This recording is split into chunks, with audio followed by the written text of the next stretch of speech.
Chapter 1. Transmigration. Blue Star. The height of summer in July. Inside a residential unit in Jiangshan Garden Community, the air is tainted with a nauseating scent of alcohol. Gu Xingyi, massaging his throbbing temples, struggles to sit up. Before him lies a dilapidated room.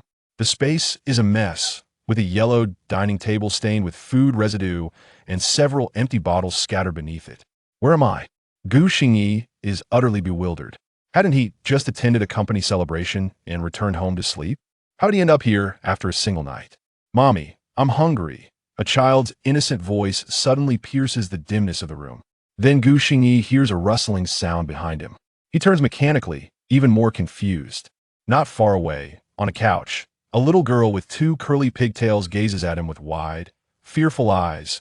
Her small hands clutch the hem of a woman's garment, her tiny frame trembling as she clings to the woman, who also appears to shiver in fear. In the dim light, Gu Xingyi squints to discern their features. The moment he recognizes them, an unfamiliar memory floods his mind, compelling him to shut his eyes once more to absorb this strange recollection. Silence envelopes the room again. When Gu Xingyi finally opens his eyes, disbelief fills his gaze. He is transmigrated. He has entered a parallel world on the same blue star. Moreover, the owner of this body shares his name, Gu Xingyi, a version of himself from a parallel universe. Gu Xingyi number 2? Their backgrounds are quite similar, yet their paths diverged dramatically after university graduation. In his original world, he became a lyricist and composer after graduation. Although not widely known, he created a number of niche songs, leading a life that could be described as flavorful. In contrast, this world's Gu Xingyi participated in a boy band audition program post-graduation, successfully debuting with the aid of corporate marketing. However, he later entered a relationship with the popular actress Xia. This kind of idol trainee, who relied solely on looks without substantial talent, faced inevitable consequences once their romance was revealed. Their careers ended abruptly, resulting in a hasty exit from the industry. Afterward, they experienced a brief period of sweetness, during which they had a daughter, naming her Gu Xingyao, affectionately called Gu Nai. Following the birth of their child, they naturally married due to the unplanned pregnancy. Yet, as the honeymoon phase faded, the mundane realities of marriage soon overwhelmed them. Gu Xingyi began to spiral into self-destruction, succumbing to alcoholism and becoming increasingly irrational. Even resorting to domestic violence, he began to blame Xia, convinced that she was the reason for his career downfall, transferring his impotent rage onto the mother and daughter. Just before his transmigration, he had just finished a bout of domestic violence, having drunk himself into oblivion. Beast, Gu Xingyi muttered under his breath as he absorbed the memories, taking a deep breath to quell the anger bubbling within him. The Gu Xingyi of this world could only be described with that singular term beast. He, a scoundrel, shifted all blame onto others. Xia was a talented singer, while he was merely a fledgling idol reliant on superficial charm. If anyone was a burden, it was he who burdened her. She never complained about his inadequacies, yet he dared to point fingers at her. With a complex expression, Gu Xingyi lifted his gaze to the mother and daughter huddled on the couch. Having never even been in a relationship in his original life, he now found himself unexpectedly thrust into fatherhood. How was he to navigate this? A romantic novice had jumped 2 tears. Gu Xingyi furrowed his brow, contemplating his next steps. Upon noticing that Xia was watching him intently, holding the child protectively, she tensed further, trembling uncontrollably. Instinctively, she clutched Gu Nai closer, tears welling in her eyes. She had considered fleeing with Gu Nai, but as an orphan with no support and no money, all their finances were controlled by this monster. She had even contemplated ending it all, yet she could not bear to leave her child what would become of 3-year-old Nai if she were gone. Thus, each time she was struck, she bore it in silence, unable to cry out for fear of frightening her daughter. After a long silence, Gu Xingyi let out a deep sigh. Since he was here, he might as well accept his fate. Perhaps his transmigration was meant to save this mother and daughter from that beast. He touched his nose, realizing he had been cursing himself all along, bearing an undeserved burden. Supporting himself against the dining table, Gu Xingyi slowly rose.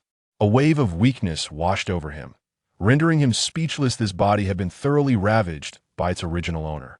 His journey commenced at a hellish difficulty level.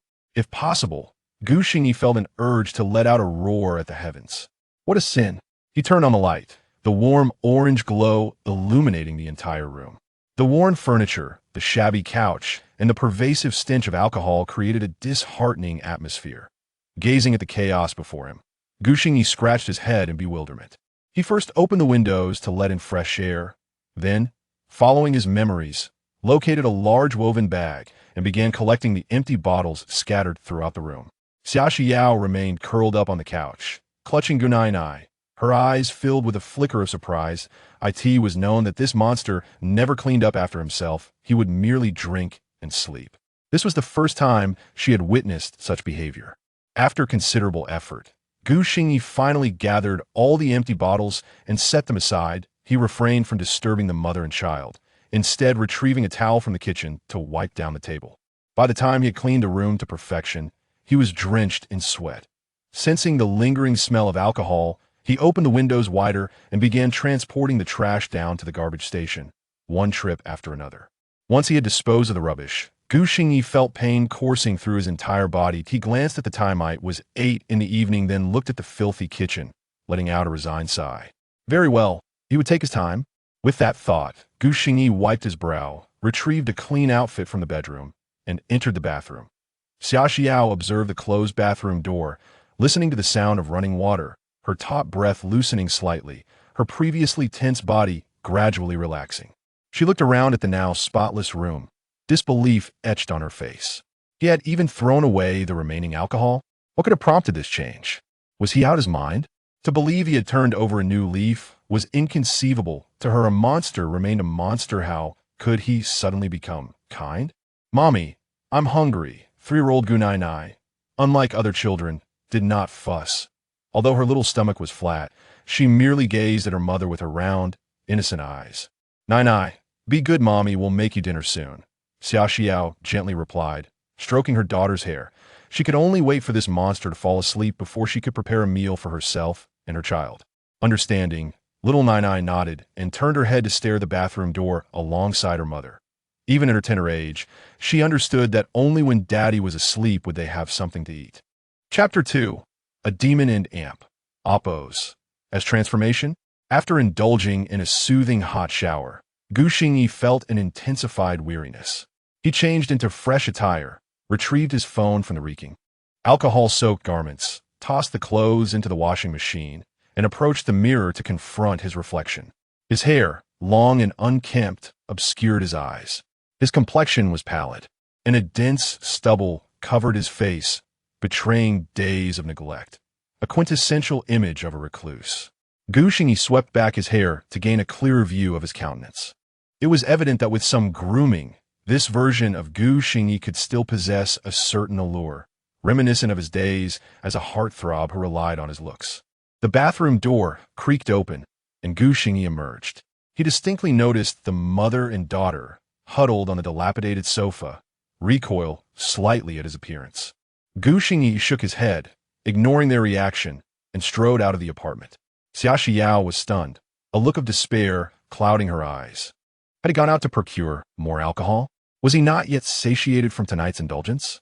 Were she and Xiao Nanai destined to endure another night of hunger? Xia Xiao bit her lip, her face paling as she gazed down at her frail daughter, tears welling up uncontrollably. Mommy, Don and Oppos, he cried. Nanai is not hungry, Xiao Nanai uttered, mistaking her mother and Amp, Oppos, tears for her own hunger pangs.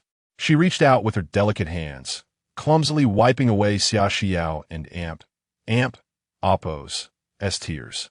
Xia Xiao and Amp, Oppos, tears flowed even more profusely.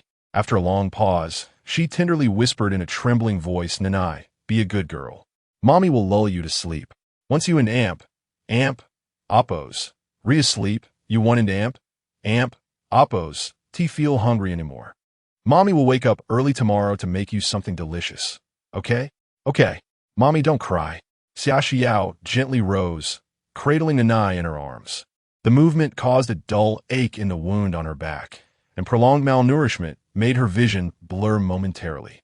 Nevertheless, she persevered, carrying her daughter step by step into the bedroom. Lying on the bed, Xia Xiao felt some relief. as she softly hummed a lullaby. She reflected on the trial she had faced in the 2 years since her marriage, her heart heavy with sorrow. She resolved that tomorrow she would leave this hellish existence. Even death outside these walls was preferable to being tormented by this demon. Click. The sound of the lock echoed from outside, causing Xia Xiao to tremble involuntarily.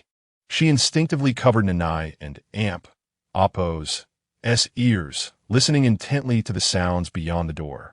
Had the demon returned with more alcohol?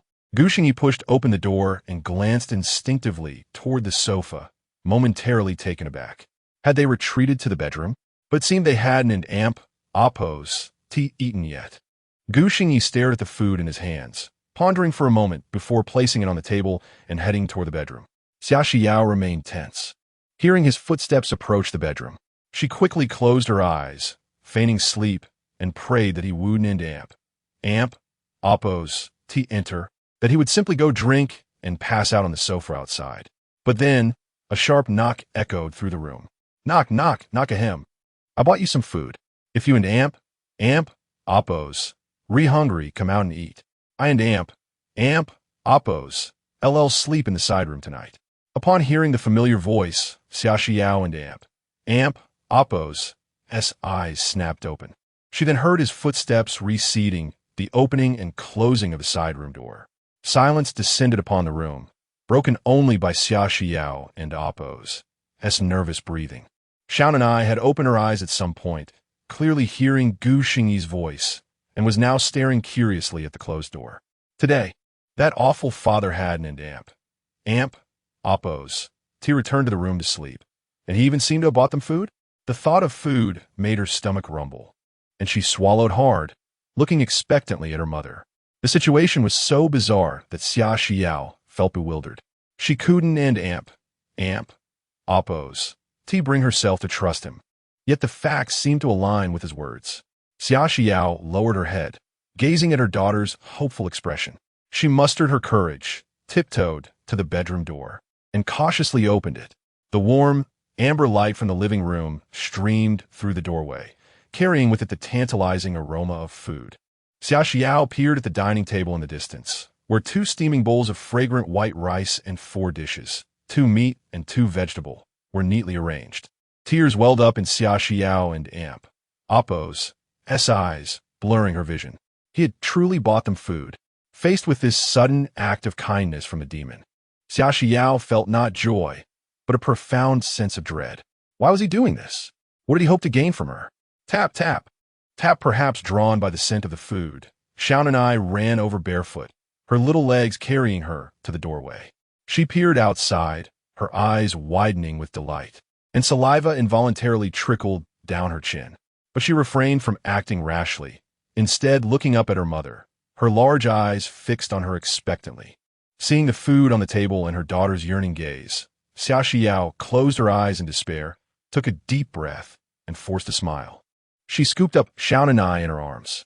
Hush, Nanai, be a good girl. Let an Amp, Appo's eat quietly. Xiao Nanai and Amp, Appo's eyes sparkled even brighter, and she nodded her head eagerly.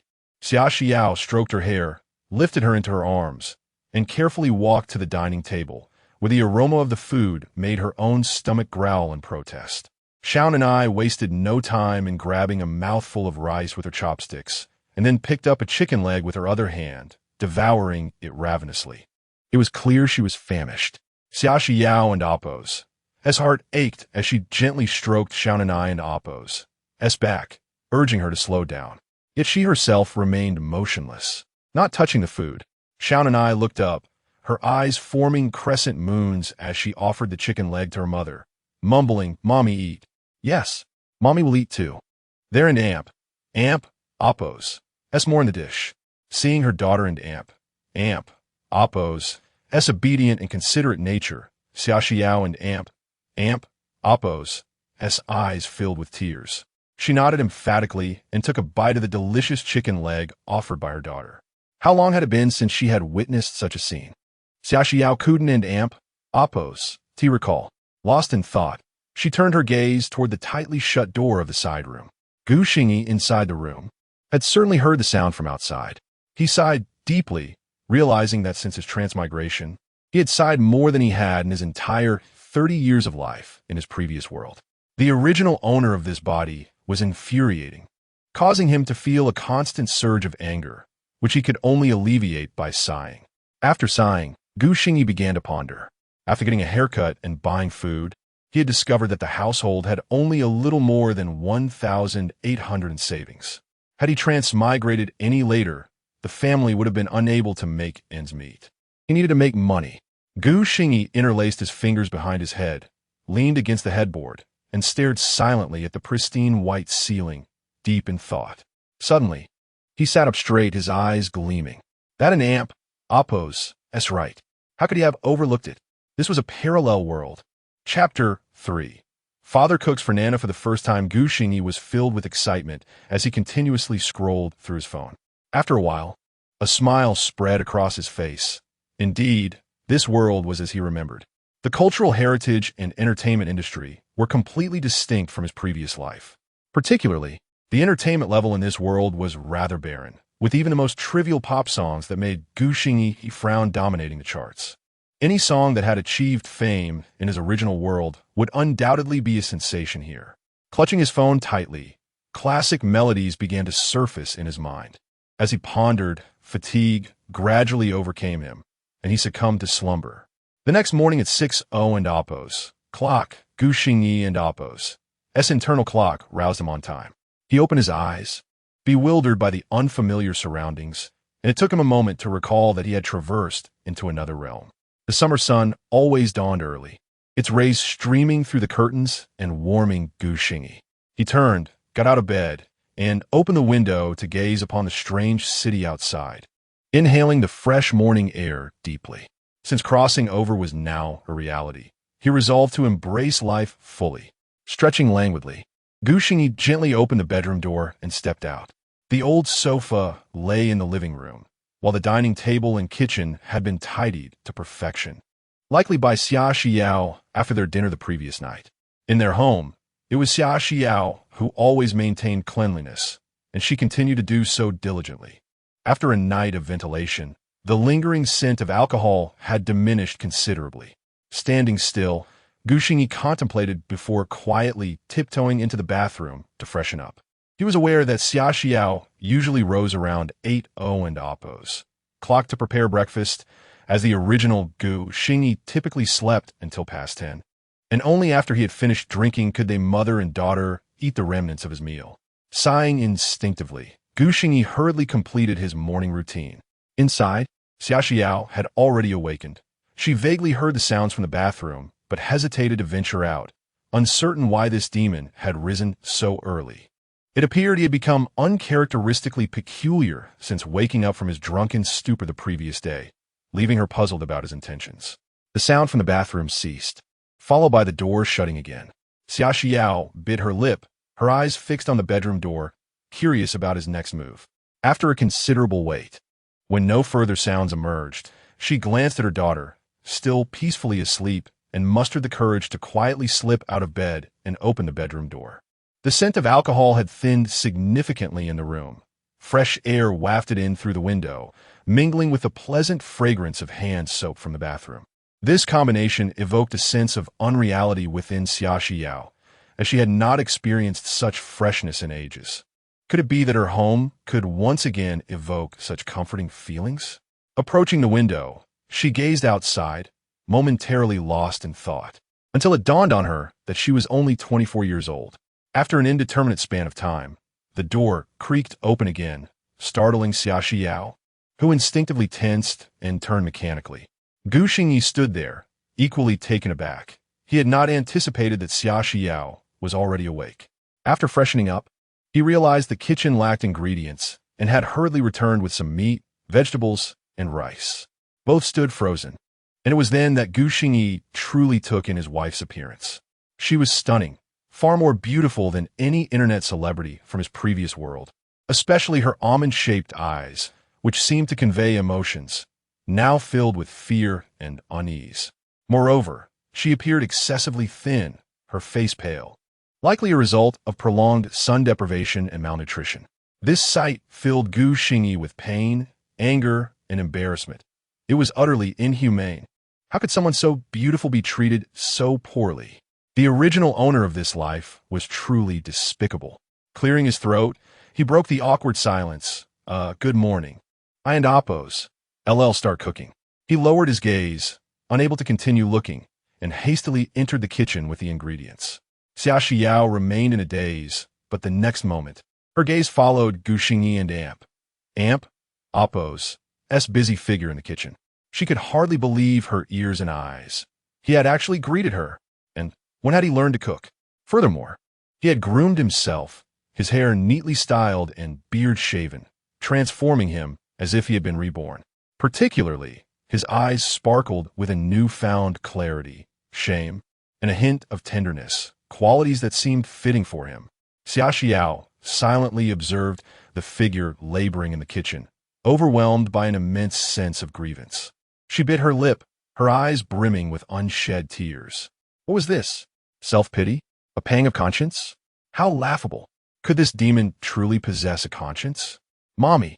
At that moment, little Nana awoke, her anxious expression evident as she searched for her mother, rushing out barefoot. Upon spotting Xia Xiao in the living room, Nana hurried over and clung to her leg, her little nose catching the aroma of the food, which made her eyes widen in delight as she turned to the kitchen. Gu Xingyi noticed the small child and flashed a smile, but Nana, frightened, instinctively shrank behind Xia Xiao. He rubbed his nose in resignation, feeling a tightness in his chest as if he were starved of oxygen, a discomforting sensation. Well, as a novice in romance, he had unwittingly set himself a daunting challenge. He truly had no idea how to cheer a child. Before long, the meal was ready. Gu Xingyi removed his apron, washed his hands, and looked toward the two women standing at a distance, murmuring, "Wash up, it and Amp, Appos, it's time to eat." Nana was clearly salivating at the sight of the delectable dishes, yet she remained motionless, her round eyes fixed on the enticing spread. Xia Xiao watched in shock as the scene unfolded.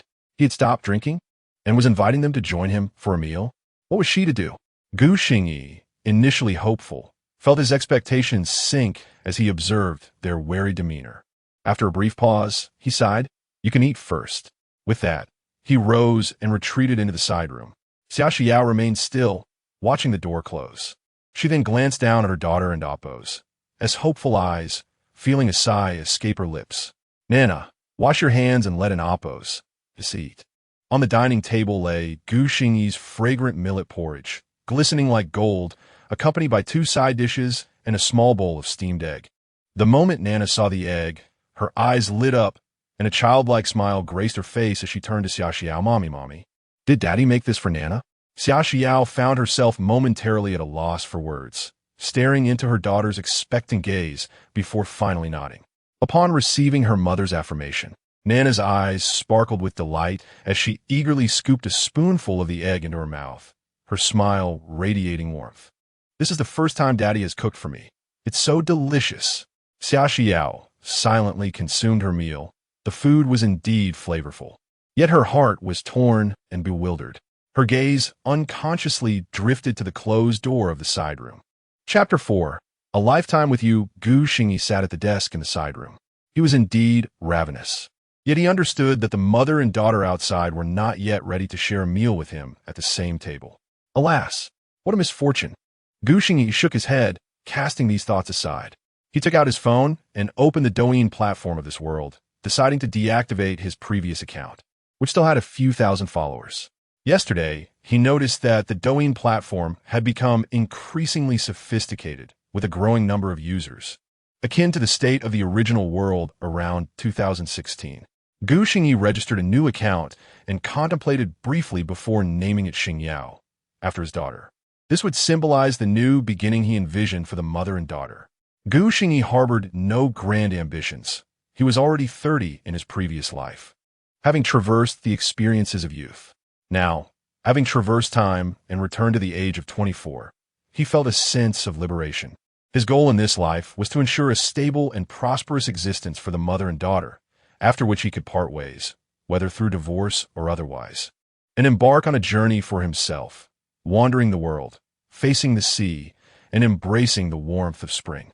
As these thoughts unfolded, a smile finally graced Gu Xingyi's face. Habitually, he clicked on the trending list on Douyin, only to furrow his brow at the sight. What kind of drivel was this? When did such a trivial song as Temporary Embrace become the talk of the town?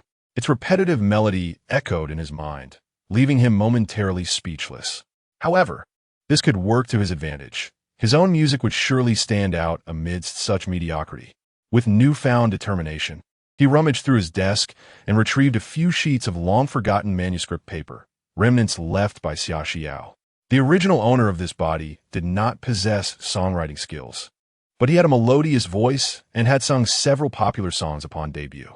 Gu Xingyi laid the manuscript paper flat on the desk, humming a familiar tune as his pen swiftly inscribed the musical staff. The Gu Xingyi of the original world was a composer, and this minor task was no challenge for him.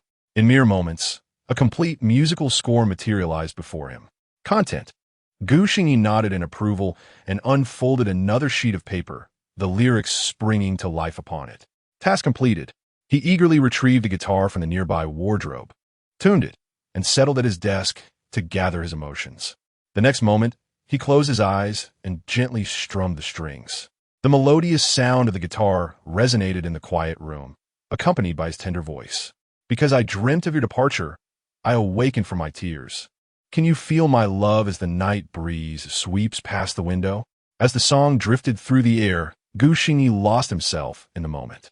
This was one of his favorite songs from his school days, and he cherished the perspective on love expressed in its lyrics. Regrettably, he had never encountered such love by the age of 30. As the enchanting guitar notes filled the room, Xia Xiao, who was silently eating, froze in her tracks.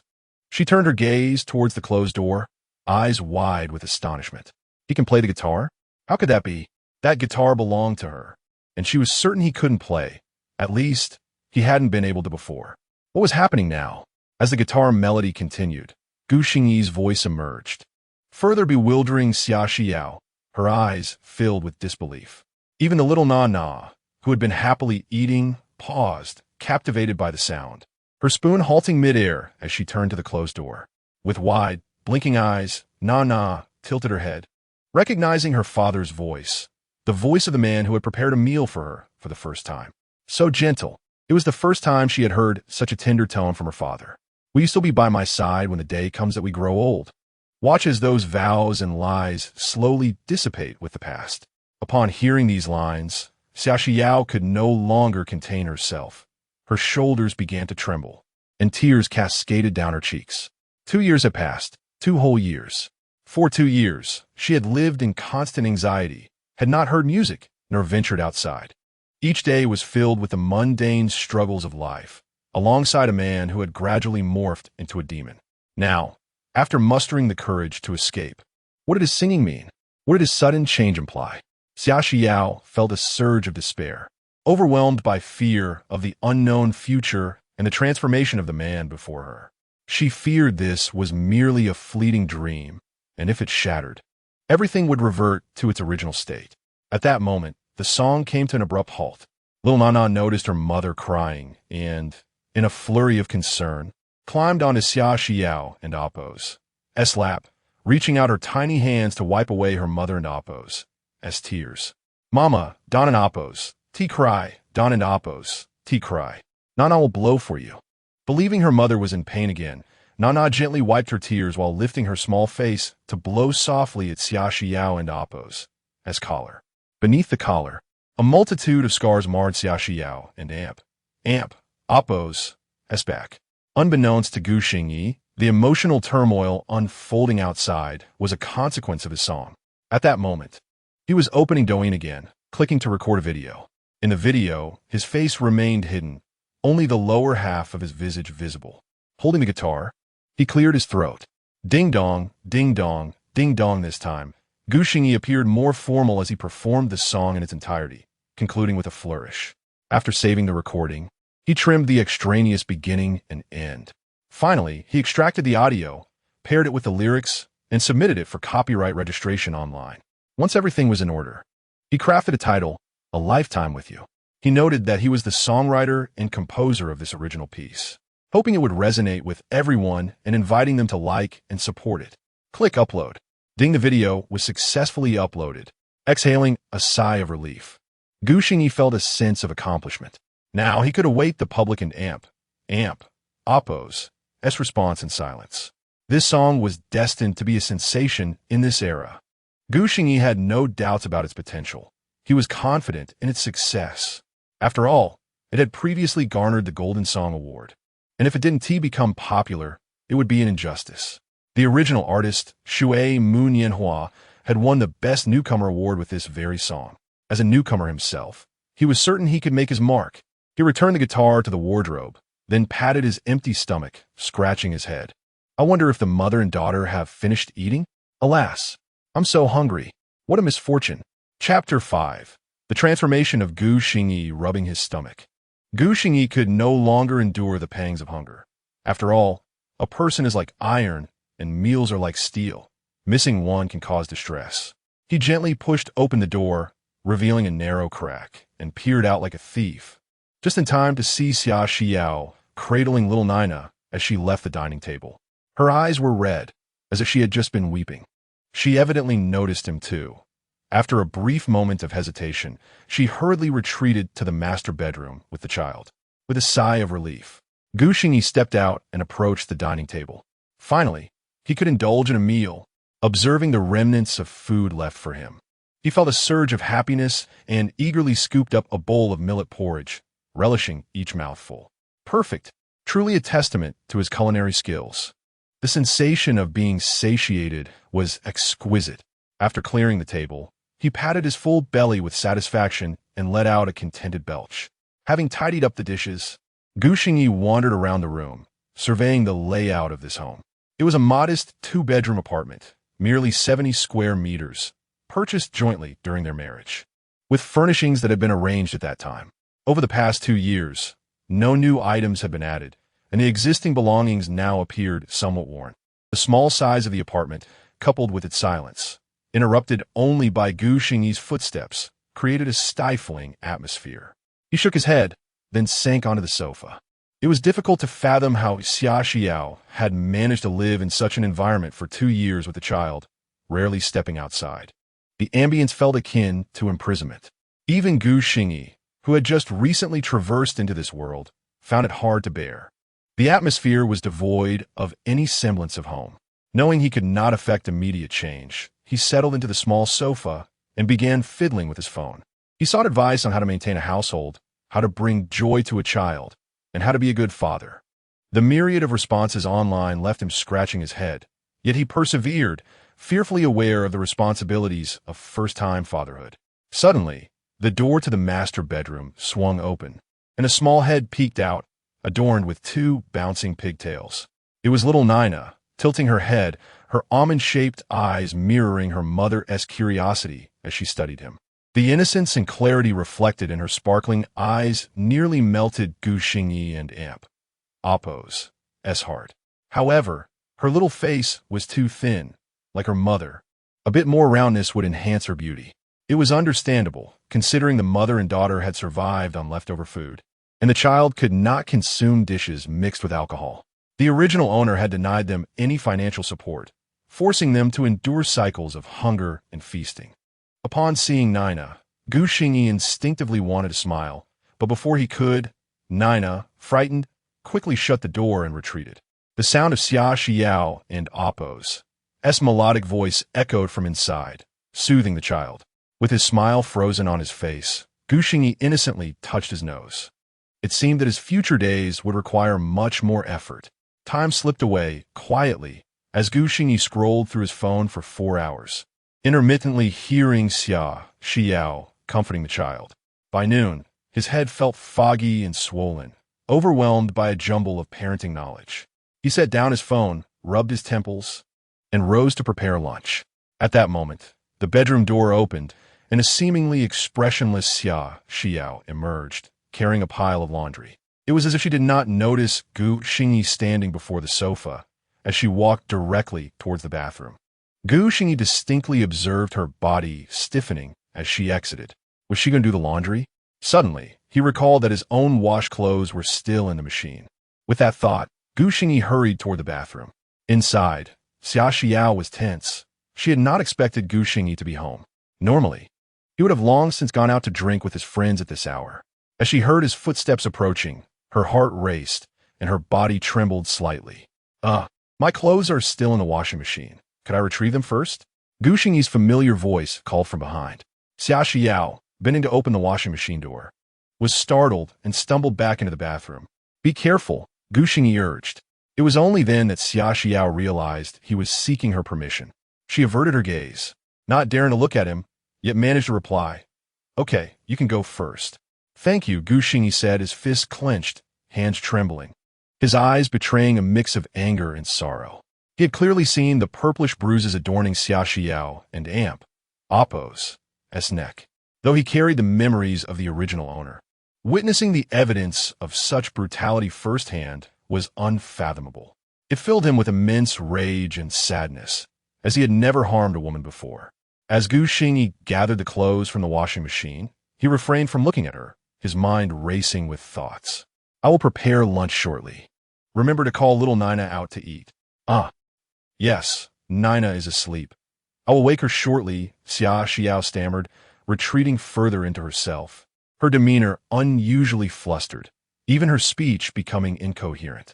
Gu Xingyi sensed that his presence was adding to her anxiety. He helplessly rubbed his nose, swiftly taking the clothes to hang them on the balcony before entering the kitchen. Inside the bathroom, still clutching her laundry, Xia Xiao stood frozen until the sounds of cooking wafted from the kitchen, snapping her back to reality. Trembling, she placed the clothes in the washing machine, her gaze involuntarily drifting toward the kitchen. What was happening? Was he truly cooking for himself and their child? Instinctively, she touched her nose, suddenly struck by the realization. When had he adopted such a habit? Xia Xiao lingered in front of the washing machine, listening to the rhythmic sounds of the spinning drum, her heart a whirlwind of emotions. Once the laundry was finished, she took the clothes to the balcony to hang them up, while Gu Xingyi remained diligently busy in the kitchen. Little Nina, not having waited for Xia Xiao to call her, awoke on her own, her bare feet padding softly as she pushed open the door, rubbing her sleepy eyes with her tiny hands. The moment she spotted Gu Xingyi bustling in the kitchen, her bright eyes sparkled with curiosity as she leaned against the doorframe, watching his silhouette. Xia Xiao, having finished hanging the laundry, turned around to witness this scene. Little Nina and Appo's face was alight with anticipation, while Gu Xingyi toiled away in the kitchen.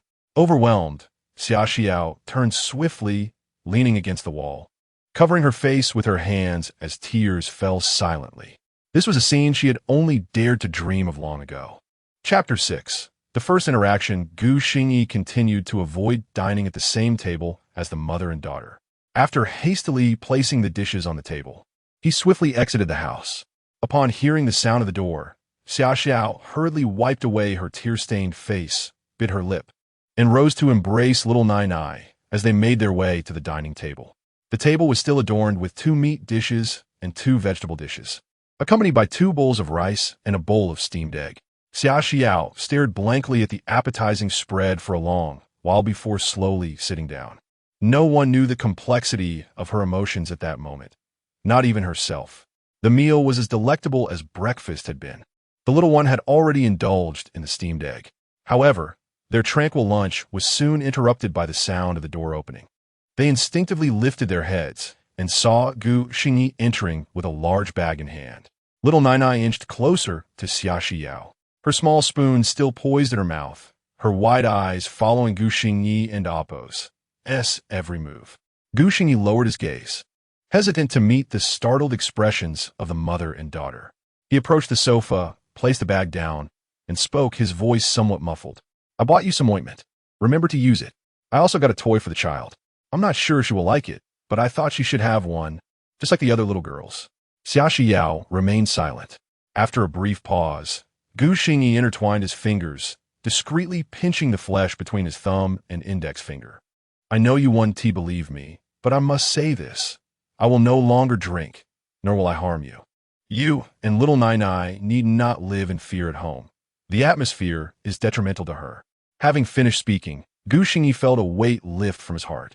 Without waiting for Xia Xiao's response, he silently returned to the side room. Xia Xiao watched him disappear and, seeing the door close tightly, found herself at a loss for words. In the span of a single day, she struggled to lower her defenses against this man's sudden change. In the bedroom, Gu Xingyi felt even worse, his eyes reddening, clearly having cried outside. If given the choice, he would have preferred not to have crossed over to this place, ignorant of the turmoil that unfolded here. But now it was too late. He had no control over his transmigration, and the burden of inhabiting the body of such a scoundrel weighed heavily on him, even leading him to contemplate self-harm, especially upon seeing the scars on Xia Xiao's body. His repressed heart sank even deeper. Who says men do not shed tears easily? They merely do not weep until the sorrow strikes home. In just one day spent in this home, his heart felt on the verge of collapse, and he found it incomprehensible how someone could harbor such malice towards their own kin. After finishing her meal, Xia Xiao still set aside some for Gu Xingyi. She washed their bowls and chopsticks, glanced at the untouched bag on the table, and ultimately decided to take little Nai toward the master bedroom. Such unexpected kindness was difficult for her to accept. Who could say whether it was merely a trap laid to lull her into complacency? She had long grown accustomed to the pain she bore. Yet, she wondered what else he might covet from her. She feared that accepting his kindness would reveal his true, terrifying nature. After a fleeting day of tenderness, she was profoundly afraid that the previous days of torment would return, even as a sliver of hope flickered within her. What if, by rejecting his goodwill, he would continue to behave as he had today? She only wished for this semblance of peace to last another day. Just one more day. Gu Xingyi heard the door of the adjacent bedroom close and knew that the mother and daughter had finished their meal. He then rose and stepped out of his room, only to find the bag on the coffee table still unopened, quietly sitting in its place. Gu Xingyi pursed his lips and sighed, uncertain of what to do, and simply sat down to eat in silence. At that moment, the door to the master bedroom unexpectedly opened once more, and little Nai peeked out, curiously gazing at him as he ate. Gu Xingyi attempted to smile at her again, and this time, to his delight, she did not retreat, but continued to observe him with curiosity. His heart eased slightly, and the weight on his chest lightened considerably at the sight of this adorable little girl. He set down his chopsticks and, using the gentlest voice he could muster, called out to her, "Nai." Her sudden response startled little Nai, causing her to tremble slightly, yet she did not withdraw. Instead, she turned to look into the master bedroom, and, as if encouraged, she gazed back at Gu Xingyi. A soft, innocent voice escaped her lips. "Daddy?" At the sound of that word, Gu Xingyi felt a jolt through his body. His eyes instantly welled with tears, and a radiant smile bloomed across his face. This was the most beautiful melody he had heard since his arrival in this world. Little Nai tilted her head, puzzled by her father's simultaneous laughter and tears, as if questioning why someone could smile while crying. Gu Xingyi softly responded with a gentle hum. Then, he stood up, approached the sofa, and retrieved the doll he had just purchased from the bag, gently shaking it before little Nai. Her big, sparkling eyes seemed to brighten with interest. She glanced at the doll in Gu Xingyi and Appo's hand, then turned to look back into the master bedroom, hesitating for a moment before slowly making her way towards him. At that moment, Gu Xingyi and Appo's heart raced like a drum. He watched this little angel approach him, her tiny feet padding softly across the floor. He dared not breathe, fearing he might frighten her away. Little Nai was beginning to understand that her father provided delicious food and now held the toy she adored. It seemed he would no longer be fierce towards her or her mother. As she reached his side, she lifted her small face, took a deep breath, and revealed a beaming smile. "Daddy, doesn't tea smell bad anymore? I'm so happy." "Little Nai, do you like the doll Daddy is holding? Look at her 2 little braids. They're just like yours. And her dress, do you like it?" Gu Xingyi spoke to the little girl with utmost tenderness and sincerity, drawing from the parenting knowledge he had frantically gathered from his phone. Little Nai's small hand stirred, as if she wished to take the due Chapter 7. The spread of video little Nai finally received the toy she had long desired. Her gaze shifted from Gu Xingyi to the doll, and her tiny fingers gently brushed the doll's flowing skirt, causing her eyes to curve into crescent moons. Following the first meal her father had prepared for her, this was her inaugural gift.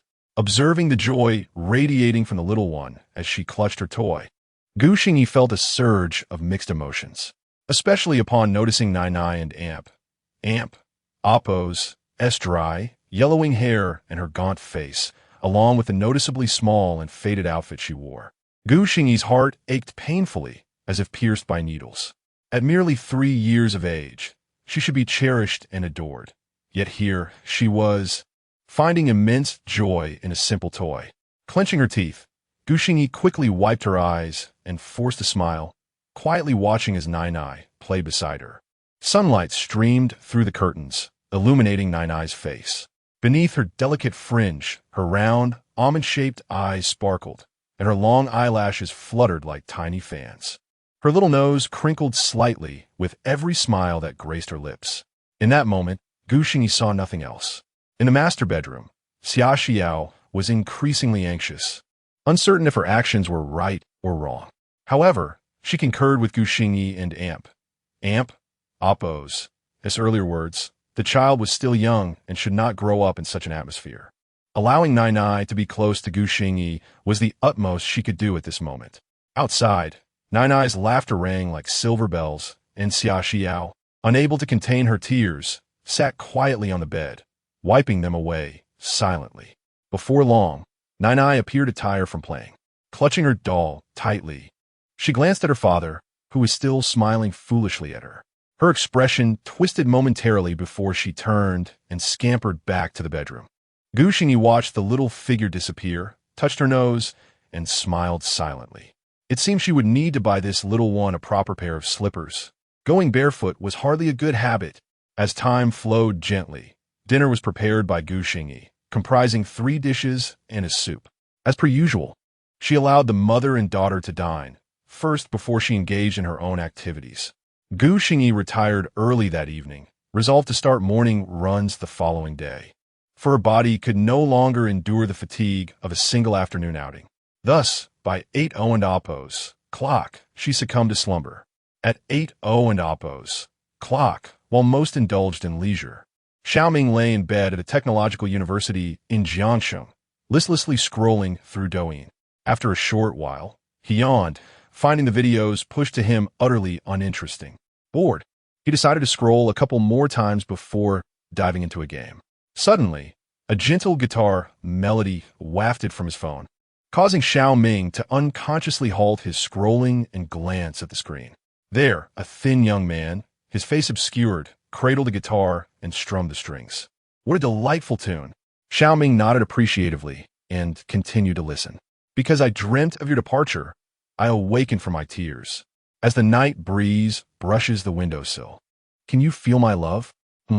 Unexpectedly captivating, thought Xiaoming. He sat up and increased the volume. Gu Xingyi and Amp, Appo's pure and tender voice resonated in his ears, illuminating his eyes. How many have admired your youthful visage? Do you know who is willing to bear the relentless passage of time? How many have entered and exited your life? Do you know that in this lifetime, I will always be by your side? Wow, a hidden gem of a song. What is this piece called? Xiaoming swallowed hard, convinced he had never heard this song before. He promptly navigated to the artist's profile, a newcomer named Xingyan. This song was an original. In This Lifetime with You. What a beautiful title. Quickly, he returned to the video, replaying the entire song, becoming immersed in its melody. It felt as if the girl beside him had aged alongside him, and regardless of how she changed, his affection for her remained unwavering. From youth to old age, a promise of eternal devotion. Xiaoming was thoroughly enchanted by the song. He hurriedly clicked like, pinned a flurry of comments, and shared it with the girl he adored. In the next moment, as if struck by inspiration, he reposted it to the class group chat. Such a magnificent song. How could it be overlooked? Unbeknownst to Xiaoming, many others echoed his actions. Wang Gang, a corporate professional, nestled in his car, scrolling through Douyin. His home was just above, yet he hesitated to return. Since marrying and having children, his wife had become particularly chatty. After toiling all day, he yearned for tranquility, only to be met with his wife and Appo's incessant recounting of others and Appo's accomplishments. He had grown weary of her, feeling agitated every time he gazed upon her face. Truly, it was said that once a woman became a yellow-faced woman, she could no longer please the eye. Thus, every evening after work, he would linger in his car for a moment of peace. As he scrolled through videos of various beauties, he often mused how delightful it would be if his wife resembled them. Just then, a gentle guitar sound broke into his thoughts. He glanced at the video, where a young man strummed a guitar. Initially intending to scroll past, he paused when the young man began to sing. "Because I dreamt of your departure, I awakened from my tears." The voice seeped into Wang Gang's heart, causing him to freeze momentarily. As the song played through, he fell silent. The guitar resumed, replaying the melody, and Wang Gang's mind wandered far away. Memories of when he first met his wife emerged. She had once been the center of many admirers, but ultimately chose him. He recalled her every smile, her radiant beauty, and the vows exchanged on their wedding day, to love, comfort, respect, and protect her through poverty or wealth, health or illness, beauty or decline, success or failure. For all eternity, he remembered how, during his struggles at work, she would surprise him with small joys, her encouraging gaze brightening his spirits. When had he begun to feel annoyed by her? Was it when he became engrossed in work, neglecting her? Or was it when he returned home intoxicated, only to be chastised by her? Lost in thought, tears streamed down Wang Gang's face. Why had he begun to overlook the one he once cherished most? The song continued, and he quickly clicked and oppose, like and oppose, then closed his phone and started the car, leaving the parking lot. Upon his return, he hurried upstairs. As he opened the door, he was greeted by the familiar figure in the kitchen. "Why are you so late? Didn't end amp, oppose. Do you think to call? The food is getting cold." Hearing that familiar nagging voice, Wang Gang smiled. He strode into the kitchen, wrapping an arm around his wife and Oppo's waist and resting his face on her shoulder. "Stop it. What are you doing? The kids are home." Wang Gang gazed at the wrinkles at the corners of her eyes, noticing the roughness of her hands from prolonged housework. Suddenly, he laughed. Then, from behind, he produced a bouquet of fiery red roses, reminiscent of her youthful beauty. "My beloved, I cherish you. Your presence is a true blessing in my life." Chapter 8. Gradually transforming life in just a single night. The song "A Lifetime with You" surged to prominence on Douyin. Gu Xingyi's gentle voice, harmonized with the soft melody of the guitar, captivated an ever-growing legion of fans, with the number of likes and comments soaring at a meteoric pace. More and more individuals, either through friends and oppos, shares or recommendations from those around them, clicked on the video out of curiosity and were instantly entranced by the song. Joining the ranks of its advocates, the fervor continued to escalate. Soon, not only Douyin but even Weibo buzzed with discussions about it. By 10:00 and amp, oppos, clock that evening, the video had successfully climbed to the 5th position on Douyin's trending list. At this moment, within the headquarters of Douyin, the office door of Operations Director Yang Chulin was knocked upon. Having just concluded her day's work, she frowned at the visitor, her expression grave. The technical staff member, Xiao Li, holding a tablet, looked at the usually decisive director, wiping the beads of sweat from his brow. "Director Yang, I have an urgent report. A video just reached the trending list in merely 2 hours, currently holding the 5th spot." Yang Chulin, unfazed, continued to frown and waved her hand to take the tablet from Xiao Li. "What's the fuss? This isn't the first occurrence. Speak up. Which internet celebrity has released a new video this time? It's not a celebrity. It's a brand new account registered today. Moreover, this video hasn't even gone through our promotional channels. The content is just a song," Xiao Li cautiously explained, observing Yang Chulin and Oppo's expression, fully aware that she despised being disturbed during her downtime. He was gambling on the value of this video, having just listened to the song himself, and truth be told, he too had become a fan. Upon hearing Xiao Li's words, Yang Chulin and Oppo's expression indeed shifted to one of astonishment. A new account? A song? It managed to ascend to the 5th trending spot without any promotion? As she spoke, she settled back in her office chair, opened Douyin's trending list, and her astonishment deepened. 4th place now? I must see what sort of song this is. After listening, Yang Chulin fell silent. It was the first time she had encountered such a mesmerizing song during her tenure at Douyin. She clicked on the creator and AMP, Oppo's, S profile, and noted the name, Xingyan. Such a lovely name. Xiaoli, you've done exceptionally well. Promote this video further, ensuring it reaches the top of the trending list by tomorrow. Also, keep a continuous watch on this account. If another song of similar caliber emerges, don't bother reporting to me. Just push it out. Xiaoli nodded vigorously, elated as he took the tablet and exited the office. He knew he had made the right bet. After Xiaoli left, Yang Chulin listened to the song once more. Still entranced, she lightly tapped her fingers on the table, as if contemplating something. Moments later, she picked up her phone, composed a private message, and sent it. The following morning at 6 a.m., the video had amassed an astonishing 500,000 likes on Douyin, with comments exceeding 200,000. It is noteworthy that many prominent internet personalities garner only a few tens of thousands of likes and a fraction of that in comments. Thus, the conversion rate of comments was indeed remarkably high. Additionally, Gu Xingyi's follower count skyrocketed to over 1 million overnight. With just one song, one video, he transformed into a million-follower sensation in a mere night. Of course, most of these followers were drawn in by this video. If Gu Xingyi failed to deliver songs of equal quality thereafter, he would soon be forgotten by the majority. Gu Xingyi rose at 5:00 and AMP, Oppo's, clock, still unaware that his song had exploded in popularity. After hastily completing his morning routine, he stepped out for his morning exercise. His physical condition was worse than he had anticipated.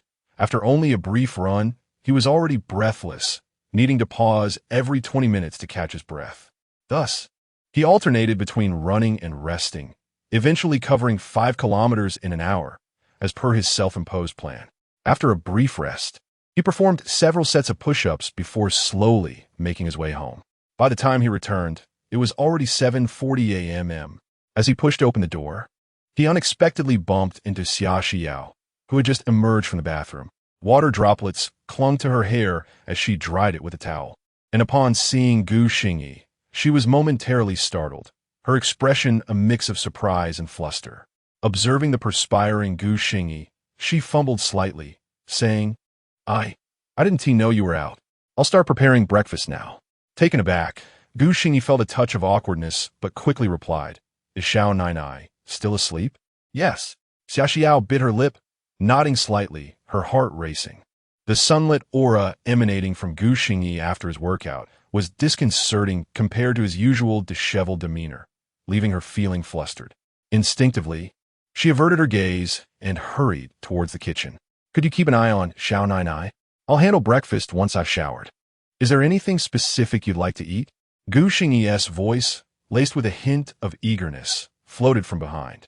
Xia Xiao paused, and, after a moment, with a gentle tremor in her voice, she replied, Nothing, just make whatever you like. I'll go check on the baby. With that, she quickened her pace, nearly fleeing into the bedroom. Gu Xingyi looked at the closed door, shrugged in resignation, and hummed a tune as he enjoyed a warm shower. Feeling famished after an exhausting morning and battling a craving for alcohol, Gu Xingyi found himself in discomfort, saliva continuously pooling in his mouth. He could only alleviate his discomfort by chugging hot water while preparing the meal. At that moment, Xiao Nai also woke up. After Xia Xiao helped her get ready, she leaned against the kitchen doorframe, observing Gu Xingyi as he cooked, clutching the doll he had gifted her the previous day. Turning around, Gu Xingyi was greeted by the sight of the little one. He beamed at her with a warm smile, gently asking, What would you like for breakfast today, Xiao Nai? Daddy will make it for you. Xiao Nai's pigtails bobbed as she tilted her head in deep thought, her big eyes brightening after a moment. Steamed egg. Nai loves steamed egg. All right, steamed egg it is.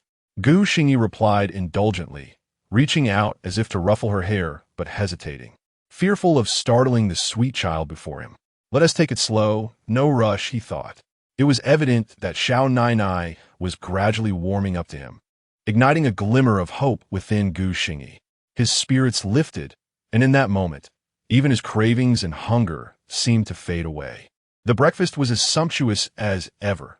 Congee, pancakes, a meat dish, 2 vegetables, and of course the steamed egg that Xiao Nai had requested.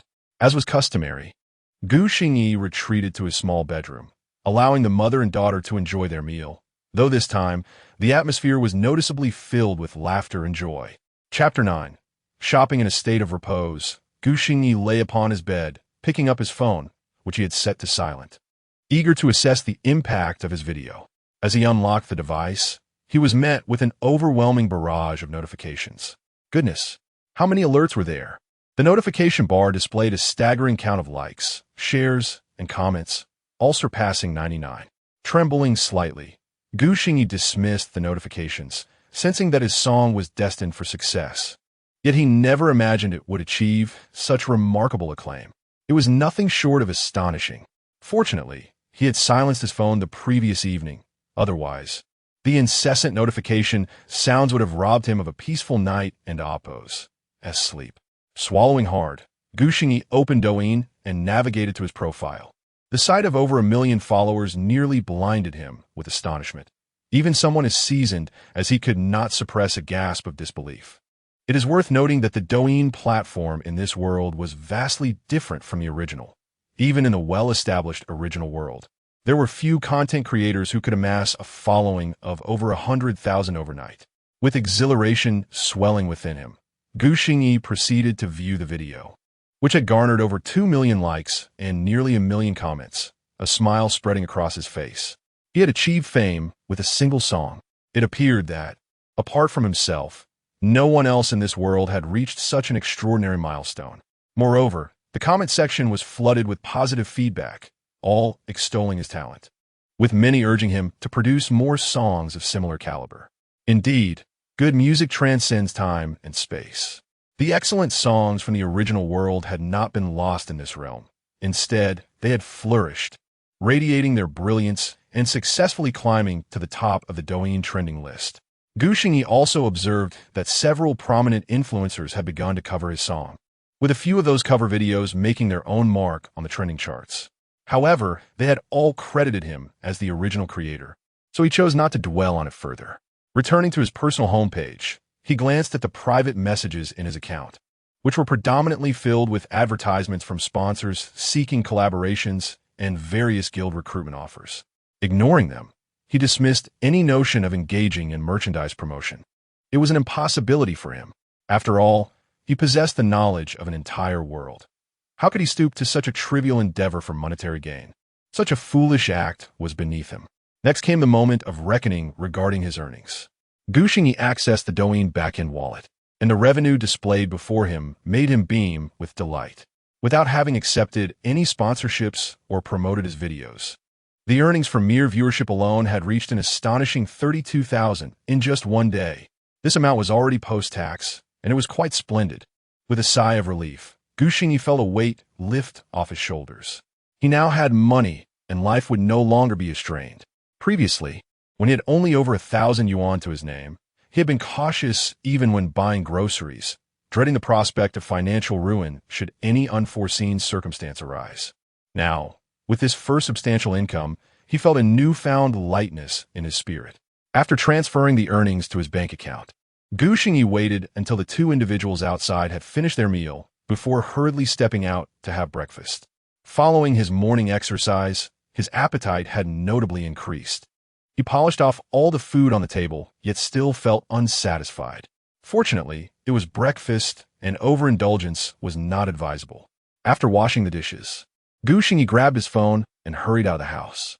The small community in which he resided was situated in the older district of Jiangxing. Though the neighborhood had begun to show its age, he and Xia Xiao had chosen to buy a home there due to its affordability, having married shortly after starting their careers and possessing limited funds. They had once dreamed of moving to a nicer place, but regrettably, during the 2 years following their marriage, Gu Xingyi not only failed to secure further employment, but also squandered their savings. He had even sold Xia Xiao's phone for alcohol, controlling all the finances within their household. Emerging from the dilapidated community, Gu Xingyi blended into the throng of people as he made his way to the mall he recalled. The mall was but 2 streets away from his residence, named Blue Sky Mall, a rather mundane title, yet it boasted an extensive array of products. This was Gu Xingyi's first visit, and upon entering, he spotted a flagship store of a renowned domestic smartphone brand. perhaps due to the majority of people being at work. The shop was sparsely populated, with a young female salesperson idly painting her nails behind the counter. Upon noticing Gu Xingyi's entrance, her eyes brightened, and she quickly approached him. "Are you here to purchase a phone?" she inquired, her mood visibly lifted by the presence of such an attractive young man. "Yes," Gu Xingyi nodded in response, scanning the counter before selecting a sky blue phone. The salesperson eagerly picked up the device, her smile widening. "You have exceptional taste. This model is our latest release. Its design is stunning, and it features 100 times zoom. Not to mention it is the world in amp. Oppo's first phone capable of satellite calls. Do you sell SIM cards here?" Gu Xingyi inquired. "Of course. Is it for personal use? If so, you can set up a card here. Currently, we have a promotion. If you recharge 100 yuan, you receive 100 yuan in call credit, 600 minutes of free talk time, 100 free text messages, and 50 gigabytes of exclusive data." The saleswoman continued her enthusiastic pitch, her voice growing hoarse with excitement. She had not anticipated that this handsome young man not only intended to buy a phone worth over 6,000 yuan, but also wanted to set up a card, which would certainly boost her commission. Gu Xingyi refrained from interrupting her until she concluded her pitch, then clarified, "Actually, in Oppo's. It's not for me. In Oppo's. As for my wife." The salesperson paused, momentarily taken aback, and cast a glance at Gu Xingyi, feeling a twinge of disappointment. Such a young fellow. Yet he has already entered the realm of matrimony. It seemed that good men were always taken. Here he was, purchasing an expensive phone for his wife without batting an eye. Despite her internal musings, she maintained her professionalism, continuing, "Your wife is truly fortunate. I'm certain she will adore this phone. However, for the SIM card, your wife must be present with her identification to complete the transaction." "Very well. Please wrap up the phone for me," Gu Xingyi replied, scratching his head. He had not anticipated that purchasing a phone card would require real name verification. So he requested the salesperson to package the phone. Before long, the phone was wrapped, and after Gu Xingyi completed the payment via QR code, he hastily exited the store, bid farewell by the enthusiastic salesperson. He had many more items to purchase, and he had already spent considerable time. After a busy morning, by 10:30, Gu Xingyi returned home, jubilantly accompanying a delivery truck laden with his purchases. Indeed, the life of the affluent is one of endless shopping. This sensation was utterly exhilarating. Chapter 10. A refreshed home. After Gu Xingyi departed, Xia Xiao took little Nai Nai out of the bedroom. Once she had tidied up every corner of the house, she settled onto the sofa, gazing out at the azure sky. After 2 days of ventilation, the lingering scent of alcohol had dissipated, and fresh air wafted in through the window, enveloping her in a sense of comfort. Little Nai Nai nestled beside Xia Xiao, engrossed in her newly acquired doll, her large eyes crescent-shaped with joy. Over the past 2 days, her smiles had visibly multiplied, and her demeanor had brightened considerably. This was a sight Xia Xiao had never dared to dream of, watching the gleeful Nai Nai, her lips unconsciously curled into a small arc. Such days were truly delightful. Suddenly, Xia Xiao froze, incredulity washing over her as she touched the corners of her mouth, then noticed the ointment quietly resting on the coffee table. "Am I smiling? It appears I can smile after all." Lost in thought, she was momentarily alone with Nai Nai and Oppo's, as playful sounds echoing in the living room. A sudden click of the door lock jolted Xia Xiao from a reverie, and Nai Nai quickly scrambled up, clutching her doll and diving into Xia Xiao and Oppo's embrace. Outside, a cacophony of voices erupted, and Gu Xingyi's familiar tone rang out. "Hey, slow down, be careful not to scrape it, lift it up, and move it inside." Xia Xiao felt a rush of panic as she swiftly picked up little Nai Nai, intending to retreat to the bedroom. Yet her curiosity compelled her to peek outside. Gu Xingyi and an unfamiliar man appeared first, maneuvering a cream-colored cloud-style sofa into the room. Upon spotting Xia Xiao, Gu Xingyi's eyes lit up, a joyful expression illuminating his face. Could you please help me pour a few cups of hot water? Once the workers finish, they could take a break." "Huh. Okay, I and Amp, Oppo's. Pour it right away." Xia Xiao, having been out of touch with the outside world for an extended period, felt a bit flustered but quickly gathered her composure, hurrying into the kitchen with little Nai Nai in her arms. Gu Xingyi's smile widened, and despite being drenched in sweat, he remained full of vigor. He and the workers brought in the newly purchased sofa, removed the old one, and continued with the television, refrigerator, and green plants. Tirelessly, he worked alongside the workers, seemingly unfazed by fatigue. With each new piece of furniture entering their home, the atmosphere transformed dramatically. The once dilapidated space now radiated vitality. Xia Xiao stood in the kitchen, awestruck by the sudden changes, her expression shifting from shock to disbelief, then to confusion, as she unconsciously tightened her grip around Nai Nai. Nai Nai, initially captivated by the new furniture, turned her big eyes towards her mother, her face reflecting a hint of grievance as her little mouth pouted. "Mommy, you're being mean. You're squeezing me." Fortunately, Xia Xiao quickly realized, adjusting her hold to a more comfortable position, and gently kissed Nai Nai's cheek in apology. Meanwhile, she observed Gu Xingyi, who had just finished negotiating with the workers. He managed to sell the outdated furniture for a mere 800 yuan. Xia Xiao felt a pang at the thought. Although the furniture was old, it was still in good condition, and such a price felt like quite a loss. Yet, her curiosity piqued about where Gu Xingyi had acquired so much money, considering her understanding that their finances were likely quite tight. After bidding farewell to the workers, Gu Xingyi returned to the living room, a large bag in hand, surveying his labor with satisfaction. The cream-colored sofa, pure white coffee table, 75-inch ultra-high-definition LCD television, 8-meter standing air conditioner, and a 550L side-by-side refrigerator, along with the dual-planter greenery on the balcony, filled the once modest living room to the brim. The contrast with the previous simplicity was stark. It could only be described as a world apart. "This is what a home should feel like," Gu Xingyi exclaimed, wiping the sweat from his brow and placing the bag on the new coffee table before sinking into the plush sofa. In the kitchen, the mother and daughter stood in astonishment, with Nai Nai now released from Xia Xiao and Amp. Appo's embrace, clutching her mother and Amp. Appo's leg like a curious little explorer, eagerly observing the novel additions to their home. Seeing little Nai Nai and Amp. Appo's delight, Gu Xingyi and Amp. Appo's smile broadened, his eyes squinting with joy as he felt a surge of accomplishment. From the bag on the coffee table, he extracted a large pink toy and placed it down, all the while keeping his gaze on Nai Nai. As expected, her attention was immediately captured by the toy, her eyes fixed on it, unable to look away. One hand clutched her doll tightly, while the other grasped Xia Xiao's clothing. Leaning forward slightly to better discern the nature of the toy Gu Xingyi held, her hesitant yet eager demeanor tugged at Gu Xingyi and Amp, Appo's heartstrings. Surely, children of 3 would typically dash joyfully into their father and Amp, Appo's embrace at such moments, he mused, as his earlier sense of accomplishment waned.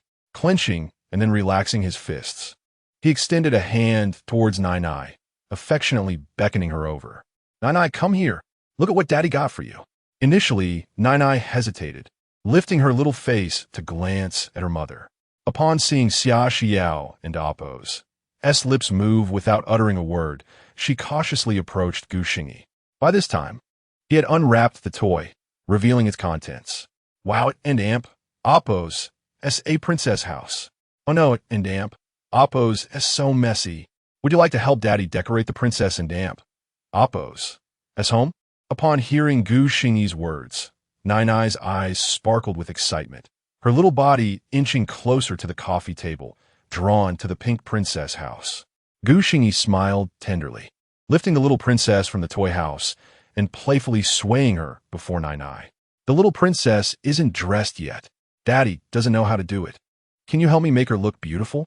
As he spoke, Gu Xingyi offered the doll to Nai Nai, who blinked her big eyes, glancing at him before cautiously reaching out her hand to touch the little princess. From a distance, Xia Xiao held her breath, her gaze fixed on Nai Nai and Amp, Appo's outstretched hand. Gu Xingyi maintained his warm smile, placing the doll into Nai Nai and Appo's hand while gently attempting to hold her small hand with his larger one. As he embraced her soft little hand in his palm, his lips curved upward. He then picked up the pink dress for the little princess, one hand still clasping Nai and Amp, Appo's hand, the other offering the dress. Nai, could you help dress the little princess? Daddy is so clumsy. Will you teach me? Feeling the warmth radiating from her father and Appo's hand, which was even warmer than her mother and Appo's Nai glanced at the little princess and then at Gu Xingyi, her face breaking into a smile. Daddy is so silly. Nai will teach you. Her laughter rang out, revealing her pearly white teeth, and her almond-shaped eyes transformed into crescent moons as she leaned against Gu Xingyi's leg, accepting the dress he offered, clumsily attempting to drape it over the little princess. Gu Xingyi also smiled, humbly embracing the teachings of the little one, as he learned how to dress the young princess. In that moment, the modest room was suddenly illuminated with warmth and brightness. Chapter 11. A warm home. The joyful laughter of the father and daughter echoed in the living room. This was the first time in 3 years that little Nai nestled in her father and Appo's embrace, experiencing his unique warmth. For Gu Xingyi, it was also the first occasion he had the pleasure of parenting, reveling in the joys of having an adorable child at home. As a perennial singleton, this was undoubtedly a promising beginning. Meanwhile, Xiaoxiao leaned against the door frame, quietly observing this beautiful scene before her, her eyes misty with emotion. She dared not even breathe loudly, fearful of disrupting this dreamlike moment. The conviction in her heart wavered for the first time. Perhaps it would be wonderful if things could remain this way. The father and daughter did not play for long. Nai was still decorating her princess house under Gu Xingyi's guidance when he looked up and saw Xiaoxiao lost in thought at the kitchen doorway. The sunlight streamed through the curtains, casting a warm glow on her slender figure. The pale blue shirt she wore, faded from washing, appeared strikingly bright, causing Gu Xingyi to squint involuntarily. The resemblance between mother and daughter was undeniable, not just in their eyes, but even in the noticeably smaller clothing they wore, akin to matching outfits. Suddenly, Gu Xingyi recalled that indeed, these were matching outfits purchased secretly by Xiaoxiao for Nai and Appo's second birthday. When the original owner discovered this, Xiaoxiao was punished, and her phone was sold off. The original owner had a similar piece, but it had long been discarded as a rag, its whereabouts lost among heaps of trash. Lost in these memories, Gu Xingyi fell silent. The next moment, he stumbled to his feet, covered his mouth, and rushed to the bathroom, beginning to vomit violently. It was only now that he comprehended the nauseating anger that arose from recalling the original owner and Appo's actions from a conscientious perspective. How could one understand another's pain without having endured it oneself? The abrupt upheaval startled the mother and daughter outside. Xiaoxiao trembled in fear and hurriedly scooped Nai into her arms. Nai nestled tightly against her mother, terrified that her father would burst out after his bout of sickness, as he had done in the past, unleashing anger upon both her and Xiaoxiao. In previous instances, such sounds would evoke the terror of a ravenous tiger. After a moment, Gu Xingyi emerged from the bathroom, looking disheveled. His bloodshot eyes were a stark contrast to the frightened expressions of Xiaoxiao and Nai, intensifying his discomfort. Yet, he mustered the strength to address them weakly. I'm sorry for frightening you. I just feel a bit unwell. He was indeed unwell, exceedingly so. The memories of the original owner and Appo's deeds churned his stomach with revulsion, especially at the thought of occupying his body. It felt as though countless ants were crawling all over him. Observing Xiaoxiao and Nai's wary gazes, Gu Xingyi sighed heavily and quietly walked past Xiaoxiao, who was still holding the child, and entered the kitchen. Nai may not have played enough yet. You can continue with her for a while. I'll prepare lunch. The sound of running water was soft as Gu Xingyi focused intently on his task. Xiaoxiao scrutinized Gu Xingyi and Appo's profile, familiar yet foreign. Ultimately, she nodded and settled down in the spot he had previously occupied, cradling Nai. Peeking out from her mother and Appo's arms, Nai's face brightened with a smile upon reaffirming that her father remained the gentle man she adored. Thus, the father-daughter activity unexpectedly transformed into a leisurely time for the mother and daughter. The kitchen was alive with the aromas of cooking, while soft murmurs filled the living room. When lunch was ready, the delectable scent wafted through the air. Xia Xiao observed as Gu Xingyi set the dishes on the table before retreating back to her previous position. Her lips quivered slightly, yet no words escaped. While eating, Nai suddenly turned to her mother, her brow furrowed in confusion. "Mommy, why ISN and damp? Oppos. T-Daddy eating with us?" Xia Xiao, savoring a piece of her favorite stir-fried meat, had not indulged in it much since her marriage, as Gu Xingyi could not tolerate spicy food. At her daughter and Oppos, as question, she instinctively glanced towards the bedroom before returning her gaze to Nai, breaking into a gentle smile that bloomed like spring flowers, breathtakingly beautiful. Perhaps it is because neither daddy nor mommy is quite ready yet. The little one did not comprehend, her tiny brow knitting further in confusion, unable to grasp her mother's words. In the bedroom, Gu Xingyi sat in a daze, aware that his sudden illness stemmed from emotional turmoil, yet feeling powerless to change anything. Even as he subconsciously reassured himself that it was not his fault, he could not escape the reality of being himself. With no other recourse, Gu Xingyi picked up his phone, scrolling through Douyin videos to distract himself. His videos still ranked high on trending lists, with numerous comments urging him to release new songs. However, he had no intention of doing so. Earning money was merely a means, not an end. Although the revenue from his videos would gradually diminish and likely cease within days, the current earnings suffice for the household's daily needs, eliminating any necessity for him to create new content. At that moment, the clattering of dishes echoed from the kitchen, prompting Gu Xingyi to set aside his phone and step out of the bedroom. The dining table still held a portion of food set aside for him, while Xia Xiao washed the dishes in the kitchen. Nai had returned to the sofa, engrossed in her new toy. The doll Gu Xingyi had gifted her lay beside her on the miniature sofa in the princess house. Upon seeing her father emerge, Nai and Oppo's initial fear dissipated. Instead, her wide eyes sparkled with anticipation. Gu Xingyi smiled and gently patted her head, yet he did not join her in play. Instead, he took a seat on the sofa, turning his gaze towards the kitchen. Noticing her father and Oppo's disinterest in playing, Nai pouted, plopping down beside him and entertaining herself. As Xia Xiao stepped out of the kitchen, she caught Gu Xingyi's gaze fixed on her, causing her heart to race. Unsure of where to place her hands, she nervously clutched her clothing. Observing her meek demeanor, Gu Xingyi frowned, silently lamenting that her gentle and reserved nature had once emboldened the previous tormentor to bully her without fear. With this thought, Gu Xingyi and Oppo's furrowed brow relaxed as he retrieved a newly purchased phone from the coffee table. Maintaining his gaze on Xia Xiao, he spoke softly, "I bought you a phone. Please take a look and let me know if you like it. There are a few matters I would like to discuss with you. Could you sit down for a moment?" Lifting her head at his words, Xia Xiao first met the clarity of his eyes before noticing the pristine phone box on the table.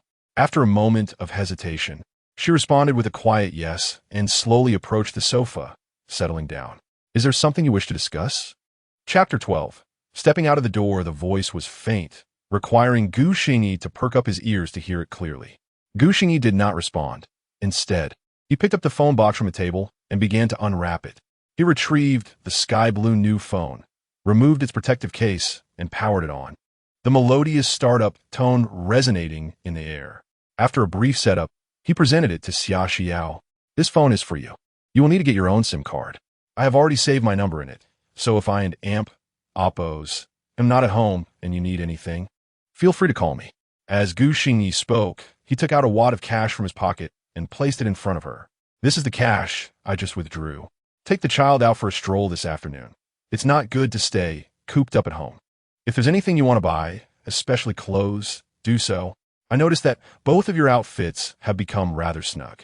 Also, consider getting a bank card. Carrying cash isn't safe or convenient." Gu Xingyi rambled on, expressing all his thoughts in one breath. Xia Xiao lifted her head, her gaze fixed intently on the man before her, as tears slowly brimmed in her eyes while she listened to his incessant chatter. Noticing that Xia Xiao had yet to take the phone, Gu Xingyi awkwardly rubbed his nose. "Do you not like this phone? I think the color is quite nice. And it and Oppo's the latest model. If you dislike it, I can buy you another one that you prefer." Xia Xiao shook her head, casting a deep glance at Gu Xingyi. No, I actually like it. Thank you. Her voice remained soft, a hint of choked emotion lacing her words, trembling slightly. Their eyes met momentarily, and Gu Xingyi instinctively averted his gaze, yet internally breathed a sigh of relief. As long as you like it, no need to thank me. Well, I'll head off to eat now. With that, Gu Xingyi rose and briskly made his way to the dining table, indulging in his meal. In truth, Xiaoxiao harbored a lingering curiosity about where Gu Xingyi had acquired such funds to purchase these items, but since he had not disclosed it, she felt no inclination to inquire. She picked up the new phone from the table, glancing at it. The sky blue casing exuded quality, and the phone box contained a dedicated charger. Gu Xingyi had even procured a pair of pure white in-ear headphones, neatly placed aside. Little Nana, having put down her toy, leaned in curiously to examine the new phone in her mother's hands. Xiaoxiao instinctively reached out to pat the little one's head as they both began to explore the device together. After a morning filled with sweat, Gu Xingyi finished his meal and washed the dishes, contemplating a hot shower. However, the two ladies remained in the living room, making him hesitant to bathe, leaving him feeling somewhat vexed as he returned to his side. At 5 in the afternoon, the oppressive heat outside finally subsided. Xiaoxiao sat on the sofa, hesitating for a moment before picking up the cash from the table and leading little Na out the door. It had been a long while since Na had ventured outside, and she adored playing outdoors. Previously, her mother never took her out, and her father forbade them from going out, so this outing filled her with unbridled joy. The little one clutched a doll in one hand and held her mother's hand with the other, skipping along, her round, bright eyes darting around in wonder. Nana. Everything outside was brimming with novelty. However, Xiaoxiao felt somewhat self-conscious, unconsciously quickening her pace. Observing the stream of passers-by, an inexplicable sense of inferiority washed over her, particularly due to the ill-fitting clothes she and little Nana wore, making her feel as though others were casting judgmental glances in their direction. The shopping mall was not far. She vaguely recalled that crossing 2 streets would lead her there. The place had changed significantly from her memories, appearing more exquisitely renovated in just 2 years. Upon entering, she immediately spotted a mobile phone store with a counter for SIM card applications. After a moment of hesitation, she guided her child inside. The store was bustling with people, and the staff appeared busy. Having not engaged with anyone in a while, Xiaoxiao stood a bit bewildered. Fortunately, a female employee noticed her, and little Nana approached them, gently ruffling Nana and Appo's hair and smile, saying, "What a well-behaved little one. Are you here to buy a phone? Beautiful?" Hearing praise for Nana brought a smile to Xiaoxiao's face, and she shook her head. "No, I already have a phone. I would like to apply for a SIM card. Is it possible to do that now?" The employee maintained her smile while guiding Xiaoxiao to the counter. "Certainly. This way, please. We have several packages for you to choose from. May I ask what brand of phone you have? There are discounts available for cards activated on our store and Appo's brand." Upon hearing discount, Xiaoxiao and Appo's eyes brightened. She quickly retrieved her phone from her pocket and handed it to the employee, softly inquiring, "Is this one acceptable? It seems to be from your brand, and I just bought it this morning." The employee paused, studying Xiaoxiao closely. Given that only a couple of the latest model phones had been sold that day, and now a customer was applying for a SIM card, it was not difficult for the employee to connect the dots back to Gu Xingyi. So, this mother and daughter were the wife and child of that handsome man from earlier? Yet, how could they appear so frail? Their clothing was evidently ill-fitting. The handsome gentleman did not seem like someone who would neglect his wife and child, especially when both were so strikingly beautiful. The employee found herself puzzled but refrained from asking further, maintaining her cheerful demeanor as she exclaimed, "Wow. So the handsome gentleman who bought the phone this morning is your husband? You are truly fortunate. This is our latest model. With this phone, you can activate this package. And if you recharge 100, you receive an additional 100 plus 600 minutes of free call time." The enthusiastic service continued, but this time, the attention had shifted from Gu Xingyi to Xiaoxiao.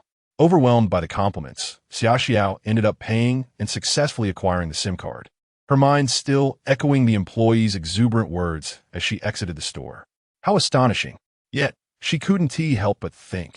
If Gu Xingyi was indeed such a great man, why not take him home? After obtaining the SIM card, Xia Xiao also opened a bank account and deposited all her cash, leaving her with 4,900 after the card fee. A full 5,000 given by Gu Xingyi. Stepping out of the bank with her phone and bank card in hand, Xia Xiao gazed at the towering skyscrapers surrounding her, suddenly feeling alive. Now she could take her child away, use the money to find work to support herself and her child, and even pursue her dreams anew. The sudden rush of freedom left Xia Xiao momentarily stunned in place, until a youthful voice broke the silence. Mommy, can I not have an ice cream? Instantly, she snapped back to reality, noticing little Na tugging at her hand, her wide eyes fixated on the ice cream shop not far off, saliva nearly pooling at the corners of her mouth. Xia Xiao smiled, her expression radiant and bright. Yes, but just one, or else your little tummy will hurt. Okay. Nana loves mommy the most. Chapter 13. Lulling the little one to sleep at long last, the mother and daughter ventured out, luxuriated in a refreshing shower, blissfully unaware of the possibility that might not return. Emerging from the bathroom, commenced preparations for the evening meal, crafting his customary fare of 2 meat dishes and 2 vegetable dishes. For the staple, he contemplated preparing a broth-based noodle dish. However, uncertain of their return time, refrained from immediate preparation, wary of the noodles becoming unpalatably soggy. With the dishes arranged on the table and the noodles sliced and poised upon the cutting board, retreated to the living room, where he lounged upon the sofa, engrossed in perusing parenting guides on his mobile device. What to do when a child refuses to eat? A spanking will suffice. Absolutely not. Discarded. Little is such a well-behaved child. It's inconceivable that she would refuse nourishment. Furthermore, the mere thought of laying a finger upon such an adorable cherub is anathema to him. As eyelids grew heavy with fatigue, he emitted a yawn and glanced at the time displayed in the upper right corner of his screen. It was already 7:00 p.m., and the mother and daughter had yet to return. Abruptly sat upright, a disquieting thought seizing his mind. Could something untoward have befallen them? A wave of trepidation washed over him, prompting him to rise and don his footwear in preparation to embark upon a search for the duo. However, as he swung open the door, he fortuitously encountered their return. A delicate fragrance wafted in from the entrance, enveloping him in its embrace. Stood utterly transfixed. Her countenance radiant, hummed an indecipherable melody as she moved with a buoyant cadence. The upward curve of her lips betrayed her current state of contentment. In her grasp, she clutched several shopping bags, while her tiny hand clasped her mother and aunt. Appo's SM clutched the doll he had gifted her. Yet, it was their sartorial transformation that left utterly dumbfounded. The duo had exchanged their attire for impeccably tailored new garments, matching white blouses adorned with dainty floral prints, paired with flowing pleated skirts that danced in a gentle breeze. Verily, raiment doth mocketh the woman, and the steed doth mocketh the saddle. A mere excursion had wrought a remarkable metamorphosis upon the pair, rendering them almost unrecognizable, though he readily admitted that he had never been particularly adept at meeting her gaze. 2 pairs of luminous, endearing almond-shaped eyes widened in momentary surprise upon beholding. In the ensuing instant, nestled sweetly against him, uttering the word Papa with endearing affection. It was evident that the day and Appo's outing, coupled with the acquisition of new finery, had filled with boundless glee. The appellation Papa nearly sent and Appo's soul soaring from its earthly moorings. His response, imbued with a palpable tremor, echoed in the confines of the hallway. He then knelt to caress his silken tresses. A darling cherub is indeed a formidable weapon. Indeed, current state of adorableness, intertwined with her innate charm and childlike whimsy, proved utterly disarming too. His apprehension dissipated in an instant as he swept the darling cherub into his arms and ushered her into the domicile. Shall Papa prepare noodles for you this evening, garnished with a brace of eggs? Yes, adores eggs. Loves Papa most of all. Who had been lingering just outside the threshold, stood in the wind, utterly bewildered. Had not the little one professed her undying love for her mother mere moments ago? Such was the fickleness of youthful affections. Did not have to endure a protracted wait, for the egg-laden noodles were soon brought to fruition. Presented the dish before her, playfully tweaking her diminutive nose before turning, as was his wont, toward the master bedroom. Yet, ere could complete his pivot, he was arrested by a gentle tug upon his garment. "Papa, might you perhaps dine alongside?" The dulcet tones resonated once more, and turned to meet and amp Apo's expectant gaze. He hesitated, furtively glancing at who was seated nearby, remained silent, her gaze averted, as if oblivious to his request. She continued to slurp the noodles before her, seemingly detached from the unfolding scene. Was rendered speechless, for the situation at hand was fraught with complexity. To kill or to spare, prithee, grant me a swift resolution. How was one to interpret her silence? A lifelong bachelor was utterly at a loss to decipher the woman's intentions. He could only venture a tentative probe. Might I, then, remain to dine with? Yea, Papa, sit beside. The reply came in the form of joyous clapping as she patted the vacant chair beside her. Cleared his throat, his countenance betraying a hint of awkwardness. As he retrieved another bowl of noodles from the kitchen, he seated himself beside, with Mama seated to her left and Papa to her right, was, for the first time, ensconced amidst her parents and Apo's embrace. Her face radiated unadulterated joy, and she devoured her meal with unprecedented gusto, consuming every last morsel of the brimming bowl. It was only when, fearing that the little one would overindulge, forbade her from further sustenance, that acquiesced. However, and Apo's subsequent desire to have both Papa and Mama join her in playing within her princess-themed playhouse was thwarted, and alone was left to frolic with the little one. Having concluded her repast, retreated to the master bedroom. Readily understood that had even permitted him to partake in the evening meal was undoubtedly a testament to her considerable inner struggle. Attempted to empathize with perspective. Had he been subjected to the type of maltreatment she had endured, he doubted that he could reconcile with his tormentor. Nay, were I in such a predicament, the original would likely be nowhere to be found. He would have been dismembered and fed to the hounds. He continued to entertain until 9 p.m., at which point the little one began to nod off intermittently, yet she remained loath to retire for the night. During this interlude, became acutely aware of a grave deficiency. Despite being 3 years of age, was incapable of removing her own footwear.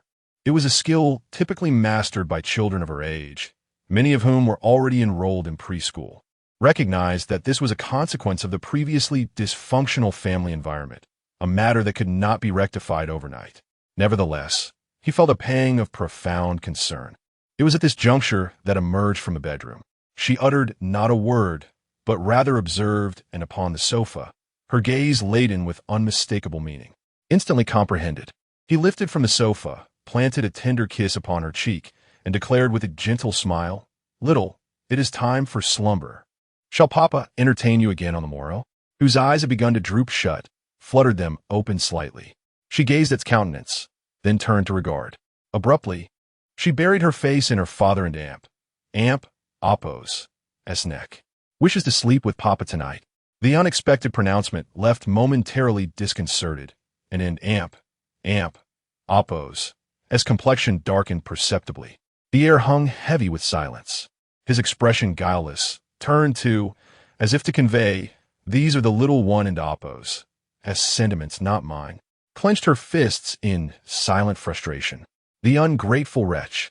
All my years of care and devotion, only to be swayed by the enemy's saccharine overtures after a mere 2 days. In the end, the little one prevailed.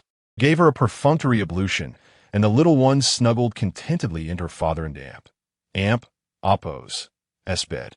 Clung to and Apo's neck with the tenacity of a koala, and permitted her to do so. This marks maiden voyage into the realm of lulling a child to sleep. He recalled the parenting advice he had gleaned online and began to regale with a gentle bedtime story. Tonight, Papa shall recount the tale of the Snow Queen. Once upon a time, in a kingdom of great splendor, lived a monarch with 2 daughters of surpassing loveliness. One of these daughters was named Elsa, and so it was that experienced, for the first time, the comforting embrace of her father as she drifted off to sleep, lulled by his gentle narration. From the first meal he had prepared for her, to the first gift he had bestowed upon her, and now, These two additional milestones, and Oppo's heart overflowed with contentment, and she succumbed to a deep, restorative slumber. Chapter 14. Daliel. On the following morning, little Nai was still deep in slumber, while Gu Xingyi had risen early as usual. He gently pushed open the bedroom door and made his way to the living room, preparing to embark on his morning run. In the next moment, he rubbed his eyes in disbelief. The ointment that had been on the coffee table was mysteriously absent. Gu Xingyi and Oppo's eyes gradually sparkled, and a knowing smile crept across his face. Today, he stepped out of the house with a heart full of joy. After spending over 2 hours on his morning run, showering and preparing breakfast, Gu Xingyi had one more task for the day, waking his daughter. Little Nai was stirred from her sleep by her father and Oppo's gentle voice. Rubbing her sleepy eyes, her adorable smile blossomed the moment she saw Gu Xingyi. The little one extended her soft, tender arms, signaling for a hug. Gu Xingyi promptly scooped her up, dressed her in the new clothes he had purchased the day before, and carried her out for her morning routine. Though Gu Xingyi had learned how to care for young children through videos, the theory proved vastly different from practice. He quickly realized just how challenging it was. The little girl in Oppo's delicate body made him hesitant to apply any force, resulting in a rather clumsy endeavor, especially when it came to tying her hair. He found himself at a loss, spending quite some time only to end up with a crooked hairstyle. "Daddy is such a silly goose."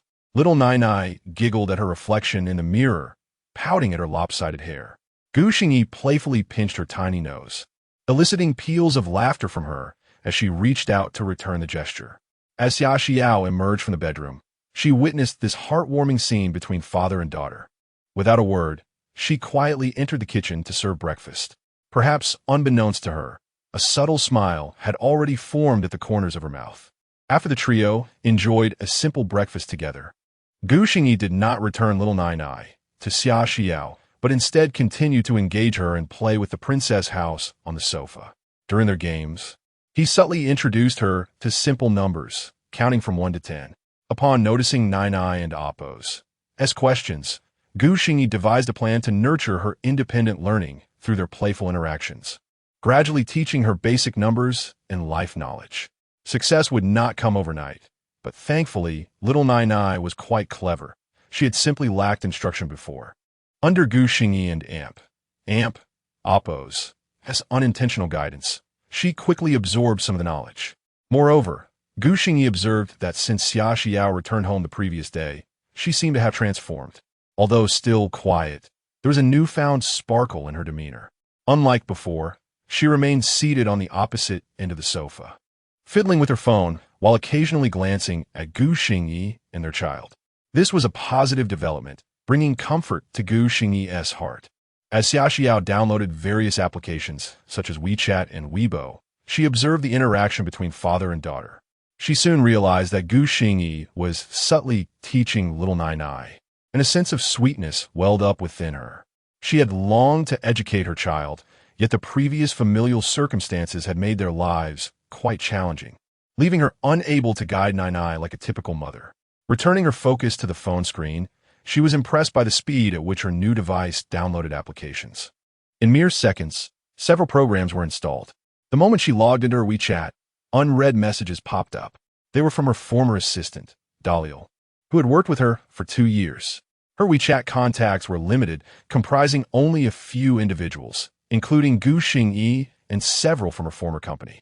Daliel had been messaging her consistently since her marriage until just a couple of days ago, primarily inquiring about her well-being, but Xia Xiao had been unable to respond. Seeing the string of messages warmed her heart, prompting her to reply, "Sorry, Lele, I haven't been able to respond until now. I'm doing well, so no need to worry."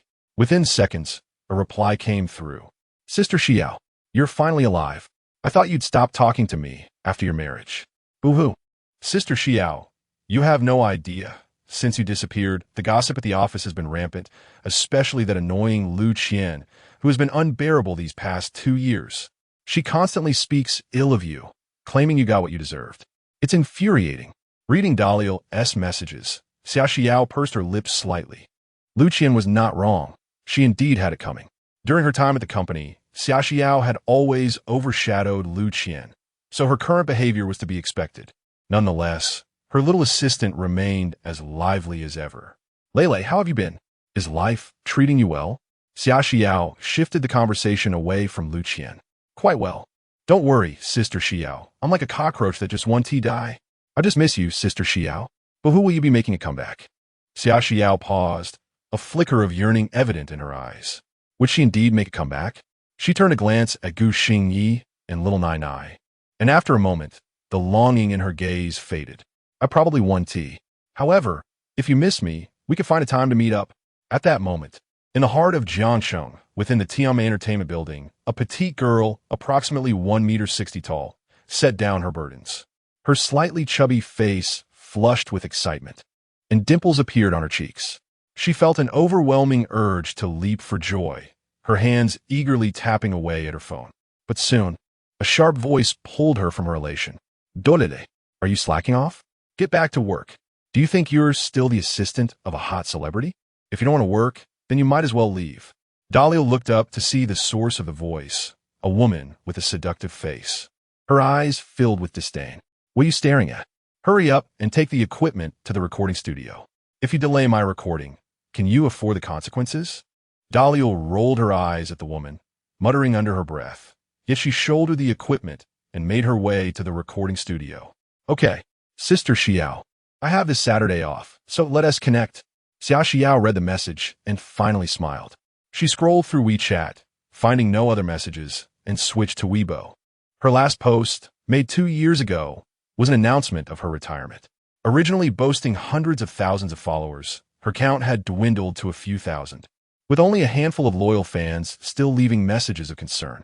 Casually browsing the trending topics, she noted several recent gossip articles, including a few discussing a song that had recently gone viral. A Lifetime with You, an enchanting song, a mysterious singer amassing over 1 million fans overnight with just one video. Xingyan? Who is he?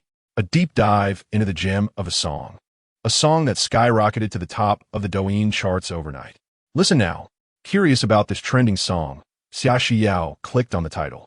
The post contained a lengthy, enthusiastic review praising the song, accompanied by a link. Xia Xiao clicked the link, and her phone screen automatically transitioned to a Douyin video interface. A familiar figure appeared on the screen, accompanied by a familiar guitar melody. Then, the well-known voice echoed through the living room. I awoke from my tears, haunted by the dream of your departure. Chapter 15. A surge of courage. The living room fell suddenly silent, with only the melody reverberating in the ears of the three. Gu Xingyi awkwardly turned his head away, while little Nai Nai, her big eyes sparkling, nestled into Xia Xiao and Appo's embrace. Gazing at the phone screen, Xia Xiao was utterly stunned. The familiar tune was none other than the song that had echoed from the room a couple of days ago. So, Gu Xingyi had been recording a video that day. It was little Nai Nai who first broke the silence, extending her tiny finger towards the phone screen, looking up at Xia Xiao with curiosity shining in her eyes. It and Appo's daddy. Daddy is in the phone. Yes, it is indeed daddy, Xia Xiao replied, gently ruffling the little one in Appo's hair. She finally understood why Gu Xingyi could afford to redecorate their home with such lavish furnishings. His video had amassed millions of likes. How could he lack funds? She turned her gaze towards Gu Xingyi and Appo's sharply defined profile, her expression a complex mix of emotions. With her mother's affirmation, little Nai Nai joyfully leapt back into Gu Xingyi and Appo's arms, her small hands cradling his face, her eyes radiating delight. Daddy is so gentle. Nai Nai also wants to sing, and to be in the phone too. As her soft little hands pressed against his face, Gu Xingyi's demeanor began to soften. He reciprocated by cradling his daughter's small face in his larger hands, softly inquiring, "Does Nai Nai like to sing?" "Yes," little Nai Nai replied without hesitation, her eyes gleaming with excitement. Gu Xingyi and Appo's smile widened. "All right then, Daddy will teach Nai Nai to sing. Once you learn, we can sing together in the phone, okay?" Nai Nai nodded vigorously, then joyfully planted a kiss on Gu Xingyi and Appo's cheek. Elated by the reward, Gu Xingyi and Appo's face lit up, and under the adoring gaze of his daughter, he hurried back to the side to fetch his guitar. Upon returning to the sofa, he adjusted the strings, only to find Xia Xiao and little Nai Nai both staring at him with rapt attention. A rare blush crept onto Gu Xingyi and Appo's cheeks as he caressed the guitar strings. Today, Daddy will compose a song just for Nai Nai, and I will sing it first for you. On the next round, I will sing a line, and you will follow me. All right? Okay. Little Nai Nai nodded eagerly, her face brimming with anticipation. This song is called a Surge of Courage. Pay attention, Nai Nai. With that, Gu Xingyi strummed the strings gently, a lively melody filling the living room. Surprisingly, little Nai Nai displayed an excellent sense of rhythm, swaying her head in time with the music. Gu Xingyi found himself instinctively moving along with her. Observing this synchronized dance of father and daughter, Xia Xiao and Appo's gaze softened, and a smile crept onto her face as she unconsciously joined in their rhythm. Here we go, he announced as the prelude concluded, and joyful singing erupted from his lips. A seed is sown within my heart. It holds the power to grant small wishes. I've heard every child yearns for it. Are you ready? Oh, let us explore together. The cheerful strumming of the guitar mingled with Gu Xingyi's lively voice, resonating throughout the living room. Little Nai Nai truly possessed a flair for performance, complimenting her father's singing with animated gestures. Her bright eyes sparkled, perfectly paired with her adorable movements, melting Gu Xingyi's heart. As the song played on, Xia Xiao's almond-shaped eyes remained fixated on Gu Xingyi, as if trying to peer into his soul, flickering with an unusual light. Unaware, Gu Xingyi simply smiled, watching little Nai Nai, swaying his body in tandem with her. The seed in my heart is about to sprout. Every day I strive for it with all my might. Mom and Dad say every dream is grand. Together with siblings, let us charge ahead. For the very first time, the entire family was immersed in a sea of joy. And at that moment, even the living room seemed to radiate warmth. Gu Xingyi's voice was light and playful, reminiscent of a mischievous child frolicking in a room. The song appeared to whisk away all their troubles, leaving only happiness in its wake. Okay, go. Let us go, let us go. Okay, go. Let us go. Let us go. Embrace the thoughts we cherish in this moment. Okay, go. Let us go, let us go. Okay, go. Let us go, let us go. A surge of courage. In tune with the melody, little Nai Nai raised her tiny fist, striking a superhero pose. Gu Xingyi set down his guitar, joining her in the gesture, then gently tapped her cute little nose with his finger. His eyes glimmered with affection as he spoke softly. Nai Nai, do you know what okay go means? Okay go. It means to charge forward with courage. Yes. Little Nai Nai leapt into Gu Xingyi and Appo's embrace, her short arms wrapping snugly around his neck. Daddy, Nai Nai loves this song. And Nai Nai loves having a daddy like you. Please don't go back to how you were before. Her sweet voice echoed in his ears. And Gu Xingyi and Appo's mouth fell slightly open, his eyes suddenly misty. He hugged little Nai Nai tightly, burying his face in her clothes, inhaling her milky scent. Yes, Daddy will never be like that again. His voice was hoarse yet resolute. Xia Xiao could not see Gu Xingyi's expression at that moment. She was already in tears, yet a smile graced her face. She knew that the past would never return. It was gone forever. It was Gu Xingyi who first regained his composure. He set the guitar aside and placed little Nai Nai on his lap. Nai Nai, shall we learn the song now? I'll sing a line, and you repeat after me. All right? Okay. Little Nai Nai promptly agreed. Thus began a delightful lesson between father and daughter, with Gu Xingyi singing a line slowly and little Nai Nai eagerly following suit. The nursery rhyme was indeed meant for children, and the lyrics, sung from her lips, possessed a depth that Gu Xingyi's voice lacked. Her tender, melodic tone enchanted all who listened. Perhaps inheriting her parents and Appo's musical genes, little Nai Nai sang with remarkable skill. Though she only followed the first round, her pitch was flawless, albeit her lyrics were somewhat unsteady. Clearly enamored with singing, little Nai Nai absorbed Gu Xingyi and Appo's patient instruction, and the living room was filled with their harmonious voices throughout the morning. Seeing the two immersed in their musical endeavor, Xia Xiao quietly began preparing lunch. However, her culinary skills were evidently inferior to Gu Xingyi and Appo's, prompting little Nai to exclaim during mealtime that she would only eat Daddy and Appo's, as cooking in the future. This made Xia Xiao shoot an envious glance at the little one, her heart brimming with indignation. One ungrateful child. Just 2 days, and you and Appo's already been won over. Such a familial atmosphere filled Gu Xingyi with comfort, though intangible. He could distinctly feel its presence. The ambience in their home now truly resembled what a family should embody. The previous oppressive environment was something even a dog would avoid. Chapter 16. I will not allow anyone with yellow hair within 100 miles. Little Nai learned quickly, mastering the song Courage Explodes in just 3 days. The rendition she offered was the most delightful version that Gu Xingyi had ever heard. Perhaps it was due to the bias of a loving father. But Gu Xingyi felt that Nai's performance surpassed even that of the original artist. At her enthusiastic insistence, Gu Xingyi recorded a video of Nai and shared it on Douyin. In the video, Nai wore a pink princess dress, adorned with a bow, her petite frame swaying to the music in the most endearing manner. Gu Xingyi's face radiated joy as he filmed, his expression a proud declaration of "This is my daughter."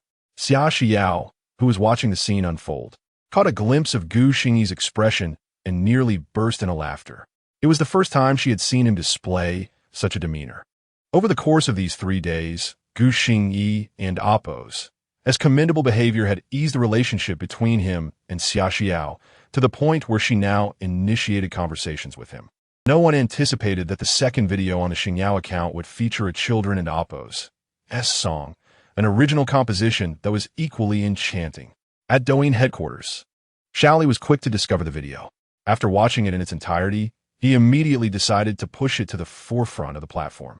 With such an adorable little girl and a captivating song, Shaoli beamed with delight, his smile stretching from ear to ear. It was impossible for this video not to go viral. He managed the account and could already foresee a significant increase in his commission for the month, filling him with joy. Soon after, Douyin and Appo's trending topics exploded. The controversy surrounding a life with you had not yet settled when the storm of Courage Explodes began to brew. The video gained traction at an astonishing rate. Within a single afternoon, the likes soared to 5 million, while the comments flooded in at an astounding volume. Consequently, that evening, Gu Xingyi had to silence his phone once more, contentedly scrolling through the comments while cradling Nai on the sofa. The comment section was filled with clever and articulate individuals, and Gu Xingyi found it impossible to stop reading. I want a daughter like this. I wanted Appo's to allow anyone with yellow hair within 100 miles. This comment garnered the most likes. Like father, like daughter. The father starts with a hit, and Appo's, a life with you, and Appo's, and the daughter follows with Appo's, Courage Explodes, and Appo's, Shun and Appo's. The next video feature the mother. This was the most replied to comment. I want a daughter like this. I would willingly endure anything for her. This was the third most popular comment, which Gu Xingyi himself liked. Naturally, the song became a sensation on Douyin, with countless parents showcasing their darling daughters imitating Nai and Appo's adorable swaying as they sang Courage Explodes. In an instant, Douyin was overrun by charming little ones. That night became a festive occasion for these delightful children. Meanwhile, the instigator, Nai, was already sound asleep in Gu Xingyi's embrace. The world of children is so pure. A little kindness can erase all past grievances and allow them to embrace you anew. The following day, Saturday, Gu Xingyi had just returned from his morning jog, wiping the sweat from his brow as he opened the door to his home, only to find Xia Xiao emerging from the bathroom, clad in a newly purchased sleeveless nightgown. She had evidently just finished showering, her cheeks flushed from the steam, droplets of water clinging to the ends of her hair, and the straps of her nightgown sagging slightly on her fair shoulders. The garment seemed a tad oversized, and Gu Xingyi could make out the delicate skin beneath. This was the second time he had stumbled upon her in such a state, and it was somewhat awkward. They exchanged wide-eyed glances, and a line of poetry suddenly popped into Gu Xingyi and Appo's mind. Natural beauty unadorned, pure water yields lotus blossoms, which seemed perfectly suited to Xia Xiao at that moment. Noticing Gu Xingyi's gaze fixed on her, Xia Xiao instinctively covered her chest, her face growing increasingly flushed, even her earlobes turning red. Despite being married for over 2 years, the atmosphere felt akin to that of a young couple just beginning to date. "Good morning." Xia Xiao attempted to regain her composure, greeting Gu Xingyi before hastening her steps toward the bedroom. "Morning," Gu Xingyi replied briefly. Xia Xiao did not speak further, seemingly fleeing back into the sanctuary of the bedroom. Gu Xingyi couldn't and amp, oppose, help but chuckle. He too was taken aback, for as a single man, witnessing such a sight early in the morning was quite a shock. However, he held no inappropriate thoughts towards Xia Xiao, despite having a child together. He understood their situation well. On one hand, he took matters of love seriously. Otherwise, he wouldn't have remained single for so long. On the other hand, Xia Xiao likely harbored resentment towards him, so how could she possibly have any feelings for him? Love requires mutual affection. Gu Xingyi shook his head, dismissing his wandering thoughts, and hummed a tune as he entered the bathroom. His morning routine consisted of showering, cooking, and waking Nai, his daily trifecta. When Gu Xingyi opened the bedroom door, he found Nai still deep in slumber, her small mouth slightly ajar, sprawled across Gu Xingyi and Appo's large bed. After a few days of regular meals and sleep, Nai and Appo's complexion had improved significantly. Though she remained slender, her spirit was visibly brighter. Gu Xingyi sat at the edge of the bed for a while, then leaned down to gently pinch the little one in Appo's nose. Nai and Appo's time to wake up for breakfast. The sleepy child pouted, slowly opening her eyes. Upon seeing Gu Xingyi, her lips curled into a smile. She then reached out her tiny arms and wrapped them around Gu Xingyi's neck. "Daddy." Her voice was sweet and affectionate. Gu Xingyi chuckled, lifting her into his arms and carrying her to the stool by the sink. Nai had been learning to wash her face and brush her teeth independently for the past 2 days, with Gu Xingyi assisting her by squeezing toothpaste and handing her a towel. Nai was quite clever. She had mastered the skill in no time. At that moment, Xia Xiao emerged from the bedroom, dressed in a white blouse adorned with small flowers and a pleated long skirt, an outfit she had purchased just days prior. Her long hair was styled in a high bun, giving her a youthful and vibrant appearance that made it hard to believe she was a mother of a 3-year-old. Xia Xiao's appearance caught Gu Xingyi's eye, and he nodded in approval. This was the vitality one should possess in their 20s. However, she was still a bit too thin.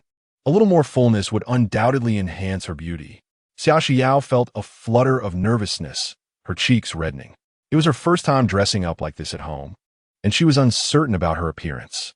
She glanced at Gu Xingyi, who was still tending to Nai, and discreetly took a seat at the dining table. Had his eyes just lit up? That must mean she looked good, right? Wait, why did she care about his opinion? Xia Xiao puffed her cheeks in frustration, absent-mindedly stirring her chopsticks in her bowl, annoyed with herself for being so self-conscious. At that moment, Gu Xingyi sat down with the freshly washed Nai.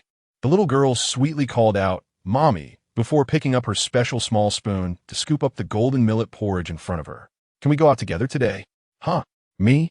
Gu Xingyi, who had been savoring his meal, suddenly heard Xia Xiao and Appo's question and looked up at her, pointing to himself in confusion. Xia Xiao nodded, avoiding his gaze, though her earlobes were blushing. "Of course," Gu Xingyi replied enthusiastically. Chapter 17. Meeting Lele. Nana donned a shirt and skirt identical to those of Xia Xiao, while Gu Xingyi was attired in a refined casual ensemble. The trio strolled from their residential complex to the street, attracting the attention of every passerby. Everyone was captivated by the family and Appo's striking appearance, and they couldn't and Appo's help but wonder why such ethereal neighbors had never been seen around the community. Nana, holding her father in Appo's hand in one hand and her mother in Appo's in the other, skipped joyfully, her little face beaming with delight. She had never imagined that one day she could venture out like other children, holding both her parents in Appo's hands. In that moment, Nana felt as if her happiness could not be contained within even the grandest of princess castles. Despite the slightly warm weather, the family seemed blissfully unaware, as evidenced by their uplifted smiles. On the road, Gu Xingyi hailed a taxi. first placing the little one in the back seat before gallantly assisting Xia Xiao into the car and closing the door for her. He then took his place in the front passenger seat. Their destination was Yida Plaza in the city center, where Xia Xiao was scheduled to meet her former assistant, Tao Lele, at a bubble tea shop. The reason for bringing Gu Xingyi and Nana along was solely because Lele wished to meet the little one, who had been closely following Gu Xingyi around for the past few days, making his presence simply a stroke of luck. The journey to the city center took over 40 minutes. Nana clung to Xia Xiao's neck, gazing out at the fleeting scenery, everything appearing novel to her on her first outing. The driver initially marveled at the family and Appo's beauty, then suddenly recognized the little one in the back seat. Though he couldn't and Appo's quite place where he had seen her before, he engaged Gu Xingyi in conversation, making the atmosphere within the vehicle quite lively.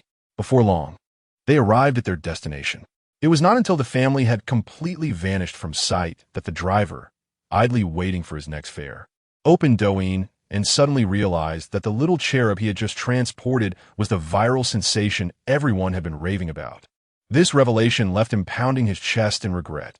His daughter was an ardent fan of this adorable child, watching her videos countless times daily. He lamented missing the chance for a photo, knowing full well that his daughter would be furious if she found out. Yida Plaza was the bustling heart of Jiangxing, conveniently located near Tao Lele's workplace. After 2 long years, she was finally able to reunite with Sister Xiao, and her excitement was palpable. She had pre-purchased several bubble teas and sat at a table, eagerly watching the entrance as time seemed to stretch unbearably. Having worked alongside Xia Xiao for a year and a half, they had grown as close as sisters. Xia Xiao had always treated her with kindness. But after her relationship with Gu Xingyi began, everything changed. Lele struggled to understand why Sister Xiao chose to be with a man she deemed utterly unremarkable. Despite her attempts to offer counsel, Xia Xiao had been resolute, unwilling to listen. As Lele's mind wandered, she suddenly spotted a familiar figure entering the shop, holding the hand of a bouncy little girl. Her eyes brightened, and she sprang to her feet, waving her arms. "Sister Xiao, over here!" Upon hearing the voice, Xia Xiao looked up to see Lele and Appo's enthusiastic wave, a smile spreading across her face. Lele had not changed. She remained as vivacious and cheerful as ever. As they approached one another, both women's eyes sparkled with joy, and a hint of moisture welled up, overwhelmed by the long-awaited reunion. Lele scrutinized Xia Xiao closely, her eyes reddening further. She grasped Xia Xiao and Appo's hand tightly, her lips forming a pout. "Sister Xiao, you and Appo's lost so much weight. Is that man treating you poorly? Where is he? I'll help you teach him a lesson." Xia Xiao bit her lip, shaking her head as they sat down together, positioning Nana beside her before finally speaking. "Lele, they're in Appo's. There's no need to worry. I'm doing quite well now. Gu Xingyi, he treats me well. And you? How has work been since I left?" "I and Appo's am doing fine, Sister Xiao. You have no idea how much I and Appo's missed you." The two exchanged updates while Nana, with her wide, curious eyes, observed Lele with intrigue. After a lengthy conversation, Lele and Appo's gaze shifted to the little one who had been quietly sitting beside them, unnoticed until now. Upon closer inspection, Lele and Appo's eyes sparkled. "Wow, she looks just like Sister Xiao. It's as if she were sculpted from the same mold, especially those expressive big eyes. They capture hearts at first glance." At that moment, Nana flashed a sweet smile at Lele, and the latter was instantly enchanted. "Wow, Sister Xiao, is this little Nana? She looks just like you. How adorable." As Lele spoke, she left her seat and crouched down in front of Nana, her eyes gleaming with affection as she gently stroked the little girl and Appo's cheek. However, her brow furrowed slightly as she noticed that this child, like Sister Xiao, appeared rather thin. Lele's heart swelled with indignation. She was certain that the seemingly inept man must be mistreating both Sister Xiao and the child. After all, Sister Xiao had once cared for her so tenderly, ensuring she was plump and healthy. The more she thought about it, the angrier she became, wishing to confront that man directly. "Sister Xiao, Didn't you say he would come as well? Where is he? Xia Xiao sensed Lei and Appo's hostility towards Gu Xingyi, but was at a loss for words. How could she explain that he had changed? That would imply revealing that he had once treated her poorly, a truth she wished to keep hidden, especially from someone as dear as Lei. All she could do was offer an awkward smile. Nana wanted ice cream, so he went to buy some for her. Lei noticed the change in Xia Xiao's expression, which only fueled her anger further. Sister Xiao was naturally gentle and reserved, yet now there was an undertone of timidity that Lei could sense. To avoid frightening the child, she could only huff in annoyance and return to her seat, silently vowing to confront Gu Xingyi. Sister Xiao, Lei began to speak, but her words halted as her gaze sharpened, fixating on the entrance of the bubble tea shop. Xia Xiao froze, her expression growing even more awkward. She assumed Lei and Appo's hostility was directed at Gu Xingyi and Appo's her rival. Just as she turned to look, a slightly shrill voice called out from behind her. Lei, are you still enjoying bubble tea? Have you completed the tasks I assigned to you? Chapter 18. Conflict. Lu Qian. Are you done yet? Today is a day of rest. Tao Lei and Appo's face darkened, resembling a puffed-up kitten as she fixed her gaze on the speaker. Xia Xiao turned around and finally recognized the visitor, a slender woman wearing a baseball cap and a mask, her elongated willow-like eyes sparkling with a hint of mischief as she raised an eyebrow upon seeing her. Is that Lu Qian? Xia Xiao was momentarily taken aback. She was once a rising star from the same company, following the path of a talented singer. Back then, Lu Qian had always been overshadowed by Xia Xiao, who was affectionately referred to as Sister Xiao during their time together. Time had changed their dynamic, and Xia Xiao had long accepted the reality. Oh, isn't this Sister Xiao? Why aren't you at home, dutifully raising your family? What brings you out here to find Lei? Lu Qian and Appo's words dripped with sarcasm, her smile contrasting sharply with her tone as she casually strolled through the streets, unexpectedly encountering Tao Lei and Xia Xiao. Before Xia Xiao could respond, Tao Lei and Appo's anger flared. Lu Qian, mind your own business. It's not a work day. Stop being so pretentious. Sister Xiao, let us go. There's a mad dog barking here, and it's ruining our mood. With that, Tao Lei picked up little Nana, grasped Xia Xiao and Appo's hand, and attempted to leave. However, Lu Qian swiftly blocked their path, her expression darkening as she looked at Xia Xiao with a smirk. Sister Xiao, you've lost weight. Is life treating you poorly? If you're struggling, just let your little sister know. I might be generous enough to lend a hand. Look at Lei. She is currently working under me and seems to be doing just fine. Wouldn't you agree, Lei? Tao Lei's face turned ashen as she remained silent, glaring at Lu Qian. Xia Xiao abruptly turned to Tao Lei, disbelief flooding her eyes. Lei is working under Lu Qian? Didn't she say she was assisting someone else and everything was going smoothly? It's unimaginable that the company would let Lei do menial work. Yet, the moment was not right for questions. Xia Xiao turned back to Lu Qian, her gaze burning with fury, fists clenched tightly. It was one thing to bully her, but to mistreat Lei was intolerable.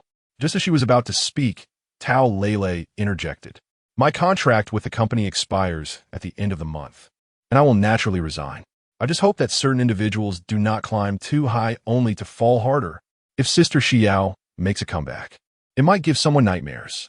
Lu Qian was taken aback by the statement. She indeed harbored some trepidation towards Xia Xiao, who had overshadowed her for a year and a half. During that time, who knew of her existence? But Lu Qian quickly regained her composure, peering down at Xia Xiao with disdain. A comeback? That's the funniest joke I've heard. What company would dare sign a washed-up artist with a child? Lu Qian continued, her scorn evident.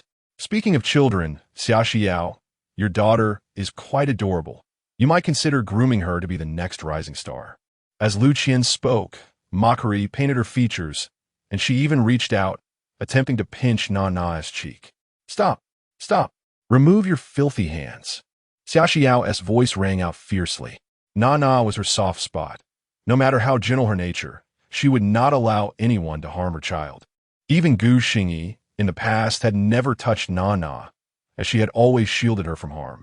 Another voice, deep and resonant, emerged from the entrance of a nearby milk tea shop, Gu Xingyi. His sharp gaze bore down on Lu Qian, holding 3 ice creams meant for Xia Xiao and the others. Gu Xingyi strode forward, presenting the ice creams to the 3 of them before positioning himself protectively in front of Xia Xiao and Nana, his tone icy. "Who are you?"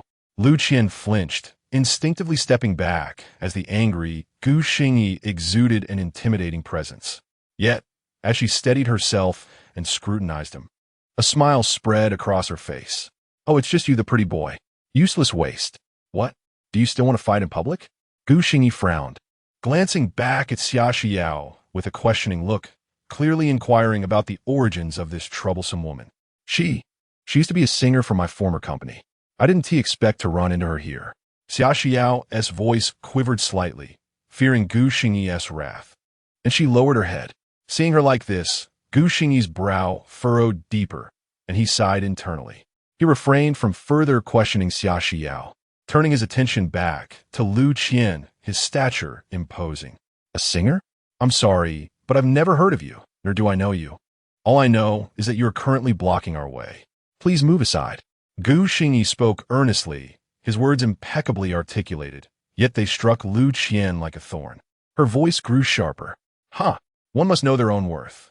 You think I'm unaware of how you're constantly trying to curry favor with the members of the boy band, Gao Cheng and Su Bin, treating them to drinks? Now you're trying to act tough with me? Gao Cheng? Su Bin? Gu Xingyi pondered over these names before finally recalling who they were, members of the boy band from his former life. After the original owner of his body retired, he had indeed tried to reconnect with them, but they had ignored his attempts. However, that was all in the past, and it had nothing to do with him. Gu Xingyi, I'm not familiar with either of them. Thank you. A good dog shooting tea blocked the way. If you continue to linger, don't blame me for calling security. As the largest commercial plaza in Jiangcheng, Yida Plaza would not permit disturbances. Lu Qian was momentarily silenced, glaring at Gu Xingyi with fury as she silently cursed him but eventually stepped aside. Gu Xingyi took Xia Xiao's hand and gestured for Tao Lei to follow as they made their way outside. Yet, as they brushed past Lu Qian, she suddenly called out to Xia Xiao, "What a pity that some people can no longer sing. Xia Xiao, my new song will be released at Huayin at the end of this month." Haha. Lu Qian laughed joyfully, her mocking tone echoing in their ears. Tao Lei was furious, wishing she could slap her across the face. Knowing that Sister Xiao loved to sing, but could no longer do so, made Lu Qian's words feel like a stab to the heart.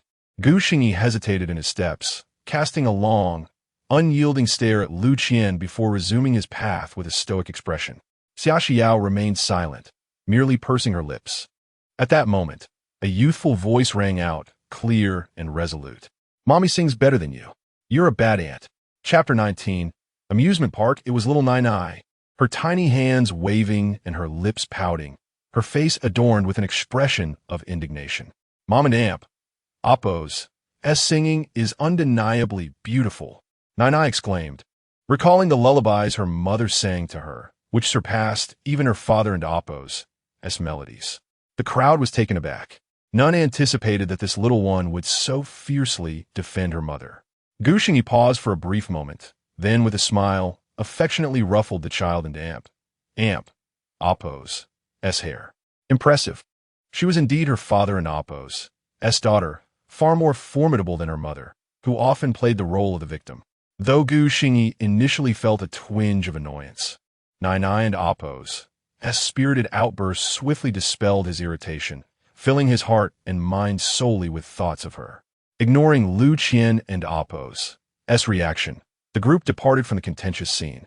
By midday, the trio, accompanied by the adorable child, arrived at a restaurant.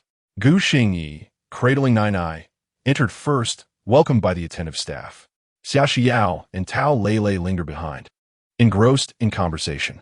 It was evident that Tao Lei harbored an aversion towards Gu Xingyi, often casting him sidelong glances and rolling her eyes in disdain. Were it not for Gu Xingyi and Appo's recent commendable demeanor, she would have entirely disregarded him.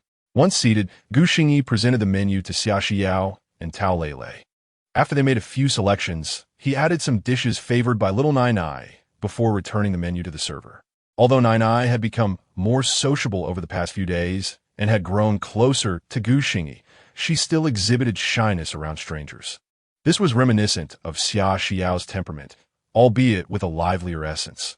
The child's natural curiosity and desire for play shone through her inquisitive gaze towards unfamiliar faces and things. However, her past experiences had instilled in her maturity beyond that of an ordinary child, a maturity that was both admirable and heart-wrenching. Gu Xingyi recognized this, but felt powerless.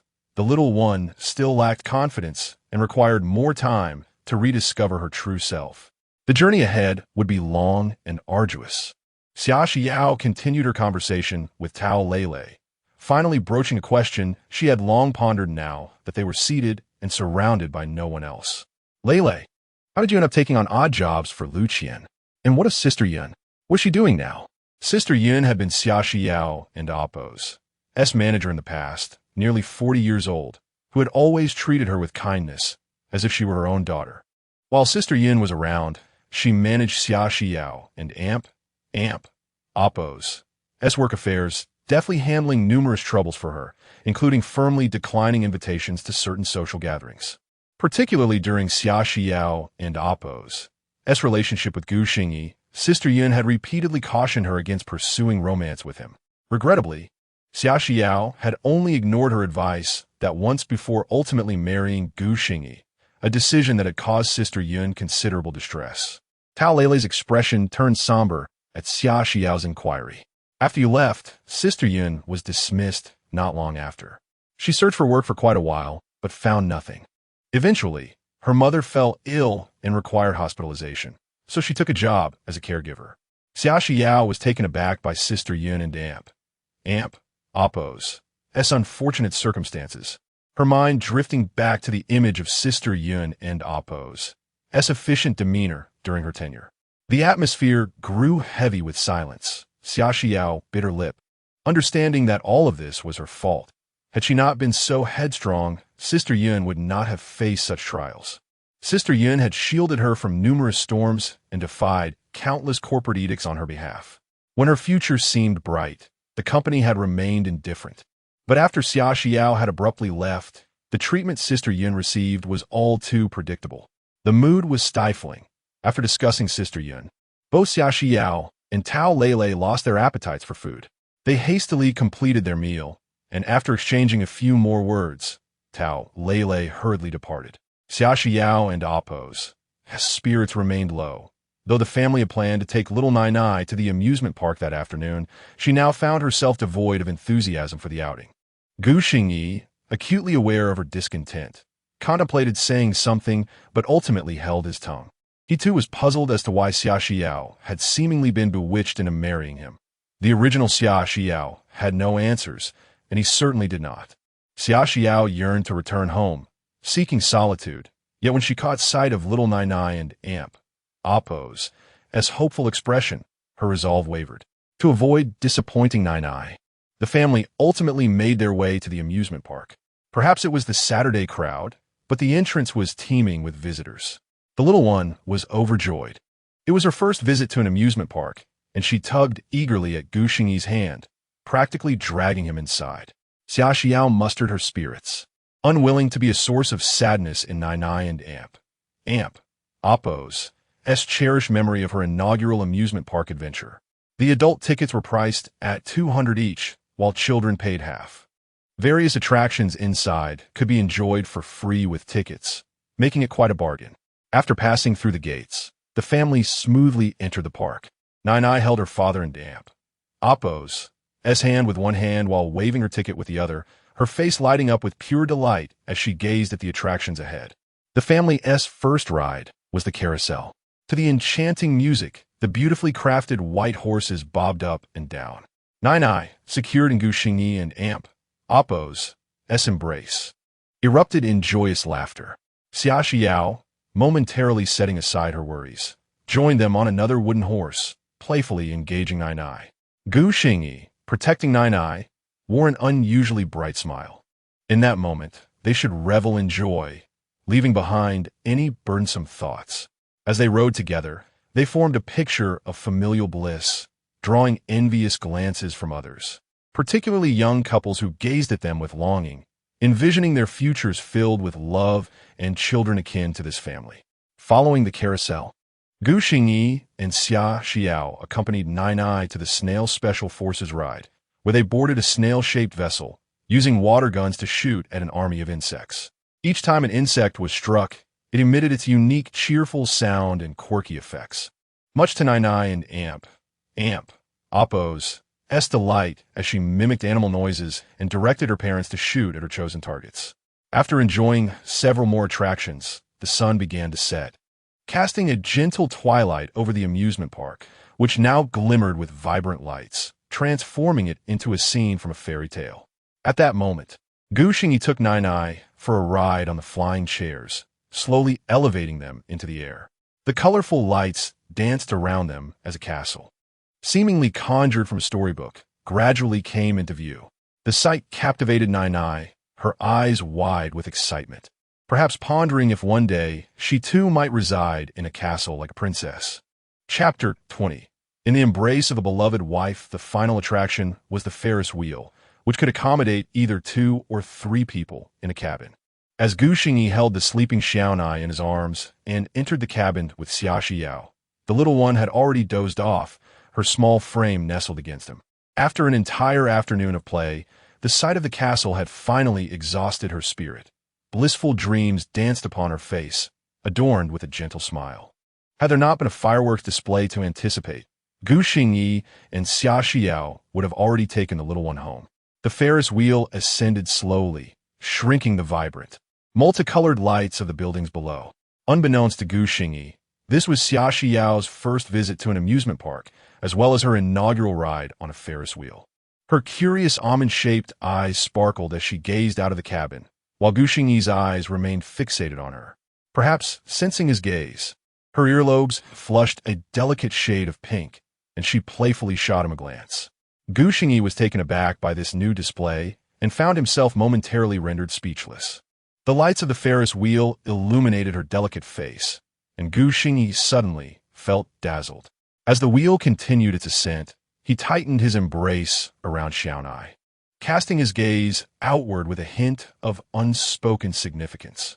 Below, many people waved fluorescent lights and vibrant fireworks, all gazing upward at the sky. In the next instant, fireworks erupted simultaneously from all corners of the castle, painting the night sky with a kaleidoscope of colors.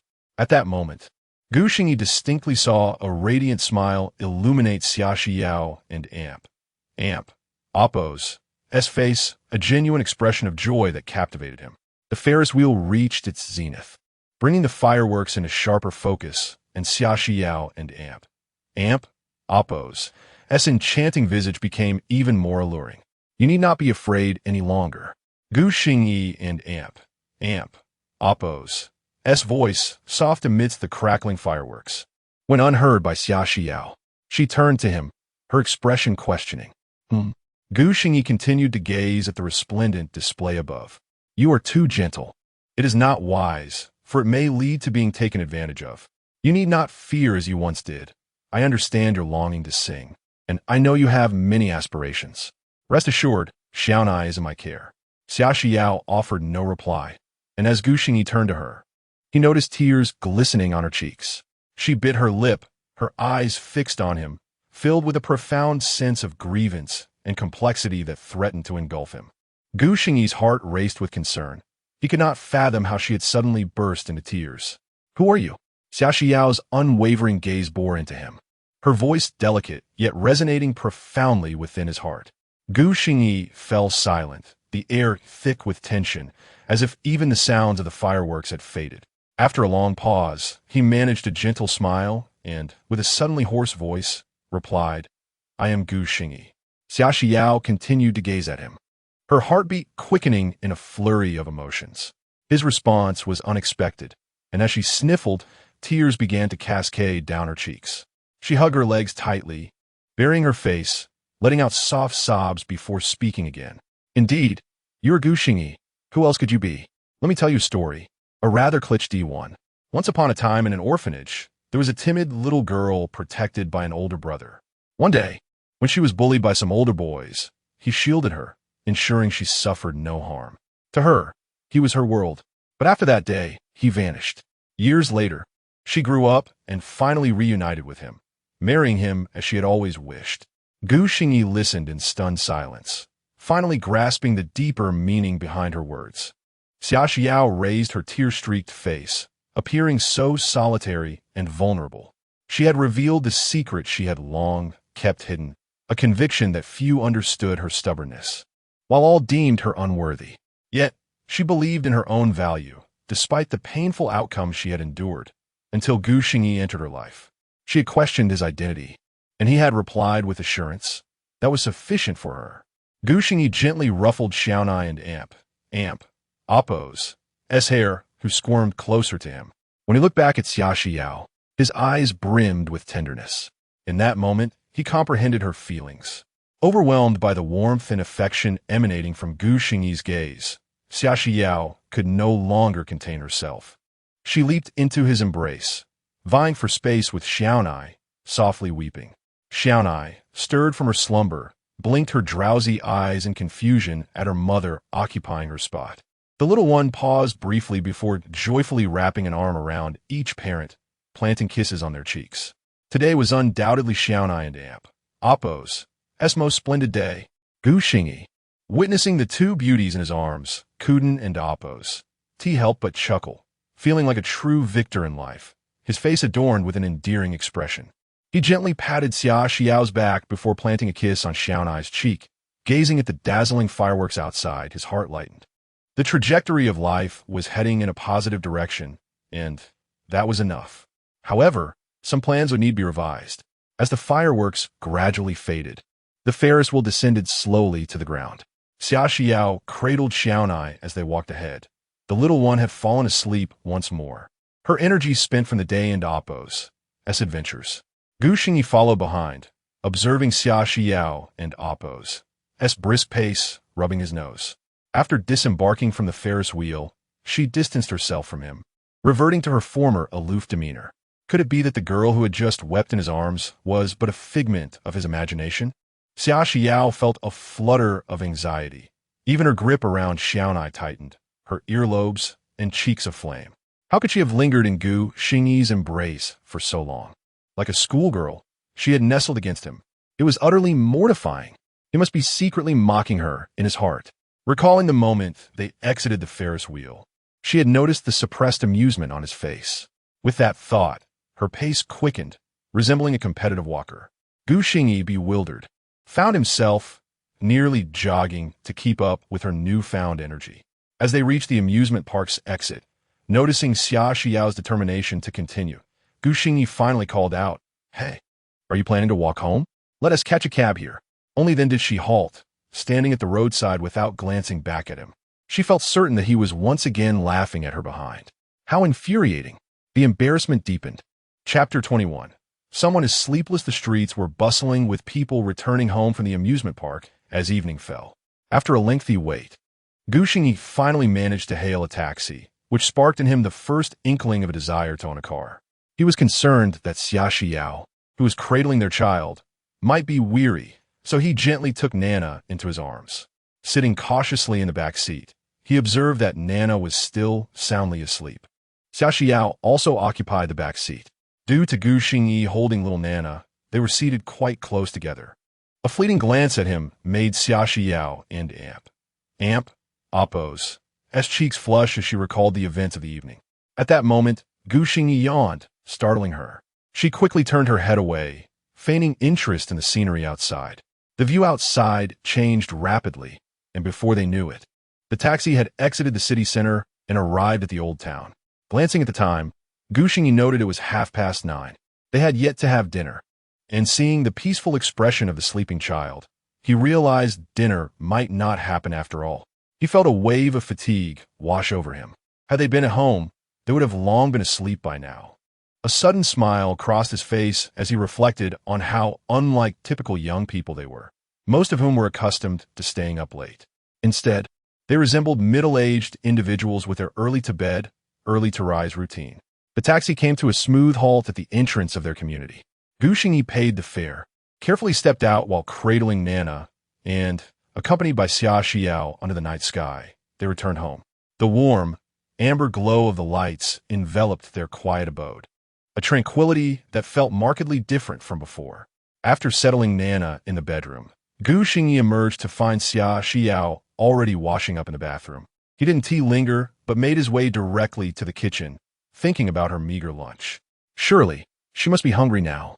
As he rummaged through the refrigerator, he decided on a simple meal of noodles. Xia Xiao indeed felt famished, having skipped lunch due to a lack of appetite. She had played for hours in the afternoon and shed tears that evening, leaving her now ravenous. After a quick wash, she intended to prepare something to eat. Upon opening the bathroom door, she found Gu Xingyi diligently working in the kitchen. A warmth spread through her heart as she casually took a seat on the sofa, her gaze lingering on his tall figure. How handsome, she thought suddenly, before covering her face in embarrassment, chastising herself for her foolishness. What was wrong with her today? Despite being a mother, she felt like a lovesick girl. Xia Xiao, you really are becoming increasingly embarrassing. Dinner is ready, Gu Xingyi said, bringing the noodles to the table, only to find her nearly curled up on the sofa. He simply beckoned her gently. At the sound of his voice, Xia Xiao tensed momentarily before discreetly lowering her hands from her face. Nodding slightly, she walked over to the dining table. Thank you, she murmured, her cheeks flushed. Yet she maintained an air of nonchalance as she began to eat. Xia Xiao devoured the noodles quickly, pleasantly surprised by how delicious they were. Within moments, she polished off half a bowl of noodles and 2 fried eggs. Gu Xingyi smiled at the sight and added his fried egg to her bowl. Stunned, Xia Xiao hesitated, not daring to look up, her cheeks reddening further. Although she had impulsively thrown herself into Gu Xingyi's embrace earlier, she was still adjusting to such intimate gestures between them. I had a substantial lunch, so you should eat more, Gu Xingyi said, prompting Xia Xiao to nod almost imperceptibly, her acknowledgement barely audible. Before long, she finished every last noodle, leaving not a drop of broth behind. She placed her chopsticks down and remained seated quietly until Gu Xingyi finished his meal and stood to clear the dishes. Feeling a bit flustered, she hurriedly stood up and took the dishes from the table. I'll take care of it, she said softly yet melodiously, revealing that she had been waiting all along. Gu Xingyi, understanding they were family, graciously let her help without contest. By the time Gu Xingyi emerged from a relaxing shower, Xia Xiao had already retreated to the bedroom. He turned off the living room lights and made his way to the bedroom, realizing that this was the latest he had stayed awake since arriving in this world. He was eager to sleep, knowing he had an early morning run ahead of him. Quietly slipping into bed, Gu Xingyi quickly drifted into slumber. In contrast, Xia Xiao found herself restless, lying in bed. As soon as she closed her eyes, memories of the day's events at the amusement park flooded her mind. Annoyed, she pulled the blanket over her face, attempting to force herself into sleep, yet her fluttering eyelashes betrayed her inner turmoil. Only when the dawn began to lighten the sky did she finally succumb to sleep, drifting into a heavy slumber. At 6 a.m, the early risers embarked on a new day. Gu Xingyi awoke as usual, completing his routine of morning runs, washing up, cooking, and waking little Nana. But he noticed that Xia Xiao had yet to emerge from their bedroom. Observing the closed door, he scratched his head, realizing that they had returned quite late the previous night, and she was still asleep. He had no intention of waking her, deciding to prepare a breakfast for her instead. After finishing his meal, Gu Xingyi cleaned the used dishes and emerged from the kitchen to find Nana happily singing a nursery rhyme while playing a puzzle game. Upon seeing her father, little Nana beamed, revealing her tiny white teeth, and offered him a sweet smile. Gu Xingyi leaned down to ruffle her hair. Nana, sing for me. Okay, Daddy, let me tell you a secret. Mommy sings beautifully.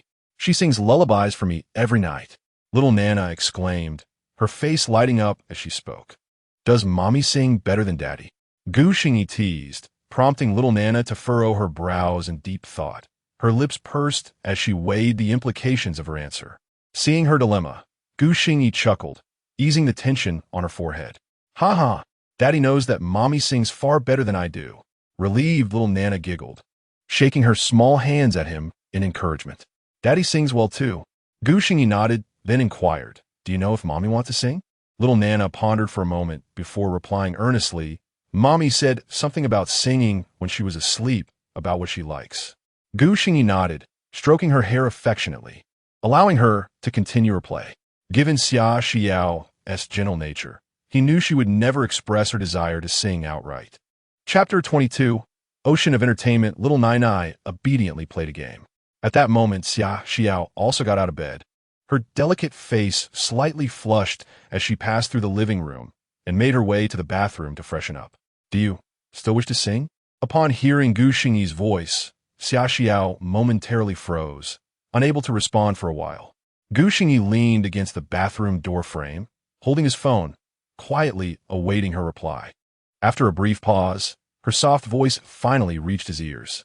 I do, with just a single word, devoid of further elaboration. Xia Xiao felt that her current life was something she had not dared to imagine over the past 2 years. Singing had become a distant dream, one that she could only bury deep within her heart. Gu Xingyi refrained from asking further. He simply nodded and returned to his side of the bed, opening the Douyin app to sift through his private messages. His inbox had long been inundated with notifications since the release of his first video. He had only skimmed through them briefly and hadn't into oppos. He looked back since, making it challenging to navigate through the flood of messages now. However, Gu Xingyi patiently scrolled through the screen, meticulously filtering each one. At last, his eyes brightened suddenly, and he clicked on one particular message. As he read the content, his fingers instinctively tapped the screen as he contemplated certain considerations. Initially, his motivation for posting videos was purely financial. He intended to accumulate enough funds to secure a stable life for Nai and Xia Xiao before stepping back from the limelight. However, after spending the past few days with them, especially following yesterday and Oppo's events, his perspective had shifted. The message was simple. Ocean Entertainment sincerely invites you to join our team. With your musical talent, we will expedite your journey to becoming a top-tier superstar. At the end of the message was Ocean Entertainment and Oppo's contact number. Ocean Entertainment, along with Tianmei Entertainment and Shengshi Entertainment, comprised the 3 titans of the entertainment industry in Huagua. The Douyin platform was a subsidiary of Ocean Entertainment. Given that he had released 2 original songs in succession on Douyin, it was not unreasonable for Ocean Entertainment to extend an invitation to him. After a moment's thought, Gu Xingyi cast aside his hesitation, entered Ocean Entertainment and Oppo's contact number, and placed the call. The phone rang only a few times before it was answered, and a sultry voice resonated through the receiver. Hello, who is this? Hello, my Douyin account name is Xingyan. I received your company and Oppo's invitation message. Is it convenient to discuss this now? At that moment, far away at Douyin and Oppo's headquarters in Modu, Yang Chunlin was taken aback upon receiving the call. She hadn't Oppo's anticipated that the creator named Xingyan would actually reach out to her. After all, it had been several days since she sent the invitation message, and she assumed the individual would shy away from entering the entertainment industry. Hello, are you still there? The pleasant male voice on the other end jolted Yang Chunlin back to reality, and a smile of delight spread across her face. As the director of Douyin and Oppo's operations and the deputy head of human resources at Ocean Entertainment, she had the ability to swiftly connect with and discover new talent. Hello, Mr. Xingyan. I am Yang Chunlin, the deputy head of human resources at Ocean Entertainment. Do you have time to discuss your potential joining with us? Yang Chunlin felt a surge of excitement, but she quickly responded with professionalism. However, Gu Xingyi's answer left Yang Chunlin momentarily stunned. Hello, Director Yang. I apologize, but I currently have no intentions of entering the entertainment industry. However, I would like to recommend a singer to you. Would your company have any interest in that? Not him. He was merely here to make a recommendation. Yang Chunlin couldn't help but feel a twinge of disappointment as she shook her head in resignation. What she sought was Xingyan, the individual who had garnered fame with 2 songs that had swept the internet. Mr. Xingyan, the situation is that I am just the deputy head. If you were to join us, I could certainly make decisions autonomously based on your reputation. However, if it concerns someone else, I might not have the authority to agree on the spot. Despite her reluctance, Yang Chunlin earnestly explained to Gu Xingyi, I can assure you, She is a very talented singer, and I will write songs for her. Furthermore, if your company requires songs in the future, I can serve as a composer for Ocean Entertainment. However, there will be conditions. I won't write for just anyone, only those I deem worthy. If you agree, we can discuss the specifics further. What do you think? On the other end of the line, Gu Xingyi spoke with a calm demeanor, while Yang Chunlin gradually fell silent, her mind racing as she considered the implications. After a moment, she acknowledged that she was intrigued. However, the decision was not solely hers to make. She would need to consult with her superiors. Mr. Xingyao, this ISN and AMP, OPPOs, TA matter I can decide on my own. How about this? I will discuss it with the company and get back to you. Regardless of the outcome, I will respond to you as soon as possible. Very well. I'll look forward to your reply. Once the call ended, Yang Chenlin wasted no time, swiftly grabbing her phone and hastening towards the door. Meanwhile, Gu Xingyi set his phone down, contemplating whether to wait for a response. After all, Ocean Entertainment was one of the three giants in Huaghua, starting off with a significant advantage over other companies. If this didn't pan out, he would seek alternatives.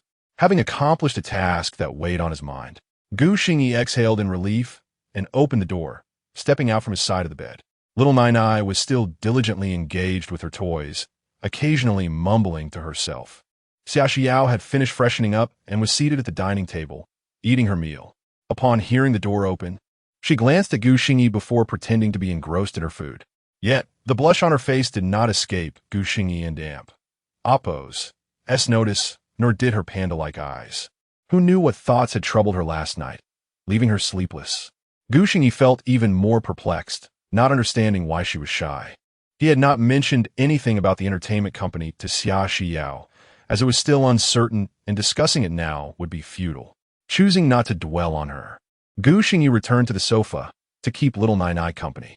To his surprise, the little one could count from 1 to 10 flawlessly. Just yesterday, she would sometimes forget a number or two. After spending a day out today, little Nai had managed to achieve this on her own. This revelation filled Gu Xingyi with joy and pride. He had worked with her for merely a week, and she was now on par with other 3-year-olds. Could it be that he was naturally suited to be a father? Gu Xingyi thought to himself, filled with pride, just as he was lost in his musings. A sudden knock on the door disrupted his thoughts. Gu Xingyi glanced at Xia Xiao, who wore a similarly puzzled expression. This only deepened his confusion. Both he and Xia Xiao were orphans, and no one had visited them in ages. Who could it possibly be? The knocking persisted, growing louder, as if the person outside was becoming increasingly impatient. Gu Xingyi frowned. It was rather rude to pound on the door so forcefully just because no one answered right away.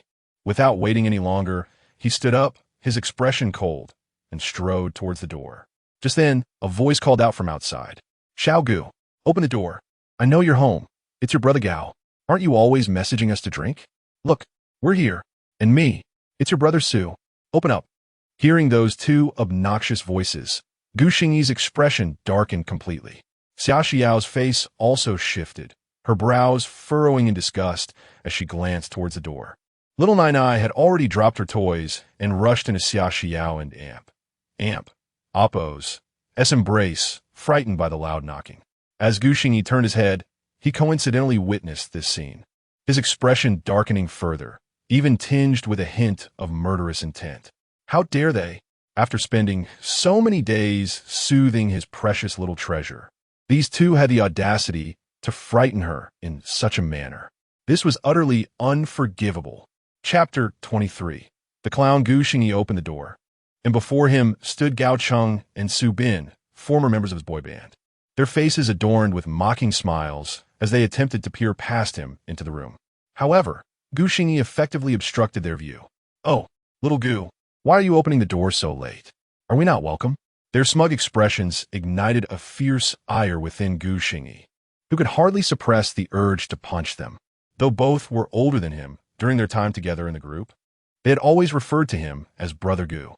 Gu Xingyi had been the visual centerpiece of the boy band, whose popularity had propelled their debut. When he was in a relationship with Xia Xiao, they had looked upon him with envy, but after their departure from the spotlight, their demeanor had shifted dramatically, now dripping with sarcasm.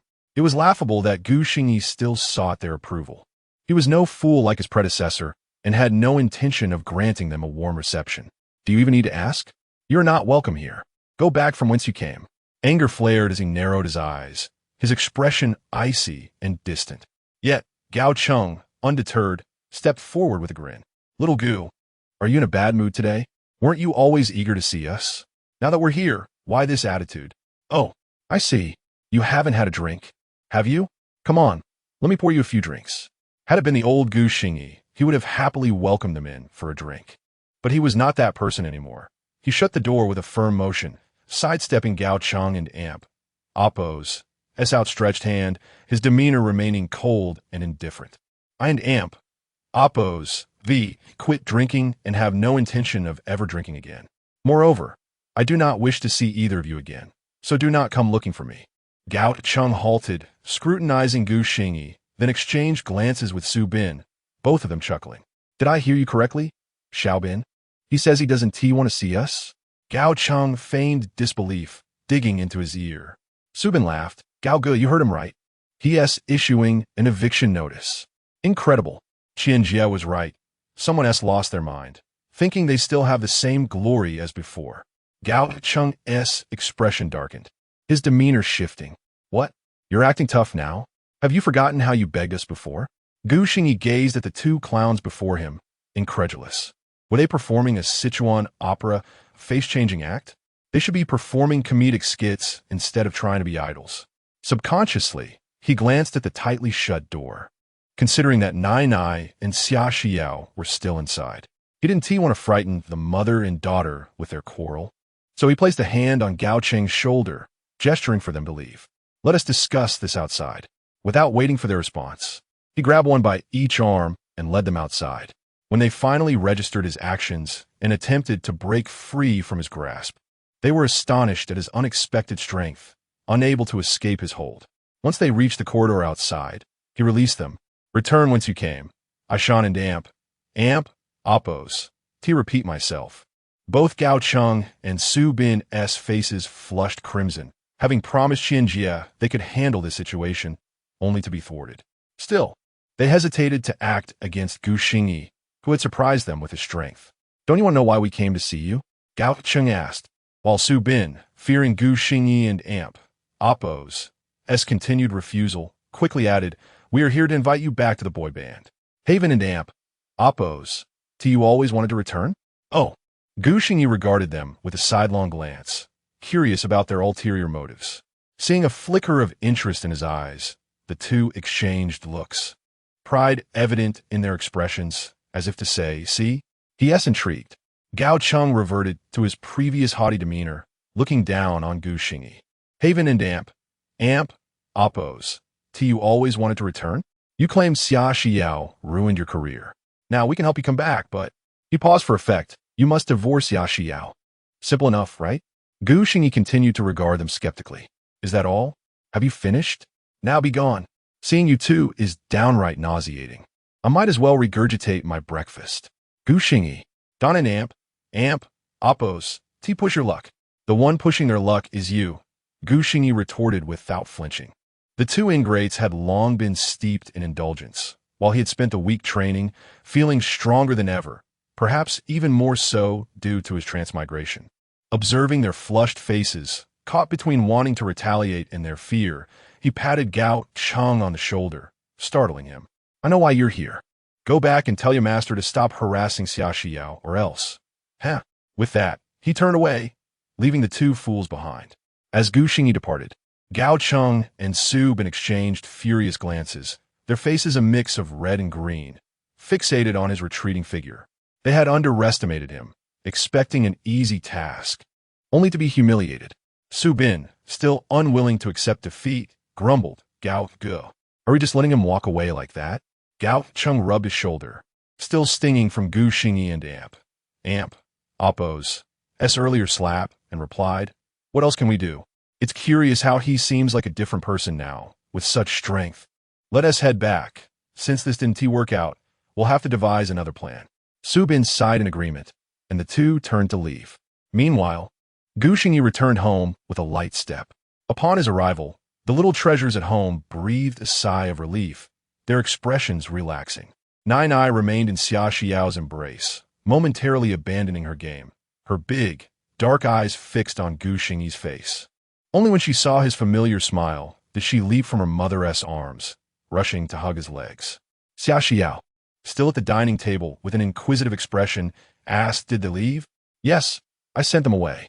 They want to be coming back," Gu Xingyi replied lightly, picking up Nai Nai and settling onto the sofa.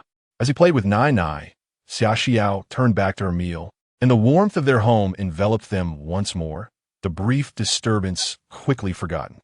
In stark contrast, Gao Cheng and Su Bin wallowed in their humiliation, having endured not only Gu Xingyi's scorn, but also a severe reprimand from Lu Qian. Having assured her they could persuade Gu Xingyi, they were instead unceremoniously dismissed, fueling their resentment towards him even further. Chapter 24. Preparing to depart for the Magic City as dusk fell and the sun dipped below the horizon. The outside air began to cool. Xia Xiao changed her clothes and ventured out with little Nai Nai to buy groceries. Meanwhile, Gu Xingyi, left alone at home, had just picked up his phone to scroll through Douyin when he received a call from Yang Chaolin. As soon as the call connected, a melodious voice greeted him. "Mr. Xingyao, is that you?" "Indeed it is," Gu Xingyi replied, and immediately the voice on the other end continued. "Mr. Xingyao, we have come to an agreement. We can allow the individuals you recommend to join the company. However, the higher-ups have expressed that currently you only possess 2 songs, one of which is a children's song. Please do not misunderstand. Both songs are excellent, yet they wish to further assess your songwriting abilities. Would that be convenient for you?" It was evident that, based solely on 2 songs, they remained skeptical of his capabilities. Gu Xingyi understood their position. Capitalism prioritizes profit, and it was unlikely they would allow him to bring someone into the company based on merely 2 songs. "Songwriting? Certainly." Gu Xingyi and Appo's response was straightforward. His mind was a repository of cultural wealth, and he was untroubled by the prospect of a challenge. Yang Chaolin, who had faced her own share of difficulties, felt a wave of relief upon hearing Xingyao's decisive agreement. She had spent much of her day on this matter and was fond of the 2 songs he had composed.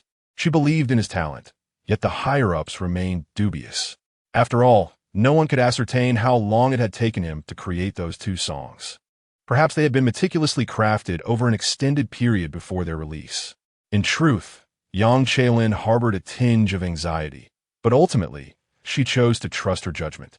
She believed that anyone capable of producing a life with an explosion of courage could not be mediocre. Eventually, the company agreed to provide Xingyao with an opportunity. Recently, Huayin had posed a challenge to several entertainment companies, inviting numerous lyricists and composers to address this issue. Regrettably, none had impressed, leading to their dismissal. If Xingyao could solve this puzzle, the company would no longer harbor doubts about him. "Mr. Xingyao, could we discuss the specifics in person? We need you to come here for a live songwriting session," Yang Chaolin said earnestly, eager to meet this enigmatic figure who had yet to show his face in any video. Gu Xingyi pondered for a moment. Aside from caring for his child, he had little else to occupy his time, so he readily agreed. "All right, when and where?" "In the Magic City. If possible, it would be best for you to come tomorrow. The sooner, the better, as it will highlight your value." Upon hearing Yang Chaolin's words, Gu Xingyi and Appo's impression of her improved significantly. Few would consider another and Appo's interests over their own, as most prioritize the company's benefit. "Understood. Tomorrow it is." Seeing Xingyao and Appo's enthusiastic agreement, Yang Chaolin exhaled deeply, her tone noticeably lighter. "Please finalize the details and send me a text. Use this number. I'll come pick you up on time tomorrow." "All right. We'll communicate via text. Goodbye," Gu Xingyi replied, and in the call, he then began to research flights to the Magic City and ultimately booked a ticket for the next morning at 10 o'clock. After sending the time via text to Yang Chaolin, he closed his eyes for a brief respite, seemingly unconcerned about the impending challenge. Before long, Gu Xingyi fell into a deep slumber. When Xia Xiao returned with little Nai Nai, she found him fast asleep. She quickly placed a finger to her lips, signaling Nai Nai to be quiet. Nai Nai blinked her big eyes and mimicked her mother, both sharing a silent understanding and a smile. Xia Xiao quietly entered the kitchen with her groceries, while Nai nestled against Gu Xingyi on the sofa. In his dreams, Gu Xingyi felt as if a small cat were nuzzling his face, its soft paws gently kneading his skin, a delightful sensation. Suddenly, the little cat covered his nose with her tiny hands, leaving Gu Xingyi gasping for air. He struggled momentarily and then jolted awake. Giggles echoed in his ears as Nai and Amp oppose, as cheerful laughter filled the room. Lowering his gaze, he discovered that it was indeed his precious daughter playfully pinching his nose. "Daddy, it an oppose. It's time to eat." "All right." Gu Xingyi smiled warmly, feeling grateful for such moments, far better than the loneliness he had experienced in his past life. The aroma of food wafted from the dining room, stirring his appetite. He glanced at the table, where a plate of crispy meat, a dish of shredded potatoes, and a bowl of tomato and egg soup awaited him. Quite tempting indeed. Xia Xiao emerged from the kitchen, carrying 2 bowls of rice. She glanced at Gu Xingyi and softly said, "I noticed you were still asleep, so I made dinner, although it may not be as delicious as what you prepare. I tasted it, and it turned out quite well." Gu Xingyi scooped up little Nai and stood up. "I think it's wonderful. It looks delicious and aromatic. I'm already feeling hungry. I'll take Nai to wash her hands and be right there." Flattered by Gu Xingyi's praise, Xia Xiao felt a flutter of shyness. She nodded and returned to the kitchen to bring another bowl of rice to the table. As the family gathered for dinner, Gu Xingyi placed a piece of crispy meat in Nai and Amp Oppo's bowl and turned to Xia Xiao, saying, "By the way, I need to go out tomorrow, and I'm unsure how many days I'll be away." Xia Xiao, sipping her soup, suddenly choked at his words, unable to suppress a cough.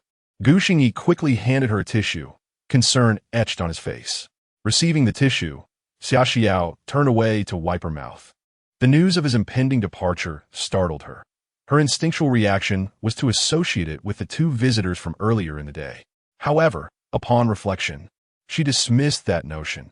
If that were the case, he would have invited them into their home today. After gathering her thoughts, Xia Xiao turned back to face him.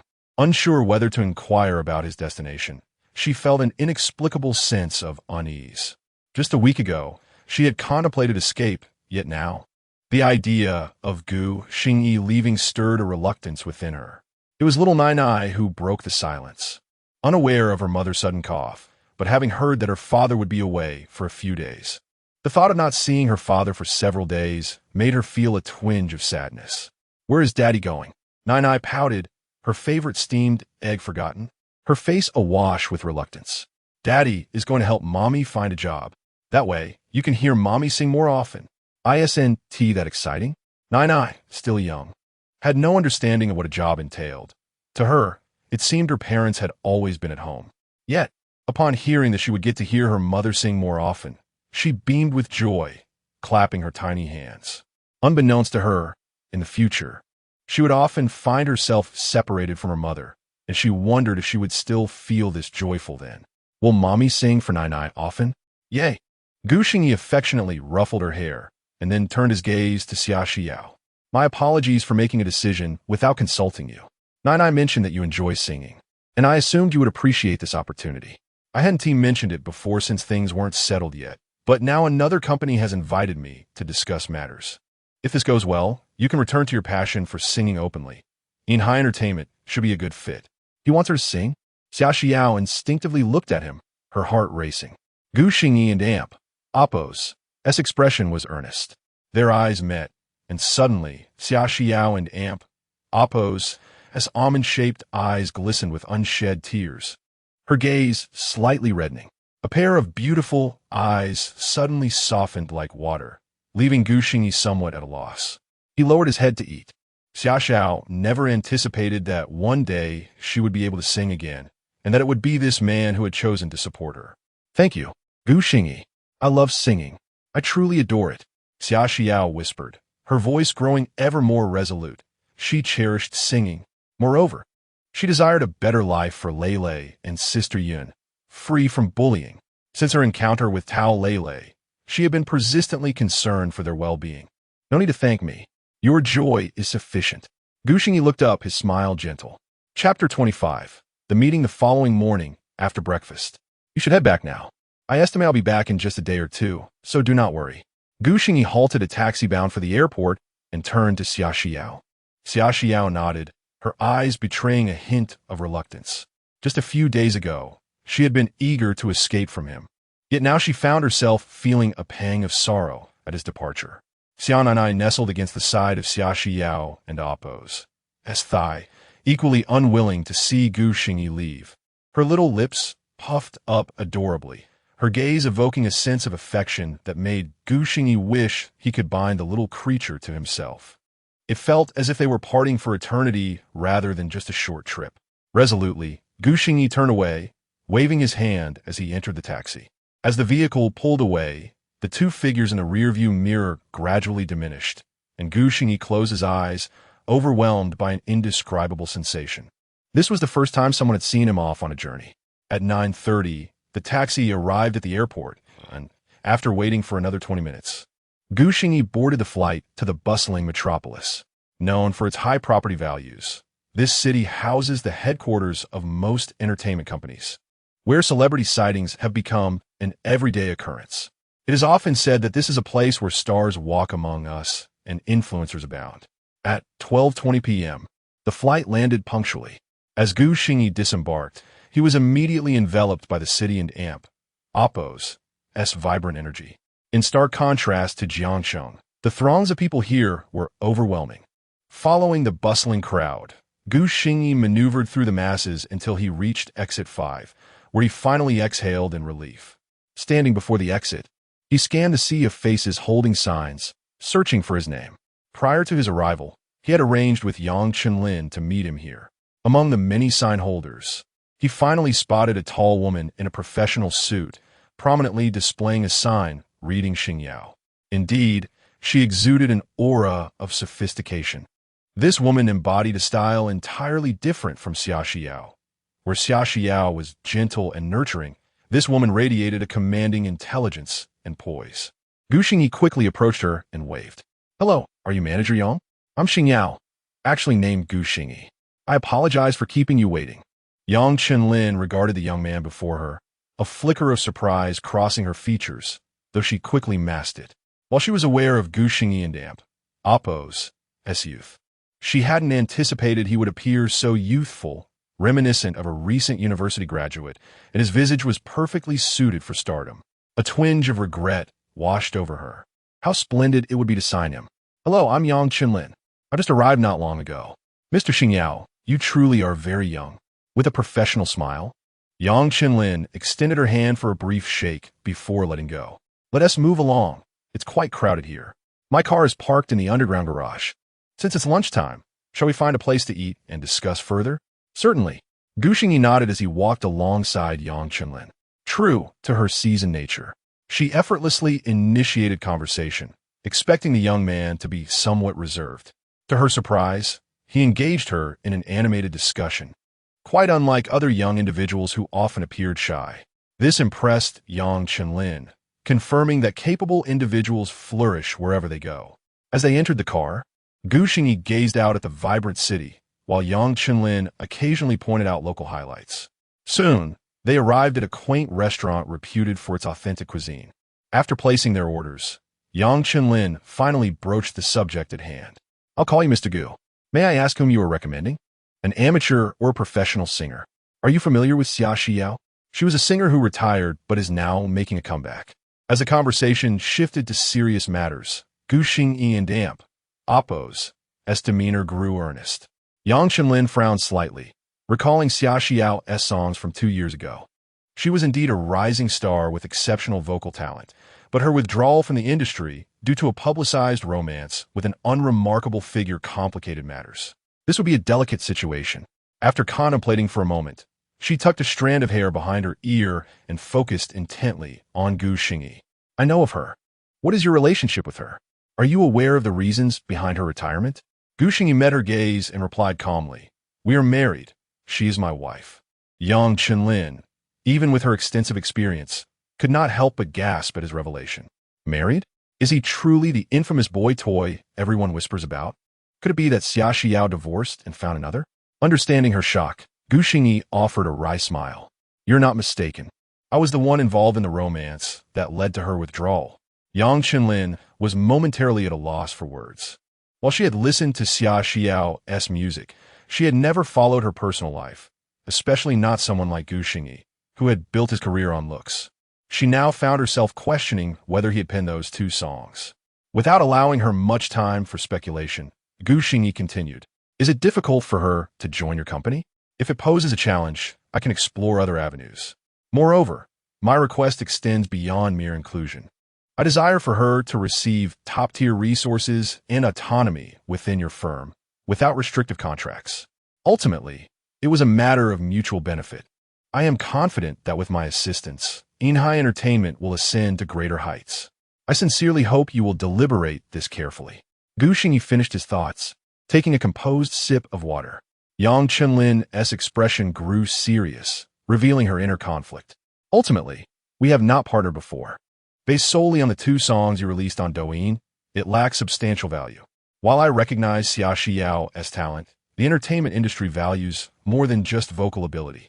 I believe you understand that. While her return is feasible, the top-tier resources and freedom in contracts that you seek are not our standard practice." She continued, "Let us discuss this matter further. It is not trivial." Although Yang Chenlin had not outright declined, her words implied that the possibility was slim. Securing top-tier resources could elevate her precariously to superstardom. But if she were to leave freely, what would become of the company? You may deliberate, but I wish to express my stance. Not only do I wish to resolve the challenges you face now, but I can also provide songs or scripts in the future, of any genre you require. If you reach out, I am at your service. I truly hope for a successful collaboration between us. You invited me here to evaluate my capabilities. Why not observe before making a decision?" Gu Xingyi spoke with an air of confidence. Yang Chenlin regarded him deeply.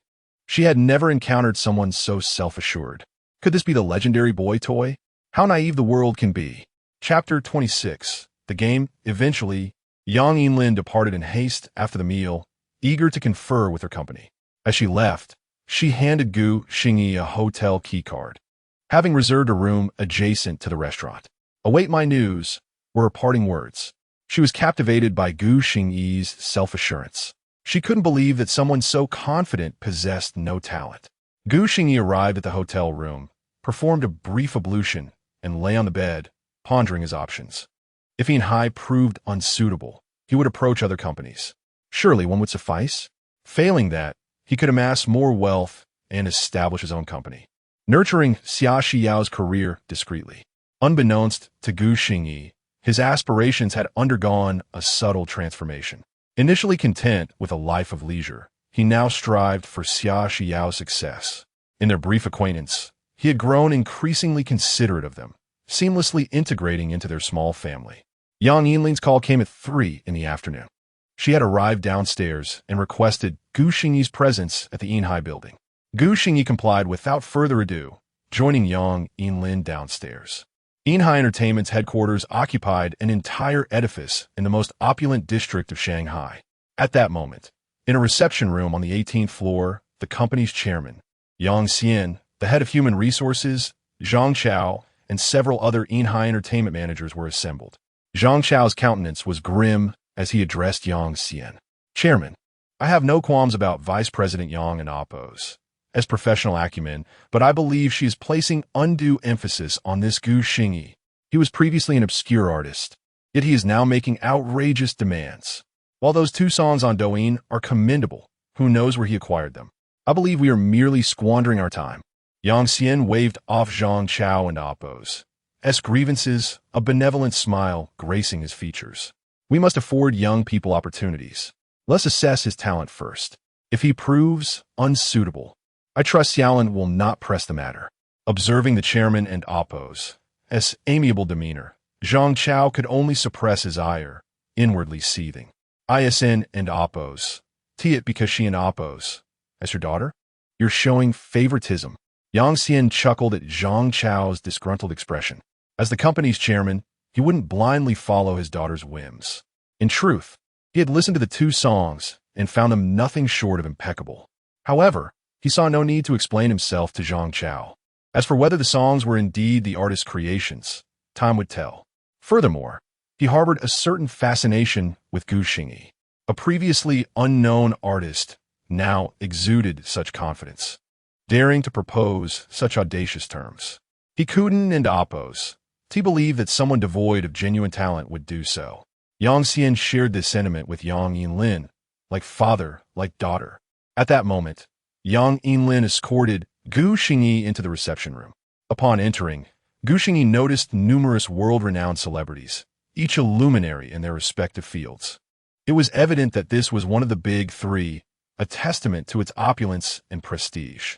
Upon entering the reception room, Gu Xingyi sensed the collective gaze of everyone present, their expressions conveying a range of emotions: skepticism, astonishment, disdain, and curiosity. Gu Xingyi calmly took a seat, facing the assembly with a composed and unperturbed demeanor. Yang Xian couldn't and amp, oppose. He helped but feel a surge of admiration.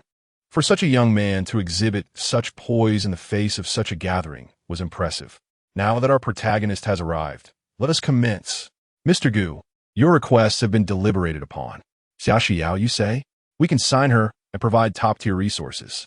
However, we cannot grant her complete autonomy over her contract. Such arrangements are unheard of. I trust you understand? Gu Xingyi nodded. He understood that negotiations were essential to ascertain their bottom line. I understand. So, what is the contract and amp? Oppose. Estimation. Yang Xian chuckled, meeting Gu Xingyi and amp. Oppose. Esgaze. 5 years. We will invest top-tier resources in her development, and we will not restrict her choice of songs or activities. However, the contract must be for 5 years, which is the standard for all of our top artists. Gu Xingyi furrowed his brow, maintaining his gaze. 5 years is excessive. I believe in my abilities. With your resources and my talent, she will undoubtedly become a top star within a year, perhaps even sooner. Therefore, the most I can agree to is 2 years. The remaining year will generate ample profits for your company. Is that acceptable? During those 2 years, you need not concern yourselves with Xia Xiao and amp. Oppose, S songs. And I can provide In Hai with complimentary songs, albeit in limited quantities. Anyone can make grandiose pronouncements. Becoming a top star within a year? Are you delusional? As soon as Gu Xingyi finished speaking, a balding man seated beside Yang Yinlin scoffed, casting a contemptuous glance in his direction. Gu Xingyi spared him only a fleeting glance, choosing to ignore him and maintain his focus on Yang Xian. As for the balding man, he would be silenced by his accomplishments. Yang Xian narrowed his eyes, his fingers drumming lightly on the table, his smile widening. It is commendable for young people to possess confidence. 2 years is not out of the question, but it hinges on your capabilities. We have invited you here not only to discuss a potential collaboration, but also because Hua Yin has recently launched a nationwide campaign, requiring each company to participate. However, only one song can be selected, and I wish to secure it. Do you possess the ability to achieve this? Gu Xingyi nodded imperceptibly. ISN and amp. Oppose. T.Y and amp. Oppose. Am here? How audacious. How spirited. I admire it. Vice President Yang will provide you with the specific details of the campaign. I eagerly await your favorable news. If your song is recognized, I will authorize the contract immediately. Yang Xian concluded with a gentle smile. With everything settled, Gu Xingyi relaxed.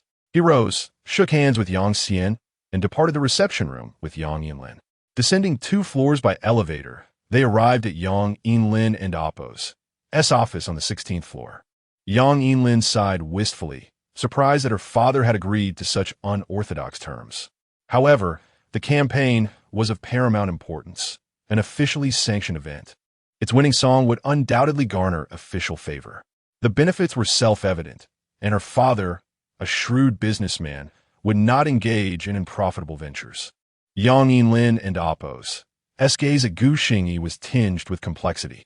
She hoped that Gu Xingyi would achieve remarkable success, thereby vindicating her judgment. Any disparaging remarks within the company would then be silenced. Here are the campaign details. You have only 3 days to compose a song. I hope you succeed. I also hope that our collaboration will be fruitful, Yang Yinlin said, retrieving a file from her drawer and handing it to Gu Xingyi. Chapter 27. Ordinary Heroes. Gu Xingyi opened the file bag, and a prominent title caught his eye. Ordinary Heroes.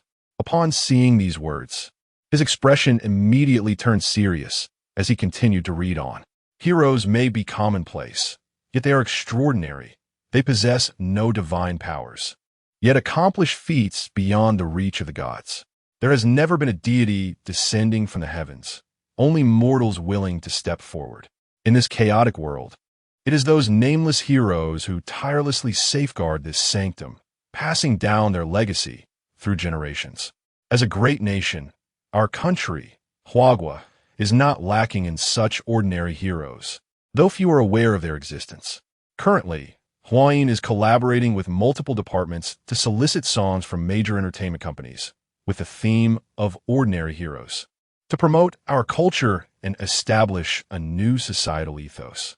The office was quiet, the only sound being the rustling of documents as Gu Xingyi turned the pages.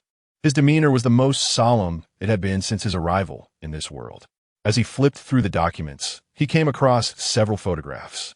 The first depicted a group of doctors and nurses clad in protective gear, illuminated by dim lights in the dead of night. They had collapsed outside the operating room, too exhausted to remove their garments. The second showed 3 firefighters, their bodies in disarray, standing before extinguished flames. The foremost firefighter, though covered in soot, wore a radiant smile, cradling an infant in his arms. The third captured several soldiers from behind, their faces hidden, but their uniforms bore the bold characters for anti-drug operations, facing a menacing group of criminals ahead. The fourth image revealed a classroom on the verge of collapse, as 2 teachers ushered children towards the exit, while a third held a child, handing him to someone outside, her back to the camera, the last to leave. There were many similar photographs, and Gu Xingyi examined each one with utmost seriousness, his heart trembling slightly.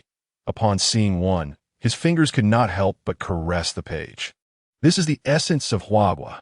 Suddenly, Gu Xingyi felt that even if Inhai Entertainment did not accept his proposal, he would still write this song. It would be his honor, devoid of any ulterior motives or considerations of gain. The individuals captured in these photographs deserve it. After reviewing all the documents, Gu Xingyi meticulously organized them and took a deep breath. At that moment, Yang Chenlin broke the silence of the office. ISN and Oppos. It's shocking? Honestly, if I had the ability, I would gladly invest my own money to create a magnificent song for them. Unfortunately, I cannot. Even a major company like Inhai Entertainment lacks a satisfactory piece. What about you? Can you do it? You have 3 days. The selection ends in 3 days. Gu Xingyi nodded. As a citizen of Huagua, how could he not be moved? Rest assured, leave it to me. Within 3 days, I will provide you, and them, with a satisfactory response. After speaking, Gu Xingyi gathered the documents, stood up, and added, "Prepare some manuscript paper for me. I shall return to the hotel and study it carefully." "All right, I will see you off." Yang Chenlin wasted no time, understanding the difficulty of creating a good song within 3 days. With time pressing, she said little more and hurried downstairs with Gu Xingyi. That evening, in the hotel, Gu Xingyi, having taken a shower, approached his desk. He laid out the manuscript paper and picked up a pen, lost in contemplation. After reviewing the files, 2 songs began to take shape in his mind, both resonating with the theme, one titled Nameless and the other As Long as It an Amp, Oppos, as Ordinary. After considerable thought, he made his decision. It would be As Long as It's Ordinary, the theme song for the original film Dying to Survive, which was later repurposed as an anthem for pandemic resistance, perfectly aligning with the current theme. Ordinary heroes, unassuming, devoid of divine halos, simply embodying their ordinariness. Though the composition was exceedingly simple, the early notes conveyed a sense of sorrow that gradually transformed into faith. As Gu Xingyi penned the melody, notes sprang to life on the page, and he found himself transported back to the time of the pandemic and Oppo's outbreak in his original world. Despite being confined to home, everyone believed they would overcome the crisis, certain of their eventual triumph. He recalled the great Dr. Zhong and the countless brave souls who stood against the tide. As the saying goes, this world is tattered, yet there are always those who patch it up. No one is born a hero, yet some carry burdens forward. Such are the ordinary heroes. Upon completing the score, Gu Xingyi rubbed his slightly sore eyes and took out another sheet of paper, solemnly writing down the song title. Once everything was inscribed, he placed the sheets together and began to hum softly. He would not allow even a single error to mar this composition, repeating the melody several times to ensure perfection before finally lying down in satisfaction, eagerly anticipating their reactions upon hearing the song the next day. The following morning, Gu Xingyi had a simple breakfast and, without notifying Yang Chenlin, took a taxi to Inhai Entertainment. Yang Chenlin was busy in her office when she was taken aback by Gu Xingyi and Appo's unexpected visit. "Do you have time to come here? Only 3 days left. Hurry and think of a song." "What song?" "I have finished it." Gu Xingyi smiled, handing her the manuscript paper amidst her astonishment. "Take a look. I believe this one should suffice." Yang Chenlin stared at Gu Xingyi as if he were a mythical creature, her usually composed demeanor faltering. "Are you joking? In one night? What kind of good song can come from that?" "You would and Appo's. Dare to just throw something together, would you?" Furrowing her brow, Yang Chenlin accepted the manuscript, recalling how she had previously regarded him as steady and exceptional, only for him to seemingly contradict that impression today. She was eager to see what he had produced overnight. As she focused on the manuscript, her initial calmness evaporated upon reading the song title. With each line of lyrics, she was left dumbfounded. What divine lyrics! They spoke of the ordinary, yet exuded an air of the extraordinary, never mentioning heroes directly, yet every line resonated with heroism. This perfectly encapsulated the theme. Eagerly, she turned her attention to the score, and moments later, she looked up at Gu Xingyi, her eyes sparkling. Did you truly write this in one night?" Gu Xingyi casually scratched his nose and replied, "What else could it be? I stayed up all night to create it. So what do you think? Is this song acceptable?" He intentionally asked again, fully aware that if this song did not meet expectations, none would. Yang Chenlin and Appo's eyes shone ever brighter as she fixed her gaze on Gu Xingyi. "You are truly remarkable. My choice was indeed correct. Could you sing it for me? I want to hear how it sounds." Chapter 28. As long as in Appo's ordinary one evening, Yang Chenlin could hardly fathom the immense talent required to compose such a complete song in such a short span. She was now eager to hear how this piece would sound when sung. "All right." Gu Xingyi nodded, closing his eyes to gather his emotions. Recalling the feeling he had when he first encountered this song, Yang Chenlin immediately sat up, resembling a devout listener, her beautiful eyes sparkling even more brightly. The seriousness of Gu Xingyi truly captivated her. Upon opening his eyes, he was greeted by this scene. He coughed lightly, averted his gaze slightly, took a deep breath, and then began to sing softly. Perhaps it was far away or just yesterday, here across the shore. The long road twists and turns with joy and sorrow. People gather and part. Only by letting go of right and wrong can one discover the answer, the courage of being alive. Without the halo of divinity, you and I are born ordinary. Gu Xingyi and Appo's expression was earnest, his demeanor devout, and his voice gentle. With the melody, it was as if he were slowly recounting some ordinary yet unforgettable tales. The summer sunlight streamed through the window, illuminating Gu Xingyi's serious face. This scene made Yang Chenlin feel as though she had caught a glimpse of a ray of light piercing through the darkness, illuminating the world. In a heartbreak, one recognizes regret. Life is both long and fleeting. A pulsating heart sprouts vines, willing to fight for danger. Falling into darkness, faces smeared with mud. Without the halo of divinity, we hold tight to our ordinariness. This heart, this life, is without regret the fire of life has been ignited. This feeling, at this moment, Yang Chenlin's heart began to tremble slightly. Her initial reaction upon seeing the document was just this: heartbroken, lamenting life, admiring yet pained by them. She finally understood what it meant to have a disparity. It was the ability to feel what others could not express. Yet, Gu Xingyi could articulate this emotion completely through a song. Indeed, it is because of these lovely heroes who bravely ignite the fire of life that so many miracles occur in this world. Yang Chenlin gazed at the young man before her, mesmerized, lost in his song.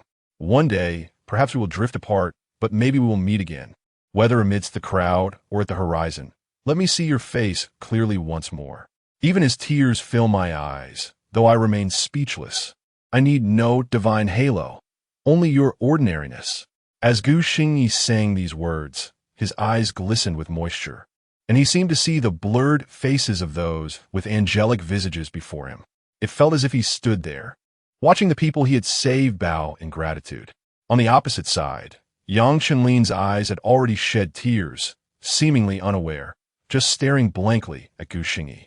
Previously, in her heart, he had merely been a talented yet arrogant individual, but now, his image grew increasingly clear to her. He was not only talented, but possessed a delicate heart and qualities unique to him. He harbored a heart full of gratitude. Where is the tranquility of time? It is merely that some bear the burdens for you. This heart, this life, is without regret. The fire of life has been ignited. As the song concluded, Yang Chenlin remained entranced by the melody until Gu Xingyi gently cleared his throat twice, bringing her back to reality. In a flurry, she wiped away the traces of her tears, suddenly standing up, her eyes sparkling even brighter, so much so that Gu Xingyi felt a touch of shyness at her gaze. Is it all right? Clap, clap, clap, clap. Absolutely fantastic. Gu Xiaoyu, I never expected you to bring us such a delightful surprise. Just as Yang Chenlin was about to speak, the office door swung open abruptly, and Yang Xian walked in, clapping his hands with an expression of evident surprise.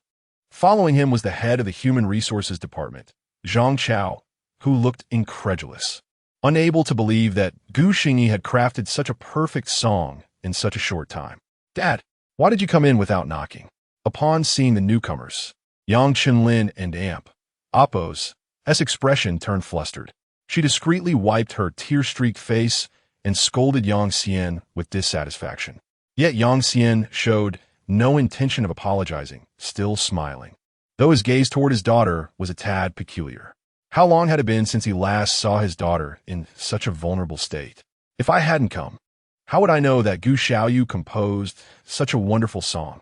All right, Gu Xingyi was speechless. He had gone from Mr. Gu to Gu Xiaoyu in an instant. Truly, a businessman. Those who bring him benefits are family. You and Appo's, read too kind, Chairman Yang. As long as you're satisfied. Very satisfied. Gu Xiaoyu, now that we have the song, as long as it is chosen by Huayin, we can immediately sign the contract with Xia Shiyao. Let me first sign a cooperation agreement with you to alleviate your worries. Yang Xian said, his efficiency remarkable as he swiftly finalized the arrangements. Gu Xingyi finally breathed a sigh of relief, knowing that this matter was virtually settled. The group proceeded to sign the cooperation agreement. As long as the song was chosen, Gu Xingyi and Appo's prior agreement with Inhai Entertainment would commence immediately. After signing, Gu Xingyi bid farewell to Yang Xian. Chairman Yang, since the matter is settled, I'll take my leave. All right, I hope we have a pleasant collaboration in the future. Gu Xingyi nodded slightly, holding the cooperation agreement as he turned to exit the office. I and Appo's, I'll escort you. Just as Gu Xingyi was about to leave, Yang Chenlin suddenly spoke. She had been hesitant to look at Gu Xingyi, realizing she had been gazing at him like an infatuated fan. For a woman of her stature, it was rather embarrassing. Yet now, as Gu Xingyi prepared to depart, she felt an inexplicable sense of reluctance. Ahem, Shaolin. I remember you still have work to finish, right? Gu Xiaoyu is no child. He doesn't in Appo's. He need you to see him off. Before Gu Xingyi could respond, Yang Xian interjected. Seeing this, Gu Xingyi smiled gratefully at Yang Chenlin. Thank you, Minister Yang, but I can take a taxi home. With that, Gu Xingyi turned and exited the office, gently closing the door behind him as he strode away. Inside the office, Yang Chenlin resembled an irate kitten, suddenly exploding with frustration. Dad, what do you mean by this? He just delivered the song, and you immediately send him away. How can you be like this? Zhang Chao, still in the room, felt a chill run down his spine at this scene. Swallowing hard as he hurriedly interjected, I still have some work to attend to. I'll take my leave. Farewell. Before Yang Xian could respond, Zhang Chao darted out, shutting the door firmly behind him.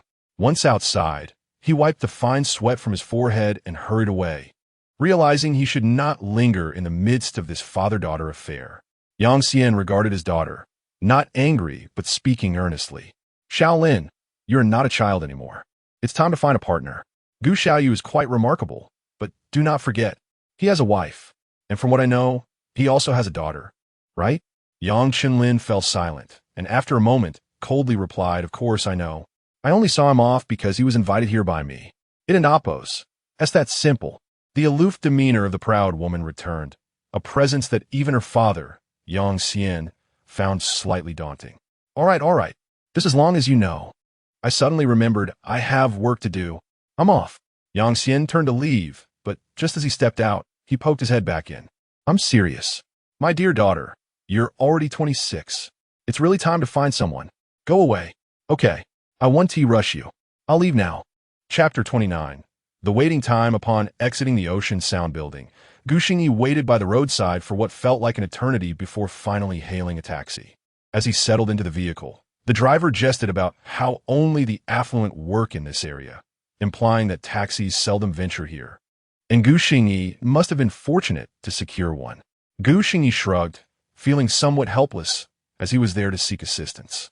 This experience solidified his resolve to purchase a car. The inconvenience of transportation was simply too great, with even the simple act of waiting for a taxi consuming a considerable amount of time. As the car made its way toward the hotel, Gu Xingyi was busy checking flight tickets home. He intended to tidy up at the hotel, have a quick lunch, and then depart. Despite having just left home the previous morning, he found himself unexpectedly yearning for it. Pondering this strange sentiment, he realized that in his original world, he had never felt such a longing during extended absences. Yet here, everything had changed. Just as he was finalizing his flight plans, a call from Yang Qinlin interrupted him. Hello, Mr. Gu. I apologize, my father and aunt. Appos. S tone was rather unpleasant, so I'm conveying his apologies on his behalf. Her voice conveyed a hint of chill, as though she were still harboring some irritation toward someone.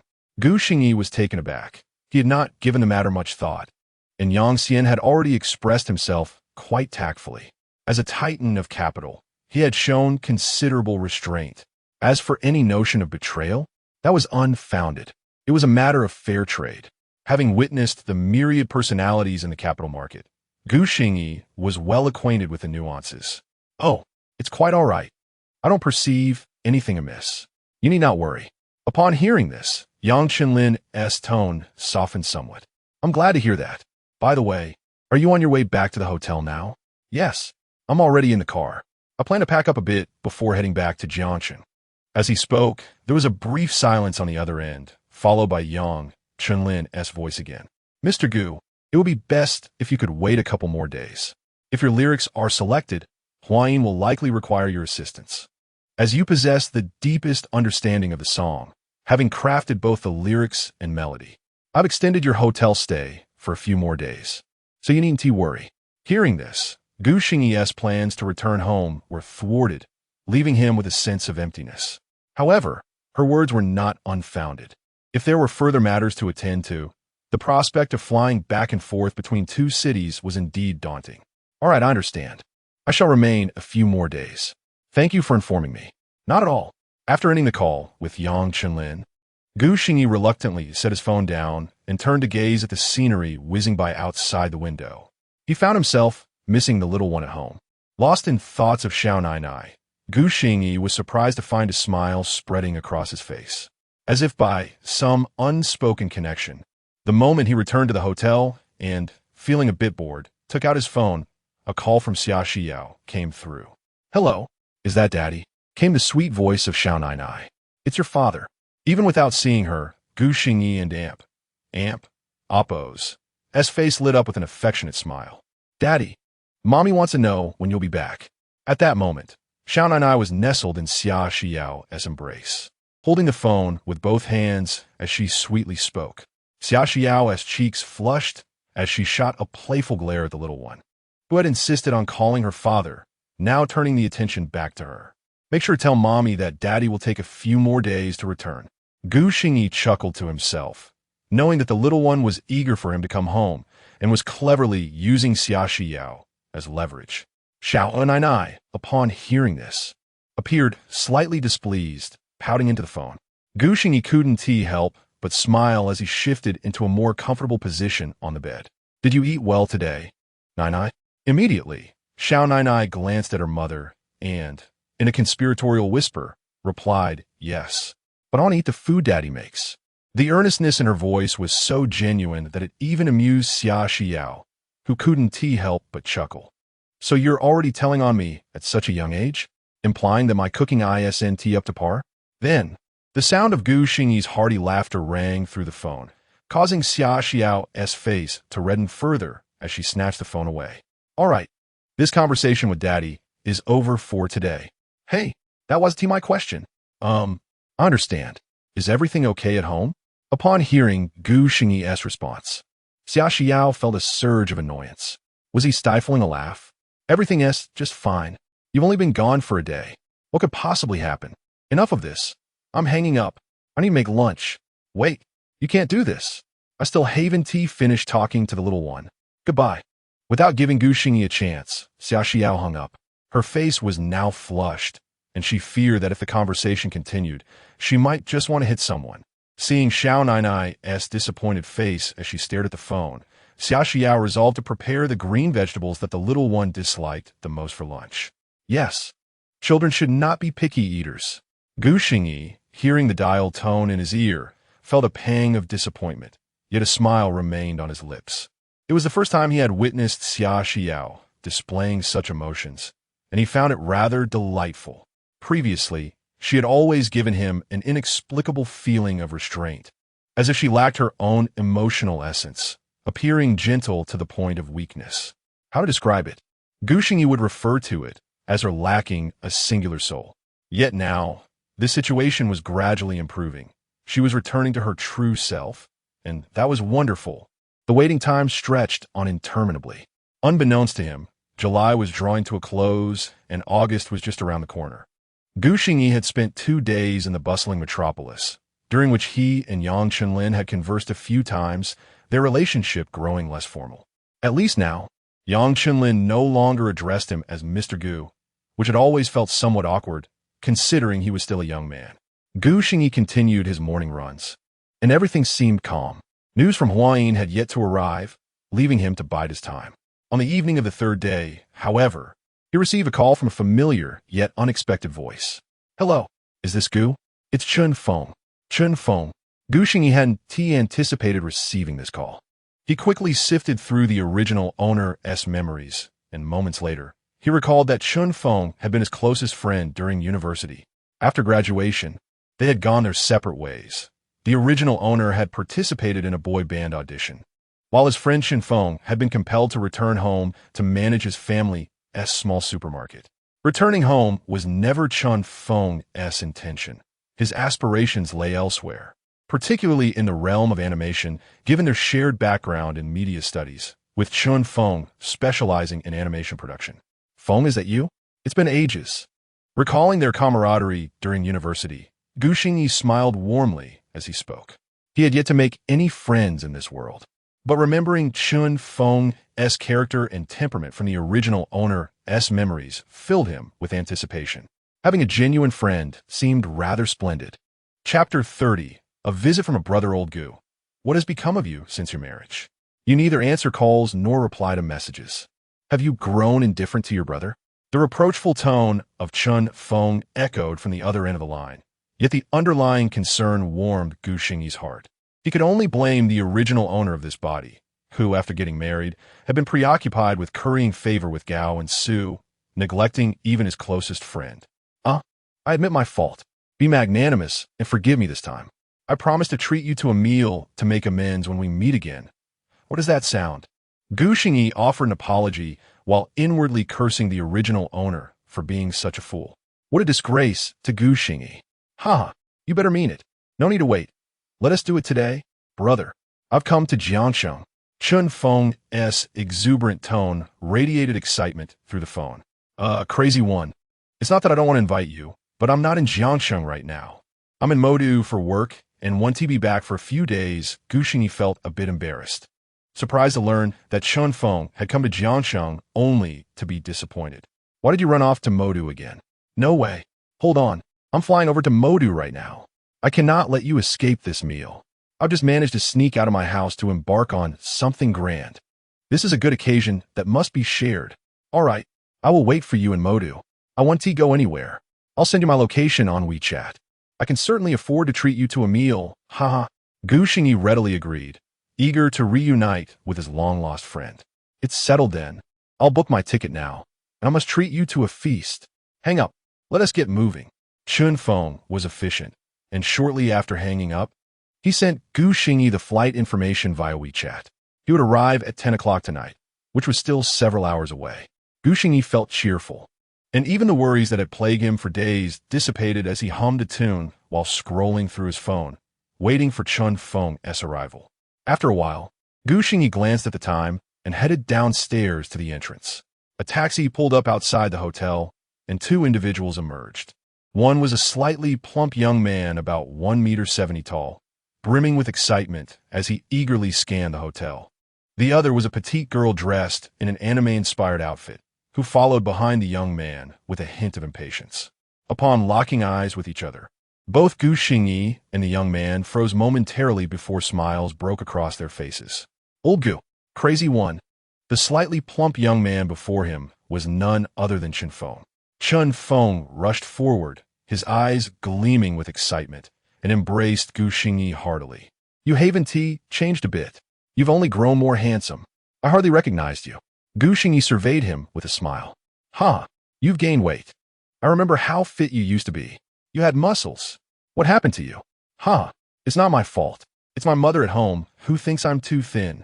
She has been feeding me until I can barely leave the house. Chun Feng chuckled, reminiscing about his once fit physique, now transformed into a round face adorned with extra pounds since returning home after graduation. No wonder, but you look good this way. Of course. Chun Feng draped an arm over Gu Xingyi's shoulder and turned to point at the anime girl. Let me introduce you. This is my girlfriend, Ruan Qing. Gu Xingyi glanced at Ruan Qing and nudged Chun Feng playfully, whispering, Nice choice, crazy one. Afterward, he nodded at Ruan Qing, saying, Hello, I'm Gu Xingyi, a good friend of Chun Feng. Hello, I've heard so much about you from a phone. I didn't expect you to be this handsome in person. Ruan Qing's eyes lit up momentarily upon seeing Gu Xingyi, but she quickly composed herself and replied with a smile. Of course, just look at who my friend is. Chun Feng added with a beaming smile, earning an eye roll from Ruan Qing. It's not you. Why are you so proud? Ha!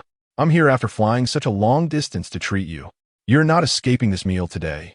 Chun Feng teased as he led Gu Xingyi forward. Today, you can feast upon me. I accept my fate. The trio strolled along, eventually finding a roadside barbecue stall, where Chun Feng eagerly pulled Gu Xingyi to sit down. Gu Xingyi chuckled inwardly, realizing that while Chun Feng claimed he would treat him, he was still quite fond of him. As they settled down, Chun Feng loudly called for the owner to take their order. Gu Xingyi noticed that Ruan Qing seemed somewhat displeased but still took out a tissue to wipe her seat before sitting down. Oblivious to this, Chun Feng remained cheerful. Seeing this, Gu Xingyi patted Chun Feng's shoulder and said playfully, Crazy one, shall we change places?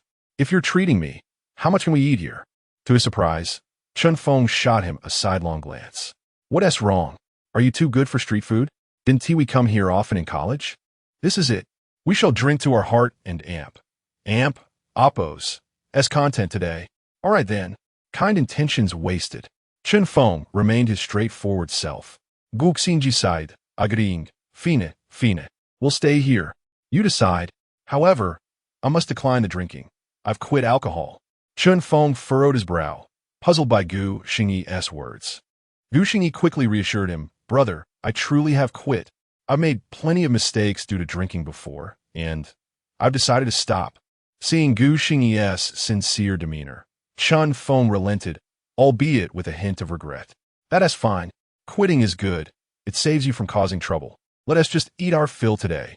By the way, where's my star sister-in-law? Didn't she come with you to Modu? Chun Feng, being a year younger than Gu Xingyi, always referred to Xia Shiyao as his sister-in-law. Gu Xingyi shook his head. No, I came here for some matters. And she's at home, taking care of the child. But what about you? How did your family allow you to come out? Upon mentioning this, Chun Feng's face lit up with pride as he leaned closer to Gu Xingyi, speaking mysteriously. Naturally, It took considerable effort on my part to be allowed out. Didn't I returned to inherit the family's small supermarket? Well, not long after returning, I discovered it was no small supermarket. It's a nationwide chain. Can you believe it? My family kept this from me for so long. Only at the end did I find out that I'm actually a rich second generation. Gu Xingyi was taken aback. During their university days, Chun Feng had often relied on him for meals, living on a meager budget. It was hard to imagine him transformed into a wealthy heir now. Gu Xingyi couldn't help but give a thumbs up. You're impressive. Now that you know you're a rich heir, why not just laze around at home? Come on, I'm a man of ambition and dreams. How could I be a parasite? It took a lot of persuasion from my family to let me out, Chun Feng declared, his face displaying an indignant expression, embodying the spirit of a dreamer rather than a slothful individual. Chapter 31. The traditional and dutiful good girl indeed. Such a thoughtful and perceptive individual. Gu Xingyi greatly appreciated Chun Feng and Appo's character and promptly expressed his approval. Just then, the skewers were served, and the trio began to indulge in their meal while engaging in conversation. By the way, Lao Gu, what are you doing these days? Why not join me? I have opened a studio over in Jiangsheng. Gu Xingyi quickly waved his hands in refusal, as he still needed to care for the children when Xia Xiao started working. He had no lofty aspirations, merely wishing to lead a leisurely life. No, I plan to be a full-time, stay-at-home dad. What do you think? Isn't that a noble ambition? Chun Feng looked utterly astonished. Noble, quite noble indeed. You are merely seeking to rely on someone else, living off her. Cough, cough, cough. Gu Xingyi was caught off guard and coughed vigorously. Who says being a stay-at-home dad means living off someone else? However, it did seem rather appealing to live off Xia Xiao, didn't it? Gu Xingyi fell into a contemplative silence. Noticing Gu Xingyi's lack of response, Chun Feng was even more shocked. No way. You can't be seriously considering living off her, can you? But, to be fair, you do seem quite suited for it. Get lost. Who says being a full-time dad means living off someone else? I can still earn money at home. Gu Xingyi protested, and he could even sense the peculiar looks thrown his way by Ruan Qing when he mentioned living off someone. Chun Feng, however, patted him on the shoulder and said earnestly, I'm serious. Why not come work with me? I'll give you half of my shares. You know, my dream is to create anime that embodies our Chinese characteristics. So I teamed up with my girlfriend to start a studio. She asked the voice actress. And once the time is right, I plan to establish a company. Since you graduated from a media university and your major aligns perfectly, what do you think? Gu Xingyi pondered for a moment, recognizing Chun Feng and Appo's genuine concern for him. Chun Feng had always been passionate about anime, working diligently since their university days. Even though his parents had been disapproving, it was surprising to see that Chun Feng had now gained his parents' and Appo's approval and ventured out on his own. How persistent he had been. After a moment, Gu Xingyi shook his head. Crazy. I appreciate your intentions. If you ever need help, just let me know. But collaborating is out of the question. I genuinely intend to be a stay-at-home dad. Gu Xingyi patted Chun Feng on the shoulder to encourage him. Good luck. I believe you will certainly succeed. All right then. I won't persuade you any further. Whenever you feel like joining, you are always welcome. Remember, half of everything when we meet again, haha. If I succeed this time, I can finally fulfill my dream. Don't forget to check out my debut work. Seeing that Gu Xingyi had made up his mind, Chun Feng ceased to insist and flashed a hearty smile at him. The two shifted the conversation away from that topic, reminiscing about their joyful university days while enjoying the skewers. Most of the time, it was Chun Feng doing the talking while Gu Xingyi listened, occasionally handing Ruan Qing her favorite skewers as she chimed in with anecdotes about Chun Feng. Though none of them were drinking, the atmosphere at the table was lively. As the skewers dwindled, Gu Xingyi glanced at the time. It was nearing midnight. The three had long ceased their chatter when Gu Xingyi finally remarked, It's about time we head back. The hotel I'm staying at should still have rooms available, perfect for you both to check in. Both Chun Feng and Ruan Qing nodded in agreement, and the trio made their way home. On the way, Gu Xingyi conversed with Chun Feng, while Ruan Qing stepped aside to answer a phone call, her voice barely audible to Gu Xingyi and Chun Feng. After a while, she rejoined them. Who was that? Chen Feng inquired curiously. Wang Jun, their essay bit an issue at the studio. He called to discuss the situation. Wan Qing replied. Oh, what sort of issue? Chen Feng's expression tightened, clearly concerned about the studio. Just some equipment issues, which have already been resolved. No worries. You two continue your conversation, Wan Qing assured him. Chen Feng visibly relaxed and turned back to Gu Xingyi. This studio has taken quite a toll on me. During the initial phase, I spent countless nights at home drafting and editing videos, which wore me out for almost half a year. Gu Xingyi nodded, realizing that Chen Feng had not entered this endeavor recklessly. He had prepared extensively even while still at home. Don't worry, crazy. I believe you will undoubtedly succeed this time. But who is this Wang Jun? He is my partner, also an anime enthusiast. I met Xiao Qing at an anime convention, and we hit off quite well, haha. So, one became your girlfriend, and the other became your partner? Yes. I suppose I'm rather fortunate. Gu Xingyi remained silent, glancing at Wan Qing, who wore a neutral expression, seemingly oblivious to Chen Feng's words. Gu Xingyi pondered deeply, feeling a sense of unease. Why did Chen Feng's partner call Wan Qing at such an hour instead of him? Yet, he dared not voice this concern. Even with their close friendship, he couldn't intrude on such matters. Perhaps he was merely overthinking it. Chen Feng was carefree, often overlooking many details, but Gu Xingyi, with his experience from 2 lifetimes, sensed that something was amiss with Wan Qing. On the surface, she seemed very close to Chen Feng, yet he felt an unbridgeable distance between them. Upon returning to the hotel, Gu Xingyi was further taken aback to learn that they had booked 2 separate rooms. Noticing Gu Xingyi's puzzled gaze and Chen Feng's reddening face, he pulled Gu Xingyi aside and stammered. Xiao Qing is quite traditional. She isn't married. So, I understand. Gu Xingyi responded with an understanding look before inquiring further. How long have you been together? Chen Feng thought for a moment. Almost a year and a half. Xiao Qing is a wonderful girl. She encouraged me greatly in starting the studio, which gave me the determination to take the plunge. All right then, a traditional and dutiful good girl. Gu Xingyi patted Chen Feng on the shoulder. Crazy, be more attentive in the future. Rest assured, I know. I've gone over this anime multiple times to ensure there are no errors. Very well. That is a different matter altogether. Gu Xingyi could only pat his shoulder again. Speaking earnestly, just be happy. As it was quite late, the 3 ascended to their rooms, and Chen Feng did not visit Gu Xingyi's room to reminisce, each retreating to their own quarters.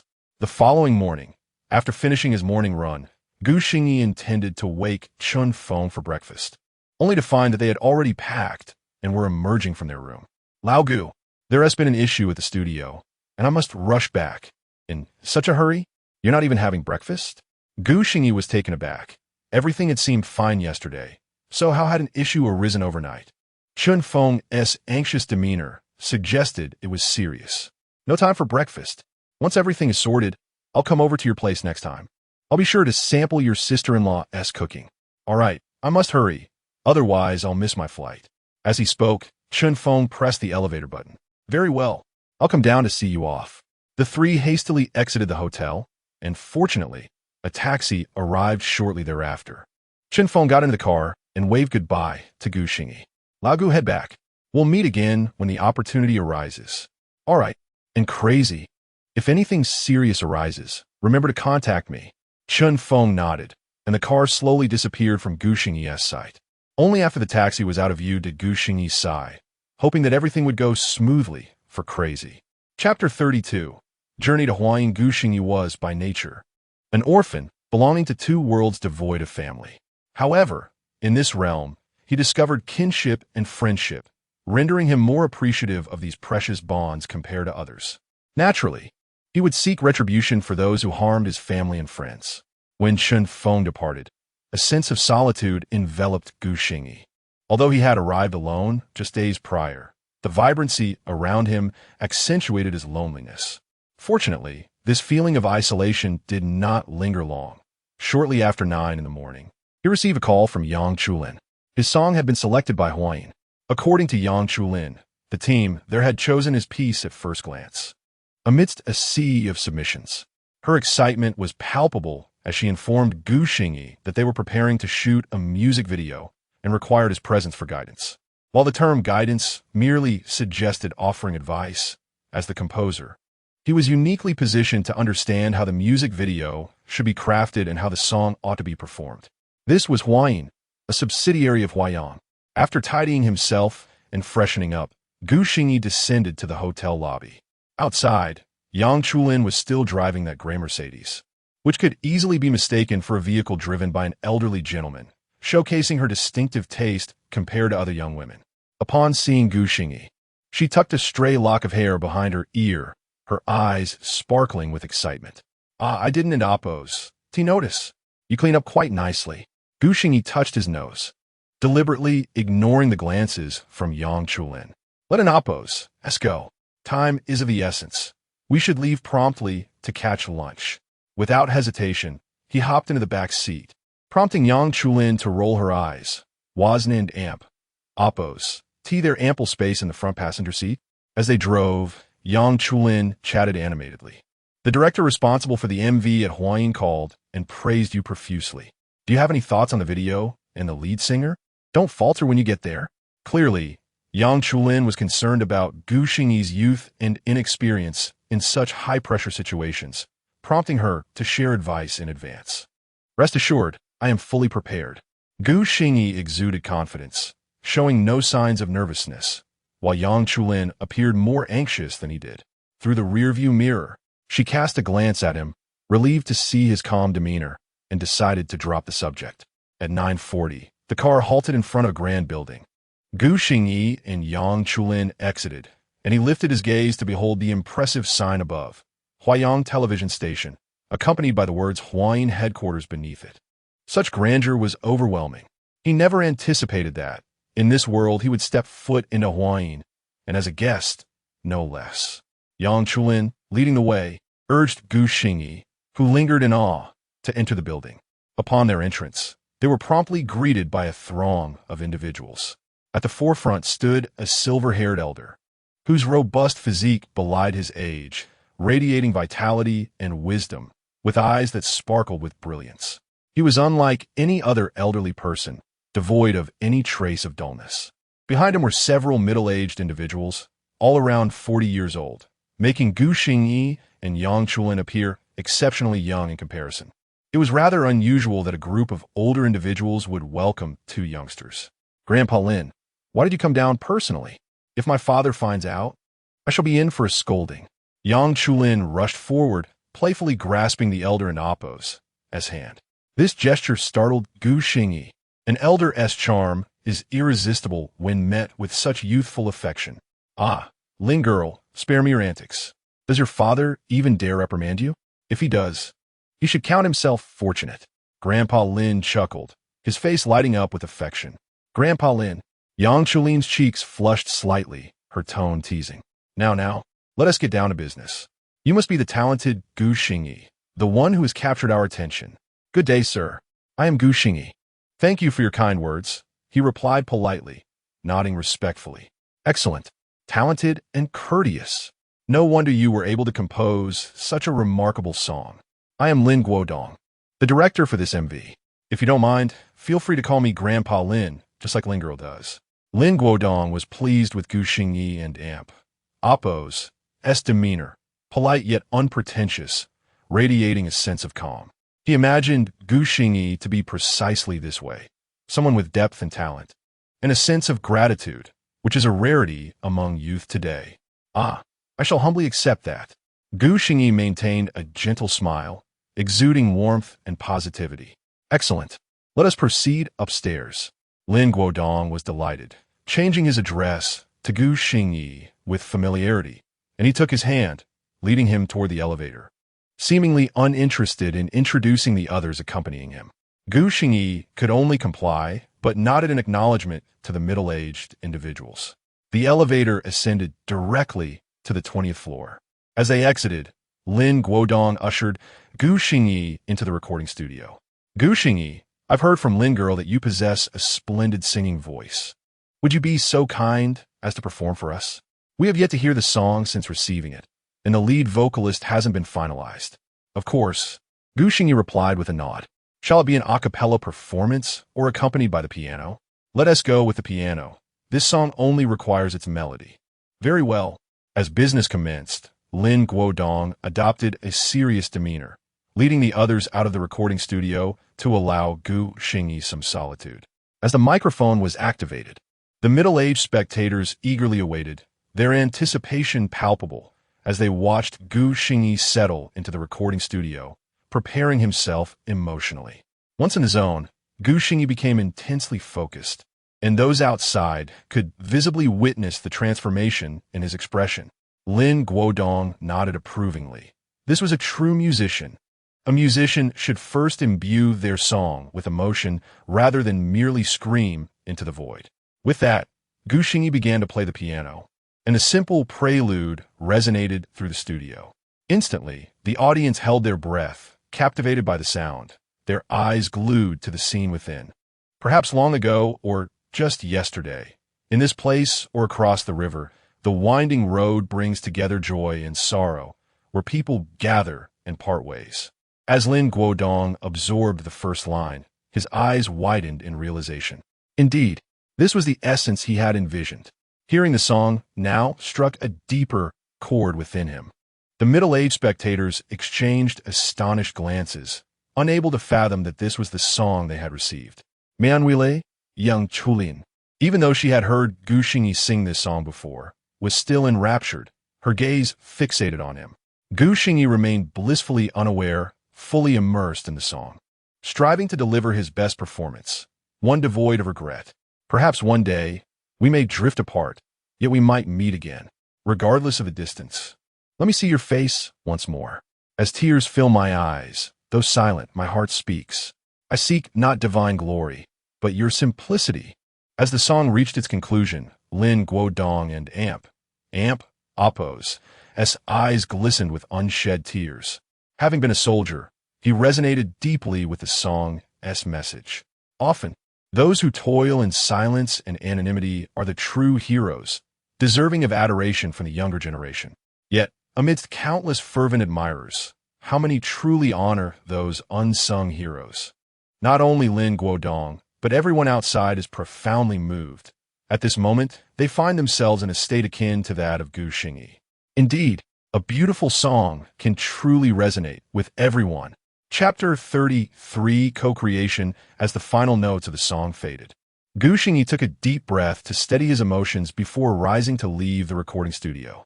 Outside, a group of people stood in stunned silence, gazing at him.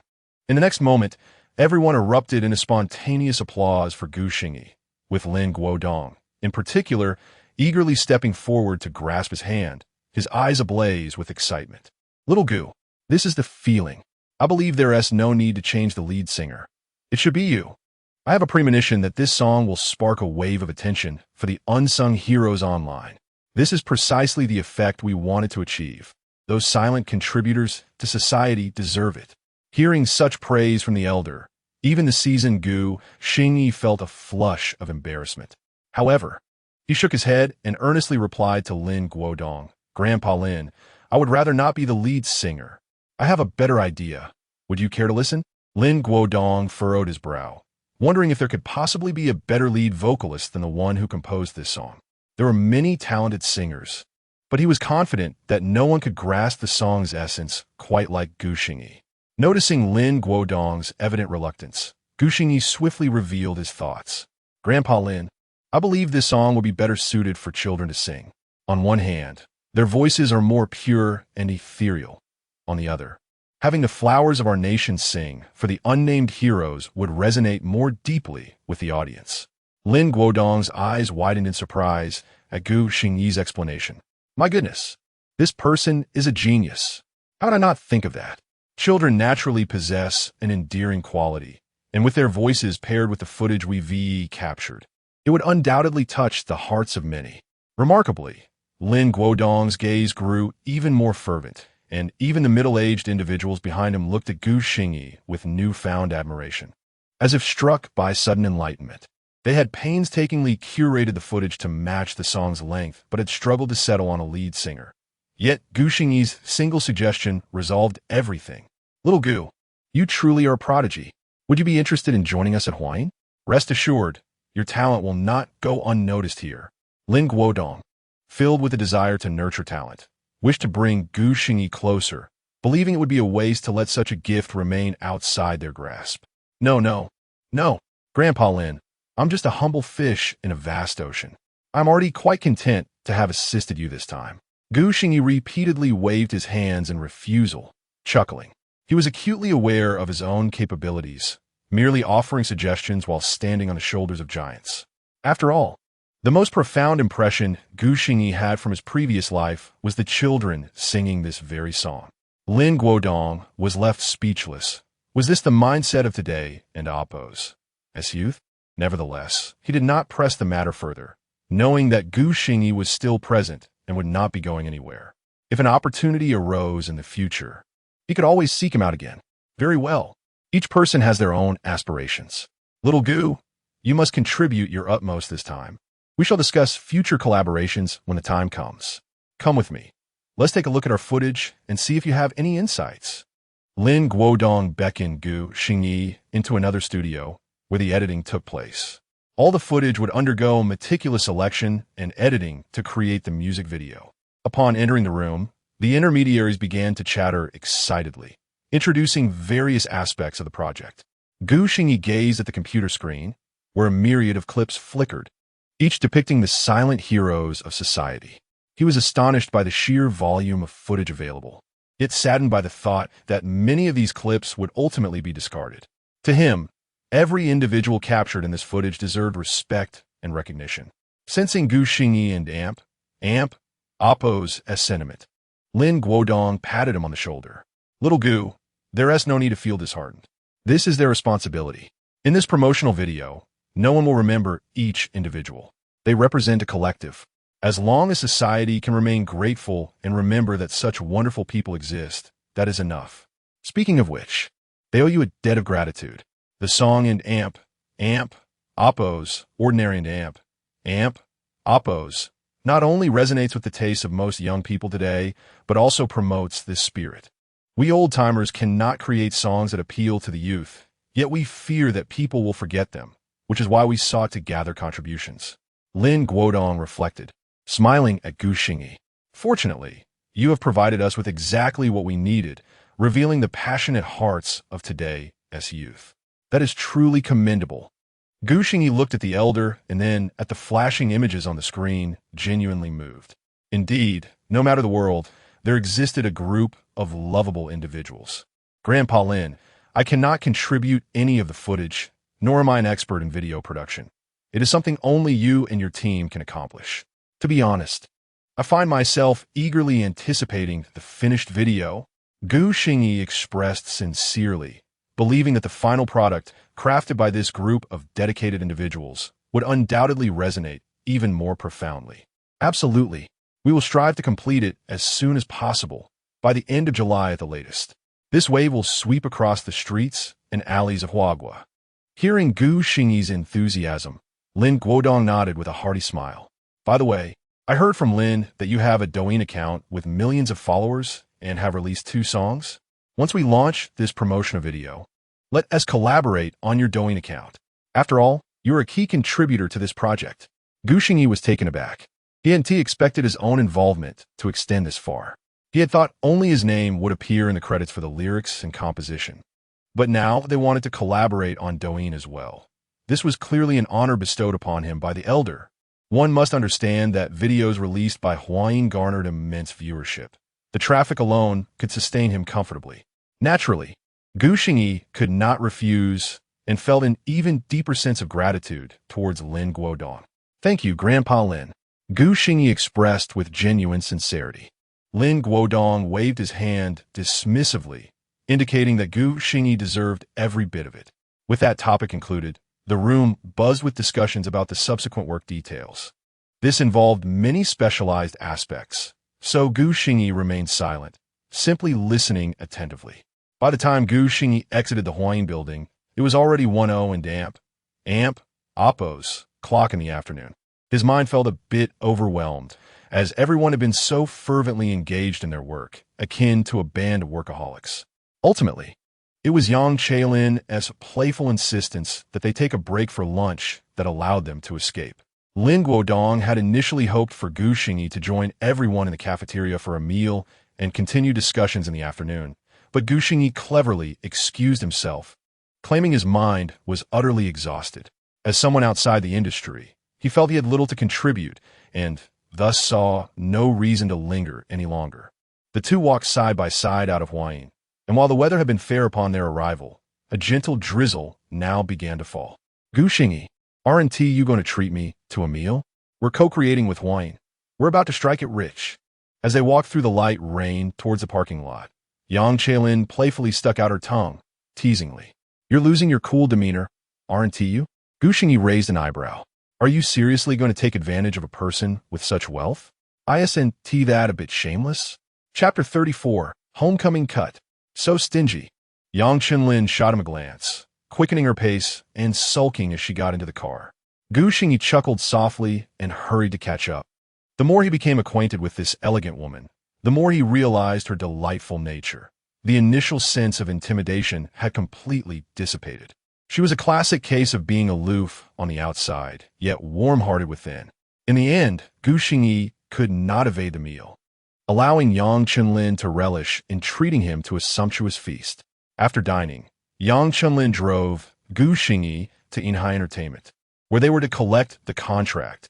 Gu Xingyi's original objective, the signing contract for Xia Xiao. As they entered the elevator, Gu Xingyi suddenly sensed that Yang Chaelin and Oppo's enthusiasm seemed rather subdued, her demeanor listless despite having just enjoyed a lavish meal.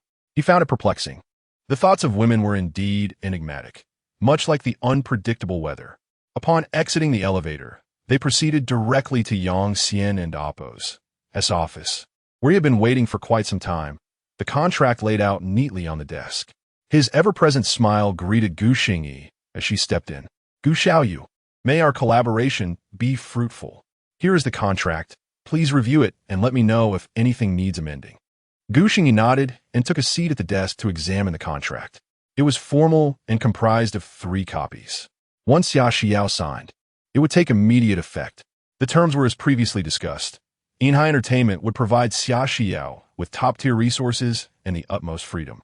Simply put, she could pursue whatever she desired without coercion from anyone. This was precisely what Gu Xingyi had hoped for. The contract was for a 2-year term, after which renewal would depend solely on Xia Xiao and Oppo's wishes. Having perused the entire document, Gu Xingyi set it aside and stood to shake hands with Yang Xian. Thank you, Gentleman Yang. I look forward to a pleasant partnership. Gu Xingyi's impression of him had significantly improved, as he did not resemble those unscrupulous capitalists who buried their contracts in traps. No need for thanks. I value your talent, and you appreciate our company's resources. It's merely a mutually beneficial arrangement. Furthermore, you previously promised to write songs for our company, so I want to draft a separate contract for that. I trust in your integrity. Gu Xiaoyu. Yang Xian stood as well, shaking Gu Xingyi's hand with sincerity. Gu Xingyi, naturally, did not decline, yet she made her stance clear. Rest assured. However, I must clarify, I will only write the title tracks, and the choice of whom to write for is entirely at my discretion. I want to entertain requests from just anyone, with a fiery spirit and talent to back it. Gu Xingyi increasingly impressed Yang Xian. Yet, upon observing his daughter, he couldn't help but sigh inwardly. What a pity it was for someone so young to marry so early. With Gu Xiaoyu's talent, had the company not been in need of hit songs, he would not have sought her out. He understood that in the future, her name would command respect, and only a select few would be worthy of her creations. The contract was joyfully finalized. Yang Xian then abruptly shifted the topic. Now that you have the contract, when does Gu Xiaoyu plan to return? Gu Xingyi was taken aback by the question and Oppo's intent, but responded promptly. I plan to head back to the hotel now to pack and book a flight. I'll be leaving shortly, as my presence here is no longer required.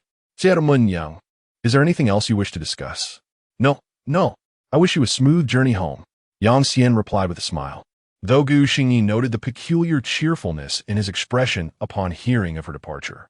Not dwelling on it, Gu Xingyi stood to take her leave. Yang Qinlin escorted her to the hotel entrance, but did not follow her inside. Since arriving at Inhai Entertainment, she had seemed less enthusiastic. Gu Xingyi, I want to see you off to the airport. You can go by yourself. I have some matters to attend to, so I'll leave first. Gu Xingyi turned back and waved. All right, take care on the road. She then turned and entered the hotel. Yang Qinlin watched her retreating figure, inexplicably annoyed, and sped away. At last, I can return home. Oh, how I miss my little treasure.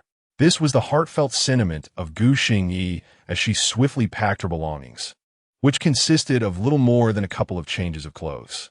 Booking her flight, checking out, and hailing a taxi, she executed it all seamlessly. At 6 in the evening, in Jiang City, Gu Xingyi, laden with gifts, stepped into the familiar yet dilapidated neighborhood, her steps noticeably lighter. To her, even the weathered walls seemed welcoming at that moment. Upon pushing open the long-missed door, she found her home as pristine as ever, the air filled with a delightful fragrance. Gu Xingyi inhaled deeply, then strode into the living room. The space was eerily quiet. Neither Xia Xiao nor little Nai Nai appeared to be home. Not encountering her loved ones right away left Gu Xingyi with a tinge of disappointment. However, just then, the door to the master bedroom swung open, and Xia Xiao emerged, rubbing her sleepy eyes, looking enchanting as ever. Upon spotting Gu Xingyi, she jolted awake, her eyes widening in surprise. She wore a spaghetti-strap nightgown, one strap having slipped down her arm, and her hair was tousled from sleep. With slightly parted lips, she resembled a sleeping beauty. Both stood frozen, gazing at each other in the golden hues of the setting sun, until Gu Xingyi and Appo's face broke into a radiant smile. I'm back. Xia Xiao and Appo's cheeks flushed with color, and she stood there, unsure of how to react, feeling a mix of panic and sweetness wash over her. She lowered her head, responding softly while instinctively adjusting the fallen strap back on her shoulder. By the way, here is something for you. I happened to see someone selling these on the way back. They smelled lovely, so I bought a bunch. Gu Xingyi suddenly revealed a bouquet of lavender from behind his back. The delicate purple blooms, kissed by the sunset's light, shimmered with a golden glow, captivatingly beautiful. Xia Xiao bit her lip, stepping forward to gently accept the bouquet from Gu Xingyi, her cheeks flushed with a warm blush. This was the first bouquet he had gifted her, and lavender, symbolizing redemption and hope, was a flower she adored. Thank you. Stealing her courage, Xia Xiao lifted her gaze to meet Gu Xingyi's eyes, her lashes fluttering gently. Have you eaten yet? Gu Xingyi responded with a sudden grin. Not yet. You haven't eaten either, have you? I'll make dinner. You go wake Nai Nai.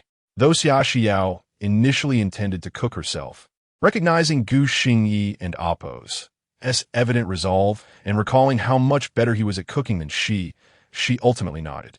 I and Appo's. LL go wake Nai Nai. She and Appo's. LL be thrilled to know you are back. She has been asking about you these past few days. As Xia Xiao spoke, she turned to return to the master bedroom, leaving the door ajar. Gu Xingyi peeked inside, noting how the master bedroom had changed significantly since his last memory. Little Nai Nai lay sprawled on the bed, soundly asleep. Xia Xiao gently lifted her, and the child did not stir. Bringing the little one before Gu Xingyi, Xia Xiao pressed a kiss to her cheek and whispered, Nai Nai, wake up, Daddy's back. Nai Nai stirred, slowly opening her adorable almond-shaped eyes and surveying her surroundings. Suddenly, her eyes brightened, and she reached out her little arms towards Gu Xingyi, exclaiming, Daddy, hug me. I miss you so much. Chapter 35, Full-time Daddy. The little one clung to Gu Xingyi like a koala, refusing to let go of his neck after being embraced. Even when Gu Xingyi went to the kitchen to prepare a meal, she remained steadfastly attached.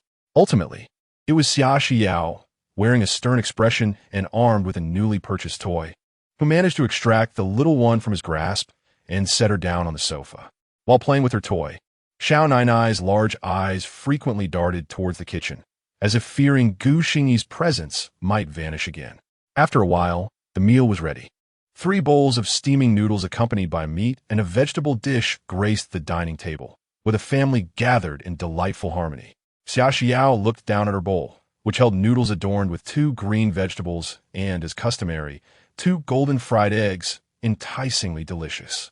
She gently picked up a noodle and savored it, her eyes squinting in pleasure.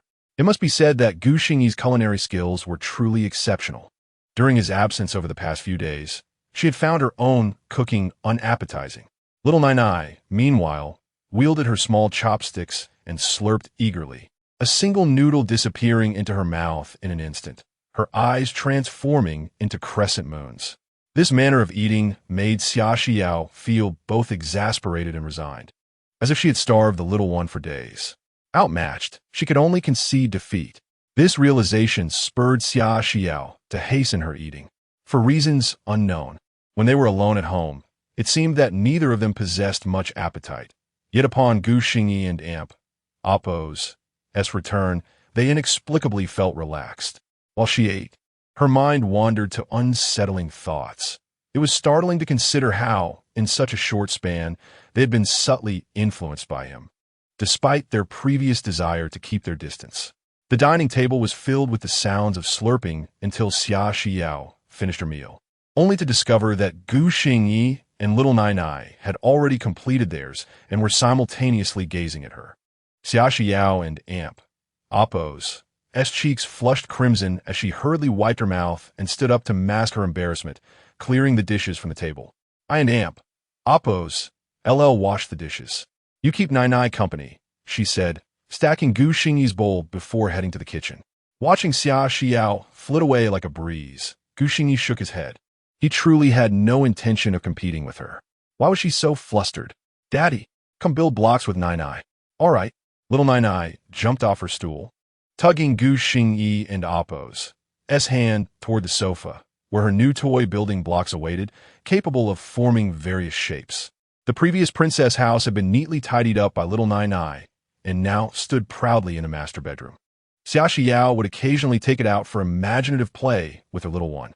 With the arrival of new toys, the princess house would undoubtedly be neglected for some time. With Gu Xingyi and Appo's assistance, little Nai began to assemble the blocks into the shape of a small house, her babyish laughter filling the air.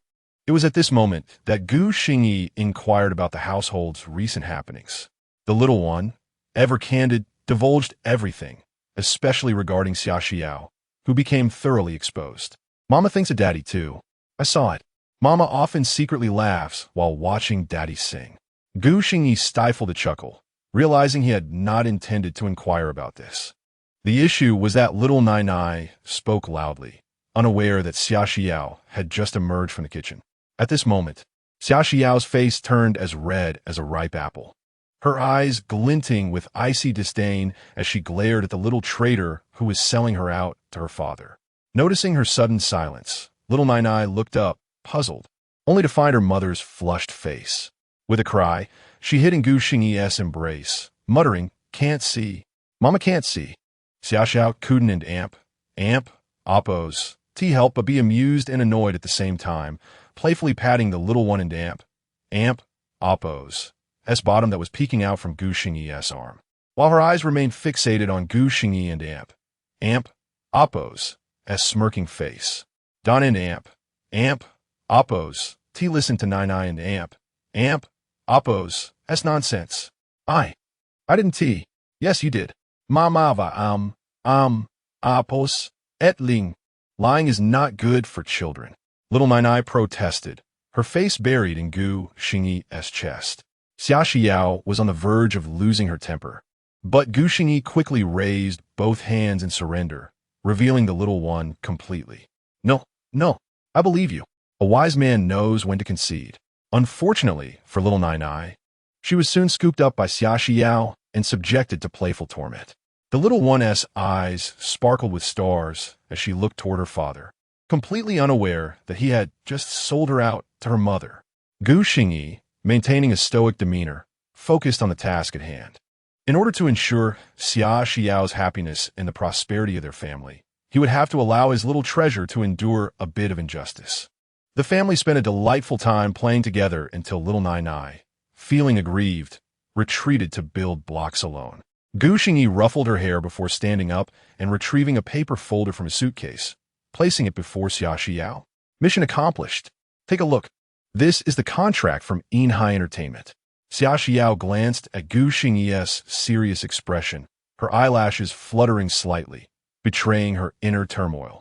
In just a few days, he had truly secured a contract for her. As she opened the folder and perused its contents, her hands began to tremble slightly. This was a contract she had never dared to dream of, offering top-tier treatment and unparalleled freedom. Even if she had continued singing all this time, she would never have received such an offer. Xia Xiao was at a loss as to how he had accomplished this in such a short time, what he had gone through, and what sacrifices he had made to obtain this unimaginable contract. She looked up, staring blankly at Gu Xingyi, her eyes glistening with tears as she bit her lip, locked in a gaze with him. His face still bore a gentle smile, as if everything were as light as clouds.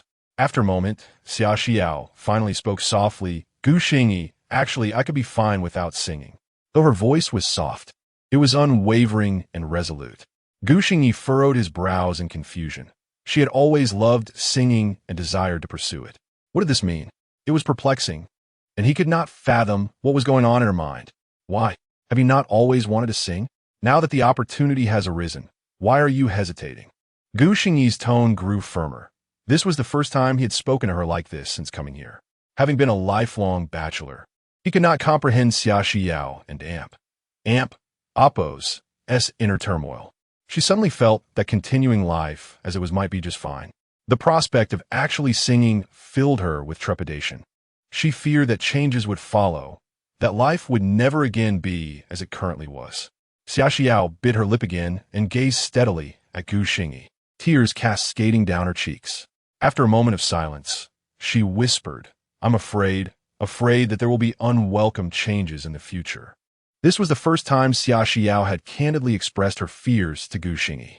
He was momentarily taken aback, but then his furrowed brow relaxed, and he suddenly smiled warmly. He reached for a tissue and gently wiped away the tears that had fallen on her face. Xia Xiao, what do you take me for? I assure you, go ahead with your dreams.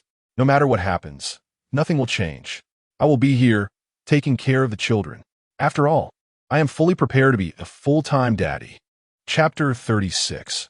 Moving into the master bedroom, Xiao was utterly taken aback by Xingyi and Appo's unexpected gesture as he gently wiped away her tears. Having not experienced such intimacy in quite some time, she felt a wave of shyness wash over her, lowering her gaze. Her previously flushed cheeks turned an even deeper crimson, leaving her no space to contemplate her jumbled thoughts. Xingyi, mistaking her silence for fear of the chaotic situation, recognized that Xiao was likely apprehensive about making changes in her life. After all, those who had remained at home for too long often harbored such feelings. With sincerity, he reassured her, I mean it, leave Nayan to me. I will take good care of her.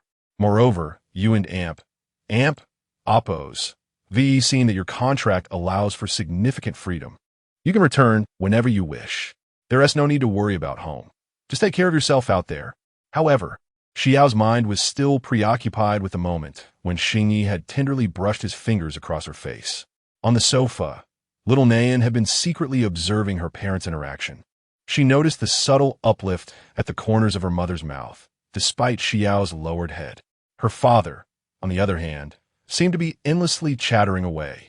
Not understanding the complexities of the situation, Nayan concluded that her mother must be happy, while her father continued to fret over her. In a burst of inspiration, she leaped onto Xingyi's lap, gazing up with wide, innocent eyes, and declared, Daddy, Nayan wants to sleep with you and Mommy tonight.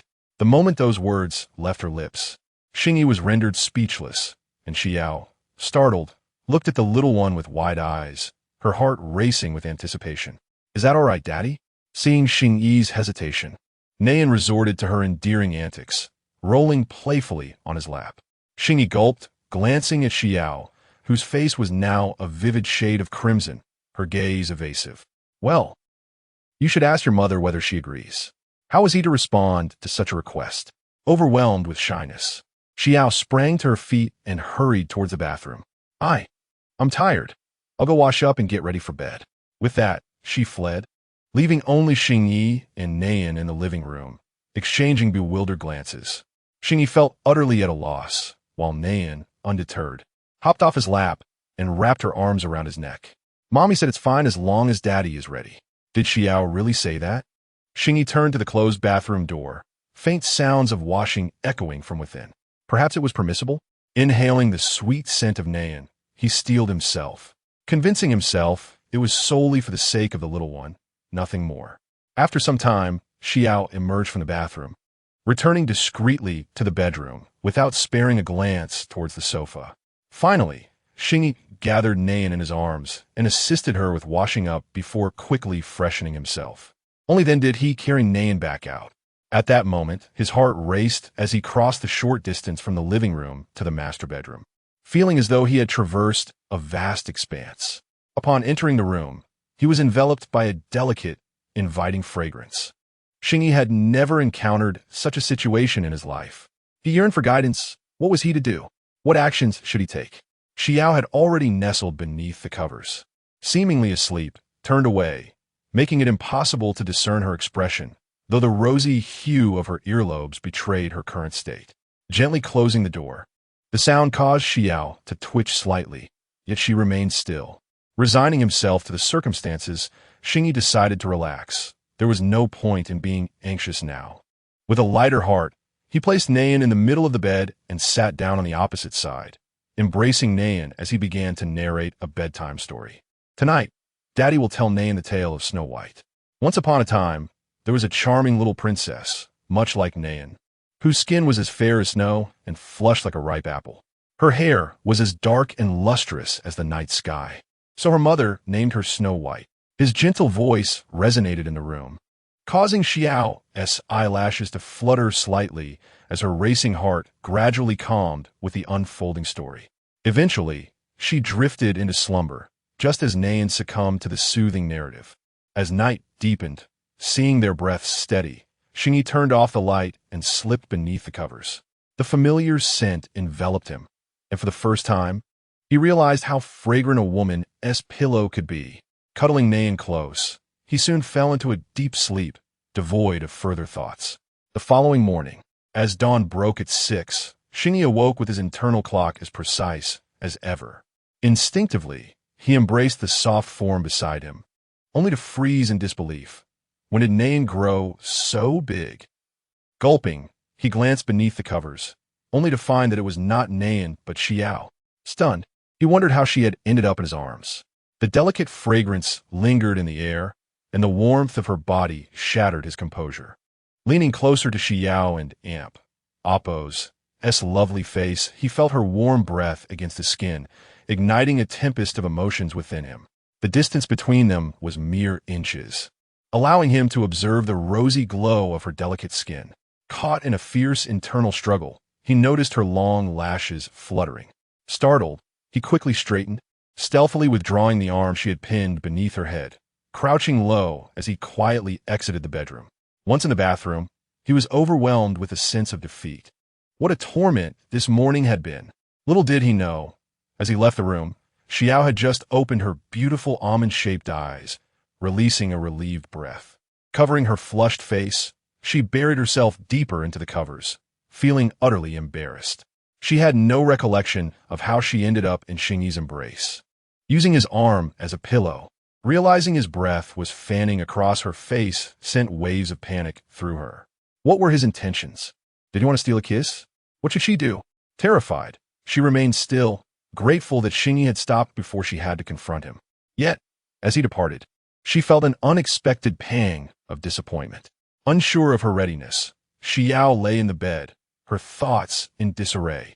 After a moment, she exhaled deeply, deciding to let things unfold naturally. Finally, at 8 o'clock, the sound of a door opening stirred Xiao from her reverie. She climbed out of bed, tidied herself, and stepped out of her room. Xingyi was in the kitchen preparing breakfast. Upon seeing her, he greeted her with an awkward smile. "Good morning." Xiao and Appo's expression mirrored his discomfort. She avoided meeting his gaze, softly replying, "Morning," before retreating to the bathroom to wash up. Xingyi thought little of it, continuing his breakfast preparations, surprised when Xiao soon emerged, heading straight for the kitchen. "I'll help you cook." Xiao exhibited a natural demeanor as she skillfully took the basin from Xingyi's hands, assisting him in washing the rice. Gu Xingyi paused momentarily, but soon regained his composure, gratefully accepting her kind gesture, and turned to wash the vegetables. The two shared a remarkable rapport, akin to a couple who had lived together for many years. In that modest kitchen, an unusual warmth enveloped the space. 20 minutes later, the golden-hued millet porridge and two small dishes were successfully prepared. Gu Xingyi removed his apron, washed his hands, and naturally walked into the master bedroom to awaken little Nana, who had fallen asleep in the corner of the bed. The family enjoyed a delightful breakfast together.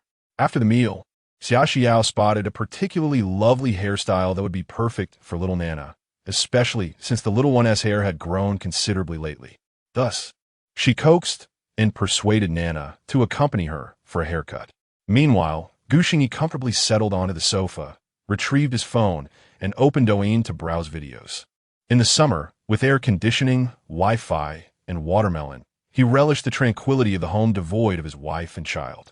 At that moment, Gu Xingyi felt as though he had reached the pinnacle of life. Just after watching a couple of videos, he noticed that the trailer for Ordinary had already surfaced. The efficiency of Huayin was indeed remarkable, set to release at the end of the month. And yet here was the trailer on the 26th. The trailer for Ordinary was straightforward, featuring several video snippets accompanied by a couple of lines from a song, tantalizing the audience and Oppo's appetite. As Gu Xingyi clicked on the trailer video, his own voice unexpectedly resonated from the phone. Falling into darkness, plunging into the abyss, a face smeared with mud, without the halo of divinity, grasping tightly onto the ordinary. Next, 3 firefighters appeared, wielding hoses as they faced the raging inferno, their faces covered in ash, their expressions resolutely determined. The video abruptly halted, leaving only a deep voice echoing. They, nameless. They, ordinary. They, yet deserving of our remembrance. Chapter 37 Preview. Gu Xingyi was utterly perplexed. Lin Guodong had clearly stated that the children would serve as the main vocalists, so why was his own voice featured in the trailer? Nevertheless, this did not diminish the fervor with which the trailer was received online. A fleeting clip, a single lyric, a poignant expression, brief yet profoundly resonant. Merely 2 hours after its release, the trailer had already surged to the 10th spot on trending lists. This remarkable ascent was aided by mainstream media outlets, each vying to report on the trailer with various captivating headlines, thereby drawing the attention of numerous internet influencers.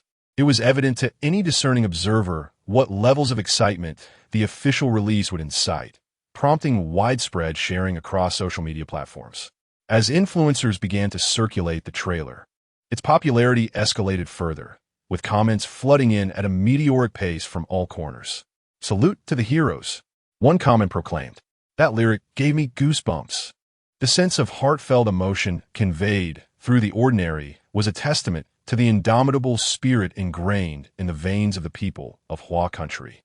Anticipation for the full release was palpable, with many expressing their intent to view it at the first opportunity, rallying support for the unsung heroes. I just want to say, why does this singing voice sound so familiar? I feel like I've heard it somewhere before, but I can't recall. Never mind. Liking and saving for now. Upon seeing the 3 young firefighters, tears welled up. My son is a firefighter. Each time he goes on a mission, our family holds its breath in worry. They deserve all the respect, yet their families bear the brunt of the sacrifice. Auntie, I understand you. It's not just firefighters. I'm a nurse, and each time I collapse outside the operating room, my mother secretly wipes away her tears at home. To the nurse upstairs, my heart aches for you. I just want to give you a hug. Is that hug sincere? Nurse, don't be fooled by him. Let me take over. I'm serious. Ugh, I was about to cry, but you two made me laugh instead. Now I'm both crying and laughing. The comments section was abuzz with various sentiments, yet all expressed a shared eagerness for the official release. The fervor for these quiet heroes was etched deep within everyone's bones. Gu Xingyi, scrolling through the comments, felt a wave of relief. This song, this video, his grandfather and aunt, Oppo's dedication had not been in vain. People had seen and felt the emotions they wished to convey, and the touching stories of the unsung heroes unfolded in the comment section. A sound at the door broke his reverie. Gu Xingyi set down his phone and turned to the entrance, where Xia Xiao had returned from a haircut, leading the little Na-Na. Upon seeing Na-Na's new hairstyle, Gu Xingyi felt as if a light had illuminated his world.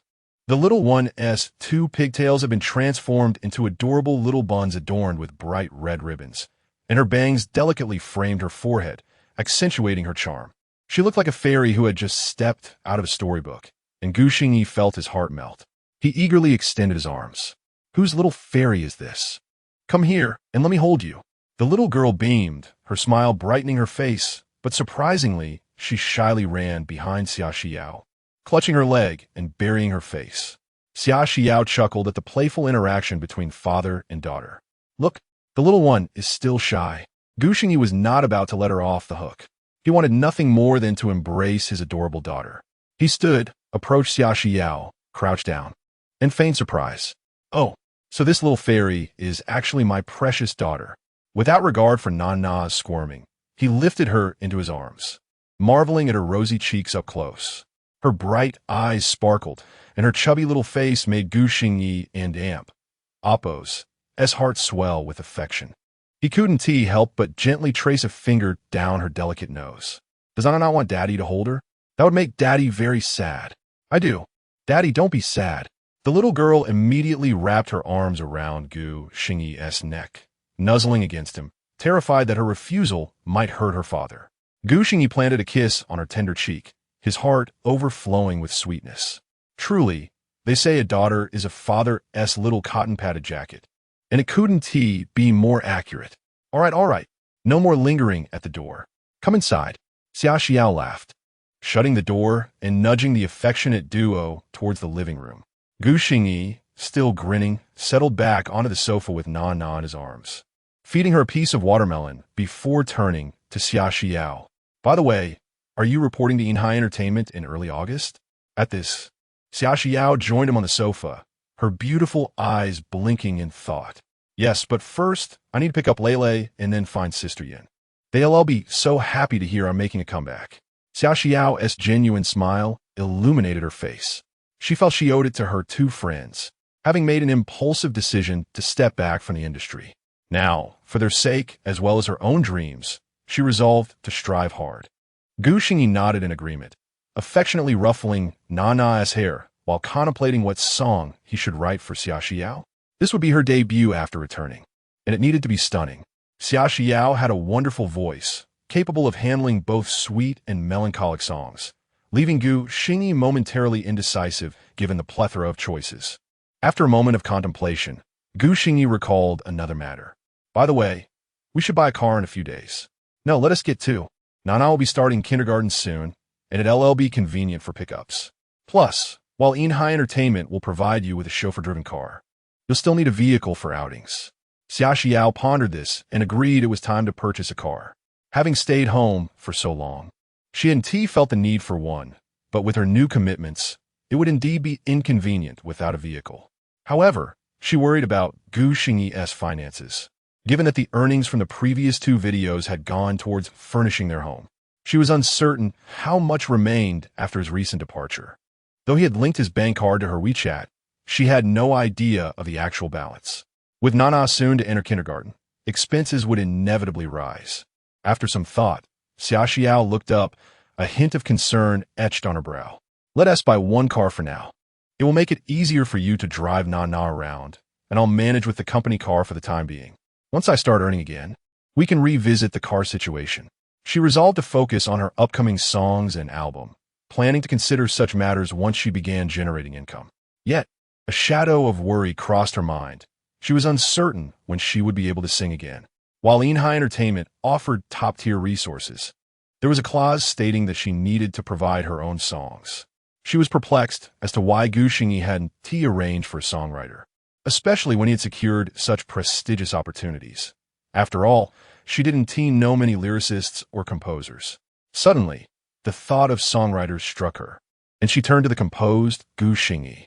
He seemed to have a knack for songwriting, although she was unaware of when he had acquired this skill. The two songs on Douyin had been taught to Nana by him in person. Gu Xingyi, perceiving Xia Xiao's concerns about finances, waved his hand dismissively. "Don't worry about the household expenses. Let the dust settle for a bit. Funds will be available soon." Chapter 38. Premiere on Sunday, July 30th. The music video for Just Ordinary premiered at precisely 8 a.m. It was a collaborative effort between Huayin and Xingyan accounts, with simultaneous reposts from China's Central Television and other departments, showcasing an unprecedentedly grand lineup. Regardless of the impressive array of contributors, the audience and Oppo's primary concern was the quality of the work. Only exceptional quality would capture their attention and pique their interest in the story behind the music video. The prevailing sentiment online was, a Xingyan production is invariably a masterpiece. Although Gu Xingyi had only released 2 songs, he had captivated the ears of countless fans, who were impressed by the quality of his compositions. Upon discovering that Xingyan was responsible for both the lyrics and music of this music video, their curiosity was immediately piqued. This enigmatic figure, when he deigns to unveil his creations, consistently delivers works of profound impact. Eager to witness the spectacle, viewers flocked to watch the music video.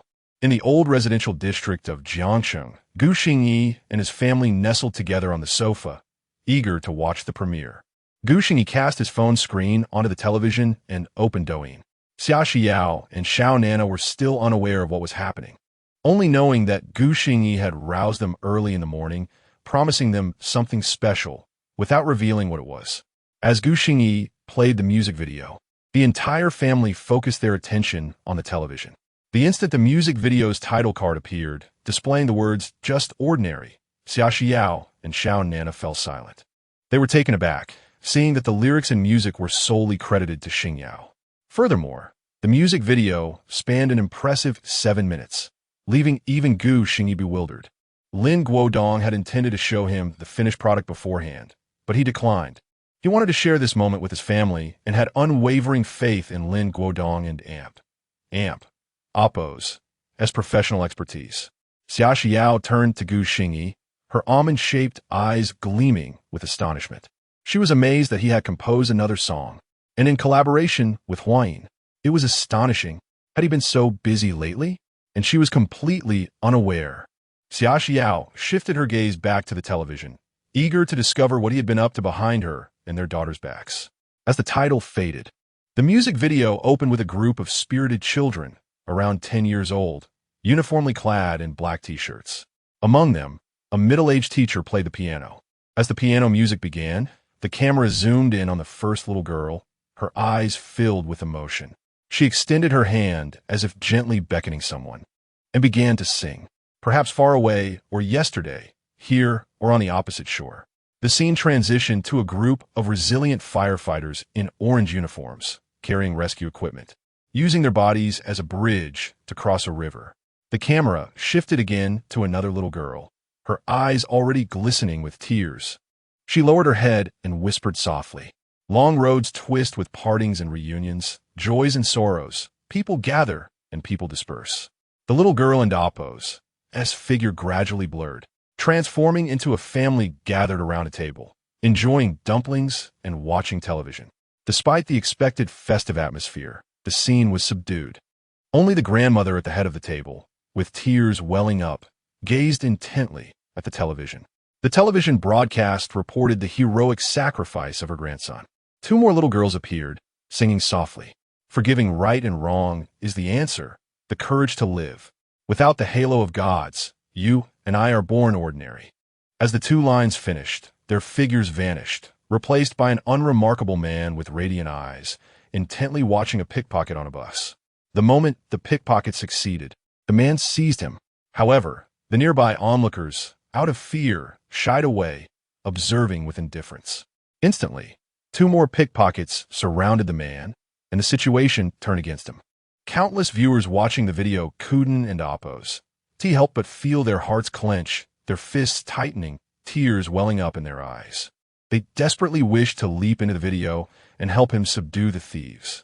But the video faded at that moment, and the teacher continued to play the piano silently. One of the little girls sang again, recognizing regret and heartbreak.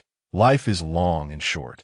The scene abruptly shifted to a hospital, where a weary doctor handed a newborn to an elderly couple. The couple burst into tears of joy, expressing their gratitude to the doctor. A beating heart grows vines, willing to fight for danger. The baby grew up to be none other than the man who had apprehended the pickpocket. Now, he faced 3 thieves, his face still unafraid. The camera shifted again, and 2 more little girls appeared, their arms outstretched, calling out. Falling into darkness, plunging into the abyss, a face covered in mud. Without the halo of gods, grasp the ordinariness in your hands. Something stirred. One of the onlookers, a disheveled migrant worker, resolutely stepped forward, standing in front of the man, facing the thieves. The lines on his face were etched with determination. As he moved, one by one, ordinary people stepped forward, confronting the 3 thieves. The thieves' faces betrayed obvious fear. They seemed incredulous that these seemingly insignificant people dared to take such a stand. Just then, a little boy appeared in the scene, his face radiant with hope, softly singing, "This heart, this life, without regret, the flame of life is ignited." At this point, all the viewers watching the video couldn't and Oppos help but weep with joy. They witnessed the 3 thieves being subdued by the collective effort. This heart without regret, this life without regret. The flame of life was ignited. The piano music continued, and the video continued, but the fire in everyone's heart had been ignited. This sorrow, this emotion, these countless moments from everyday life. They had noticed. Another little boy appeared, a slight smile on his face. One day, perhaps we and Oppos, LL go far away. Perhaps we'll meet again. The scene shifted to the firefighters who had waded through the river, now covered in mud, but radiant with joy, as countless people lined the streets, waving their hands in farewell. Whether in the crowd or at the edge of the sky, let me see your face clearly again. The camera zoomed in, revealing that these firefighters were only around 20 years old. The childishness on their faces had not completely faded, but these youthful faces were now etched into the memories of countless people. Those lining the streets, those silent, stuffed various items into their arms, their faces streaked with joyful tears. At this moment, silence spoke louder than words, and tears flowed freely. A little girl appeared at this moment, singing softly with a pure and innocent voice. Let tears cover my eyes, though wordless, tears fill my face. In the next scene, a series of unsung moments appeared, all ordinary people who, in the eyes of the audience, were now extraordinary. Do not need the halo of gods, just need your ordinary. The piano music continued, and everyone was moved by the heartfelt music and visuals. They only regretted not realizing sooner that there were so many endearing people around them. Throughout the music video, the heroes had not uttered a single word, yet their actions were indelibly etched in the memories of all viewers. The video continued, and all the children began to sing together in a heart-stirring chorus. Their pure voices sang of these moving and tearful stories, leaving everyone in silence. They usually chased stars and played online, but for the first time, a certain flame was ignited in their hearts. At the end of the song, all the children sang together in unison. This journey, this life without regret. The flame of life is ignited. The screen faded to black, and a male voice suddenly echoed. We are not heroes. We are just doing what we should be doing. Xingyan nestled on the sofa, rubbing his weary eyes. He had anticipated that this video would resonate deeply with viewers, yet he was taken aback by its profound impact. Xiaoxiao, engulfed in sorrow, wept inconsolably in Xingyan and Oppos' embrace, her tear-streaked face resembling a cascade of pearls falling from a broken string, continuously dampening his clothing. At that moment, little Nai pouted, her small tears occasionally slipping down her cheeks. The little one had begun to develop a rudimentary sense of right and wrong. Witnessing the struggles of these kind-hearted older siblings filled her with an overwhelming sense of injustice. Humanity is inherently emotional, and this video has brought countless online viewers to tears, collectively shattering their defenses. In this moment, no one was concerned about the video and Oppos' duration. They simply watched in silence, their hearts heavy, their tears flowing freely.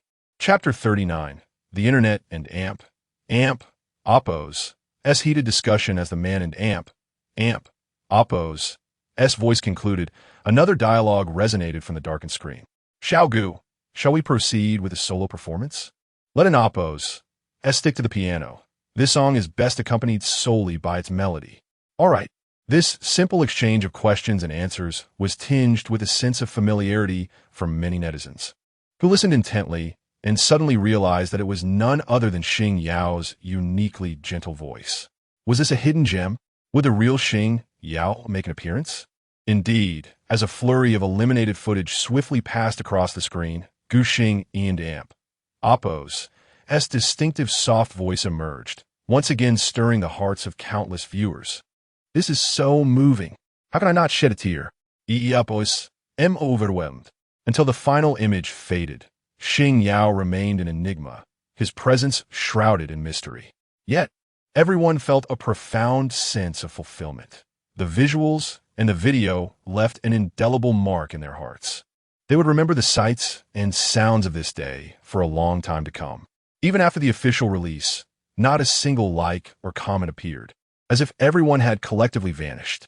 In a Hawaiian conference room, Lin Guodong was glued to the real-time online data, perplexed by the fact that over 100 million viewers were watching, yet no one had liked the video. Was the audience not appreciative of this content? Disappointment washed over him as he wiped the corners of his reddened eyes, struggling to accept such a reality. However, in the next moment, the video and Amp Oppo's data suddenly soared, with likes and comments flooding in like a deluge. This was unprecedented for Douyin. In such a brief span, the numbers skyrocketed. Within mere breaths, the likes surged from 100,000 to 5 million, then to 10 million, 20 million. Douyin experienced its first-ever screen freeze due to the overwhelming influx. Yet, this did not deter the viewers from showering the MV with likes and comments. Initially curious about Hawaiian and Amp Oppo's release of the MV, they felt anticipation upon discovering that it was penned and composed by Xingyan. But after watching it in its entirety, they were utterly moved. Empathy. This was the most visceral sentiment shared by all. The video rapidly ascended the trending charts, firmly securing the top spot on Douyin, with the subsequent 5 trending topics all revolving around the MV as long as it's ordinary. A sudden eruption of cheers filled the Hawaiian conference room. Lin Guodong clenched his fists in excitement, silently watching the data climb at an astonishing rate. It became clear that the audience and Oppo's initial silence was not due to a lack of feelings, but rather an inability to process their emotions in the moment. Half an hour later, this fervor spread beyond Douyin, reaching Weibo, where the trending topics were solely about this MV, sparking a lively discussion among netizens. It was unclear who first noticed, but the Hawaiian platform uploaded the pure enjoyment version of As Long as It's Ordinary and made it free. A single post on Weibo informed everyone, prompting those who had viewed the MV to rush to the Hawaiian platform to rate, download, and save it, engaging in a frenzy of support. Thus, the storm of As Long as It and Oppo's Ordinary swept across the entire internet, its rapid rise astonishing even the seasoned Lin Guodong, who now felt immense relief for having chosen Gu Xingyi's song. Had the footage featured an unremarkable tune, it would not have garnered such fervor. Within just an hour, the song and Amp Oppo's play count surpassed 100 million, and Douyin and Amp Oppo's views soared to 200 million. Such figures were staggering. Consequently, the most discussed topic across the web became today's MV, dominating every social media platform, with no one able to dislodge its top position. Audiences across the internet fervently commented, their minds etched with the vivid imagery they had witnessed, their hearts restless and in need of expression. They could not allow this moment to be forgotten or concealed. They were determined to remember the scenes they had witnessed today, to carry forth the spirit of that experience. Each figure paired with such a poignant melody, sung by these children, brought tears to their eyes. They too were someone's children. Some looked even younger than the speaker. Watching them bravely cross the metaphorical river, they could no longer contain their emotions. No divine aura was necessary, just the beauty of their ordinariness. This journey was without regret. The flame of life had been ignited. In the future, who would dare belittle or bully them? I would charge in with fervor. Without their sacrifices, how could we enjoy our peaceful lives? Today was a revelation. When I grow up, I too wish to emulate them, to become such a person. The enduring feelings of gratitude and respect stemmed from the countless unnamed heroes whose sacrifices have led to our current prosperity. Thank you, Hawaiian. Thank you, Xingyan, for allowing us to hear and witness such deeply resonant works. Xingyan, from this day forth, I shall be your devoted fan. Every song you release will resonate with me. Ever since your debut, I find it difficult to listen to anything else. I am a die-hard fan of Xingyan. Since his very first video, I knew he was extraordinary. I'm still moved. Alas, he has yet to reveal his face. Though unseen, I now know his surname, Gu Xingyan. Why does it sound like a girl's name? The comments section is filled with praise and reflections, with only a handful of thoughtless detractors quickly overwhelmed by the supportive crowd. No one will tolerate their nonsense. Some fans of Gu Xingyan, upon seeing this video, transformed into loyal supporters, feeling immense happiness for being able to admire such a person. Within a single day, the entire entertainment industry of Huagua was shaken. Regardless of the agency or individual, everyone quietly shared the video after viewing it. They envied this level of attention, yet could only ride the coattails of its popularity, desperately attempting to force their own personas into the spotlight.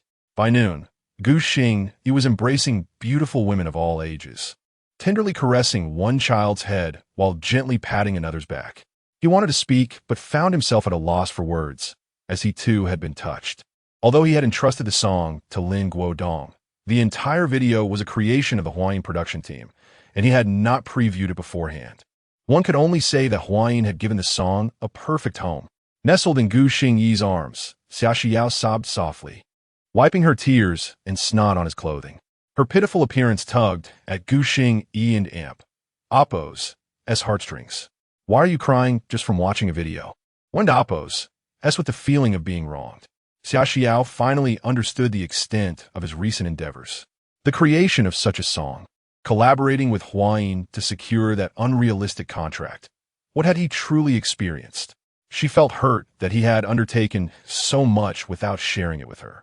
Had he faced difficulties out there? Had he been mistreated? How much effort had he expended to produce such a song? She knew nothing, only comfortably reaping the benefits at home. He had even brought her a bouquet, symbolizing redemption and hope upon his return. All right, no more tears. Are you going to eat lunch? Let me prepare something delicious for you. Can you nana? Gu Xingyi gently patted her back again. The little one, exhausted from crying, soon fell asleep in his embrace. Okay, I got it. You go ahead. Xia Xiao wiped her face on his clothing once more, wriggled out of his embrace, and pouted as she gathered Nan into her arms, her voice soft and melodious. Chapter 40. Car purchase. Meanwhile, at the Tianmei Entertainment branch in the heart of Jiang City, Lu Qian's expression was as gloomy as a rain-soaked sky, while her agent, Sister Yuan, shared a similarly morose demeanor, creating a heavy atmosphere in the room. Only Tao Lei, not far away, was secretly laughing, relishing their misfortune. Lu Qian cast a glance at her agent, increasingly convinced that this aging and fading woman was utterly useless. Sister Yuan, wasn't my song supposed to launch on Huayin at the end of July? What is happening now? They've pulled it down and rescheduled for early August? The company's promotion has already been set in motion. I just purchased trending searches, and now they've silently delayed my song, monopolizing all the trending searches. Sister Yuan, this has always been your responsibility. I demand an explanation. Sister Yuan's expression darkened further. Given the circumstances, her mood was already sour, and now Lu Qian was shouting at her, igniting her frustration. An explanation? You want an explanation from me? How about you go ask Huayin? Why are you venting your anger at me? Initially, the event over there was supposed to conclude in mid-August, but who knew a star named Xingyan would emerge, causing Huayin and Appo's SMV to release ahead of schedule? If it weren't into Appo's, for the fact that her livelihood depended on Lu Qian, Sister Yuan would have preferred to ignore her altogether. Then what should we do now? Lu Qian's tone remained sharp. Sister Yuan furrowed her brow. They were in the same boat and could not afford to turn against each other. Taking a deep breath, she patiently replied, "What can we do? We can only wait for this storm to pass and then launch our album. However, the company and Appo's resources will certainly be limited this time, and we will have to find a way ourselves." Lu Qian knew that this was the only option, but her heart burned with indignation. She could only curse Xingyan silently in her mind, blaming her for stealing the heat that rightfully belonged to her. When Luqian turned her face and spotted Tao Lele, who was stifling laughter nearby, her anger flared even more. Tao Lele, can't you see the chaos here? Hurry up and help clean up. Her voice was sharp and grating, prompting Tao Lele to instinctively cover her ears. Oh dear, my apologies. My contract has expired, and I have already submitted my resignation. Tao Lele laughed heartily, leisurely sipping her tea with her legs crossed. Since she was leaving anyway, she felt no obligation to show any respect. At that moment, she was exceedingly pleased. Luqian sprang to her feet, pointing at Tao Lele, her face shifting between shades of anger and disbelief, unable to utter a single word. In the midst of one person and Oppo's joy, another person and Oppo's delight grew. Gu Xingyi had just finished lunch, and a family of 3 happily took a taxi to the 4S dealership to purchase a car. Though the revenue from the MV co-created with Huayin had yet to arrive, Gu Xingyi and Oppo's savings were more than sufficient to buy a vehicle for commuting. The nearest 4S dealership was an hour and Oppo's drive away, and at 2:20 p.m., the family arrived punctually. Welcome. Do you have a preferred model in mind? The salesperson and Oppo's eyes sparkled. With several years of sales experience, he knew that a family of 3 looking at cars had an 80% chance of making a purchase. Gu Xingyi nodded, having previously discussed and selected a model with Xia Xiao before coming. Do you have the H9? The top configuration? Yes, indeed. Upon hearing Gu Xingyi and Oppo's interest in a model, the salesperson and Oppo's eyes shone even brighter. The H9 in its most economical configuration would still cost over 300,000.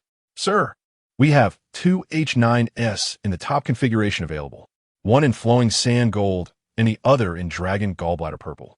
Which one would you like to see first? The salesperson expertly led Gu Xingyi and his family into the showroom, demonstrating his sales acumen.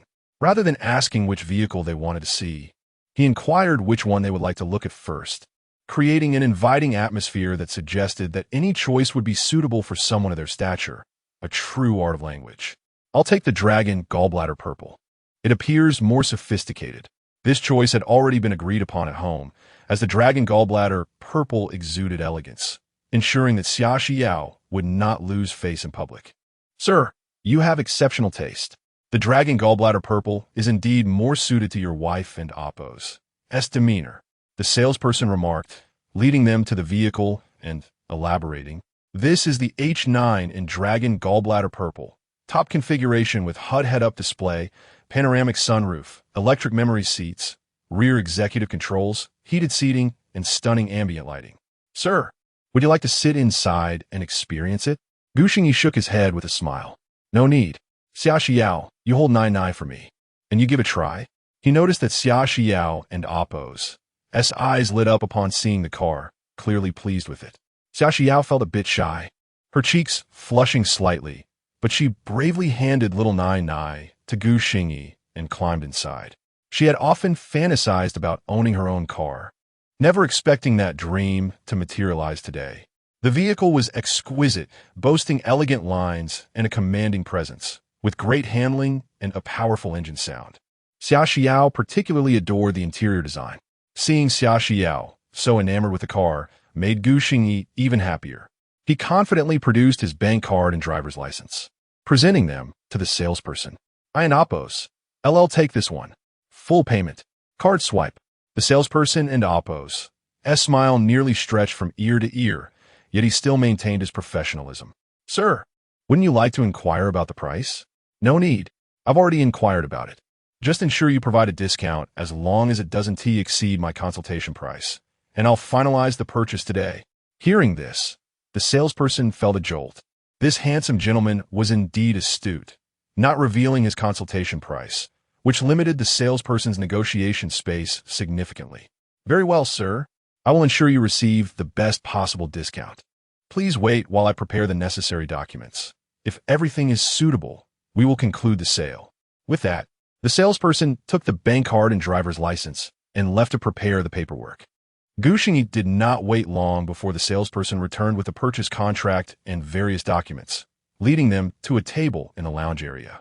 Sir, for full payment, we can offer you a price of 385,000, which includes insurance and registration, and we will also provide a complete set of seat covers and a car cover.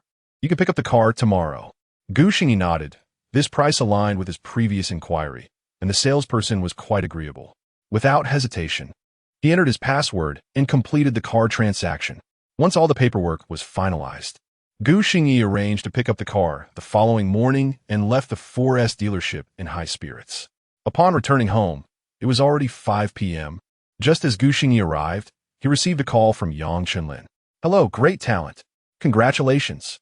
The internet is abuzz with news about that MV and you. You and Oppos. V truly become a sensation. Thank you, but I never aspired to fame. However, your company must have benefited significantly from this.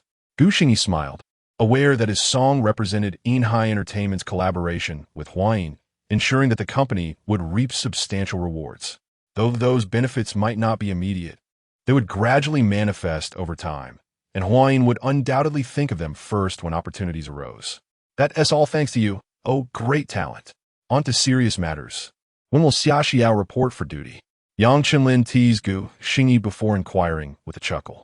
Gu Xingyi glanced at Xia Xiao, who was eavesdropping on his phone conversation from the sofa, and smiled. In a couple of days, at the latest by the 3rd. I have some matters to handle at home before I can come. Great. I shall await her esteemed presence. Yang Chulin was filled with curiosity, wondering what kind of personality could compel Gu Xingyi to go to such lengths for her. Chapter 41. Lei and Sister Yin. The efficiency of the 4S dealership was remarkable. By 10 o'clock the following morning, the salesperson called to inform that the car was ready, with license plates affixed and insurance arranged, available for collection at any time. The task of retrieving the vehicle was entrusted to Xia Xiao, while Gu Xingyi chose to remain at home to care for the little Nana. Having driven before, Xia Xiao's capability did not concern Gu Xingyi. Upon reaching the dealership, Xia Xiao successfully collected the car and, after a brief trial drive, set off towards the city center. She intended to visit Lei and Sister Yin, planning to bring them along to Inhai Entertainment the next day. Xia Xiao had resolved to report to Inhai Entertainment the following day, despite Gu Xingyi suggesting she could delay her arrival. She harbored her own ambitions. Singing was her dream, and she did not wish to be a mere ornament, reliant solely on Gu Xingyi. At this moment, Xia Xiao was unaware that Tao Lei had already resigned. Arriving near Tianmei Entertainment Building, she dialed Lei's number, eager to surprise her. The call connected swiftly, and a smile illuminated Xia Xiao and Amp, Oppo's face, her voice brimming with brightness. Lei, guess where I am? Tao Lei was packing her belongings in her rented apartment, planning to return to her hometown after resigning. She had resolved that if one place did not welcome her, another surely would. Just then, she received Xia Xiao and Oppo's call. Xiao, if you're not home, where else could you be? You silly. I'm downstairs at your company. Come down quickly. I have something to discuss with you. What? Wait a moment. I'll be right down.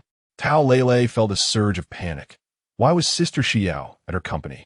She was unsure how to explain her resignation to Xia Xiao.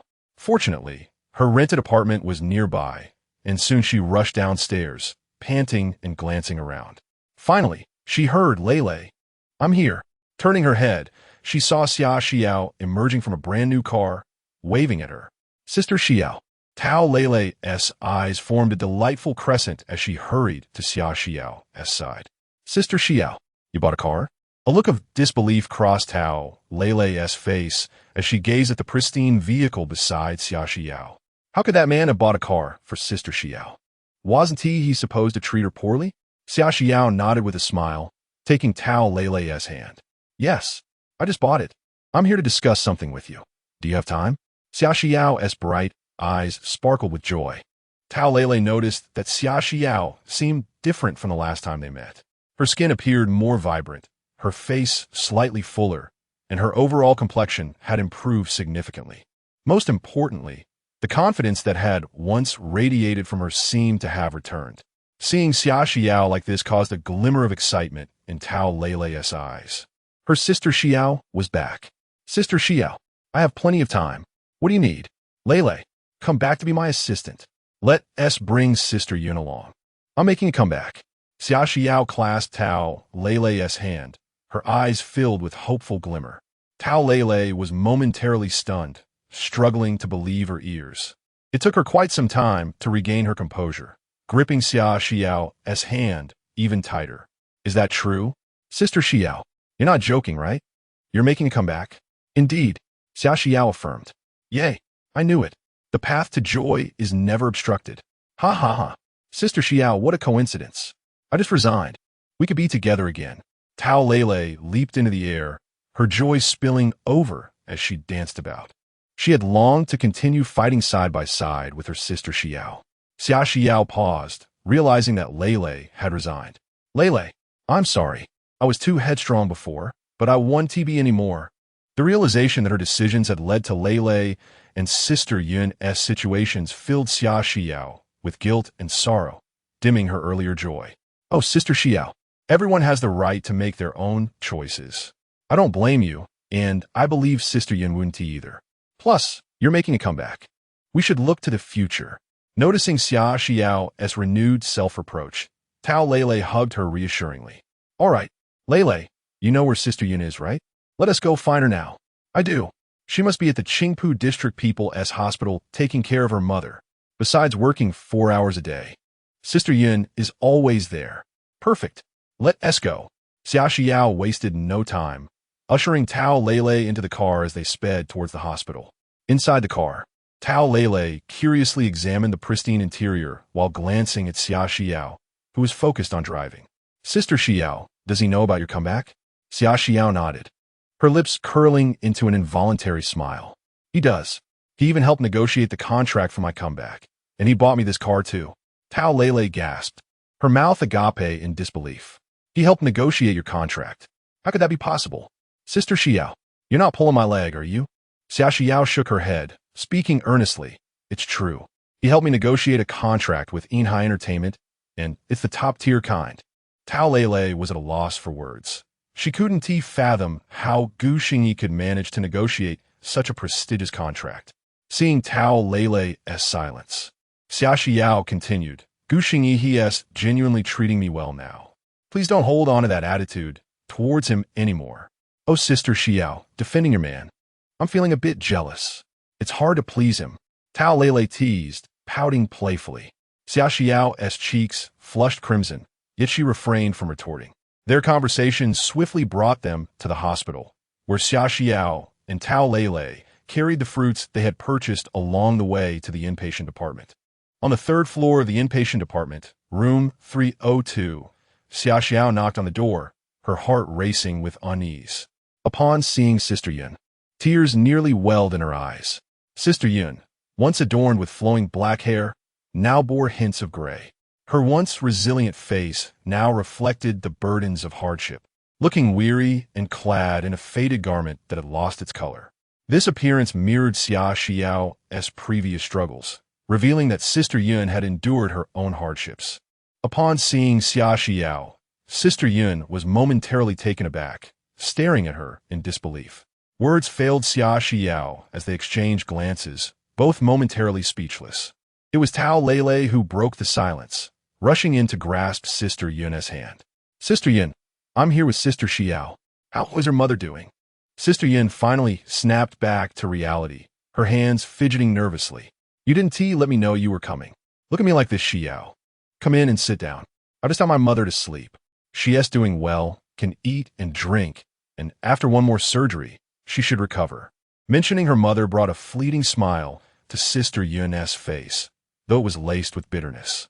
She was at her wit and oppose end, owing over 100,000 outside, having borrowed from all her relatives and friends. How would she manage the next surgery? Xia Xiao entered the room and sat down, her head bowed, biting her lip like a child who had committed a misdeed, unable to meet Sister Yun's gaze. Tao Lei gently patted Sister Yun's hand, her eyes shifting to Xia Xiao. Sister Yun, noticing the tension, turned her gaze to Xia Xiao, scrutinizing her. After a moment, a look of relief spread across her face. She moved closer, sitting beside Xia Xiao, taking her hand in hers. Xiao, I am overjoyed by your visit. Seeing you in such good spirits brings me even greater delight, for it signifies that you are faring well. In the past, Sister Yun's interventions were solely for your benefit, so do not take them to heart. Sister Yun, I am truly sorry. Summer Xiao could no longer contain her emotions and threw herself into Sister Yun and Appo's embrace, tears cascading down her cheeks like raindrops. Sister Yun gently patted Xiao and Appo's back and spoke softly, "There is no need for apologies. What mother would ever blame her child? I have genuinely regarded you as my own daughter. Now, do stop crying. If you continue, you shall become an unsightly sight." Chapter 42. Sister Yun and Appo's refusal. Xia Xiao, an orphan, has been under the care of Sister Yun since her graduation from university. From her humble beginnings to her rise to fame through a singing competition, and ultimately her withdrawal from the limelight, Sister Yun has always been by her side. Therefore, when Sister Yun remarked that no mother would blame her child, Xia Xiao wept even more fiercely. Sister Yun had nurtured her growth as a mother would her own child. Thus, when she impulsively chose to step back from her career, the one who suffered most was not Xia Xiao, but Sister Yun. Sister Yun gently patted Xia Xiao until her tears subsided. When Xia Xiao lifted her swollen eyes to meet Sister Yun and Appo's gaze, she was met with a tender smile. Xia Xiao bit her lip and said, "Sister Yun, I want to make a comeback. Will you be my agent again?" Upon hearing this, Sister Yun was taken aback and furrowed her beautifully shaped brows. "Let in Appo's. Let's not discuss your return just yet. What about your child? Can you trust Gu Xingyi to take care of her?" Compared to Tao Lele, Sister Yun was more pragmatic. She distinctly remembered that boy did not seem trustworthy, let alone capable of caring for a child. However, Xia Xiao nodded confidently. "Gu Xingyi is Nai's father. He will take good care of her. I believe in him." Sister Yun rubbed her temples, uncertain of what had transpired, yet she could see Xia Xiao and Appo's unwavering determination. "All right, even if he can look after the child, you must understand that making a comeback is no easy feat. Do you have a company willing to sign you? Even if you manage to sign, what kind of resources will they provide you?" "Sister Yun, look, this is the contract from Xingyan Entertainment." Xia Xiao hastily retrieved the contract from her bag and presented it to Sister Yun, fearing that if she hesitated even a moment longer, her belief would waver. Sister Yun was momentarily stunned upon seeing the contract. Xingyan Entertainment, one of the three giants of Huagua? "Let me see," she said, taking the contract and scrutinizing it closely. The more she read, the more astonished she became, her hands beginning to tremble slightly. What kind of miraculous contract is this? Has Xia Xiao somehow coerced the owner of Xingyan Entertainment? This is an utterly imbalanced contract for the entertainment company. Many clauses appeared to be tyrannical demands imposed by Xia Xiao, such as access to the highest tier resources, unrestricted freedom, and a mere 2-year contract. Sister Yun abruptly raised her head. "This is real, truly real. Look, Sister Yun, it even has the seal of Xingyan Entertainment. How could it possibly be fake?" Xia Xiao hurriedly clarified. Sister Yun was left utterly speechless, staring blankly at Xia Xiao. The stipulations within this contract were something she had never encountered in her entire career as an agent. It was outrageous. Xingyan Entertainment had truly lost their senses. "Sister Yun, it's true. I'm going to report to Xingyan Entertainment tomorrow." Seeing that Sister Yun still harbored doubts, Xia Xiao continued to explain. And only then did Sister Yun begin to believe, although her face remained a picture of shock. This. Xia Xiao, tell me honestly, how did you manage to secure this contract?" Upon witnessing Sister Yun's belief, Xia Xiao finally exhaled, her cheeks slightly flushed. "It was Gu Xingyi who went to Modu to obtain it for me. He wrote a song for Xingyan Entertainment." "Gu Xingyi?" Sister Yun could scarcely believe her ears. Gu Xingyi negotiated a contract for Xia Xiao? He even wrote a song? This seemed utterly far-fetched, a tale from a fantasy world. Xiao, regardless of Sister Yun and Appo's disbelief. "He writes songs? Fine. Even if he does, what sort of song could possibly warrant such a contract?" "Xiao, do not let him deceive you." "Sister Yun, he really wrote a song." With Sister Yun and Appo's skepticism about Gu Xingyi, Xia Xiao quickly retrieved her phone, opened Douyin, and directed it to Xingyan and Appo's account, presenting it to Sister Yin. Half convinced, Sister Yin took the phone, and Tao Lele, who was nearby, leaned in, equally doubtful that the man could compose music. However, in the next moment, my heavens, over 100 million likes.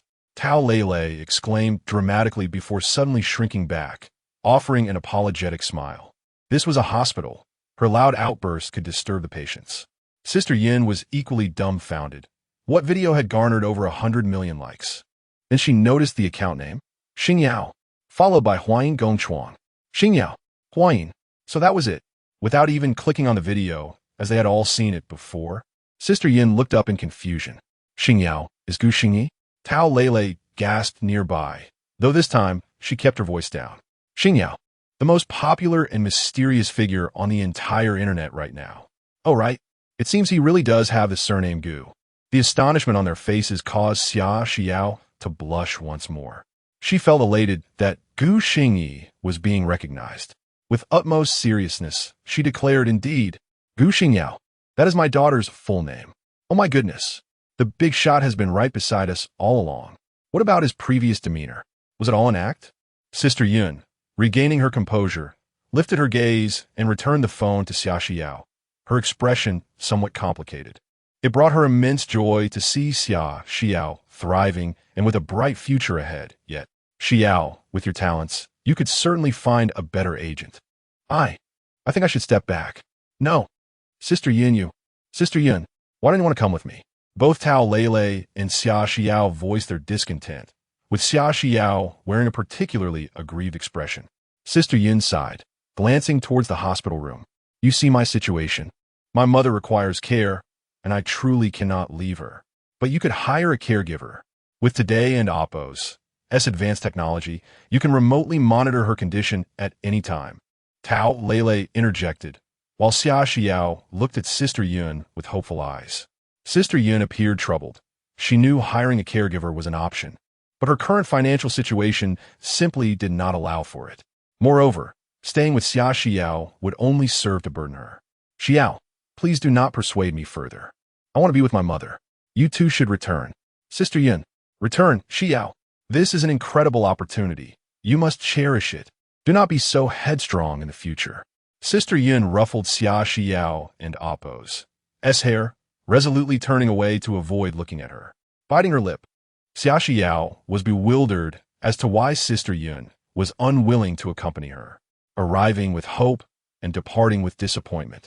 Xia Xiao remained silent alongside Tao Lele on their journey home. After dropping Tao Lele off, she drove home alone. As she opened the door, she found Gu Xingyi playing games with little Nai Nai. He paused, surprised to see Xia Xiao. She cried, "What happened? Did everything go smoothly?" Not understanding the situation, Gu Xingyi directly inquired. Xia Xiao pouted, sinking onto the sofa. The moment she saw Gu Xingyi, she felt a sense of reliance, and tears threatened to spill again. Sister Yin, doesn't T want to come with me? Why not? Gu Xingyi scratched his head, recalling the stern woman who ought to dote on Xia Xiao.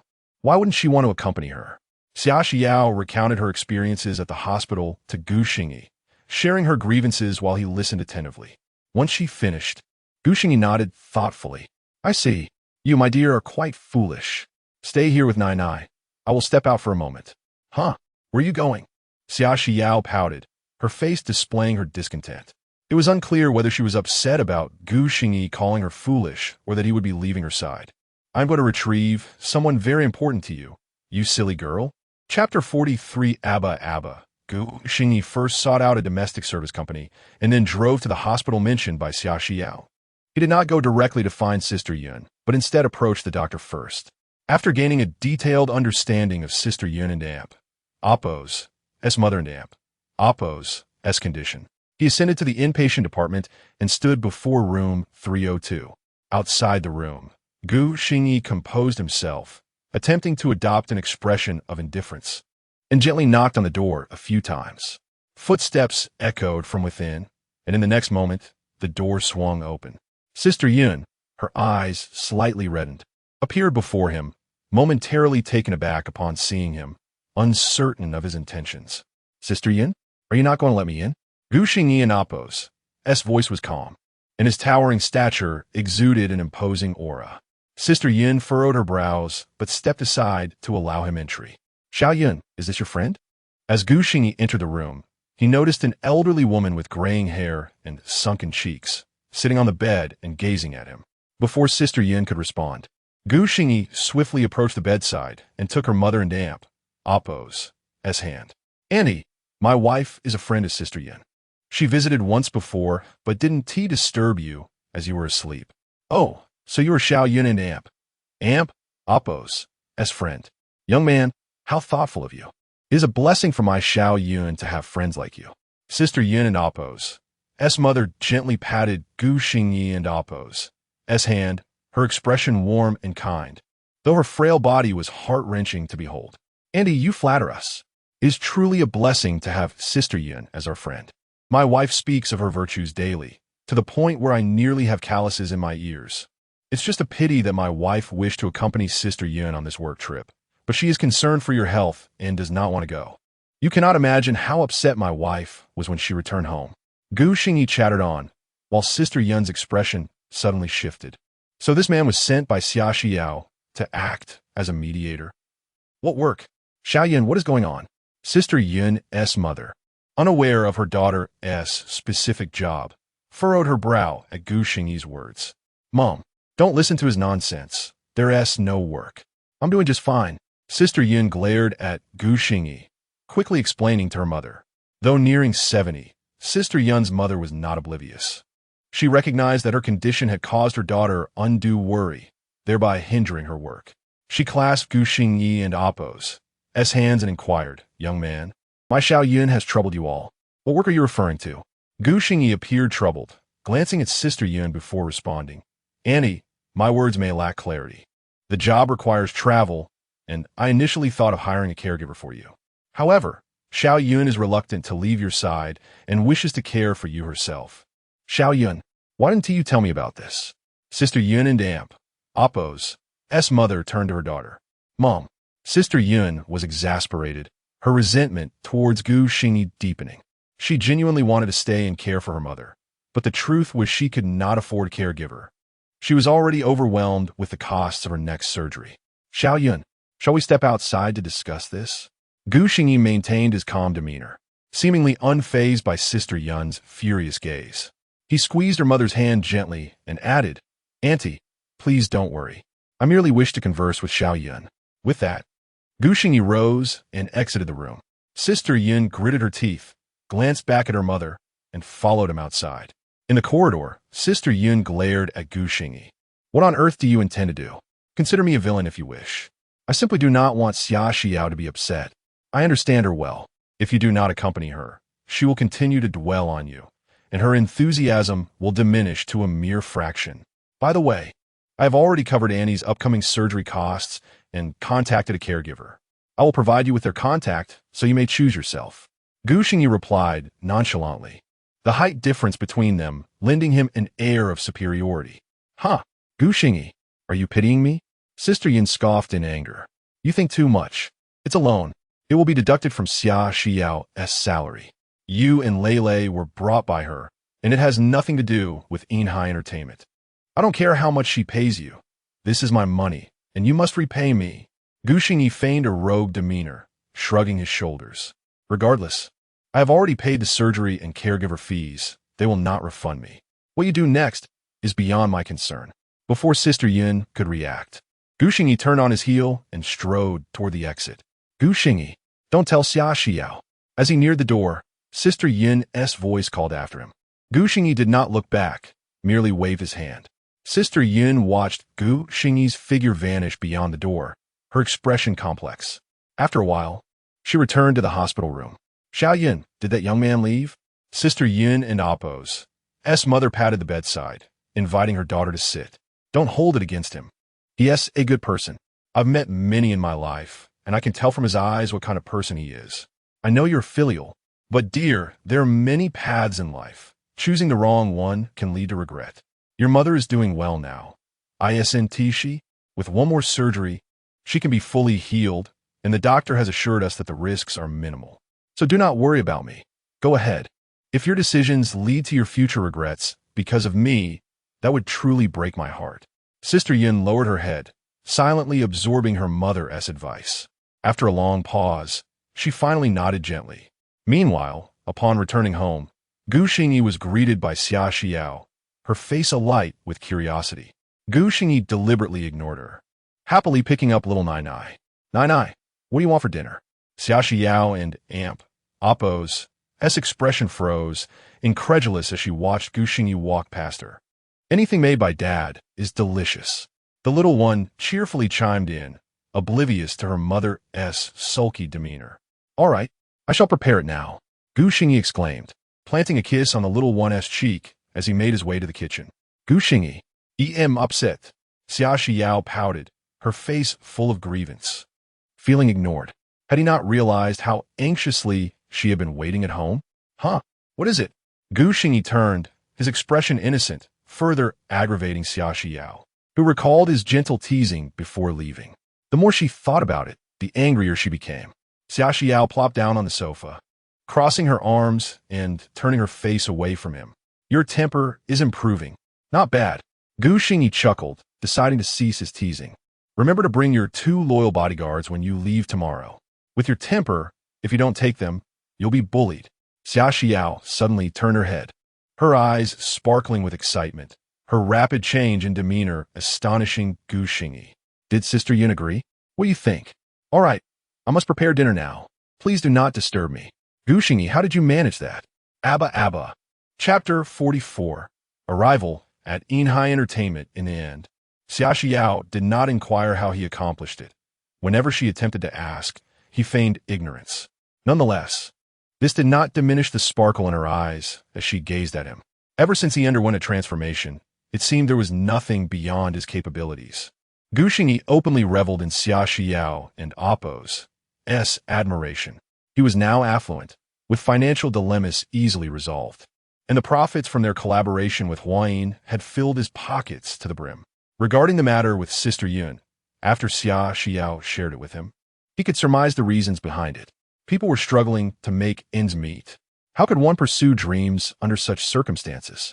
This realization led Gu Xingyi to reflect on the stark contrast between how men and women perceived and handled situations. Women tended to be more emotional, while men leaned towards rationality. Early the next morning, Xia Xiao rose early. Gu Xingyi, unusually, refrained from his morning run, and they harmoniously spent time together in the kitchen, preparing breakfast. Xia Xiao had already packed her belongings, placed them in the living room, and with little Nai still asleep, she chose not to wait for her to awaken, fearing she might become too attached at that moment. Breakfast was swiftly prepared, and Xia Xiao ate in silence. Gu Xingyi sat beside her, engaging in casual conversation, resembling an ordinary couple, the wife preparing to leave for work while the husband offered his nagging reminders. Remember to call often, otherwise, Nai will miss you. I and Amp, Oppo's, already informed them you and Amp, Oppo's, be arriving today.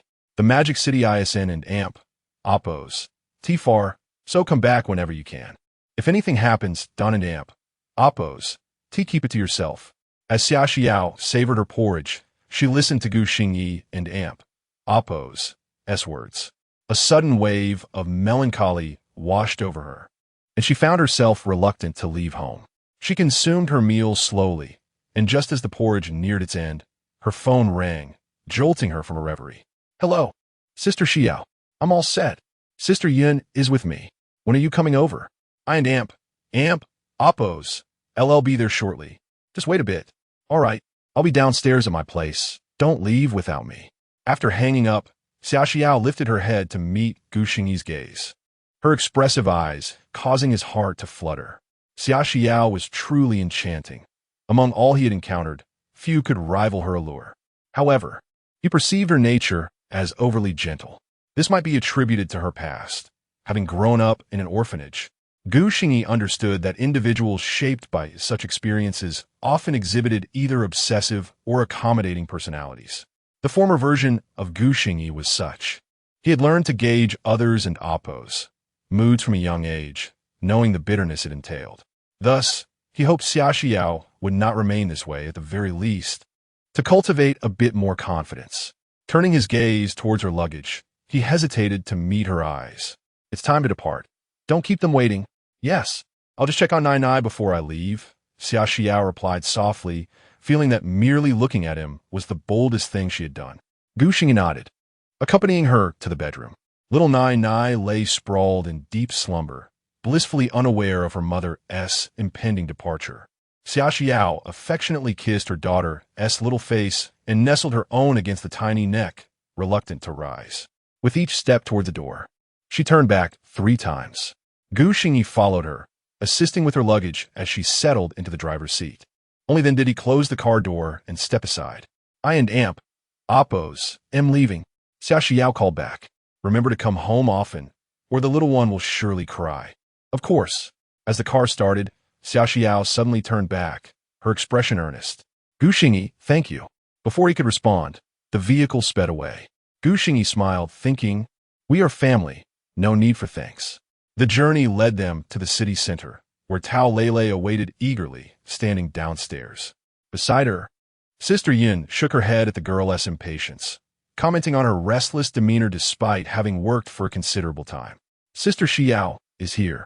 As Xia Xiao and Amp, Oppos, car slowly approached, Tao Lele waved enthusiastically. Upon Xia Xiao and Amp, Oppos' exit from the vehicle, she hurried forward with a cheerful greeting. Sister Xiao, Lele, Sister Yun, have you been waiting long? Xia Xiao grasped Tao Lele and Amp, Oppos' hand and turned to Sister Yun, offering an apologetic smile. Not for long, mainly it and Amp, Oppos' Lele and Amp, Oppos' eagerness. Sister Yun chuckled, astonished that the 3 of them were finally reunited for work. Reflecting on this, she recalled the man who had seemed rather superficial, now the catalyst for this day. Sister Yun, thank you for coming, Xia Xiao said, stepping closer to Sister Yun and holding her hands, playfully shaking them. Without you, Lele and I wouldn't know what to do. All right. You're both mothers now. At your age, you should thank your man instead. Enough talk. Let us grab the luggage. Sister Yun's proficient demeanor returned, though her words caused Xia Xiao to blush. Even now, she remained clueless about how Gu Xingyi had managed to persuade Sister Yun. The trio and Oppos' luggage was minimal, consisting only of essential items. They easily loaded everything into the car, and as they settled in, Tao Lele waved her hand. Let us go. The bright road ahead awaits us. What a spirited girl, Sister Yun teased, eliciting smiles from Xia Xiao. The car journeyed towards the magic city. At Yinhai Entertainment Tower, Yang Chenlin had arrived at the office early, though her mind was restless throughout the day. Finally, at noon, she decided to step outside, heading to the building and Oppos' entrance. Today, that man and Oppos' wife was due to arrive. She was eager to see what kind of woman could be so cherished.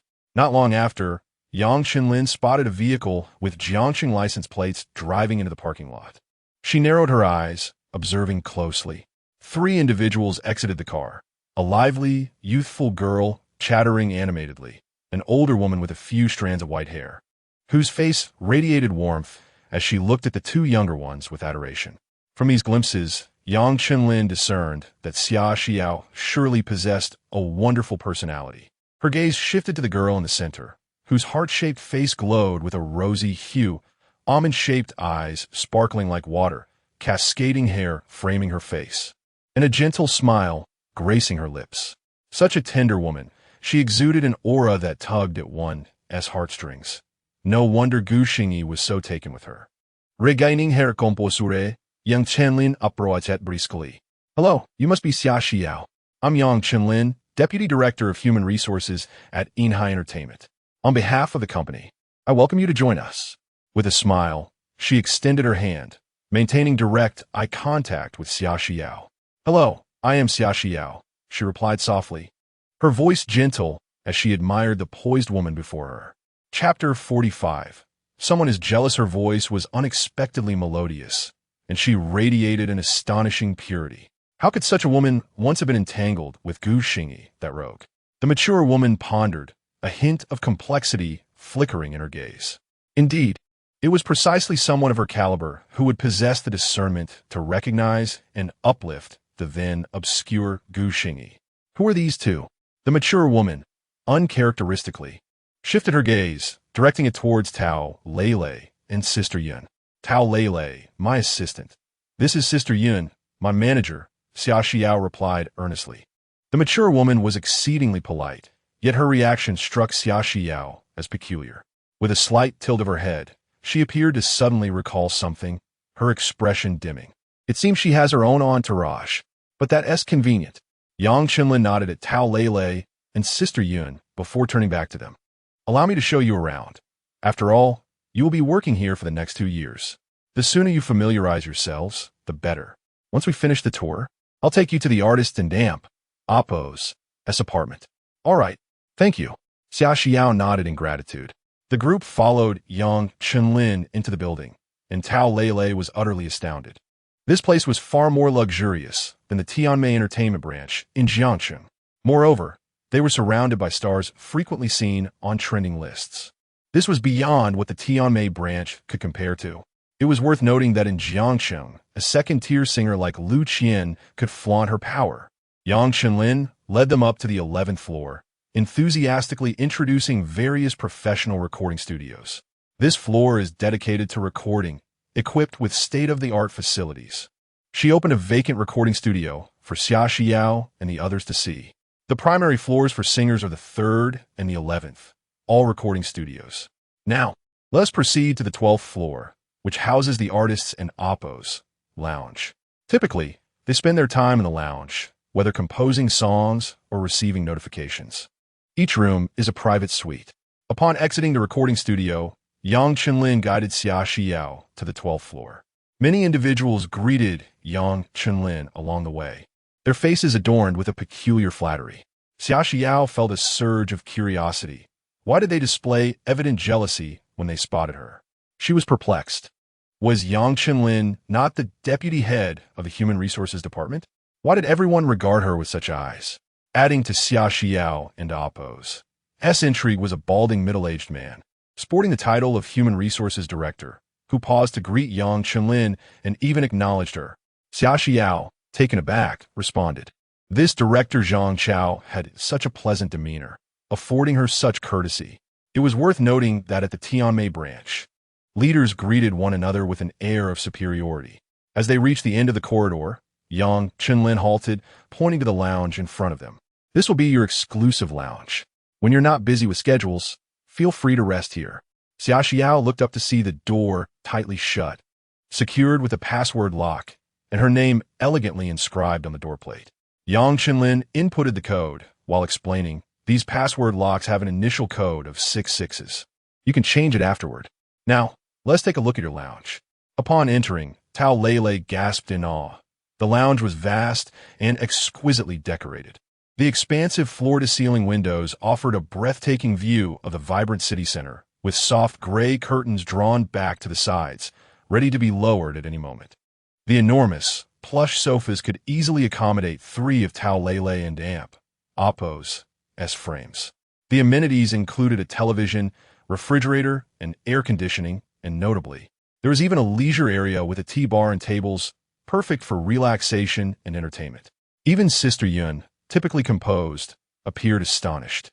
While Xia Xiao had never encountered such opulence in a lounge, Tao Lele felt euphoric, nearly dizzy, reminiscing about her time at Tianmei, where conditions were far from favorable. It was a stark contrast that left no room for comparison. Had there not been others present, she might have rolled on the sofa in ecstasy. Yang Chenlin observed their delighted expressions and chuckled. Not everyone is afforded such privileges. Top-tier resources necessitate top-tier accommodations. Upon hearing this, Tao Lele suddenly felt that Gu Xingyi was not as detestable as she had previously thought. Even as they exited the lounge, Tao Lele remained immersed in her joy. At that moment, a glamorous woman, adorned in high heels, emerged from an adjacent room, accompanied by a bespectacled assistant. Upon noticing them, the woman's surprise flickered momentarily before she greeted Yang Chenlin. Sister Yang, you're personally showing people around? Yes, Lena, are you heading out? Yang Chenlin replied, her expression unchanging. Indeed, I have a meeting this afternoon. Sister Yang, please continue with your work. I'll take my leave. Lena glanced at Xia Xiao and the others without exchanging pleasantries, elegantly departing in her heels. Shall we be off? It's already noon, and the upper floors are mostly conference rooms. Unless the company is convening meetings, they're seldom utilized, so I want to take you there. Let us head straight to the artist's apartment. You can drop off your luggage, and then we can go out for a meal, my treat. Yang Qinlin turned back, her smile brightening as she spoke to Xia Xiao. Xia Xiao felt overwhelmed by her enthusiasm. Today, her impression of the company was quite favorable. Yet she found it odd that some individuals displayed noticeably more warmth towards her. As they entered the elevator, Xia Xiao quietly asked, Minister Yang, are you quite familiar with Gu Xingyi? Upon posing the question, she distinctly noticed Yang Qinlin's smile falter momentarily. Was it truly so? Xia Xiao's gaze narrowed, a perplexing sensation stirring within her heart. Fortunately, I was the one who received him when he arrived, and I've been overseeing the collaboration. So I'm somewhat acquainted with him. Yang Qinlin responded swiftly. Xia Xiao merely murmured in reply, lapsing into silence. As the group descended, Yang Qinlin continued to lead the way in her gray Mercedes, while Xia Xiao trailed behind at a measured pace. As soon as Tao Lele entered the car, she exuberantly extolled the wonders of the place until Sister Yun subtly signaled her to be quiet, leading her to realize that Xia Xiao and Appo's mood seemed somewhat off. Hadn't Appo's she been quite jubilant just moments ago? Sister Xiao, what's wrong? Tao Lele inquired, leaning over the front seat with curiosity. Huh, I'm fine, Lele. Please continue. Is that really fine? Tao Lele pondered, bewildered, turning to seek Sister Yun's guidance. Sister Yun merely smiled and remained silent, for she could clearly discern that someone had fallen into a fit of jealousy. Chapter 46. The Arrival of the Star Song, Gathering Nana. Dear, let Daddy dress you as a little tiger. Shall we stop crying now? At home, Gu Xingyi felt overwhelmed. Ever since little Nana woke up, she had been clamoring for her mother. Despite Gu Xingyi and Appo's attempts to soothe her, Nana and Appo's cries only grew more heart-wrenching. Just yesterday, he had promised Xia Xiao that he would take good care of Nana. Now, Gu Xingyi could only lament, I can't do this. When Xia Xiao was at home, little Nana had clung to him without a peep. So what had changed? Faced with this situation, Gu Xingyi felt like crying himself. He thought he was a king, but reality had shown him he was merely a novice. Gu Xingyi grimaced as he played the role of a little tiger, while Nana and Appo's tears continued to fall like pearls. Daddy's bad. He hid Mommy away. I want Mommy. Little Nana sat on the sofa, her feet kicking defiantly, determined not to relent until she saw her mother. Gu Xingyi squatted in front of the sofa, scratching his head in confusion. What could he do? Xia Xiao had just left for a short while. Couldn't he possibly call her back now? That would only give her reason to mock him. No. As Gu Xingyi wrestled with his dilemma, the phone on the table rang. His gaze drifted lazily over, but the next moment his eyes lit up with joy. A savior had arrived. He hastily picked up the phone. It was a WeChat message from Xia Xiao, containing just 2 simple words. Are you there? Gu Xingyi, in a flurry of excitement, quickly replied, yes, absolutely. Arn and Amp. Appo's. You busy? Xia Xiao, who had just finished lunch and was resting in her apartment, glanced at her phone with a neutral expression, tinged with a hint of irritation. She had dined with Minister Yang that afternoon. What does that even mean? Gu Xingyi thought, baffled. Why would she mention lunch with Minister Yang? He scratched his head, dismissing the thought as he hastily initiated a video call. Xia Xiao and Amp. Appo's cool, elegant face appeared on the screen, prompting Gu Xingyi to smile ingratiatingly as he turned the phone towards little Nana. Cough, cough. Nana misses you. Gu Xingyi. Is this how you take care of Nana? Feigning innocence, Gu Xingyi pretended not to hear her. Little Nana, with tears streaming down her face, finally spotted her mother on the phone. She wiped her tears with her tiny hands, looking utterly pitiful. Mommy, did Daddy hide you away? Do you not want Nana anymore? Nana, sweetheart, Mommy just went to work. She'll be back home very soon. Please don't cry. Xia Xiao cooed gently from the other side, and astonishingly, little Nana and Amp, Appo's tears began to subside. She cradled the phone in her hands, leaning closer to Xia Xiao. At that moment, Gu Xingyi felt as if he had been struck by a ton of bricks. After all his efforts, making silly faces and pretending to be a tiger, none of it compared to Xia Xiao's soothing words. Life indeed felt lonely as snow. After a few more comforting words from Xia Xiao, little Nana finally ceased her sobbing, and Gu Xingyi let out a sigh of relief. Once Nana was settled, he turned the phone back to himself, his eyes darting around nervously, not daring to meet Xia Xiao and Oppo's gaze. Gu Xingyi, do you really think you can take care of child? Xia Xiao's probing question echoed through the phone.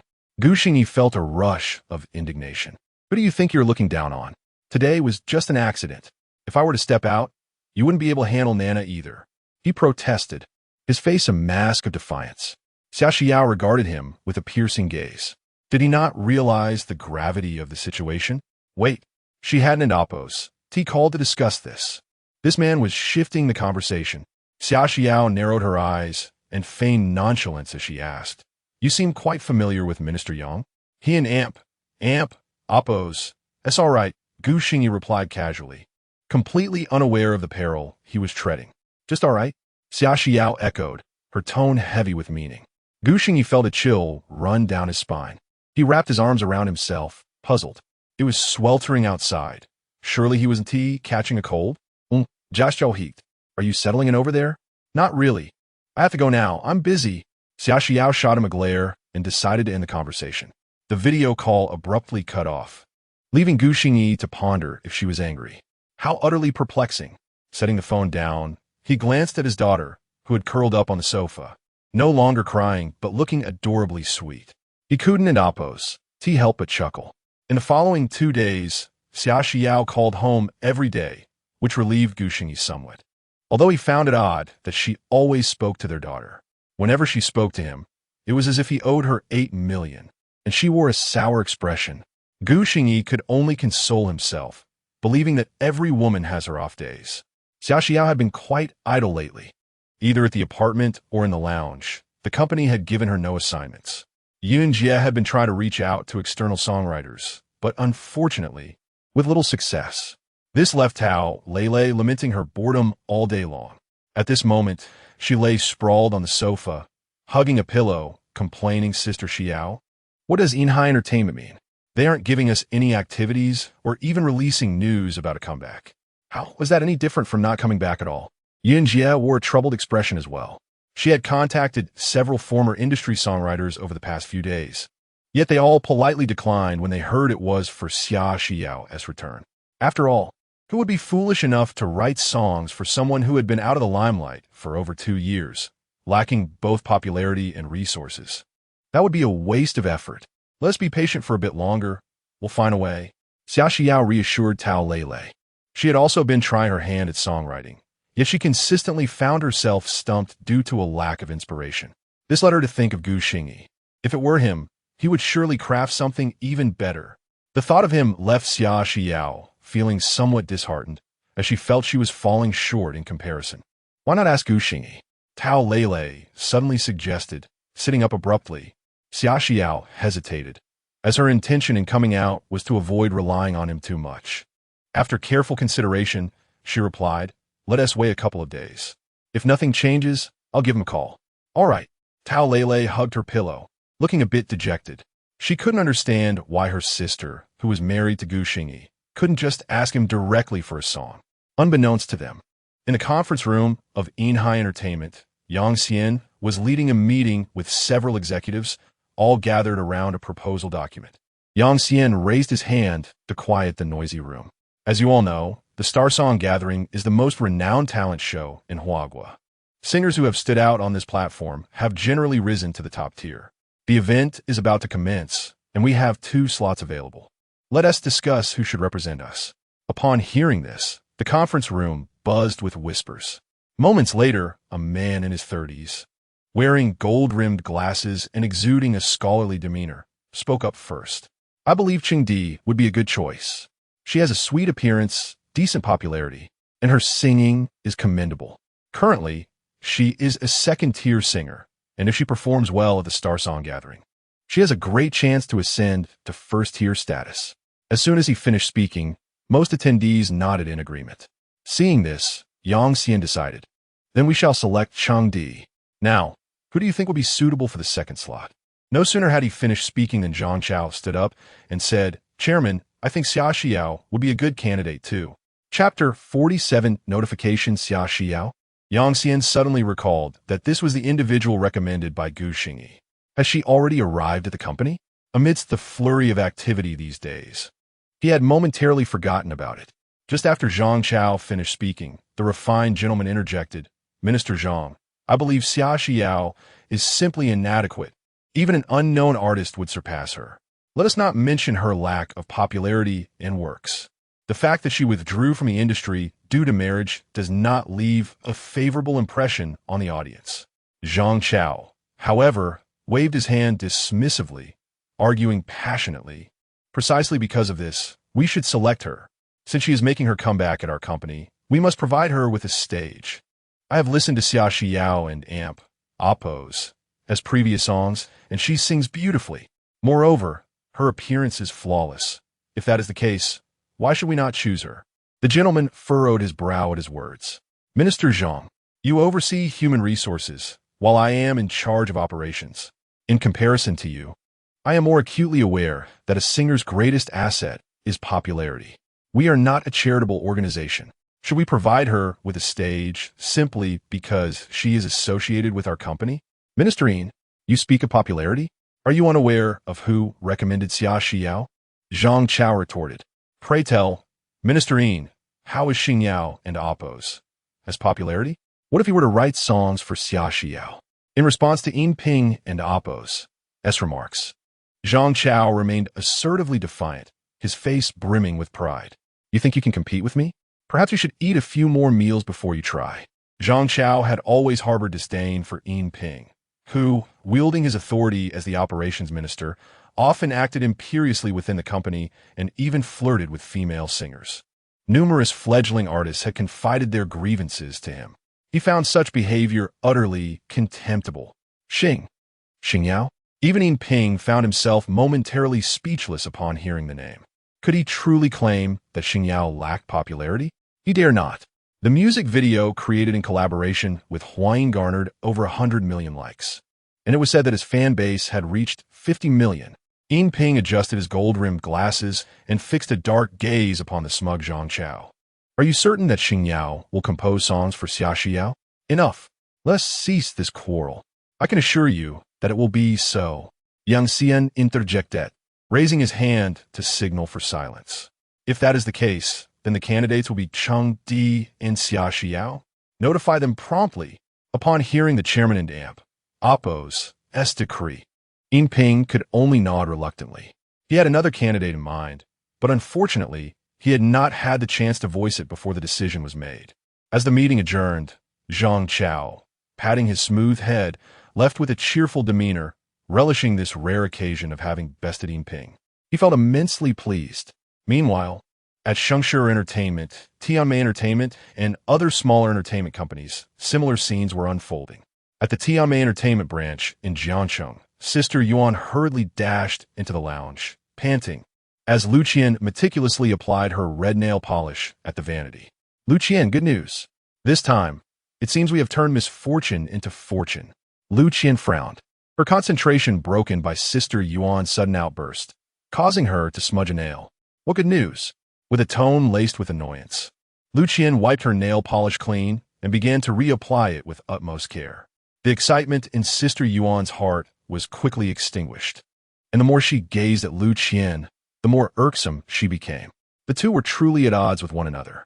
Yet, despite Luqian and Amp, Oppos, as current standing, she still had to cater to this demanding individual. Xingyan, the company has decided to let you participate. Moreover, they have enlisted a renowned songwriter to compose for you. This is the company's way of compensating for your previous losses. Xingyan? Luqian froze, and upon realizing the significance, she failed to notice her nail had once again been marred. Instead, she turned to Sister Yuan for confirmation. Is it the Xingyan where one can ascend to first-tier status upon securing a ranking? Indeed. Is there any other Xingyan? Sister Yuan exclaimed. This is your opportunity. Luqian, you must seize it. I have put in considerable effort to secure this chance for you. Seeing Lu Qian's newfound seriousness, Sister Yuan felt a sense of relief, even adjusting her mode of address. Xingyan, I am about to become famous. Only then did Lu Qian realize the gravity of the situation. Springing up from her chair, her joy palpable, she heard none of Sister Yuan and Appo's self-congratulatory remarks, only the thrilling news of her impending fame. Lu Qian, there are still 3 days until it begins. Let us remain composed. This time, the renowned songwriter Wu Fan is composing for you. You must sing well, Sister Yuan urged, hoping Lu Qian would not become overly excited. After all, if Lu Qian succeeded, she would also share in the rewards. Sister Yuan hoped for a commendable ranking this time. Lu Qian, however, was undeterred, her excitement only intensifying upon hearing Wu Fan and Appo's name. Is it the Wu Fan known as the Appo's, godfather of music and Appo's? Then we are certain to succeed. What is there to worry about? Together, we are an unstoppable force. Haha, Sister Yuan sighed, but then reconsidered. Although Lu Qian's character left much to be desired, her vocal talent was undeniably impressive. With a song from the illustrious Wu Fan, they were bound to secure a top 3 finish.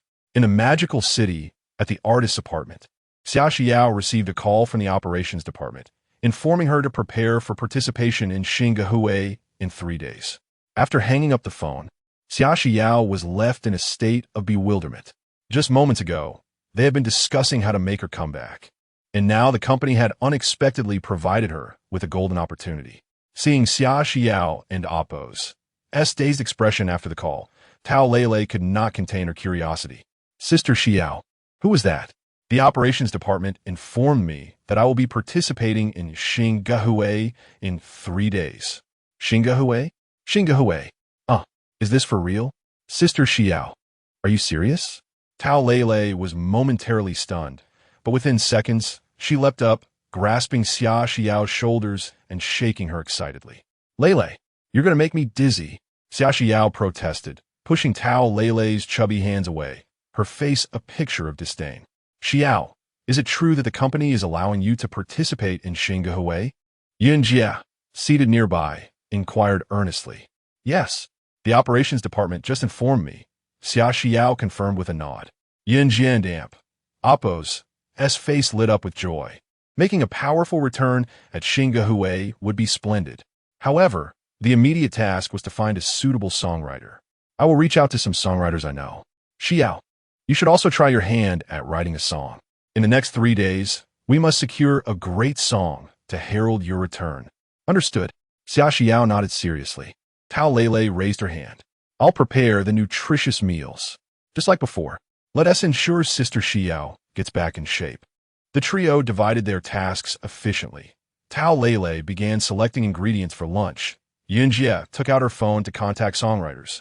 And Xia Xiao spread out her manuscript paper on the table, deep in thought. Meanwhile, Gu Xingyi was teaching Xiao Nainai her second nursery rhyme. Over the past few days, Xiao Nainai had been exceptionally well-behaved, perhaps due to Xia Xiao's daily phone calls. But Gu Xingyi felt he deserved some credit as well. At the very least, he had mastered the art of entertaining children.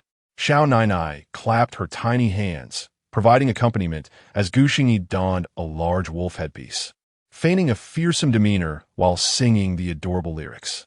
Little white rabbit, sweet and spry, open the door, let me inside. Chapter 48. Sweet nothings as evening fell. After a day filled with play, little Nana could scarcely resist the pull of slumber, her tiny head drooping repeatedly. Yet, she mustered her strength to listen to Gu Xingyi recount a bedtime story before drifting into a deep sleep. Gu Xingyi smiled gently, tucked the blanket around the little one, kissed her forehead, and quietly made his way to the living room. It was only 7 p.m., and Gu Xingyi had been contemplating what kind of song to prepare for Xia Xiao over the past few days, though he remained at a loss for inspiration. The vast array of songs from the original world left him bewildered, and it seemed that there had been no news from Xia Xiao since her arrival at Inhai Entertainment. After pondering for a moment without clarity, he opened Douyin, intending to scroll through videos before bedtime. The popularity of Ordinary had not waned online. After watching 3 or 4 clips, he would invariably encounter a related video. Many netizens expressed that after listening to Xingyan's song, their ears could hardly accommodate any other melodies. They had even formed a fan club for Xingyan, with avatars showcasing little Nana and Appo's expressions during her performance of courage. Gu Xingyi soon realized that, unbeknownst to him, the fans had meticulously crafted a series of emoticons from Nana and Appo's expressions, using them with great delight. Fortunately, the majority of online attention remained focused on Xingyan, with only a handful of devoted fans for Nana. Otherwise, the little one would have to wear a mask when going out, which would be quite troublesome. Aside from the continued buzz surrounding Ordinary, the most talked-about topic online was the impending Star Song Festival. This annual event often featured one or two breakout artists, captivating public interest. Fans of the participating singers were fervently rallying votes for their favorites. The festival was conducted entirely via live broadcast, with 4 esteemed veteran mentors casting votes, eliminating the possibility of tied scores, as the audience and Appo's votes would also play a crucial role in determining the contestants and Appo's fates. The competition structure was straightforward. 16 contestants would face off in pairs, with opponents drawn by lot, and there were no revival rounds. Winners advanced while losers were eliminated. The process was harsh and realistic. Up until the final 4, pairings would continue to be determined by draw, with winners proceeding to the finals, and losers competing for 3rd and 4th place. Only in the finals would there be 3 rounds, during which the organizers would provide keywords for the songs, and singers would perform original pieces based on those prompts. Notably, in the 2nd round of the finals, guest performers could be invited to sing alongside the contestants. This not only tested the singers and Appo's abilities, but also assessed the skills and connections of their songwriters. Thus, after each Star Song Festival, a flurry of popular original songs would emerge online, greatly satisfying the auditory appetites of netizens. Gu Xingyi merely skimmed through this information, his familiarity stemming from the original owner and Appo's memories, for few in the entertainment industry were unaware of the Star Song Festival. However, Gu Xingyi himself felt little interest in it. As he scrolled further, he was astonished by the overwhelming data, having barely lingered on the topic. His feed was now inundated with videos of Ordinary and the Star Song Festival. Frustrated, he switched off his phone and tiptoed back to the bedroom. It was time for sleep. Tomorrow he would take the little one out for a stroll. The next morning, Gu Xingyi was awakened by the ringing of his phone. Beside him, little Nana was already awake, her big, dark eyes counting her lashes. However, she could only count to 50, and, upon reaching that number, she would start over from 1. Gu Xingyi observed her playful spirit before he patted her head and reached for his phone, noticing that the caller was the little girl.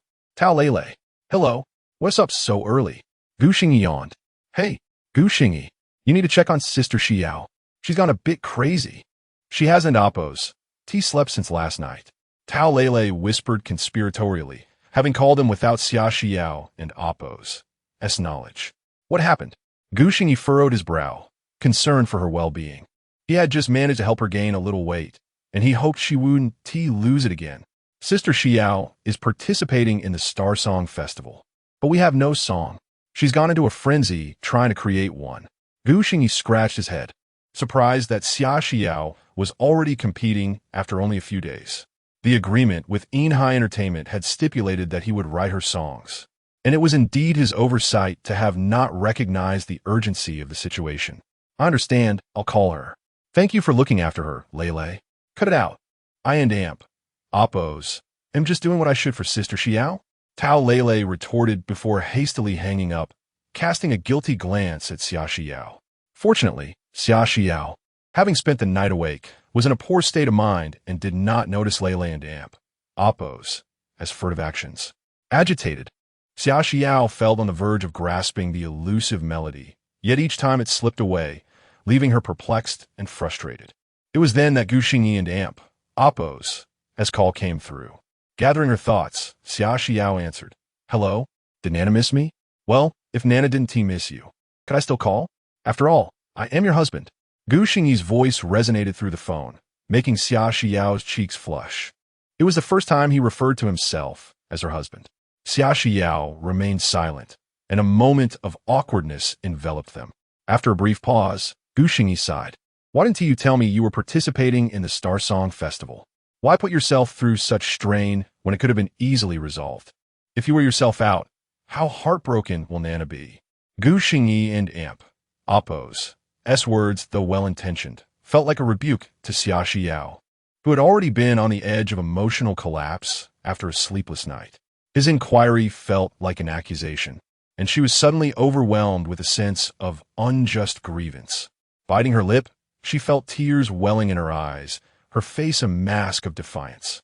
Xia Xiao remained silent, fearing that her voice would betray her current state. She did not wish for him to witness her vulnerability. Unable to see her expression, Gu Xingyi instinctively frowned. Moments later, he was startled to hear the sound of her sobs. Is she crying? What happened? Gu Xingyi thought it was ludicrous. He and T said anything particularly harsh. This emotional quagmire was quite perplexing. Why on earth are you crying? He exclaimed, unable to suppress his concern. I can end Oppos. T, help it. Xia Xiao's voice trembled as she spoke, a mix of indignation and sorrow evident in her tone. Gu Xingyi was taken aback. It was the first time he heard her speak to him like this, infused with emotion and laden with grievances. He could vividly imagine her small, tearful face. Xia Xiao bit her lip, tears glistening in her eyes, acutely aware of her own emotional outburst. Yet, there were sentiments she yearned to express, which left her feeling unwell. Gu Xingyi, do you think I'm utterly useless, merely relying on you? I don't want to be like this. I'm sorry. I'm not blaming you. I'm just worried about your health. Forgetting to write the song was certainly my oversight. Was she truly contemplating this? Realizing the flaws in her own recent remarks, Gu Xingyi belatedly responded with an apologetic smile. Before Xia Xiao could finish her sentence, Gu Xingyi interrupted her, laughing on the other end of the line, a laugh that inexplicably conveyed a hint of joy. How could he smile when she felt so aggrieved? Xia Xiao felt an even greater sense of injustice. After encountering that regal lady, Yang Chenlin, she suddenly felt utterly inadequate in comparison. The lady possessed both an enviable figure and an air of sophistication, excelling in her studies, and from her gaze, Xia Xiao discerned her admiration for Gu Xingyi.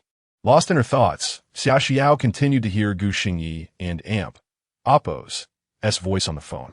But Xia Xiao, I truly wish to knock on your little head to see what thoughts reside within. To me, you and Nine Eye are the most precious gifts bestowed upon me by the heavens. Do not let your mind wander. I earnestly tell you, you, Xia Xiao, are my wife, one of a kind, irreplaceable by anyone else. Gu Xingyi proclaimed loudly, his voice unwavering. Ever since he was welcomed into this family by Xia Xiao and Nai Nai, they had become one harmonious unit. In a family, there is no notion of dependency. Instead, there exists only mutual support. Xia Xiao was taken aback by Gu Xingyi's words. She never anticipated him to express such sentiments, talk of a wife, of being one of a kind. His declarations rendered her previously flushed cheeks a deeper shade of crimson, her large, watery eyes sparkling with glistening light. It was the first time she had ever heard such possessive declarations of love from him. Chapter 49. Love Rises with the Wind, Xia Xiao murmured softly, her mood evidently lifting. Her adorable demeanor made Tao Lele, who was secretly watching from the side, wish to rush over and spoil her. Such an invincible sister Xiao. One can only wonder how Gu Xingyi managed to hold her so tightly with just a phone call. All right, no more of these chaotic thoughts, understood?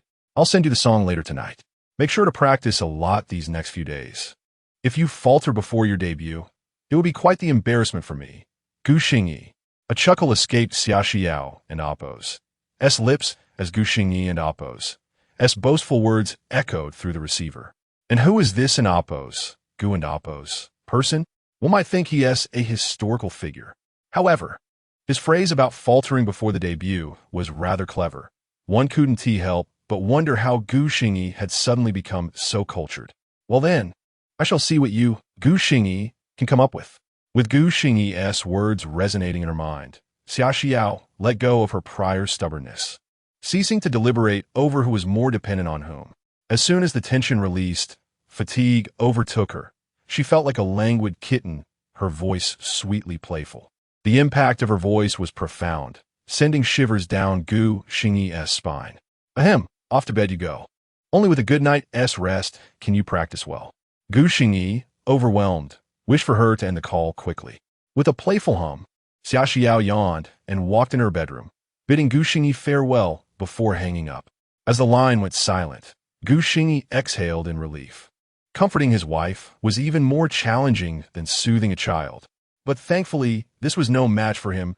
Gu Xingyi, glancing towards the living room, he noticed Nai engrossed in her favorite animated series, thus requiring no immediate attention. It was time to focus on the song. Gu Xingyi retrieved a pen and sheet music, pondering which song would be most fitting. If others knew of Gu Xingyi's indecision, they might be infuriated. While most artists toil over creating a single song, he was at a loss amidst countless melodies. After much contemplation, Gu Xingyi remained undecided. As the plethora of good songs crowded his mind, creating a chaotic swirl of thoughts. Feeling somewhat irritable, he opened the window, allowing a refreshing breeze to ease his agitation. Outside, a young couple was parting ways. The boy dragged a large suitcase, his face a mask of reluctance, while the girl, eyes glistening with tears, bid him farewell. Witnessing this scene, Gu Xingyi was reminded of a poignant phrase: love rises with the wind, yet when the wind ceases, the feelings remain unsettled. Would they reunite upon the boy and Appo's return? It remained uncertain, yet he knew the boy must venture into the broader world.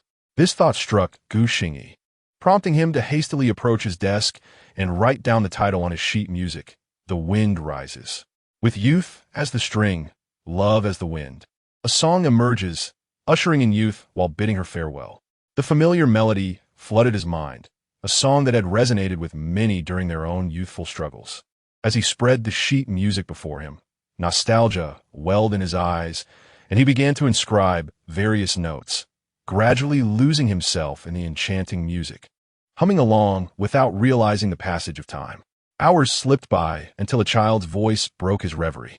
Daddy, hungry, food. Nai and Appo's innocent repetition had a softening effect on Gu Xingyi. The sweetness of her voice was irresistible. He beamed with a doting smile. Oh, my little treasure, are you hungry? Daddy will prepare lunch right away. As a devoted father, Gu Xingyi wasted no time. He tossed aside his pen and headed to the kitchen, leaving his completed song behind. As for the memories, they would drift away with the wind. 2 hours later, the father-daughter duo lounged on the sofa, both adopting a relaxed position akin to the famous Guyu posture. Gu Xingyi belched, while Nai giggled, patting her father and Appo's belly. She too let out a burp, and they erupted into playful banter. At that moment, Xia Xiao and Appo's video call came through, her eyes adorned with dark circles, clearly still needing more rest. Seeing the lazy posture of father and daughter, she felt a twinge of envy. While I toil away outside, you two enjoy blissful family time at home. How heartless you both are. Xia Xiao feigned a pitiful expression, her doe-like eyes shimmering with an accusatory glint. The phone call seemed to have stripped away her defenses, allowing her to revert to a more feminine demeanor, thus drawing their relationship closer. Gu Xingyi could hardly withstand such a test and immediately surrendered. I've been busy too. The song is ready. I'll send it to you shortly. Nai chimed in, mimicking her father and Appo's gesture of surrender, her own eyes sparkling with innocence, as if competing with Xia Xiao over who appeared more pitiful. I didn't watch 2 episodes of cartoons today. I learned 5 new numbers. Xia Xiao, unable to maintain her composure, immediately conceded. She admitted defeat to the little imp. All right, our Nai has worked the hardest. Come here for a kiss. While the little one eagerly presented her lips, bestowing Xia Xiao with a playful kiss. Ahem, what about me? Gu Xingyi coughed, shamelessly leaning into the camera, causing Xia Xiao's face to blush visibly. Nai encouraged her, insisting that mommy should reward daddy too. Eventually, Xia Xiao succumbed to the enthusiasm of her daughter and Gu Xingyi and Appo's audacity, giving a symbolic peck, albeit without the playful sound effect. Gu Xingyi's joy was palpable as he dashed to the bedroom, presenting the completed sheet music to the camera. See, I didn't deceive you. The song is truly finished. Your kiss was not in vain. Xia Xiao shot him a playful glare, her surprise evident. How could he have completed a song in just a few hours? She felt a pang of inadequacy.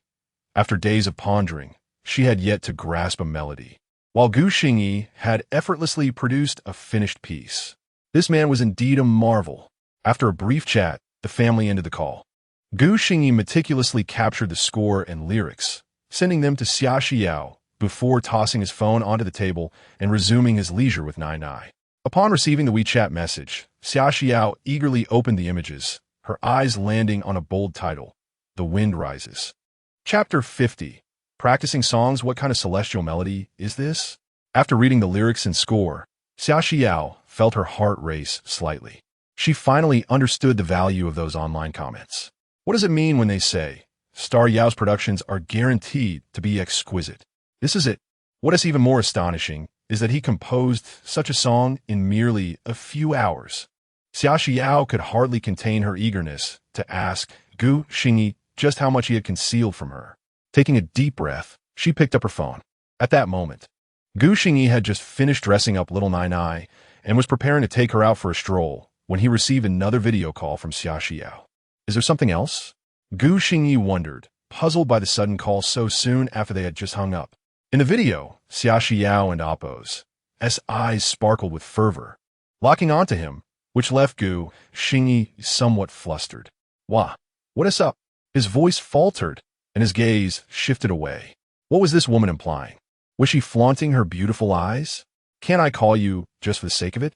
She teased, recalling how he had previously used this very excuse against her. This woman was not only stunning, but also had a good memory. Gu Xingyi thought to himself, chuckling. Certainly. Of course. Gu Xingyi, what exactly are you hiding from me? Where's this coming from? How can she accuse me without basis? Gu Xingyi scratched his head, furrowing his brow in confusion.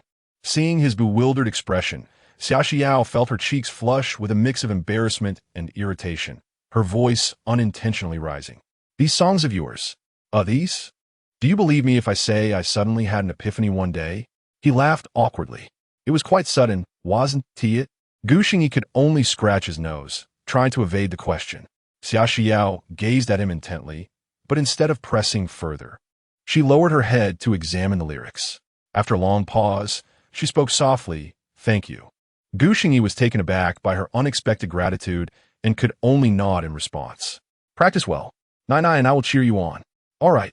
Xia Xiao's voice was barely above a whisper, but when she looked up again, a smile graced her face. I want to let your song go unnoticed. Gu Xingyi nodded, lifting little Nai Nai's hand to wave at the camera. Nai Nai and I are heading out. As the video call ended, Xia Xiao picked up her phone and tapped on the door to Tao Leilei's room. Leilei, get ready. We're going to company. Sister Xiao, are we going to the company? Tao Leilei emerged, confused about Xia Xiao's sudden decision. Xia Xiao raised her phone with a smile. We're going to practice. We have a song now. Really? Is it from Gu Xingyi? I knew he wouldn't stand idly by. Tao Leilei exclaimed, her face lighting up with delight as she grasped Xia Xiao's hand, completely oblivious to her slip of the tongue. Xia Xiao's face flushed slightly, glancing at Tao Leilei and realizing that this girl had inadvertently revealed her secret. Next, Xingyan was summoned back by Xia Xiao as well. She was out coordinating with lyricists and composers, and upon hearing that Xia Xiao had a song, her tone brimmed with excitement. After days of facing obstacles, she was relieved to finally have something concrete to work with. The trio drove to Inhai Entertainment and ascended to the 11th floor, where a dedicated recording studio awaited. Xia Xiao intended to spend the next few days there until she was completely satisfied with her rendition of the song. It was only when she truly began to sing Qi Feng that she realized just how magnificent the piece was, particularly Tao Leilei and Xingyan. Upon hearing Xia Xiao's pure voice, widened their eyes in astonishment, never expecting the song to be so breathtaking. In an instant, their anticipation for the upcoming Star Song Festival heightened. After several practice runs, Xia Xiao gradually found her rhythm, her performance becoming increasingly poised. If Gu Xingyi were present, he would surely be amazed, for her rendition was nearly indistinguishable from the original he had heard.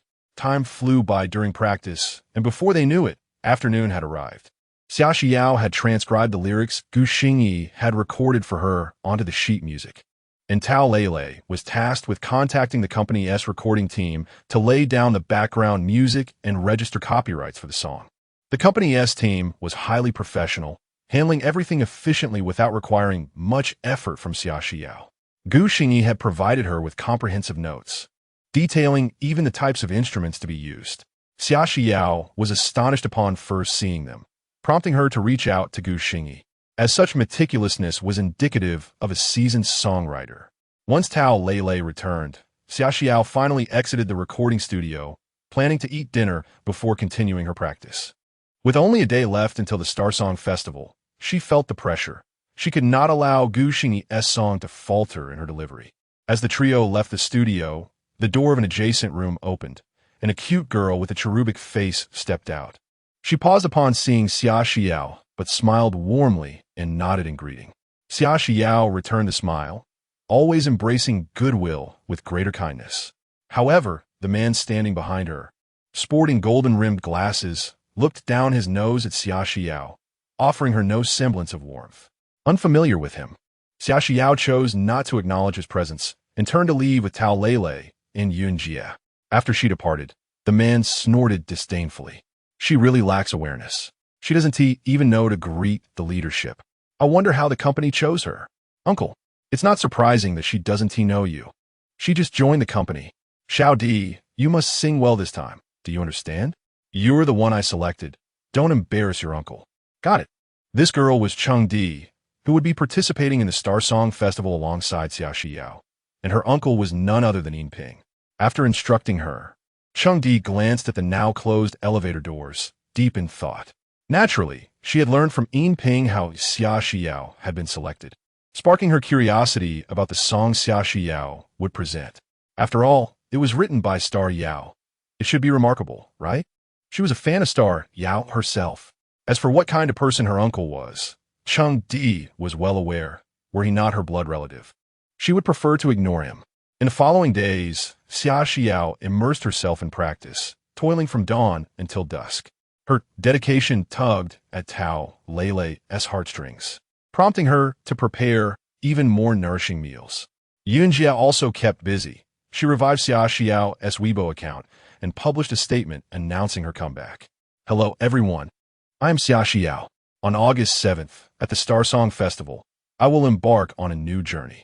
Inhai Entertainment's singer Xia Xiao is on the way. I hope everyone will support me, and I also encourage interactions in the comments below. Thank you.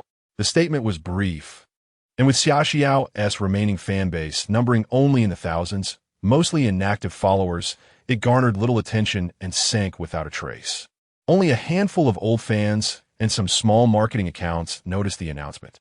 Although Xia Xiao had stepped back from the limelight for over 2 years, the buzz surrounding the Star Song Festival was sufficient to rekindle interest, prompting these small marketing accounts to begin promoting her.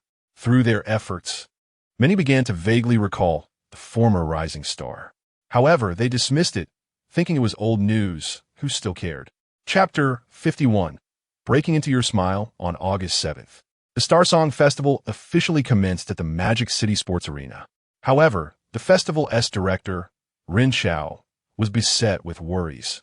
For a song by Xing, Yao had been monopolizing the trending charts, rendering the festival's traffic substantially diminished compared to previous years.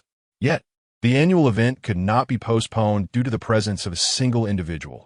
He had no choice but to forge ahead with this year-end Oppo's festival.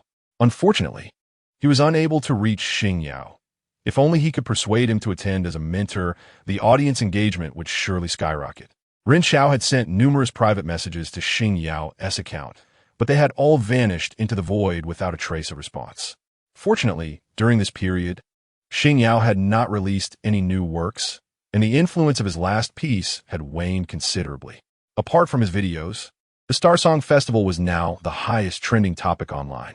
At that moment, Gu Xingyi remained blissfully unaware of these developments as he stood in a long line, holding his daughter Nai Nai, making their way into the arena. Indeed, after finishing lunch, he had secretly traveled to the Magic City, determined to support her in person. Nai Nai, nestled in her father's embrace, was brimming with excitement, having arrived on a grand airplane. Furthermore, she had heard her father say that she would soon see her mother. She missed her mother dearly. The atmosphere was electric, and as Gu Xingyi surveyed the crowd, he noticed that nearly everyone held light sticks, while others waved banners in support of their favorite singers, the cheers resounding throughout the venue. Gu Xingyi felt like an anomaly, clutching Nai as if he were a thief, quietly searching for their seats. Fortune smiled upon him, as their seats were relatively close to the stage. The Star Song Festival was set to officially commence at 8 in the evening, allowing those who finished work to watch and vote from home. At this moment, the live broadcast room had already been activated. Though the competition had yet to begin, advertisements from various sponsors and information about the contestants played on the screen. The barrage of comments from the audience filled the chat, but to Gu Xingyi and Appo's dismay, he noticed not a single person supported Xia Xiao. The leading contenders for the championship were 4 individuals: Cheng Di, Lu Qian, Xiao Fei Bai, and Miao and Jun. Gu Xingyi recognized only Lu Qian, the audacious woman who had dared to reach for Nai, while he had never heard of the other 3. Thus his attention remained limited. As the competition drew near, the backstage atmosphere was far from serene. Xia Xiao, what are you doing here? Lu Qian's face turned ashen. Disbelief etched across her features at the sight of Xia Xiao backstage. If you can be here, why can't our sister Xiao be here? Tao Lele retorted with an eye roll, her disdain fueling Lu Qian's ire further. Lu Qian's expression flickered between anger and astonishment.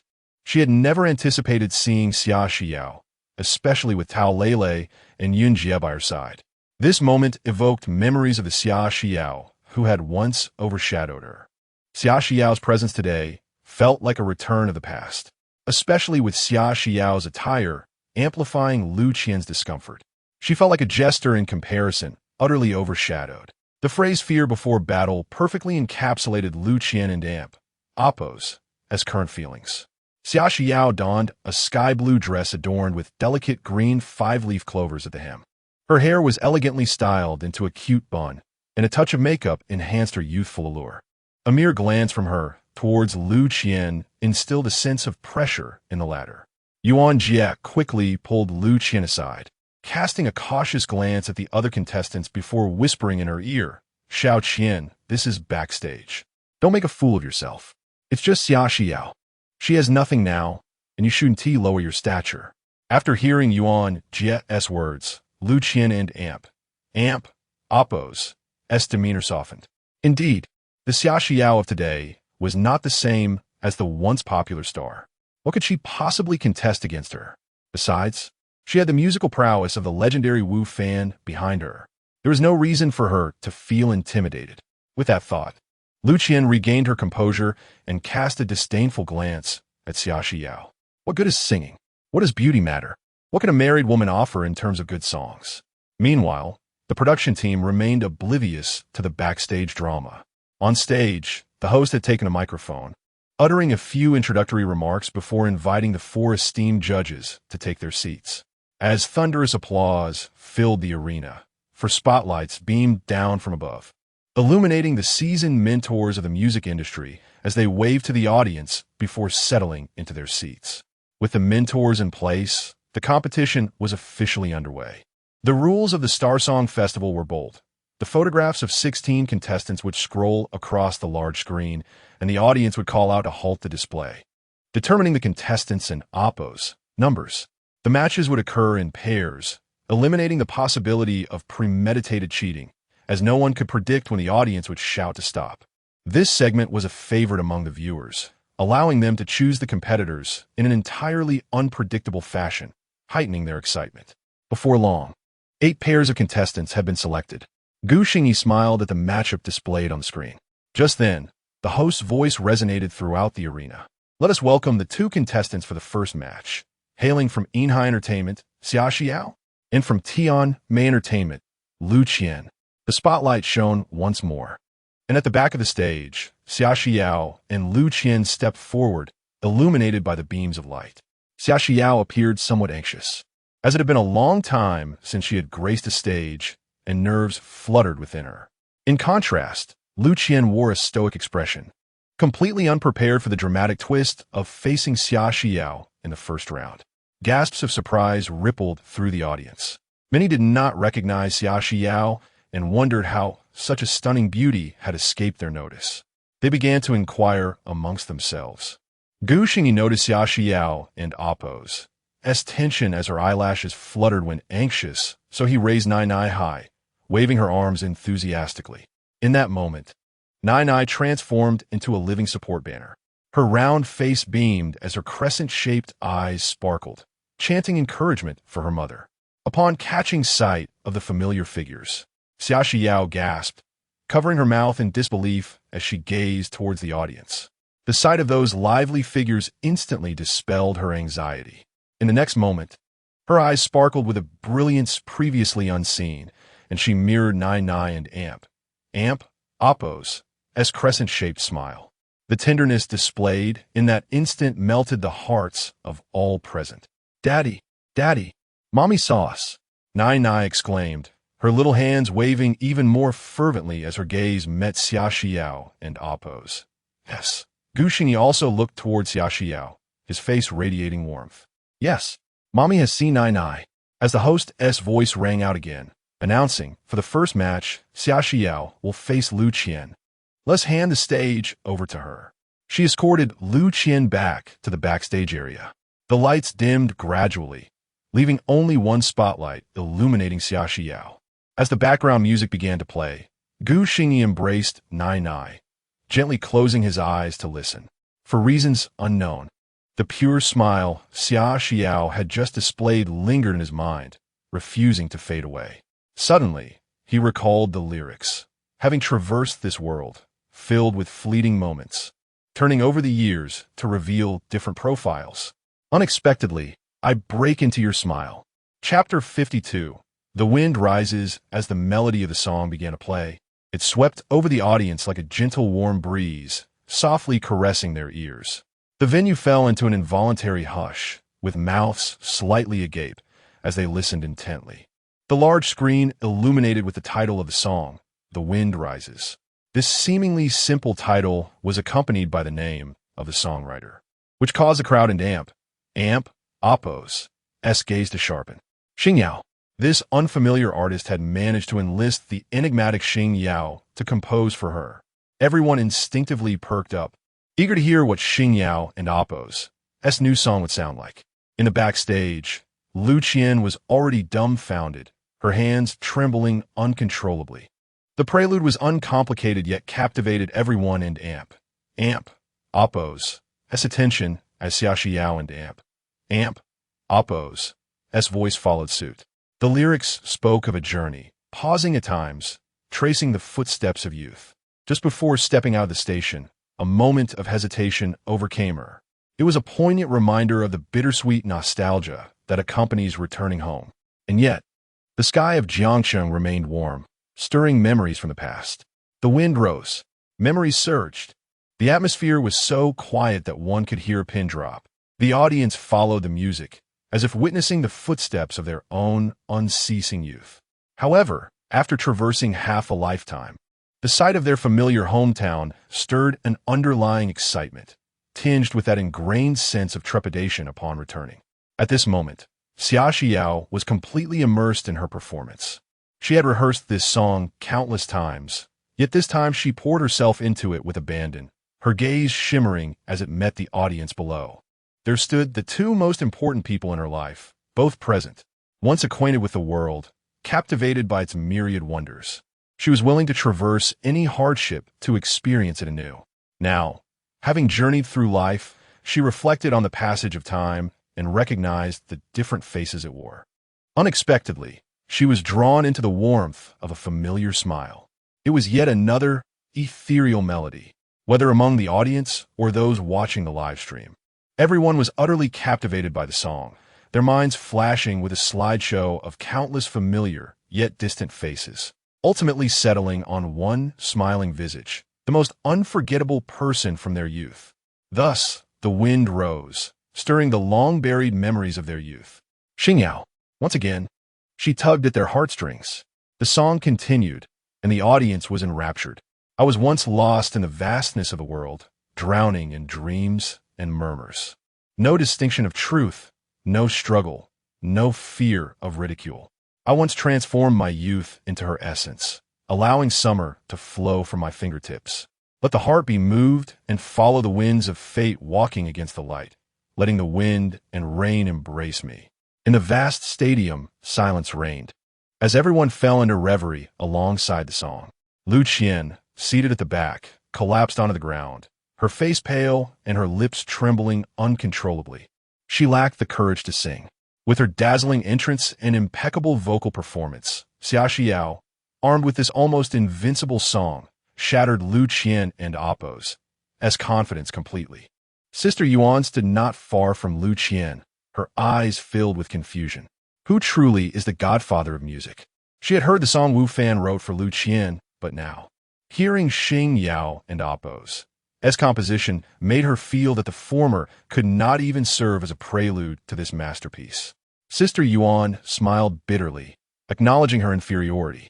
Previously, she had been utterly overwhelmed, and now, despite the resurgence of a strong competitor, she felt crushed once again. This sentiment was not confined to the backstage. Even the judges seated at the panel were touched by the song. As seasoned artists, they felt a twinge of envy towards Xia Xiao. If only they had such a song to pave their own paths, they might have achieved unparalleled success long ago. Alas, there is no second Xingyan in this world. The melody of youth continued to resonate, as Xia Xiao, clad in a flowing gown, glided gracefully forward, akin to a butterfly unfurling its wings. Tracing the trajectory of everyone in Appo's youth. The brief journey, though marked by pauses, felt substantial. It was uncertain whether she was touching on a story or a fleeting emotion. Perhaps what she truly anticipated was a confrontation with time. Once again glimpsing you in the cool morning light, smiling sweetly. It seemed to speak of trivial matters. Yet upon return, it was still her. However, within the hearts of the audience surged an infinite sense of regret. They too wished to traverse half a lifetime and return unchanged at heart. Yet regret remains regret. They could almost see that smiling face in the cool morning light slowly fading away. At that moment, a comment flashed through the live stream. I wondered why we drifted apart. It turns out the wind has risen. The once quiet barrage of comments erupted, tears welling in countless eyes as they began to share their own stories of youth. Ultimately, they unified in sentiment. I wondered why we drifted apart. It turns out the wind has risen, with love carried by the breeze. Yet the longing remains unquenched. As Xia Xiao and Appo's performance drew to a close, her rich, soulful voice seemed to soothe the audience's emotions, offering a semblance of closure for their youth. The evening breeze stirred the strands of white in your hair, soothing the scars left by memories. In your eyes, light and shadow intertwined, each smile blooming like flowers. Twilight shrouded your faltering steps, leading you to the hidden paintings by the bedside. In the painting, you lowered your head, whispering softly. The conclusion of the song felt like a personal reckoning, awakening everyone from the dream of youth. Life continued, while those memories merely served as poignant reminders. Though memories may harbor regret, how could a youth devoid of such be deemed true youth? Youth ought to be vibrant and unrestrained, while it may be tinged with regret upon reflection. It evokes endless nostalgia. Suddenly, the backstage viewing figures surged exponentially, far exceeding previous ratings. Director Ren Chao wiped the corner of his eye, touched by the song. For who has not experienced youth? Yet he found himself torn between joy and a desire to shout aloud. This roller coaster of emotions quickened his heartbeat, and he couldn't help but chuckle wryly. This is Xingyan, the one who makes you cry and laugh. What kind of divine being is she to possess such charm? When Xia Xiao first arrived, Ren Chao had regarded her with disdain, a nobody with nothing to offer. Had it not been for Inhai Entertainment's insistence, he would have considered removing her from the program. Little did he anticipate such a swift turnaround. Now, he would gladly elevate Xia Xiao to the heavens. A brilliant song, a remarkable person. She possesses everything. Ren Chao felt no shame in his change of heart. After all, it's all about making money. The song continued to resonate on stage.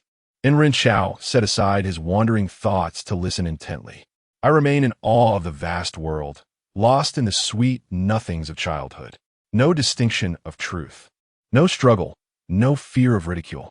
Ultimately, I return my youth to her, along with the summer that danced from my fingertips. Where the heart stirs, let it follow the winds in the name of love. Would you still be willing? As everyone listened, a knowing smile spread across their faces. The wind ceased. Memories drifted away, and the melody of youth faded, yet summer lingered on. Even the most tumultuous youth must eventually come to a close. Chapter 53. Reunion. As the music faded, the lights illuminated the stage once more. Xia Xiao gradually emerged from the lingering echoes of her song, nervously gazing at the audience below. The silence enveloping the crowd left her feeling somewhat disoriented. Gu Xingyi slowly opened his eyes, and, upon seeing Xia Xiao and Amp, Oppo's anxious expression, couldn't and Oppo's helped but chuckle. She had sung beautifully, rivaling the original artist he had once heard. Little Nai curiously observed the surrounding adults, perplexed as to why their eyes glistened with tears. After all, her mother's singing was undeniably enchanting. At her tender age, she remained blissfully unaware that they were reminiscing about the past. Nevertheless, this did not deter Nai. She extended her small hand, striving to applaud for her mother. In the next moment, a thunderous applause erupted throughout the venue, tears brimming in the eyes of the audience as they offered their support to Xia Xiao on stage. In the live broadcast room of Xingyan, the comments flooded in like a tidal wave. Indeed, anything produced by Xingyan was bound to be exquisite. No disappointment here. Absolutely marvelous. I'm in tears. This isn't just a gust of wind. It's a tornado, unearthing memories buried deep within my heart for years. One cannot deny that Xia Xiao perfectly conveyed the emotions embodied in this song. From this day forth, I am her devoted fan. Wah, the song is beautiful. So is the singer. I've completely fallen in love. Brothers, I've just stepped into society. I want to act on impulse just once. For her sake, I must return. I do not wish for my youth to be marred by regrets. To those above, I support you. Keep it up. I consider myself fortunate. My wife is my childhood sweetheart. Though my youth is devoid of regrets, I too have been touched by this song. Xia Xiao, Xingyan, surely there is no story between them, right? Those above, how dare you disrupt my heart? Wah, Xingyan belongs to me. I've been her loyal fan since her first song. The song A Breeze has successfully captivated everyone. At this moment, no one recalls the doubts cast upon Xia Xiao prior to this. It was initially thought she was merely filling a spot, yet she opened with a bombshell. Just as the lyrics suggest, it caught everyone off guard, piercing through their hearts. This raised the stakes for those who followed. How can we compete when you start with a bombshell? On stage, Xia Xiao bowed to the audience, casting a lingering glance at Gu Xingyi and Nai before retreating backstage. The competition continued, and next up was Lu Qian's performance. Lu Qian, having risen from the ground at some point, felt a wave of inexplicable helplessness as she watched Xia Xiao pass by. She was unsure how she had reached the stage, and when the music began, she momentarily lost focus before regaining her senses. Unfortunately, she was still a beat too slow, and her opening was less than auspicious. The audience collectively booed, further unsettling her, causing her pitch to falter. She stumbled through the song, and the sparse applause from the audience made her wish to flee. The backstage director, Ren Xiao, frowned as he observed the real-time viewership numbers. What on earth was Lu Qian doing? He knew her vocal prowess. She had always been excellent. Why had she faltered today? However, Ren Xiao dismissed his frustration, recognizing that her defeat was inevitable. There was no need to dwell on it. The viewership ratings had already soared, which was sufficient. Unquestionably, the final voting results were a crushing 5-0 in favor of Xia Xiao. At this moment, a message from Xia Xiao arrived, inviting Gu Xingyi to meet her at the backstage exit. Upon seeing this, Gu Xingyi lost interest in the ongoing competition and, holding Nai, left the venue early. Xia Xiao had just arrived backstage when she was greeted by a warm embrace from Tao Lele. With red-rimmed eyes, tears glistened in her gaze. Yin Jie, standing behind her, also had slightly reddened eyes as they exchanged gentle smiles with Xia Xiao. After such a long time, witnessing Xia Xiao shine brightly on stage again stirred an indescribable excitement within them. All right, no more tears. Things will only get better from here, Xia Xiao said earnestly as she held Tao Lele and Amp, Oppo's hand. Tao Lele nodded emphatically, finally breaking into a smile. Today, Sister Xiao had decisively outperformed Lu Qian. She should feel elated. Let us go. Gu Xingyi is waiting for me at the entrance, Xia Xiao said, eager to meet them. She longed to embrace Nai Nai and shower her with affection. This was the first time she had been away from her little one for so long. Not only did Nai Nai miss her, but she too yearned for her dearly. Ah, Gu Xingyi is here, Tao Lele exclaimed, her eyes widening in surprise. Uncertain of how to approach Gu Xingyi now, she had once despised him, yet now found him rather likable, creating a tumult of emotions within her. Xia Xiao, not allowing her any time to ponder, quickly pulled her toward the exit. Outside, night had fallen, and the street lights glimmered on either side of the road. As soon as Xia Xiao emerged, she spotted Gu Xingyi, standing tall beneath a streetlight, cradling Nai Nai in his arms. They were gazing in her direction, the orange glow casting long shadows. A wave of happiness surged within Xia Xiao, reminiscent of a husband awaiting his wife's return home from work with their child. Simple, yet profoundly warm. The moment Xia Xiao stepped out, Gu Xingyi's gaze met hers. She looked stunning tonight, though her beauty now contrasted with her stage presence. On stage, she resembled a celestial being, radiant and dazzling, evoking awe. Yet at this moment, she was like a gentle summer breeze, warm and inviting, making him yearn to draw closer. Mommy, Nai Nai eagerly wriggled free from Gu Xingyi's embrace, her little feet pattering as she rushed towards Xia Xiao. Oh! Xia Xiao immediately crouched down, her face lighting up with a brilliant smile as she enveloped Nai Nai in her arms. Gu Xingyi approached, smiling as he greeted Tao Lele and Yunjie. Yunjie nodded in acknowledgement, her eyes reflecting a hint of gratitude. Tao Lele, though evasive, also offered a gentle nod. Ever since she learned Gu Xingyi was Xingyao, her perception of him had shifted. After all, who could harbor ill intentions when someone could pen songs like A Life with You and Ordinary People? At this moment, Xia Xiao stood, still holding Nai Nai, who nestled in her embrace, refusing to lift her little face. Gu Xingyi smiled and turned his attention to Xia Xiao. So, how was the surprise? A blush crept on his Xia Xiao's cheeks, yet she maintained her gaze on Gu Xingyi, her almond-shaped eyes crinkling into a smile. Yes, she replied softly, then looked down at Nai Nai in her arms. It was quite a surprise. Shall we find a place to have dinner? Nai Nai and I haven't even eaten yet. I'm fine, but Nai Nai and Oppo's little tummy has been rumbling for a while now. Upon hearing Gu Xingyi and Oppo's words, Yunjie stepped forward. Let us head back to the apartment. We have ingredients there, and it's safe to eat what we have at home. Xia Xiao and Gu Xingyi nodded in agreement, and the group walked side by side toward the parking lot. However, unbeknownst to them, their every move was being observed by Lu Qian and Sister Yuan, who had just emerged from backstage. Lu Qian, clutching her phone, glared at Xia Xiao and Oppo's departing figure, her eyes brimming with resentment. Suddenly, a brilliant idea struck her, one that would ruin Xia Xiao's reputation. Since she had already lost so thoroughly, she would ensure that Xia Xiao faced the same downfall.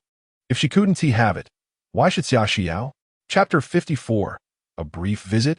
Although the competition of the Star Song Conference has yet to conclude, the online world has erupted in fervor, and for good reason. The inaugural round of the event showcased a song so captivating that it sent shockwaves across the internet. The wind has risen swept through the digital realm within just 1 hour. Not only those who had witnessed the Star Song Conference were enthralled, but various media outlets and marketing accounts also sprang into action. Consequently, an array of astonished headlines flooded social media. Shocking. The biggest dark horse of this year in Oppo's Star Song Conference is actually her. Unstoppable, a song that moved everyone to tears, taking you on a unique journey through youthful memories. Outrageous. Xingyao and Appo's new piece is sung by her. A retrospective on the enigmatic lyricist Xingyao and Appo's creative journey. Beyond the myriad of marketing accounts, viewers of the Star Song Conference began to save and share recordings with their friends and family. Xingyao and Appo's new song. Absolutely phenomenal. Hurry and listen. As more individuals clicked on the video, Xiaoxiao began to step into the public eye. Curiosity abounded regarding the origins of this stunningly beautiful singer with exceptional vocal talent. The combination of Xingyao and Appo's composition and Xiaoxiao and Appo's voice proved to be a perfect match. However, when they traced Xiaoxiao and Appo's social media, they found only a statement announcing her return. It was then that they realized this singer had existed in the past. While the internet lacks memory, it possesses an extraordinary capacity to recall when one re-enters the spotlight. Xiaoxiao and Appo's past experiences were unearthed and circulated online. A rising star from 2 years ago, a relationship scandal leading to her withdrawal from the industry. As this hot topic emerged, unscrupulous media outlets began to exploit it for sensationalism. Suddenly, discussions about Xiaoxiao heated up, overshadowing the Star Song Conference itself. The online discourse became polarized. Some argued that since Xiaoxiao had retreated from the industry due to her relationship being exposed, she should not return. They could not support a married singer. Others contended that as long as she sang beautifully, her romantic life was her own affair. Who said a singer couldn't and Appo's fall in love? Talented artists need not rely on gimmicks. The debate raged on fervently. Ultimately, those who believe that a genuine artist should not need to resort to publicity declared, "I simply ask you, is the song good or not?" Upon hearing this, the superficial fans fell silent. Was the song not enjoyable? If it were not, was there any need for such a dispute? Yet, despite their inner turmoil, they could only retort, if Xingyao had given this song to someone else, it would have sounded just as good. At this juncture, Inhai Entertainment finally made a statement. Congratulations to our Xiaoxiao for successfully advancing. We hope everyone will continue to support her.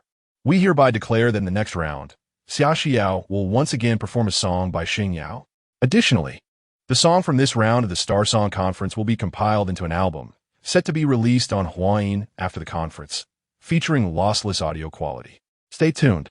Upon the release of this announcement, the internet erupted in astonishment. Not only had Xingyao composed for Xiaoxiao, but she had also penned more than one song. This was utterly outrageous. Instantly, the statement from Inhai Entertainment and the topic surrounding Xiaoxiao surged to the top of trending searches, even surpassing The Wind Has Risen, which was relegated to second place, while the Star Song Conference shamefully trembled in third. Amidst the online frenzy, Gu Xingyi and his companions remained blissfully unaware. At that moment, Sister Yin was driving, with Tao Lele seated in the passenger seat, allowing Gu Xingyi and Appo's family to enjoy some intimate time together in the back. Gu Xingyi and Xiaoxiao sat closely, with little Nai nestled between them.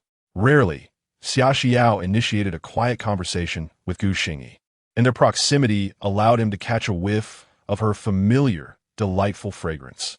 Gu Xingyi unconsciously inhaled, causing Xiaoxiao and Appo's cheeks to flush slightly. He relished this moment, savoring her enchanting scent and the comforting presence beside him. The car soon arrived at the artist and Appo's apartment. It was already 9:30 p.m., and little Nai was hungry. As they entered the apartment, Gu Xingyi immediately began to contest kitchen rights with Tao Lele. He shot her a sidelong glance. Nai loves my cooking, and the steamed eggs. Sister Xiao and Sister Yun adore my nutritious dinners. Tao Lele huffed indignantly. This guy had come to usurp her authority. Oh, I don't believe it. Ask Xiaoxiao, whose cooking she prefers.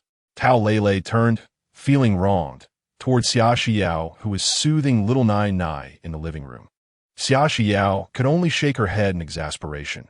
These two were acting like children, bickering over such trivial matters, particularly Gu Xingyi, whose intentions she could easily discern. He was deliberately trying to provoke Lele.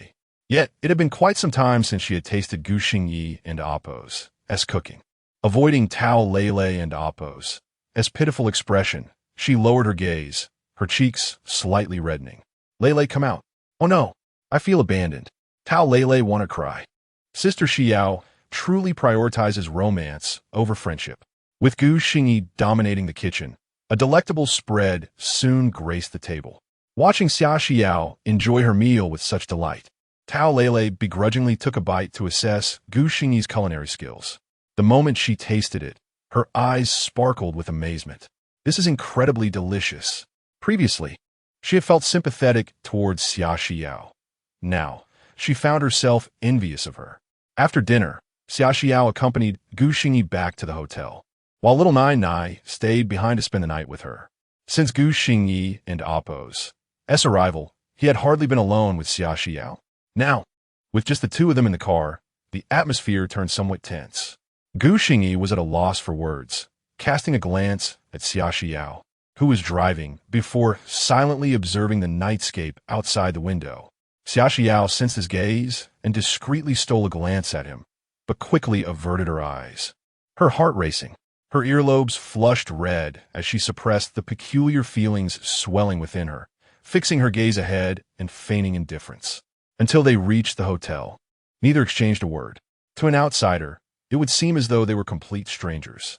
The car came to a halt in the hotel parking lot, and Gu Xingyi finally turned his head to look at Xia Xiao. Head back safely. Call me when you arrive.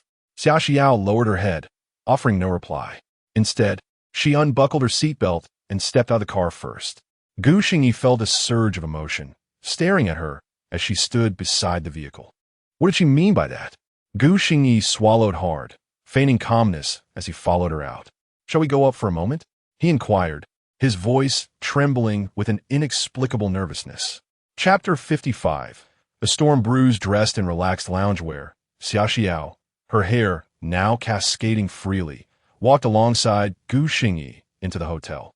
The soft waves of her hair partially obscured her face, concealing her current expression from Gu Xingyi. Gu Xingyi was experiencing unprecedented nervousness, surpassing even the moment he realized he had transmigrated. He felt his heart was on the verge of giving out. In the confined space of the elevator, he could distinctly hear the frantic thumping of his own heart. Xia Xiao was equally affected. She was unsure of what had come over her.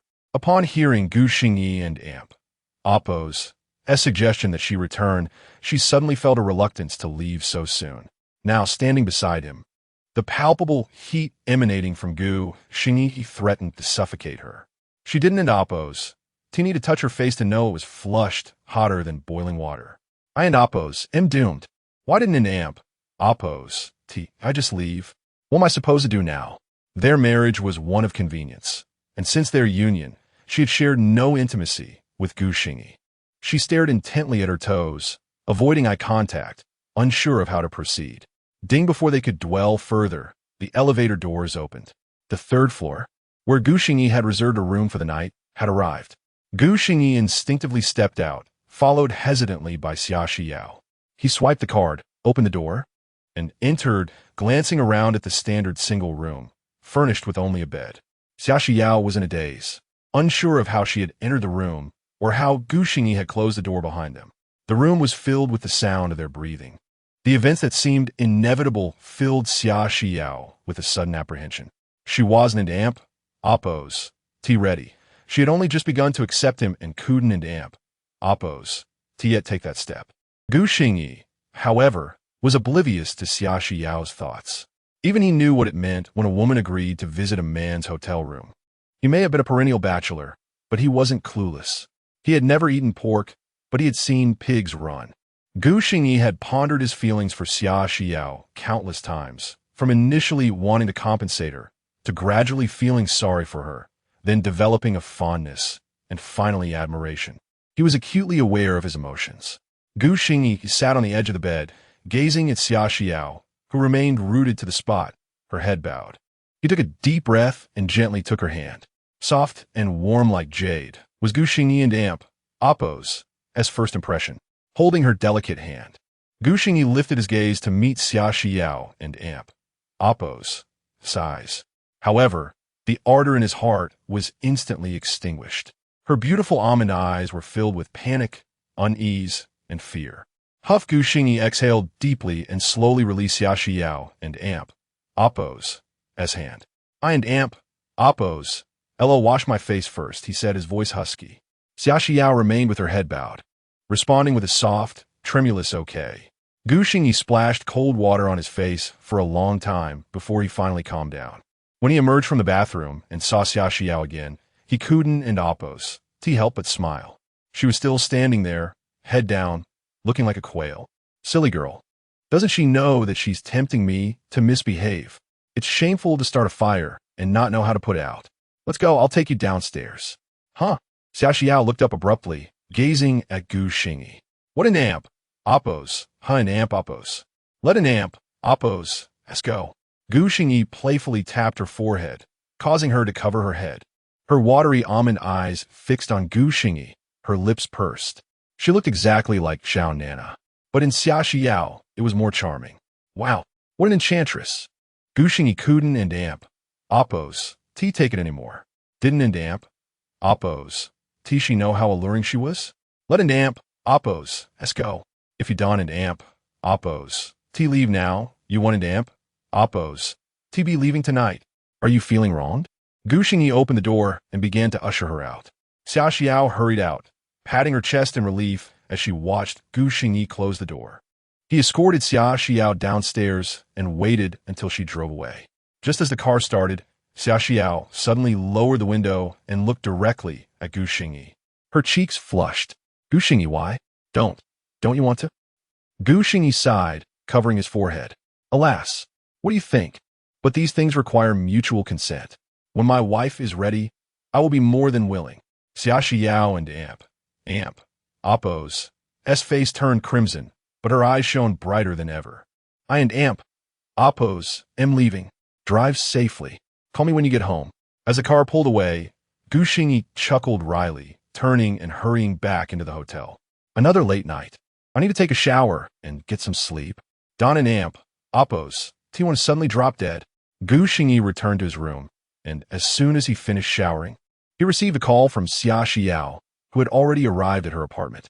They exchanged goodnights. Unbeknownst to them, a post about Xia Xiao had appeared on social media and was slowly climbing the trending charts. By the next day, it had reached the top 10. Xia Xiao and Oppo's extramarital affair, cheating with the mysterious singer Xingyan. The post was assertive, claiming that Xia Xiao was married to Gu Xingyi and had a daughter. But their relationship had been strained. To make a comeback, Xia Xiao had used her looks to seduce Xingyan, who then wrote songs for her. The post was detailed, and many marketing accounts shared it, generating numerous comments. People initially doubted the claims, but the overwhelming comments and endorsements from various marketing accounts swayed them. They went from doubt to belief, and then to criticizing Xia Xiao. As more people woke up and saw the post, it caused a sensation. Countless people commented, and Xia Xiao and amp, Oppo's social media account was flooded with messages. Huh, so that and amp, Oppo's. That's how she got Xingyan and amp, Oppo's songs? By selling her body. Xingyan ISN and amp, Oppo's. Any better. They and Oppo's. Regis birds of feather. I don and Oppo's. Believe Xingyan would do such a thing. You and Oppo's. Be proven wrong. I don and Oppo's. Know much about Xia Xiao, but I trust Xingyan. Would someone who writes such songs have an affair with a married woman? Use your brains. Then how do you explain Xingyan only writing songs for Xia Xiao? And have you noticed that Xingyan created an amp, Oppo's, just ordinary and amp, Oppo's, for Inhai Entertainment and Huayin co-creation, and Xia Xiao joined Inhai Entertainment later. It must be Xia Xiao and amp, Oppo's fault. Anyway, Xingyan must have been deceived. Provocative comments appeared below Xia Xiao's latest post. In just 1 hour, by 9 a.m., the post and Xia Xiao and amp, Oppo's social media account were trending at number 1 and 2. At that moment, Gu Xingyi had just finished his morning run and was completely unaware of the situation. Chapter 56. The innocent remain untainted. Last night, Xia Xiao suffered from insomnia. Every time she closed her eyes, Her mind was flooded with memories of the moment when Gu Xingyi grasped her hand at the hotel. Consequently, she awoke to find that Xingyan and Tao Lele had already risen.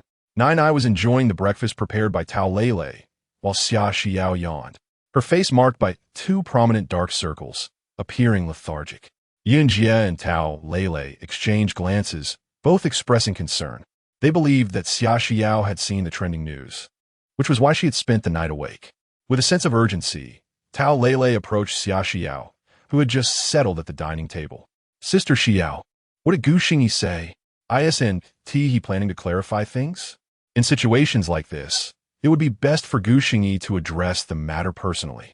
If Xia Xiao issued a statement, it would only backfire. Xia Xiao, still in a daze, was momentarily perplexed by Tao Lele and Appo's words. Clarify what? Has something happened to Gu Xingyi? Tao Lele was speechless, realizing that Xia Xiao was completely unaware of the unfolding events. This only fueled her frustration towards Gu Xingyi for not stepping up to support Xia Xiao amidst the swirling rumors that threatened to engulf her online. Sister Xiao, are you still thinking about him? Yes, fine, but you're the one in trouble. You should check your Weibo. It was only then that Xia Xiao grasped the gravity of the situation from Tao Lele's tone. She took out her phone and opened Weibo, where a barrage of private messages and comments greeted her. As she scrolled through the malicious messages, her hand trembled involuntarily. Taking a deep breath, she continued to scroll, discovering that nearly every 10th message was a harsh criticism directed at her. Exiting the private messages, she finally noticed the post and several comments from marketing accounts. After a moment, Xia Xiao set her phone down and resumed her breakfast, her expression serene, as if nothing were amiss. Witnessing her composure only heightened Tao Lele's concern. Given the overwhelming public scrutiny, would Xia Xiao be able to withstand the pressure? Sister Xiao, what should we do? Are we just going to ignore this? Xia Xiao gently patted Tao Lele's hand, offering her reassurance. Lele, the innocent remain untarnished. We know the truth, and that is sufficient. Seeing Xia Xiao's demeanor, Tao Lele sighed inwardly. While she spoke of innocence, public opinion showed no concern for one's well-being. Xia Xiao and Appo's eyelashes fluttered slightly. Internally, she was far from tranquil. However, since Gu Xingyi had always released his songs anonymously, it indicated that he preferred to remain unrecognized. Therefore, she could not expose his identity. Meanwhile, the vast online audience awaited the protagonist's explanation. After a lengthy wait, they finally received an update from Xia Xiao's Weibo, which they eagerly clicked on, only to be left in shock. They had anticipated a lengthy public relations statement, yet all they found were 4 simple characters. The innocent remain untainted. What was this? Did she believe such a response would suffice to dismiss them? Consequently, online discourse grew increasingly fervent. In the Tianmei Entertainment Building of Jiangsheng, Lu Qian was in high spirits. Despite being reprimanded by the company upon her return from the magical city, her joy was undiminished. Xia Xiao had been successfully dragged into this mess. How delightful! Observing the uniformity of online comments, she felt immense satisfaction, fully aware that most of them were orchestrated by the paid army she had hired. Along with a few marketing accounts she had compensated to post. As long as she could bring Xia Xiao down, Lu Qian felt her expenditures were justified. Yan Jia, witnessing Lu Qian's exuberant demeanor, felt as though the woman before her had gone mad. She had only just learned of the situation that morning, astonished that Lu Qian had concealed her actions even from her own manager. Lu Qian, are you aware of what you're doing? This is defamation. If Xingyao decides to pursue this, you will be finished. At Xingyan and Appo's admonition, Lu Qian merely shot her a disapproving glance, secretly dismissing her concerns. How am I defaming anyone? Who knows what is truly going on between them? If nothing is happening, how could a woman like Xia Xiao, who has nothing to her name, inspire a song from Xingyao? They must have something to hide. Look, they haven't even attempted to explain themselves. Ha! And Appo's, the innocent remain untainted, and Appo's, such pretentiousness. Yan Jie remained silent, her expression darkening. She could only hope that Lu Qian and Appo's claims were accurate. Otherwise, she might have to abandon her. After all, It was often said that losing one friend could lead to finding a better one. Meanwhile, within the hotel, Gu Xingyi was leisurely enjoying a shower, oblivious to the incessant ringing of his phone outside, akin to a death knell. Hastily wrapping a towel around himself and drying his hair, he rushed out. Upon seeing the caller ID, he was taken aback. Why was she calling him? Hello? Minister Yang, what brings you to call a mere idler like me? Idler? How dare you call yourself that? Do you realize that ever since you appeared, the trending topics have been monopolized by you? Yang Qianlin replied with irritation. Gu Xingyi scratched his head, recalling that since releasing a life with you, he had indeed dominated the trending news. Alas, what can I do if I'm just too charming? Ahem, what is this call really about? His boastful demeanor shifted to seriousness. Xingyan gritted Härte, feeling an overwhelming urge to throttle him. How could he question the purpose of her call? Could she not reach out without an agenda? Frustration, martyr tone. Oomph. Do you think I wanted to call you? It's about your lady love. What are you doing? Xia Xiao is being vilified, and you remain indifferent? Xia Xiao? Vilified? Gu Xingyi and Appo's expression turned grave. What has happened to her? His tone was unprecedentedly earnest, causing Yang Qianlin's heart to ache. It seemed that whenever the subject of Xia Xiao arose, he transformed into a man of utmost seriousness. The trending topics. Just check for yourself. Goodbye. With that, the call ended abruptly. Furrowing his brow, Gu Xingyi was puzzled by her sudden outburst. However, now was not the time for contemplation. He swiftly opened Weibo, his eyes immediately falling upon the top trending posts. Upon reading the headlines, his expression darkened.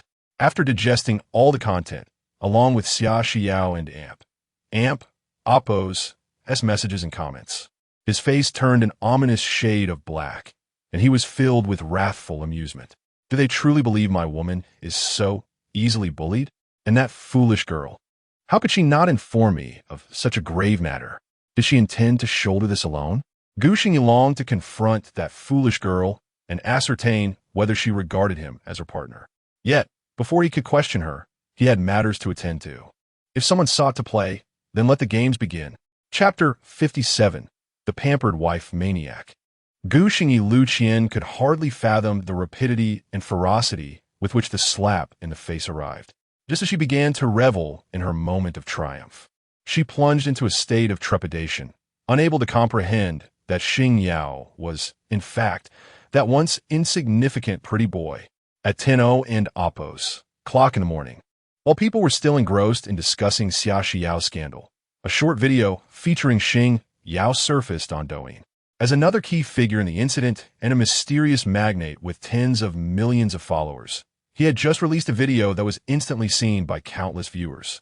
There was no need for Douyin and Appo's promotional push. His fans eagerly propelled the video to the forefront. Xingyan had revealed himself to validate his identity. This was a significant event. No one anticipated that the enigmatic Xingyan would so boldly step forward to release a video at this juncture. After all, he was not the primary target of the attacks. Yet, upon clicking the video, viewers quickly realized it was not merely a validation. It was unequivocally a declaration of love, laden with affection. In the video, Gu Xingyi appeared in a well-fitted casual outfit, and although his expression was serious, he still managed to captivate the audience. Who would have thought that the mysterious Xingyan could be so strikingly handsome? However, the subsequent words left the netizens feeling as if they had been struck by 1,000 arrows. Hello, everyone. I am Xingyan. I just woke up and saw some rather unpleasant comments online. Many are questioning why I wrote a song for Xia Xiao. Some have even spread rumors about her having an extramarital affair. I would like to boldly ask, what is wrong with me writing a song for my wife? What's wrong with that? My wife chooses not to engage with you, and I certainly want to indulge you. The notion that the innocent will clear their name? Nonsense. I initially intended to interact with you as an ordinary person, but what I received in return was alienation. I'm sorry, but I am done pretending. I'm laying my cards on the table. My name is Gu Xingyi, and I'm sure you can find me online. Initially, Xia Xiao and I both retreated from the limelight due to our love, and later we married, and here we are. As for why I chose the name Xingyan, it's because our daughter is named Gu Xingyan. Now you know the truth. Are you happy? Furthermore, I would like to address the individual who posted the defamatory remarks and those marketing accounts. I have gathered relevant evidence, and none of you will escape unscathed. Oh, and to those hired trolls, your respective teams, expect letters from my lawyer. That is all I have to say today. I advise you to tread carefully. Meeting adjourned. In an instant, everyone who viewed the video was left utterly astounded.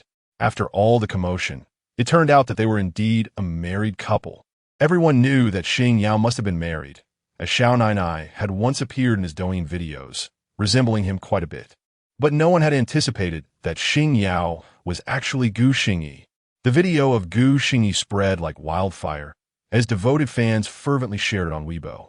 I'm standing right here. Let us see who dares to spread rumors now. I told you, Xingyan could never be that kind of person.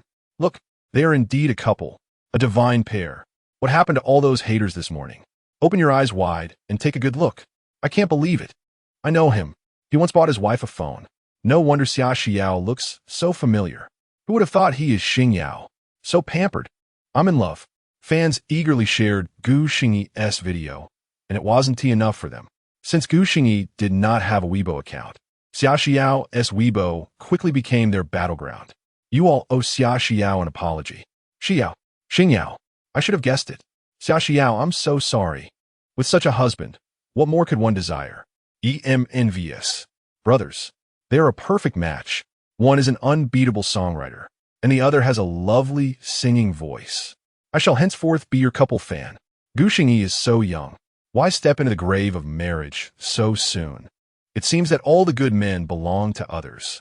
The notion that the innocent will clear their name is well put.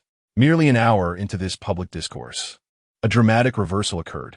The comments section of Xia Xiao's Weibo was bombarded once more, but this time, it was filled with positive remarks. While everyone was still discussing Gu Xingyi's video, Inhai Entertainment's Weibo swiftly followed suit, issuing a notice. Hello, everyone. This is the legal department of Inhai Entertainment. At the behest of Mr. Gu, we shall continue to follow up on the unsubstantiated statements and rumors circulating online. We have already submitted letters to the original poster of the defamatory posts and the companies behind several marketing accounts. Regarding the hired trolls, we will verify with Weibo's officials, and all relevant accounts will be banned. Should any profit-making entities be discovered, we will also send legal letters accordingly. As soon as this announcement was made, Weibo erupted with excitement. Observant netizens quickly noticed that the previously trending posts had all been removed, and even the accounts of the posters have been deactivated. Not long after, Weibo officials stepped forward. Good morning, fellow users. After our verification, we have banned 1,500 accounts that spread false statements. We hereby warn certain individuals that the internet is not a lawless realm. Spreading rumors will lead to lifelong regret. With the Weibo official announcement, Gu Xingyi's video soared to the top of the trending list. Xia Xiao's latest post instantly claimed the second spot. In a brief span, the trending phrases "pampered wife maniac" and "the innocent will clear their name" emerged in succession. The onlookers now delightedly shared, "My wife chooses not to engage with you. I, the pampered wife maniac Gu Xingyi, will not indulge you." The notion that the innocent will clear their name? Nonsense.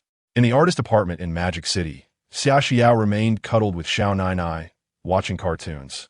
When Taleli dashed in with her phone, her face beaming with joy, radiating excitement. "Sister Xiao, quick look, Gu Xingyi has posted a video." Xia Xiao looked up, puzzled at Taleli's enthusiasm. Sensing Xia Xiao's confusion, Taleli handed her the phone without hesitation. "Sister Xiao, with your gentle demeanor, what will you do now? You really should learn from Gu Xingyi. Look at him. He is confronting them directly. It's so exhilarating." Confronting? Xia Xiao took the phone and clicked on the video. Gu Xingyi's voice emanated from the speaker, and Xiao Nainai curiously leaned closer, her big eyes wide with wonder. Is that Daddy's voice? Is Daddy in the phone again? By the time Xia Xiao finished watching the entire video, her mouth slightly agape in astonishment. Taleli continued to chatter beside her. "Sister Xiao, do you know how people are describing Gu Xingyi now? The pampered wife maniac." "Huh, it's too amusing." Hearing Taleli's words, Xia Xiao's cheeks subtly flushed, and a sweet sensation blossomed within her heart. Who wouldn't he wish to be pampered? With this thought, Xia Xiao abandoned Xiao Nainai and hurried back to her room. In the living room, only Taleli and Xiao Nainai remained, exchanging puzzled glances, completely unaware of what had come over Xia Xiao. Chapter 58. Gentle words. Upon returning to her room, Xia Xiao gazed at the dialing interface, suddenly engulfed by hesitation. What should she say? Should she confront him about his embarrassing remarks? That would indirectly acknowledge her own shyness, wouldn't it? Or perhaps a sharp retort would suffice. No, she mused. That might lead him to think of her as a petty person harboring grudges. Xia Xiao flung herself onto her soft bed, burying her face deep within the covers like a little girl, kicking her legs in frustration. Ultimately, she mustered her courage, picked up her phone, and initiated a voice message on WeChat. The call was answered almost instantly, and she heard Gu Xingyi and Oppo's melodious voice on the other end. Hello? With her face still hidden in the blanket, Xia Xiao's cheeks flushed crimson as she spoke in a muffled tone. Hey, what are you doing right now? Before Gu Xingyi could respond, she was met with his teasing laughter. Huh, are you performing a dramatic act of suffocation under the covers? Startled, Xia Xiao gasped and lifted her flushed face, bewildered as to how Gu Xingyi knew what she was doing. It was only when she glanced at her phone screen that she realized she had accidentally activated a video call. The embarrassment was palpable, evident on her face. Xia Xiao's mouth fell slightly agape, as if entranced, staring blankly at Gu Xingyi through the screen.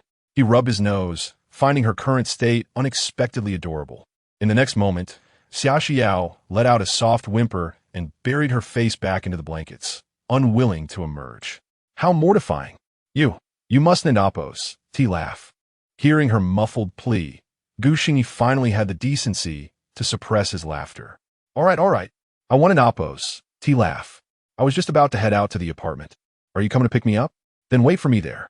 Only then did Xia Xiao lift her head, her almond-shaped eyes shimmering like water as she fixed her gaze on Gu Xingyi. Her cheeks remained rosy and flawless, and her voice lost its earlier heaviness. She still refrained from asking why he had sent that video.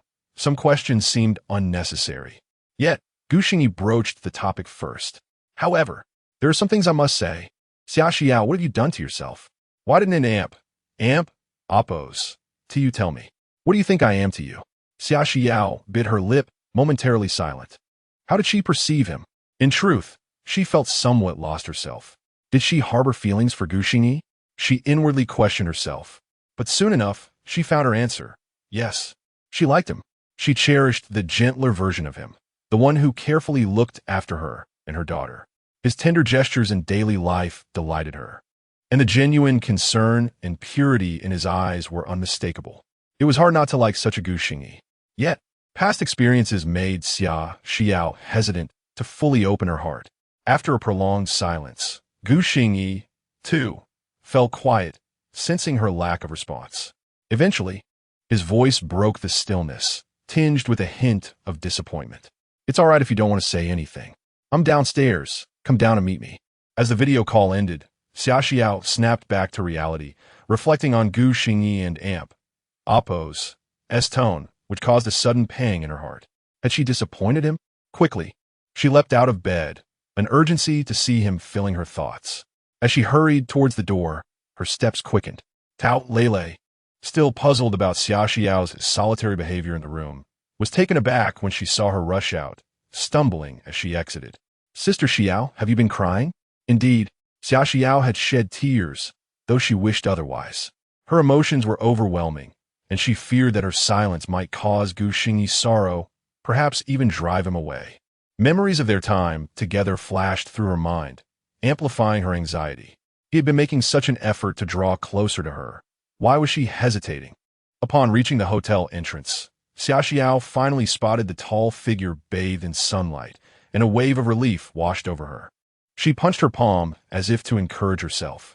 As the car pulled up beside Gu Xingyi, he entered without much change in demeanor, gazing quietly out the window. Xia Xiao did not start the engine. Instead, she turned to closely observe his profile. Taking several deep breaths, she finally spoke. Gu Xingyi, I'm sorry. Only then did he turn to her, noting the redness in her eyes. In truth, Gu Xingyi had felt troubled by her silence as well. But seeing her in such a state, he couldn't help but smile wryly, realizing he had never truly possessed her. No need to apologize. Xia Xiao, I'm not the Guxingyi you think I am. You needn't amp, oppose, feel guilty. But you're a Guxingyi, aren't you? Xia Xiao and amp, oppose, gaze remained locked onto his, her eyes reflecting a serene depth. Suddenly, Guxingyi recalled their conversation at the amusement park when she had asked him, "Who are you?" To which he had replied, "I am Guxingyi." Now, she was inquiring back, and he scratched his head. I am Guxingyi." "Then you are the Guxingyi I believe you to be."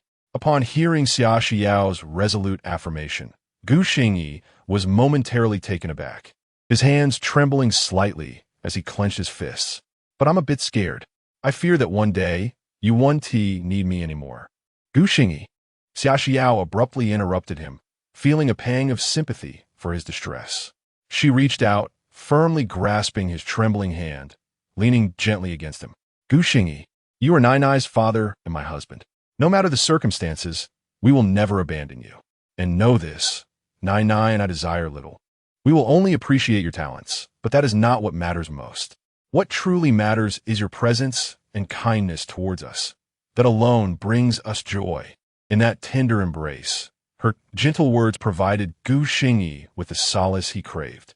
He held Xia Xiao close, a smile breaking across his face. For he had received the answer he longed for, and that was sufficient. From that moment on, besides Xia Xiao and little Nai, nothing else could sway his resolve.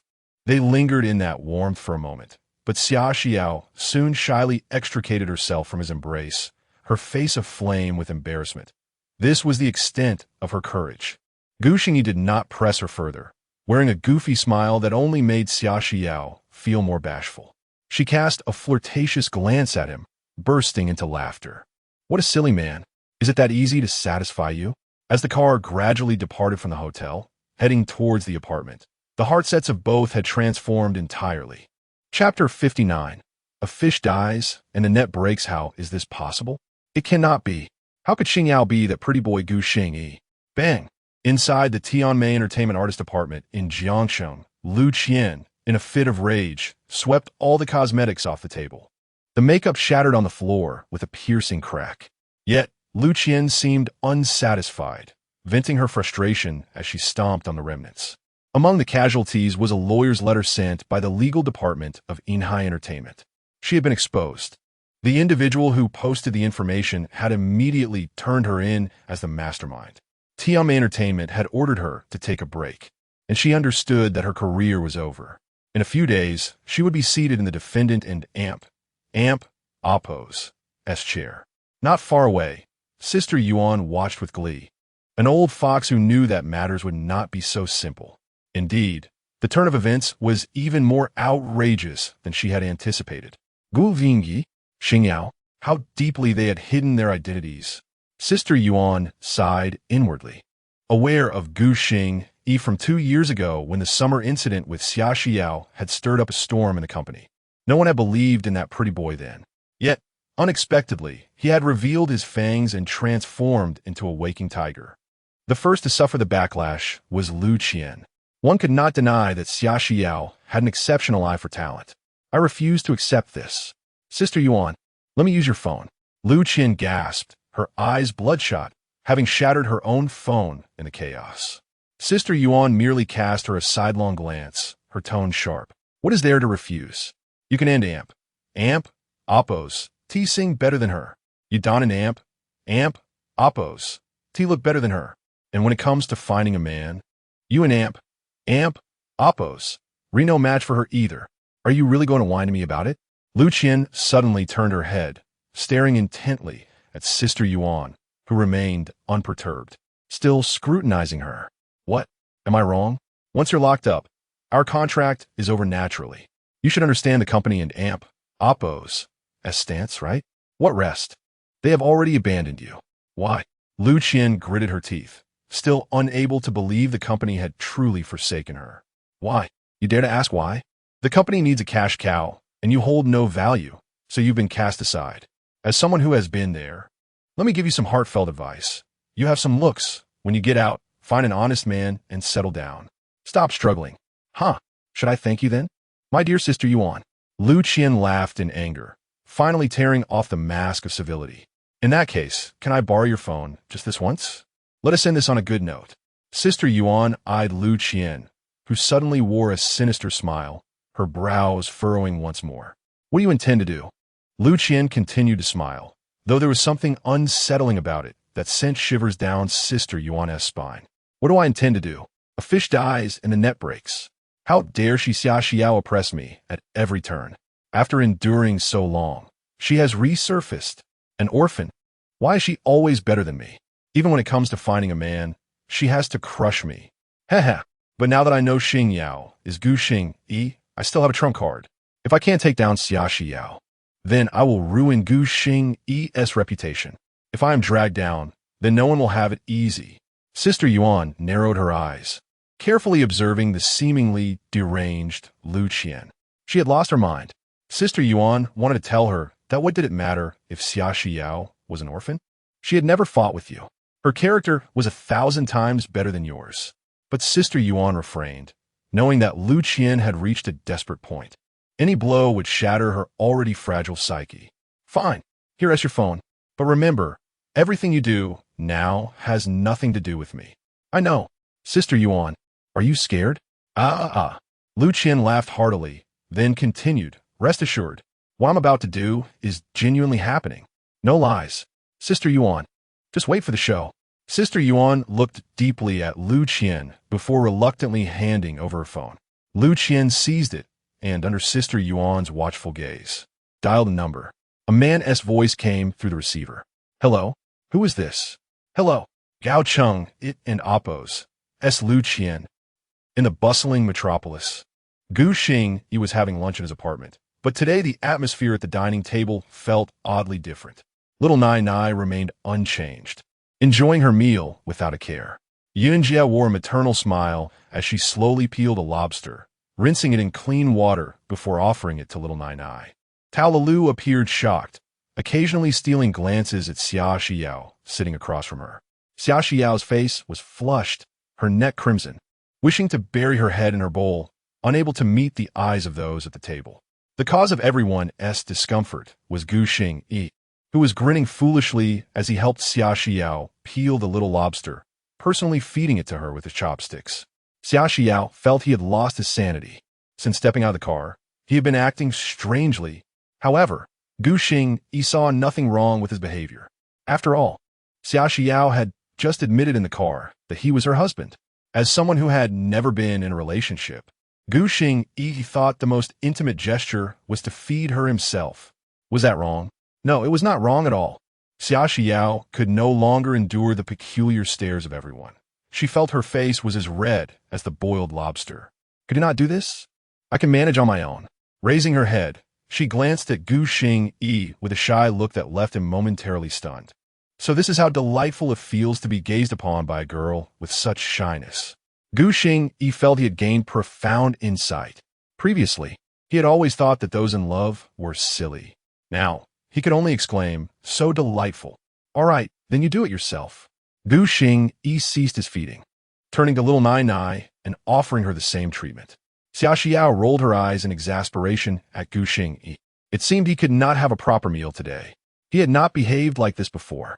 Fortunately, after the meal, Gu Xing Yi finally returned to normal. He plopped down on the sofa, pondering what song to write for the next competition. The interval between each competition was a mere 3 days, and the rules of Xinggu Hui were notoriously ruthless. Xia Xiao had breezed through the 16-8 round, but the upcoming 8-4 contest would not be as simple.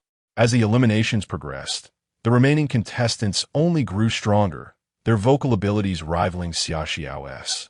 With the competition boiling down to song selection and live performance. 3 days to produce an original song was no easy feat for anyone. Even Gu Xing Yi began to fret, torn between what type of song to choose to ensure victory. Meanwhile, Xia Xiao was not idle. She sat beside Gu Xing Yi. Several sheets of music manuscript spread before her as she refined a song she had been contemplating for days. It was a song that always seemed to lack a certain melody, but now she felt as if she were finally grasping the elusive tale of that melody. With her brow furrowed, Xiao hummed to herself, lost in her thoughts. Chapter 60. The eruption of the past. This segment of melody was akin to the incessant scratching of a cat and Appo's paw against the heart. Each time Xiao endeavored to grasp it, it would mischievously retreat. Even after Gu Xingyi had departed for the evening, she had yet to fully compose the song. Just a fraction more. In her desperation, she had tousled her once smooth hair into a chaotic mess. As the night deepened, and little Nai had long succumbed to slumber, Xiao finally surrendered her unfinished score and lyrics, resignedly lying down on her bed. Inspiration, at times, is a fickle muse. It cannot be forced. A slight miscalculation can lead to a vast divergence, and one must wait until enlightenment strikes, bringing forth a sense of clarity akin to a sudden awakening. After all, not everyone possesses the advantage of Gu Xingyi, who enters the fray with an inherent advantage. The following morning, barely awake and without having washed up, Xiao discovered yet another significant event regarding Gu Xingyi trending online. The discussions surrounding Gu Xingyi and herself had been relentless these past few days. Initially, she had dismissed it, but upon glimpsing the title of a post, her gaze sharpened in alarm. In that instant, her heart raced uncontrollably. It seemed the online community had grown accustomed to this. Since the emergence of the account Xingyan into the public eye, they were greeted daily with topics surrounding him. Today was no exception. When the audience encountered yet another title featuring Gu Xingyi, there was no hint of surprise as they clicked on it with a sense of familiarity. They had become so accustomed to it that a day without seeing Xingyan's name left them feeling unwell. However, this time was different. Upon clicking the post, the audience collectively froze in disbelief. They rubbed their eyes, seemingly unable to accept what they were witnessing. Xingyan, an abuser? How absurd. Just yesterday, they were reveling in the adoration of the devoted husband, Gu Xingyi, and now they were being told he was an abuser? Such fabrications ought to be grounded in more credible reasoning. Who would believe this? After their initial shock, the audience erupted into laughter, eagerly clicking on the video within the post to uncover its contents. The video featured two men, their expressions grave. Some recognized them as former members of the boy band alongside Gu Xingyi. One was named Gao Cheng and the other Su Bin. At this moment, the audience chuckled knowingly. Were these two merely seeking attention? Were they incapable of seeing others succeed? Gao Cheng then spoke. Hello everyone. I am Gao Cheng from a boy band. Some of you might recognize me. Indeed, I am the now popular songwriter Xingyan, formerly a friend of Gu Xingyi. Why do I say formerly? Because I can no longer bear to associate with such a person. I anticipate that many might doubt my words, considering his current fame. Why would I despise him so? Please, allow me to elaborate. Ever since his marriage, he has persistently contacted U.S. members of the boy band, expressing a desire to make a comeback. Initially, we contemplated his request, given our past friendship. However, upon his call, we learned a certain fact. Thus, we decisively rejected him. That is, Gu Xingyi is an abuser. I possess recorded phone calls as evidence. Ironically, when he contacted us about his comeback, I happened to record the conversation, unaware that it would become pivotal evidence against his hypocrisy. I cannot fathom how he has managed to release Xiao and maintain her silence. But I assure you, all that I have stated is absolute truth. I, Gao Cheng, am unafraid to confront him face to face. Upon hearing this, the audience fell into a momentary silence. Although they held faith in Gu Xingyi and Xiao and Appo's as character, Gao Cheng and Appo's as assertive claims, bolstered by his real name and evidence, left them momentarily shaken. At this juncture, Su Bin also spoke, shaking his phone in front of the camera. Hello, everyone. Su Bin. I can attest to the truth of Gao Cheng and Appo's statement.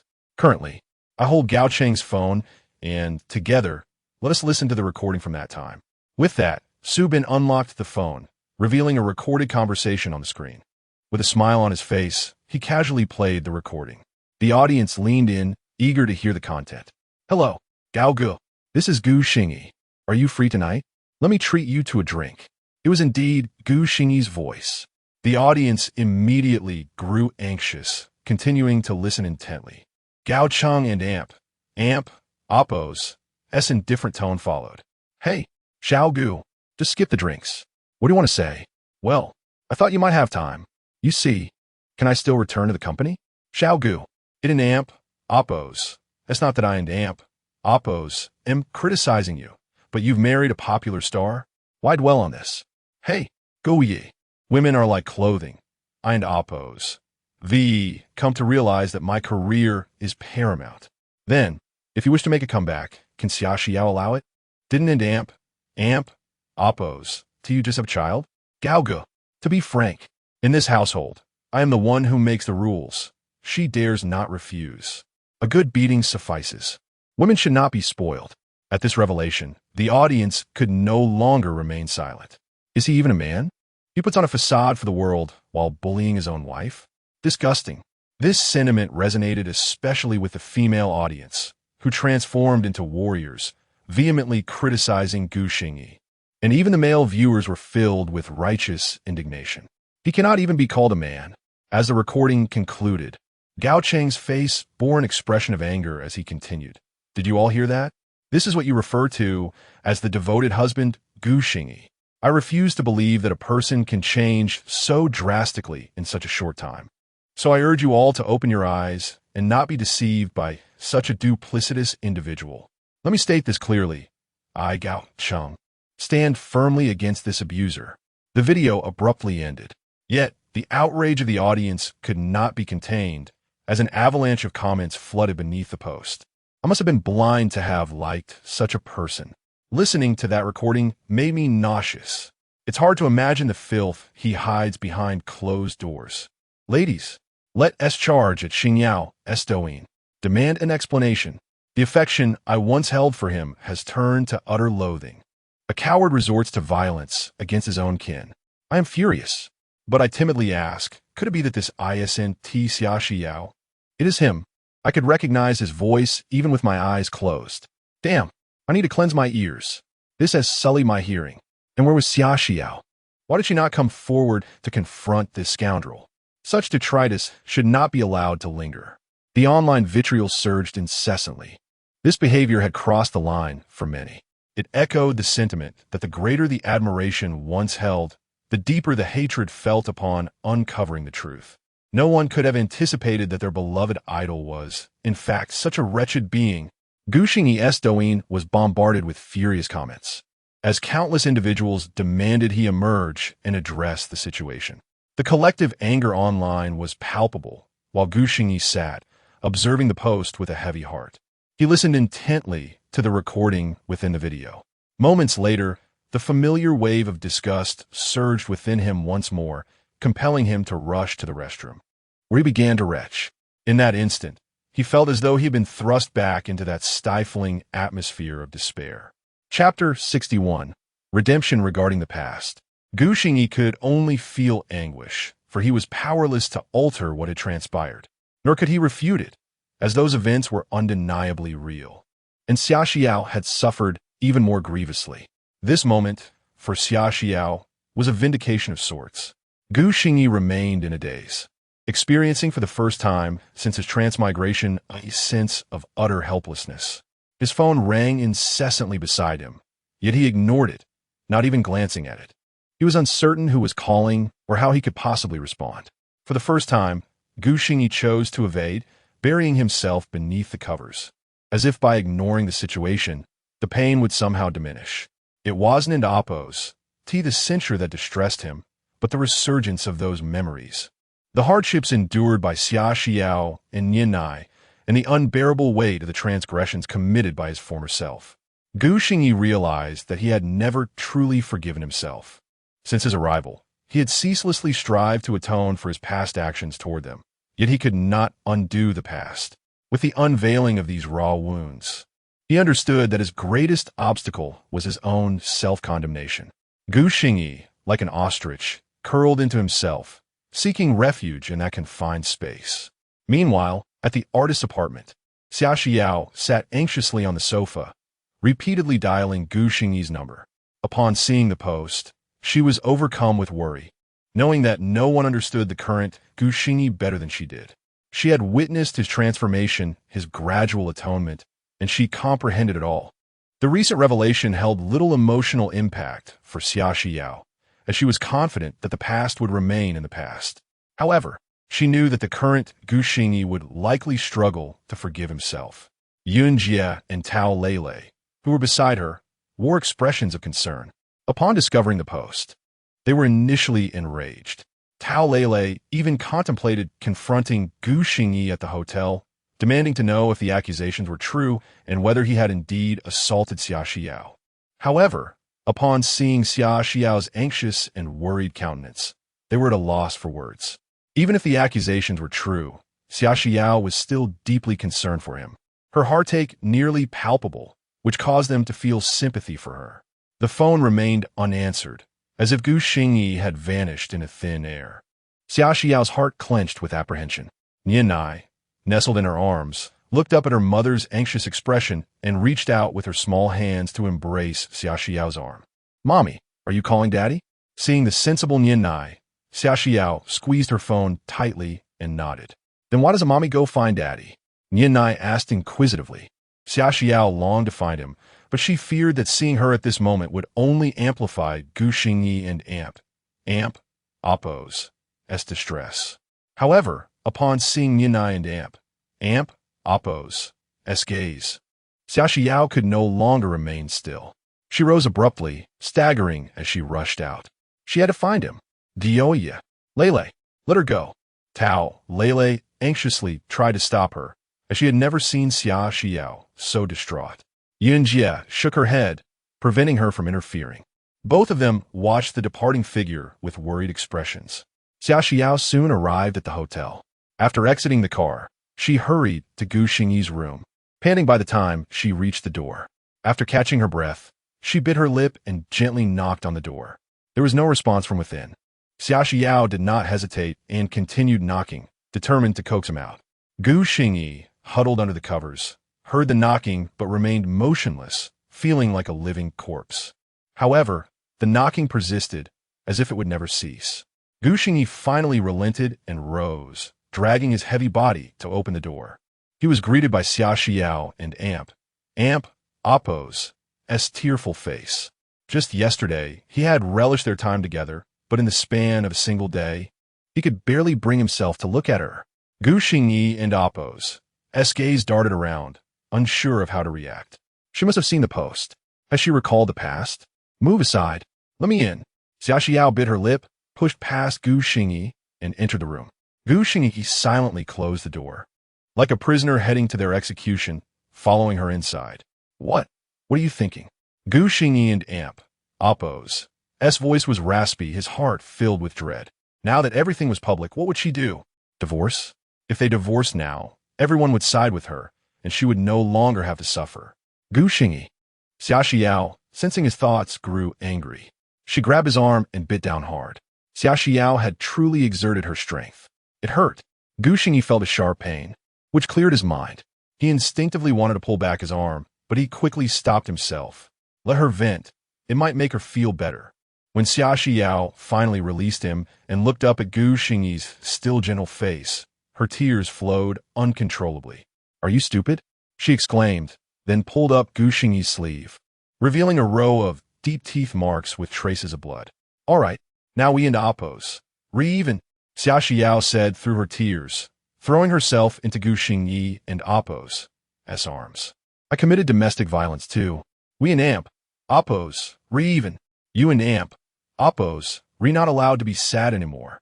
Feeling her fiery embrace, Gu Xingyi was completely stunned. After a long pause, he tentatively touched Xia Xiao and Appo's head, confirming that it was real. Gu Xingyi and Appo's mood seemed to soar from hell to heaven. He grinned, realizing that Xia Xiao had said, "We're even." Since his transmigration, he had been cautious, feeling indebted to them. Although he could claim that the past wasn't him, who could truly say that it wasn't? It wasn't Appo's him, yet it was him. So Gu Xingyi had never been able to forgive himself. No matter how much he did for Xia Xiao and Yanai, he felt it was never enough. Gu Xingyi had always felt this way, and he had always acted accordingly. He had no self-worth because he loathed himself. But now, someone was telling him that they were even. That an Oppos, S great. Gushing Kuden and amp. Oppos, T stopped the tears from flowing. He wasn't amp. Oppos, T just saving them. He had also been trying to save himself all along. The two of them embraced, sobbing like fools. In the future, Don and amp. Amp, Oppos, T do this again. Yanai and I will worry about you. Xia Xiao said, her voice muffled against Gu Xingyi and amp.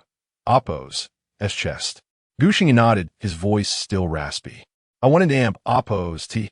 Actually, apart from you two, no one can shake my resolve. Always talking. Xia Xiao raised her head, her flushed face and slightly red eyes making her appear watery-eyed. As if suddenly remembering something, her eyes sparkled with excitement. That an amp. Oppos, that's right. I think I an amp. Oppos. V remembered that melody. Chapter 62. Courage what melody? Gazing at the delicate figure of Xia Xiao nestled in his arms, Gu Xingyi could not help but tenderly ruffle her hair. His curiosity piqued. This genuine moment filled him with immense satisfaction.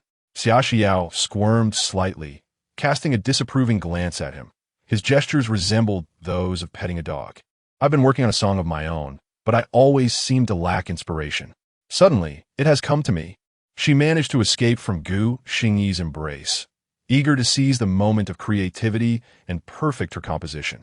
As her soft form departed, Gu Xingyi felt a pang of regret. He wasn't finished holding her yet. He scratched his head, rising to retrieve the sheet music from his backpack and offering it to her. I intended to write a song tonight, but since you have one now, why don't you take the lead? Gu Xingyi placed the paper and pen neatly on the bedside, watching Xia Xiao with keen interest, eager to discover the song that had occupied her thoughts for so long. Blushing, Xia Xiao nodded vigorously. After a moment's contemplation, she settled cross-legged on the bed and accepted the paper and pen. Since arriving in the bustling metropolis, the melody had been echoing in her mind, and now, having grasped it, the entire piece flowed effortlessly onto the page. As she composed the score, humming a gentle tune, Xia Xiao wrote swiftly and in mere moments. A complete song emerged before her eyes. She lifted her gaze, her eyes sparkling with joy as she fixed her gaze on Gu Xingyi under the warm light. At last, she had created something. She was not merely a decorative figure. Would you like to take a look? She inquired. With a smile, Gu Xingyi shook his head gently. I would prefer to hear you sing it for me. Xia Xiao lowered her head, her cheeks flushed with embarrassment. This song was a reflection of her innermost feelings, an unconventional confession of sorts. But I don't have the lyrics yet, she murmured shyly. Hum it. You haven't sung for me alone yet. Gu Xingyi encouraged. Unable to resist his request, Xia Xiao shyly nodded. Without accompaniment, everything felt so natural as her soft humming began, perfectly mirroring her current emotions. They both needed a bit of courage. The moment the melody resonated, Gu Xingyi stood frozen in place, his gaze fixed on Xia Xiao, astonished. He recognized this melody. He had heard it before, in a previous life. Yet, uncertainty lingered as he continued to listen intently until Xia Xiao and Oppos, as humming reached a pause. Abruptly, he interrupted her. Wait. With that, Gu Xingyi hurriedly picked up the paper and pen, scribbling furiously. Xia Xiao was momentarily bewildered, unsure why he would disrupt her song. However, when she leaned in to see what he was writing, her eyes widened in astonishment. The large title on the paper read Courage. Is this the lyrics? She wondered. Gu Xingyi had only heard her hum a snippet, yet he was able to write the lyrics? Xia Xiao leaned closer, their heads nearly touching, illuminated by the light, resembling a pair of celestial lovers. As she read the lyrics, her excitement grew. They were precisely what she had longed for, even exceeding her expectations. She had written some lyrics herself, but they paled in comparison to this. Her cheeks flushed as she shifted her gaze to Gu Xingyi's serious profile, finding him irresistibly handsome in his focused state. Moreover, he understood her sentiments. Lost in this thought, Xia Xiao found herself leaning in, gently kissing Gu Xingyi and amp. Oppos, S cheek. Gu Xingyi and amp. Oppos. S hand trembled as he wrote, ink smudging the page. He froze, his eyes losing focus, feeling as if time had stopped. The warmth on his cheek was unmistakable, a soft touch that sent his heart racing, as if the world had turned upside down. This was the courage that Xia Xiao wished to convey.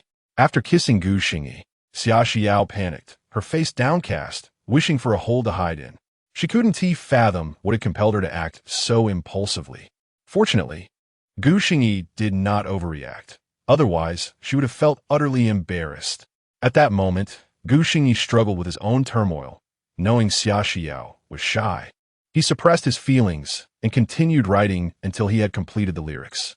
Finally, he breathed a sigh of relief, turning to hand the lyrics to Xia Xiao as if nothing had happened. "Here, now you can sing it all for me." Xia Xiao murmured, still averting her gaze, her voice barely above a whisper. Yet, she extended her hand to accept the lyrics, placing them on her lap. Upon reading the complete lyrics, she realized how marvelous this song truly was. "Could you sing it again, following the lyrics and a melody?" Gu Xingyi asked, his eyes brimming with anticipation. The earlier humming had already captivated him. With the lyrics, it would surely be perfection. In a previous life, this song had garnered immense popularity, often referenced by countless people. Who had given him the courage? The thought stirred excitement within Gu Xingyi. "Then I shall sing," Xia Xiao replied softly, eager to hear how her composition would sound with these lyrics. The room fell silent as she began to sing gently once more. Finally making this decision, she disregarded what others might say, as long as he felt the same. "I am willing to follow you to the ends of the earth, knowing that nothing comes easy. My heart continually reassures itself, fearing most that you might suddenly wish to give up." The moment she began, Gu Xingyi was entranced, clenching his fists with a smile, his gaze fixed on Xia Xiao. This song seemed tailor-made for her. It was a perfect reflection of her spirit. Simultaneously, he was astonished that two disparate worlds could ignite the same spark. Love truly requires courage to face the whispers of gossip. As long as you affirm with a glance, "My love holds meaning," we all need courage to believe we will be together.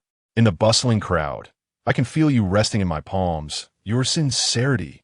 As she sang these lines, Xia Xiao became fully immersed in the song, her mind racing through cherished memories with Gu Xingyi. Love indeed demands courage. He had made changes. She had made a choice. From that moment on, they would share an umbrella and walk together, unbothered by external opinions, enduring the prattle of gossip. This encapsulated the courage she had longed to express during this time. Xia Xiao sang softly while Gu Xingyi listened intently. He was not merely hearing a song, but rather Xia Xiao and Appo's innermost thoughts. How could he not be captivated by such a treasure of a girl? The song continued, and at that moment, both Gu Xingyi and Xia Xiao found the courage to face the future. "If my stubbornness inadvertently hurts you, could you gently remind me? I may be too eager, but I fear missing you even more." This particular lyric resonated even deeper with Xia Xiao, as if Gu Xingyi were whispering sweetly in her ear, conveying his own fears of losing her. Xia Xiao lifted her gaze, meeting Gu Xingyi and Appo's eyes, and in that moment, they exchanged unspoken thoughts. "Having you is enough." Meanwhile, in the apartment, little Nai sipped her yogurt, burping in discontent as she pouted at her companion, Taleli. "Auntie Lele, why haven't Mommy and Daddy returned yet? Have they forgotten about Nai?" Chapter 63. Jealousy. After the song concluded, the two regained their composure. Gu Xingyi, with a smile illuminating his face, nodded at Xia Xiao and remarked, "That was delightful. For the next competition, we're all set." A faint blush crept onto Xia Xiao's cheeks as she lowered her gaze, fiddling with the sheet music in her hands. "Your lyrics are exceptional. No, without my esteemed wife and Appo's melody, I could never have conceived such lyrics." The two engaged in mutual flattery, though it was evident that Xia Xiao lacked the boldness of her companion. Upon hearing the phrase esteemed wife, she was utterly defeated, burying her face in her arms like an ostrich, unwilling to emerge. This was Gu Xingyi's first time addressing her as his wife directly, and Xia Xiao felt a mix of shyness and bliss. However, Gu Xingyi had yet to fully appreciate the beauty before him when his phone rang, inadvertently shattering the room's delicate atmosphere. He picked up his phone, the screen displaying a contact labeled Director Yang. Raising an eyebrow, he mused, "It seems Yang Chenlin has also seen the post." Little did he know, Yang Chenlin was not merely aware of the post, She was nearly beside herself with disbelief.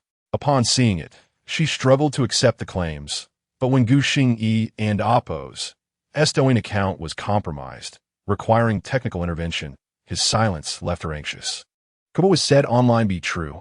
Yang Chunlin could hardly fathom it. The image of Gu Xingyi that resided in her mind was that of a refined and talented individual. Could such a person truly be abusive? She waited in vain for a clarifying video from him, eventually succumbing to the urge to call. When the call connected, Gu Xingyi and Appo's gentle voice greeted her. "Hello, what can I do for you?" Yang Chunlin hesitated, pondering if he was unaware of the situation. It's nothing really, just some unfavorable remarks about you online. Aren't you going to clarify?" Gu Xingyi scratched his head, instinctively glancing at Xia Xiao, who was engrossed in the sheet music, feigning seriousness. Yet her occasional, furtive glances betrayed her distracted state. Gu Xingyi winked at her, causing Xia Xiao's cheeks to flush crimson as she quickly averted her gaze. "There's no need to clarify. It's all true," he replied to Yang Chunlin, plunging the call into silence. After a lengthy pause, Yang Chunlin and Appo's voice finally broke the stillness. "Why? I can end Appo's. Do you believe it? My impression of you." "Excuse me, Director Yang, may I interject? How well do you truly know me? Those things online are indeed accurate, and there's nothing to clarify. If one errs, they must face the consequences.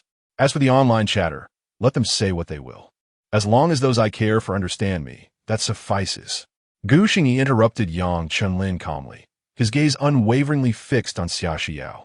He was indifferent to others' opinions of him. He had never sought widespread admiration, only the affection of the one before him. Silence enveloped the call once more. Hearing Gu Xingyi and Appo's words, Yang Chunlin felt a pang of discomfort. Was she not among those he cared for? "All right, I was merely inquiring. I meant no offense. If that's all, I shall hang up now." Her tone was decidedly off, but Gu Xingyi dismissed it, responding with a nonchalant before ending the call. "You're far too indifferent. This behavior is unbecoming," Xia Xiao remarked as soon as he set down the phone. Gu Xingyi was taken aback, questioning how his demeanor could be perceived as cold. Had he not merely stated the facts politely? "That woman seems to have an affinity for you," Xia Xiao continued, her tone slightly darker this time. "Yang Chunlin? Surely not," Gu Xingyi replied, scratching his head, feeling a bit overwhelmed. He considered her merely a friend. "How do you know?" "Intuition. I trust my instincts." Xia Xiao lifted her gaze, her tone resolute. You're mistaken. Besides, everyone knows I'm a family man. I wouldn't develop feelings for anyone else. That would be terribly disrespectful." Gu Xingyi continued to scratch his head, explaining. His love, he believed, should be earnest and devoted. Anything less would be a disservice to all involved. Xia Xiao, observing the sincerity in his eyes, softly acknowledged his words, yet an undercurrent of urgency lingered in her heart. Gu Xingyi may not harbor feelings for others, but that did not preclude others from feeling affection for him. That woman was exceptional, far surpassing her in many ways. She knew this all too well. Continuing to manipulate the sheet music as if it contained hidden treasures, Gu Xingyi regarded her quizzically, reflecting on their exchange until a sudden realization dawned upon him. He chuckled, nudging her arm playfully. "Are you jealous?" Xia Xiao became flustered, her face flushed. "No, absolutely not." Her tone was loud, yet her reaction betrayed her. "Case closed. You are indeed jealous." Gu Xingyi beamed, finding her flustered state utterly charming.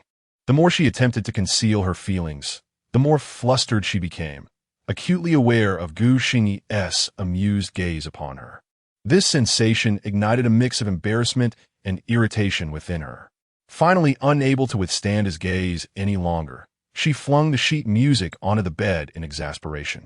"Yes, I am jealous. Who wouldn't he be with a stunning woman vying for your affection?" Gu Xingyi's smile broadened, and he leaned closer, his voice laced with temptation. "Well, how about I stamp my approval on you? Would that quell your jealousy?" He leaned in, their breaths mingling, sending her heart racing as if it might leap from her chest. Slowly, she closed her eyes and slightly parted her lips. In that moment, Gu Xingyi felt a surge of nervousness. Seeing her eyes shut filled him with joy, prompting him to pinch his palm, closing his eyes, and inching closer. But just as they were on the precipice of something intimate, Gu Xingyi and Oppo's phone rang again, startling them both. Xia Xiao dove onto the bed, using the blanket to shield her face, retreating into shyness. Gu Xingyi and Oppo's eyelids twitched as he answered the phone, irritation evident in his tone. "Hello, who is this? If it's not urgent, don't blame me for making it urgent." He wished he could strangle the caller. Silence echoed from the other end, and upon glancing at the caller ID, he saw it was Chun Feng. "Crazy? What are you doing? Speak up." Gu Xingyi gritted his teeth, hoping his friend had a legitimate reason for the call. After a brief wait, Chun Feng's voice finally emerged, laden with exhaustion. "Old Gu, what is going on online? Did you bully my sister-in-law? What the hell? You call me for this?" "No, I haven't even gotten around to bullying her yet when you decided to ring me." Gu Xingyi's voice was laced with frustration as he glanced at the still-hidden Xia Xiao, sighing deeply with regret. "Let us set that aside for now. What is going on with your voice? Have you been schooled by society?" Recognizing the strain in Chun Feng's voice, Gu Xingyi's irritation faded, replaced by concern.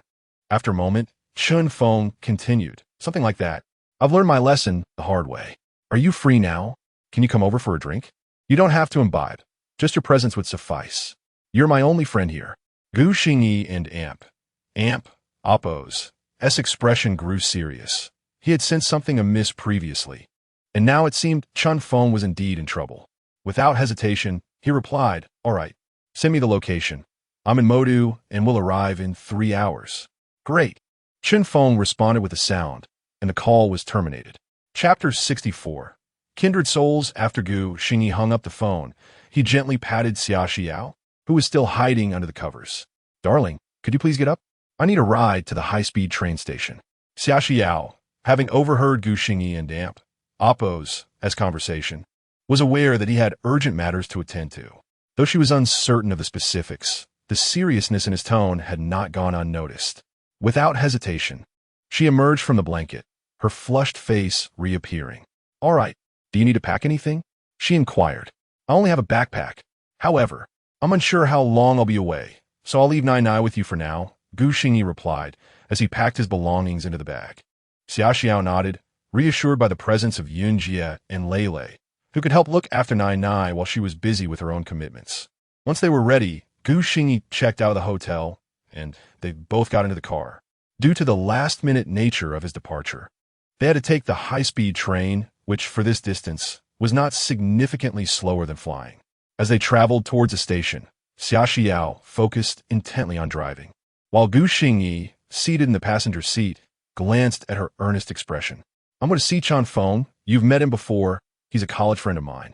It seems he's in a bit of trouble and has asked for my company." Gu Xingyi explained directly, wishing to alleviate any worries she might have. Xia Xiao responded with a soft feeling relieved. She remembered Chun Feng as a kind-hearted individual with a pleasant disposition. The journey from the hotel to the high-speed train station took less than 20 minutes. It was just past noon, and the station was teeming with people. Gu Xingyi donned a mask, opting not to let Xia Xiao accompany him to the platform. Their relationship was currently a hot topic, especially for Gu Xingyi, whose black and red presence could easily attract recognition. "I'm off. You don't need to see me off. Just be careful on your way back.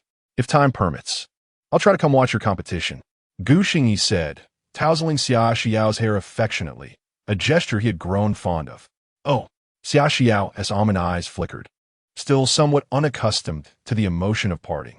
"All right, go back now," Gu Xingyi said as he exited the car, watching her drive away from the station. At 3:30 in the afternoon, Gu Xingyi arrived in Jiangcheng, half an hour later than he had anticipated, primarily due to waiting for the train. While on the train, Xia Xiao had called to check on him, reminding him to return soon as Nai missed him. Gu Xingyi chuckled at the message, pondering whether it was truly Nai who missed him or Xia Xiao herself. Hailing a taxi, he made his way to Chun Feng's location. After a brief journey, he arrived at a commercial building where Chun Feng and Oppo's studio was located on the 6th floor. The door was unlocked, allowing Gu Xingyi to enter without hesitation. The windows were shut tight, and the room reeked of alcohol, with beer cans strewn across the floor, reminiscent of the scene he had encountered upon his arrival. Chun Feng sat slumped on the ground, nursing a can of beer. Gu Xingyi opened the window to let in fresh air before taking a seat beside him and removing his mask. Chun Feng let out a belch, his face pale and devoid of color. Upon seeing Gu Xingyi, he raised his beer can in a greeting, his gaze vacant and disoriented. "You're here? My good brother. Only you wouldn't abandon me."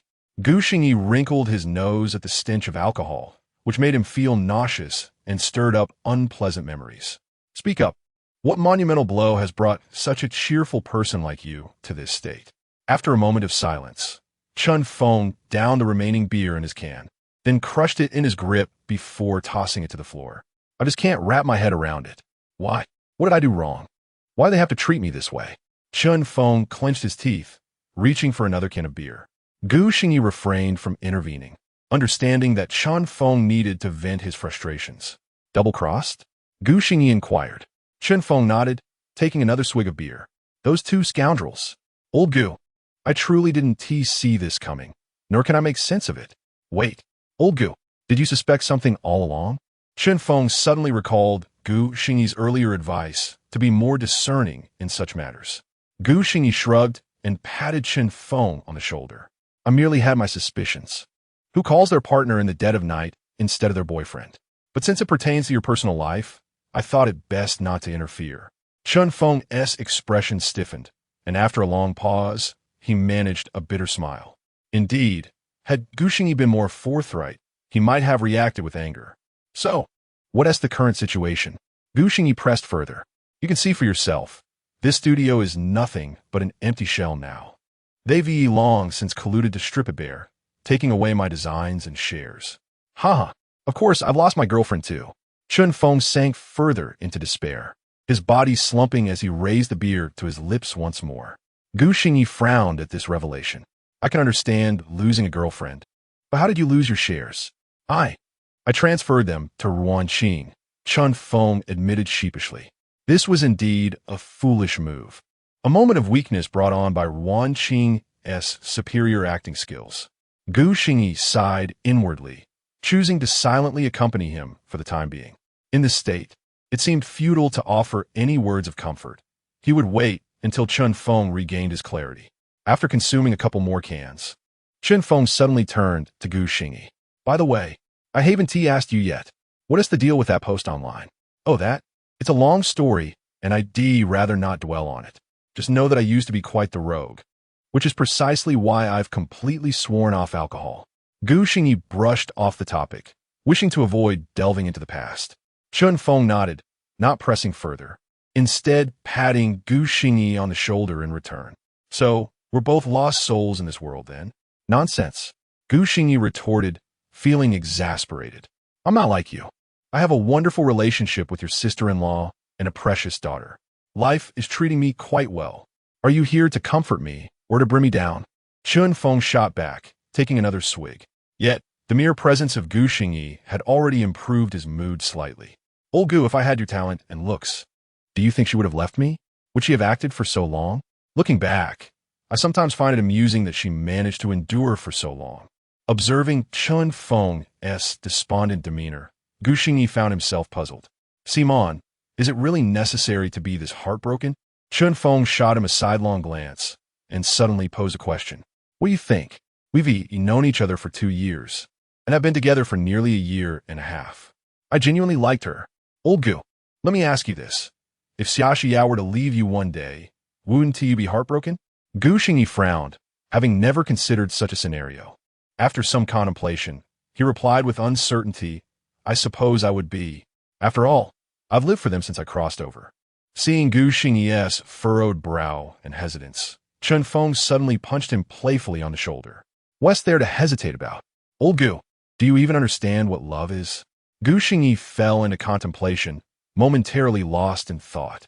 Having always been single, he had little understanding of love. What is love? Did he truly love Xia Xiao? The question echoed in his mind. Chapter 65. The sarcasm, damn it. Is there even a need to think? When you contemplate love, who is the first person that springs to mind? That it. Chun Feng slapped Gu Xingyi on the shoulder again, utterly speechless. He had come to comfort himself, yet somehow found himself in the role of counselor. Gu Xingyi, taken aback by the slap, turned sharply. Damn, was he really overthinking this? He had never been in a relationship before, and upon encountering such a dilemma, he couldn't help but ponder a bit more. Did he love Xia Xiao? Indeed, initially, he merely wished to make amends for her and her mother, later finding solace in this existence, and eventually, his feelings morphed into something deeper. Through life and Appo's subtle interactions, he gradually grew fond of her. Gu Xingyi was inherently serious. What touched him were never grand gestures, but rather the small, mundane moments. Just as Chun Feng had stated, when you think of love, the image that appears in your mind is indeed the one that resonates with you. Gu Xingyi couldn't help but grin foolishly, while Chun Feng felt his heartache. Had he unwittingly swallowed a mouthful of dog food, especially during his most trying times? Truly, the best of friends know how to provoke each other. Chun Feng felt his melancholia dissipate significantly, wanting nothing more than to leap up and pummel this guy. However, I guess Ruanqing is unaware of your family background, right? Gu Xingyi hastily shifted the topic, yet this subject only deepened Chun Feng and Appo's despondency, prompting him to shake his head. No, I've always believed she is a good girl who wouldn't care about such things. I just didn't expect this. Gu Xingyi's lips twitched involuntarily. Which good girl behaves like this? Oh, isn't this the domestic violence perpetrator from the internet? Chun Feng, clearly Ruanqing made the right choice in leaving you. You really have such friends? Just as Gu Xingyi was about to speak again, a voice suddenly echoed from the studio entrance. Chun Feng and Appo's expression darkened instantly.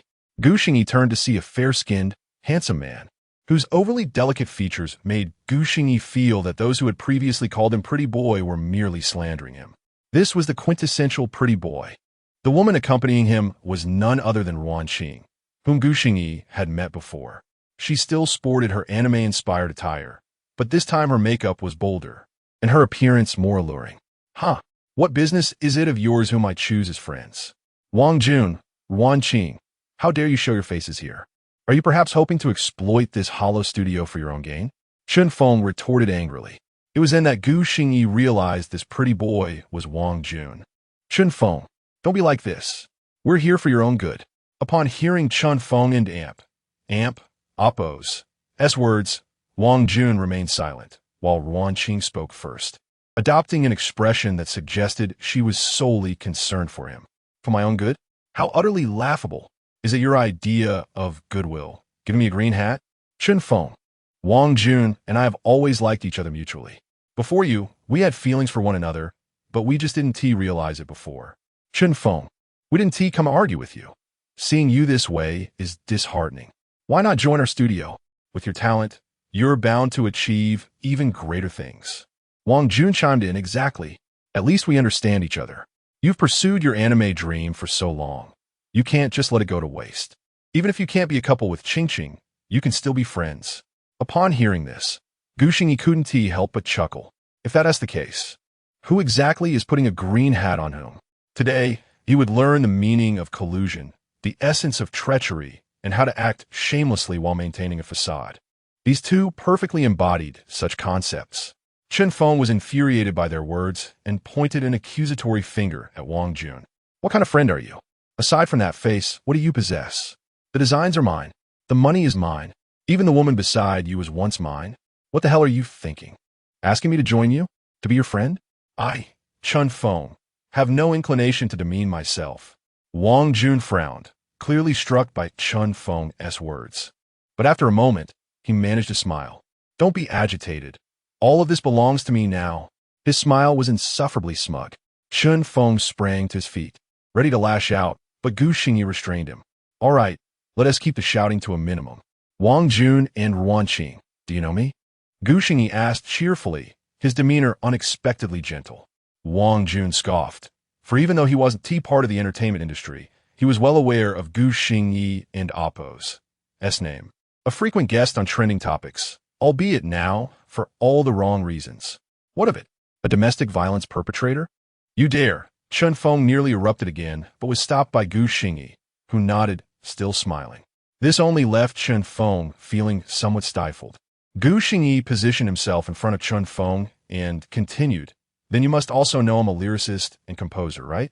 Both Wang Jun and Ruan Qing laughed derisively. What did being a lyricist and composer have to do with their anime world? In their eyes, Gu Xingyi's identity held no weight whatsoever. Chen Feng shared the same sentiment, thinking Gu Xingyi was speaking nonsense. Who here cares if you're a lyricist?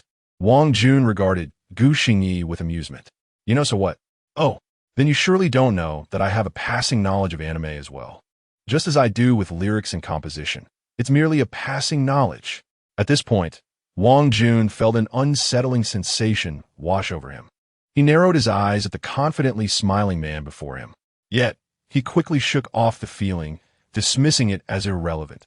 Unless Gu Xingyi was a prodigy, there was no way he could pose a threat. Are you threatening me?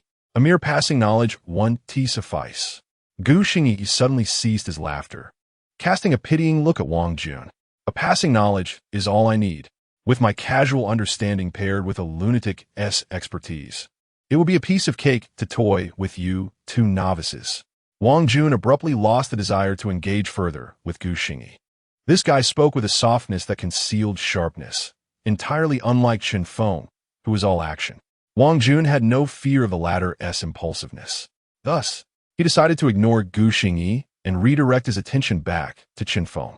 Chen Feng, have you given any thought? Will you join us? Or do you trust his words? Ruan Qing chimed in, a fade of false sorrow evident in her eyes. Yes, Chen Feng, this truly is an opportunity to fulfill your anime dream. Join us, and tomorrow will surely be better. At this, Chen Feng regained his composure, stepping forward to stand beside Gu Xingyi, sneering as he ignored Wang Jun and focused on Ruan Qing. Ruan Qing, we've been together for a year and a half, and I've never wronged you, nor have I ever crossed any boundaries. For you to say such things today is unacceptable. Let me clarify. I refuse to associate with dogs. Chen Feng then turned his gaze to Wang Jun. And you listen carefully. Gu Xingyi is my brother. I believe in him. How dare you think you're worthy to compare yourselves with him? As Chen Feng's words fell, the expressions of Wang Jun and Ruan Qing darkened. Their gazes fixed intensely on Gu Xingyi and Chen Feng before they turned to leave.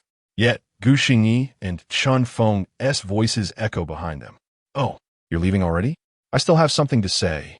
There's an old saying from my side you should hear. 30 years in the East, 30 in the West. Do not underestimate the youth in poverty. Get lost.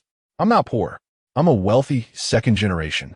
Wang Jun and Ruan Qing, who hadn't gotten far, suddenly flushed crimson, especially when Gu Xingyi added, further aggravating Ruan Qing's expression.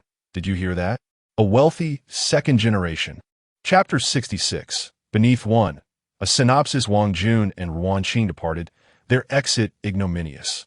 As their figures receded from view, Chen Feng could no longer maintain a facade of composure, collapsing onto the ground, his countenance etched with distress, tears streaming down his face unbidden. Gu Xingyi understood that he had been stoically enduring the situation, given his year-and-a-half-long relationship with his girlfriend. The preceding events had pushed him to his emotional limit. Old Gu, I genuinely cherished her. Chen Feng exclaimed, his voice thick with sobs. Gu Xingyi found himself at a loss for words of solace, as comforting others was a task beyond his capabilities. He only knew how to offer support through his actions. Observing Chen Feng in damp, Oppo's state, Gu Xingyi could only pat him on the shoulder and proffer a can of beer. Weep, indulge in a night of inebriation, and commence anew tomorrow. Let them witness that without you, they are inconsequential. Chen Feng accepted the beer and took a hearty swig. Alcohol did not flush his face, but rather rendered it increasingly pallid. Old Gu, it's not so facile to begin afresh. The domestic animation I dedicated nearly 2 years to conceiving has been pilfered, absconded with. In the near term, how am I to conjure up another worthy subject matter?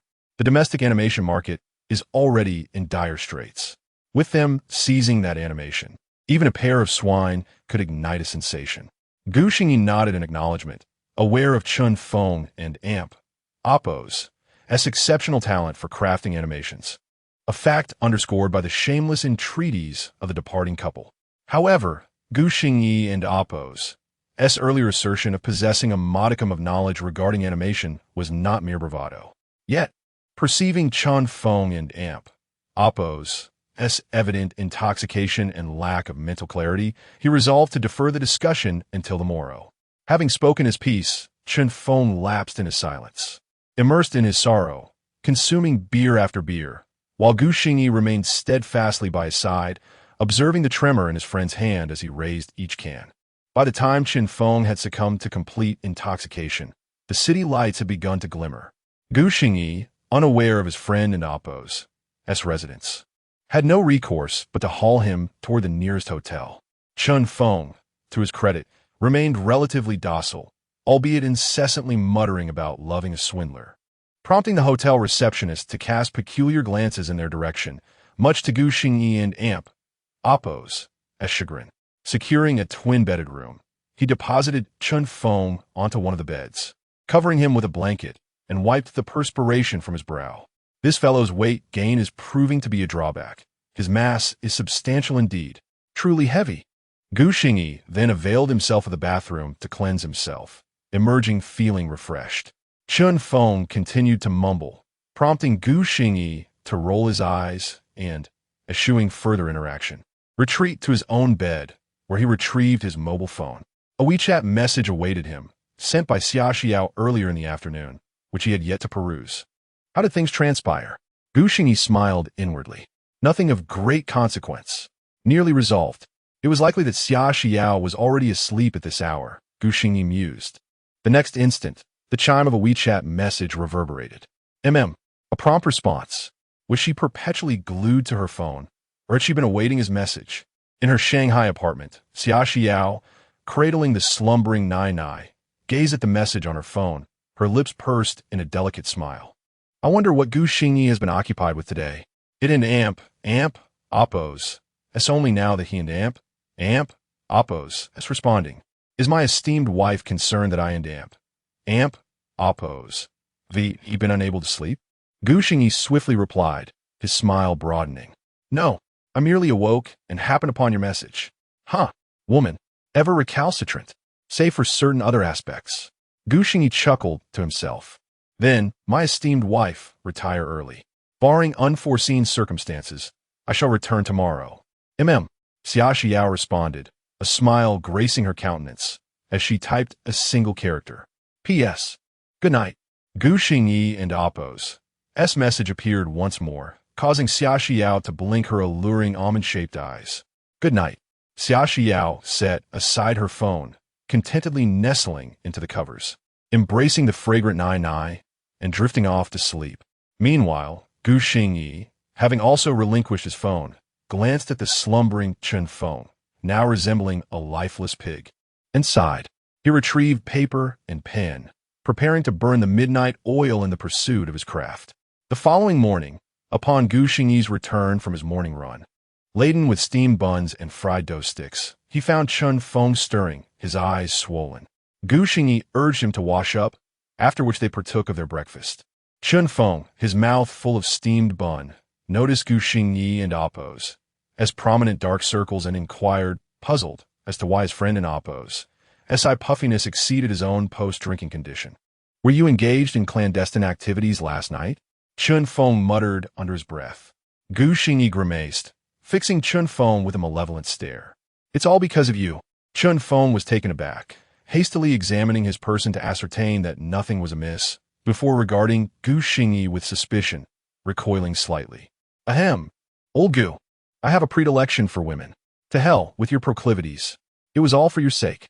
Dare me to tear up this animation concept before your very eyes.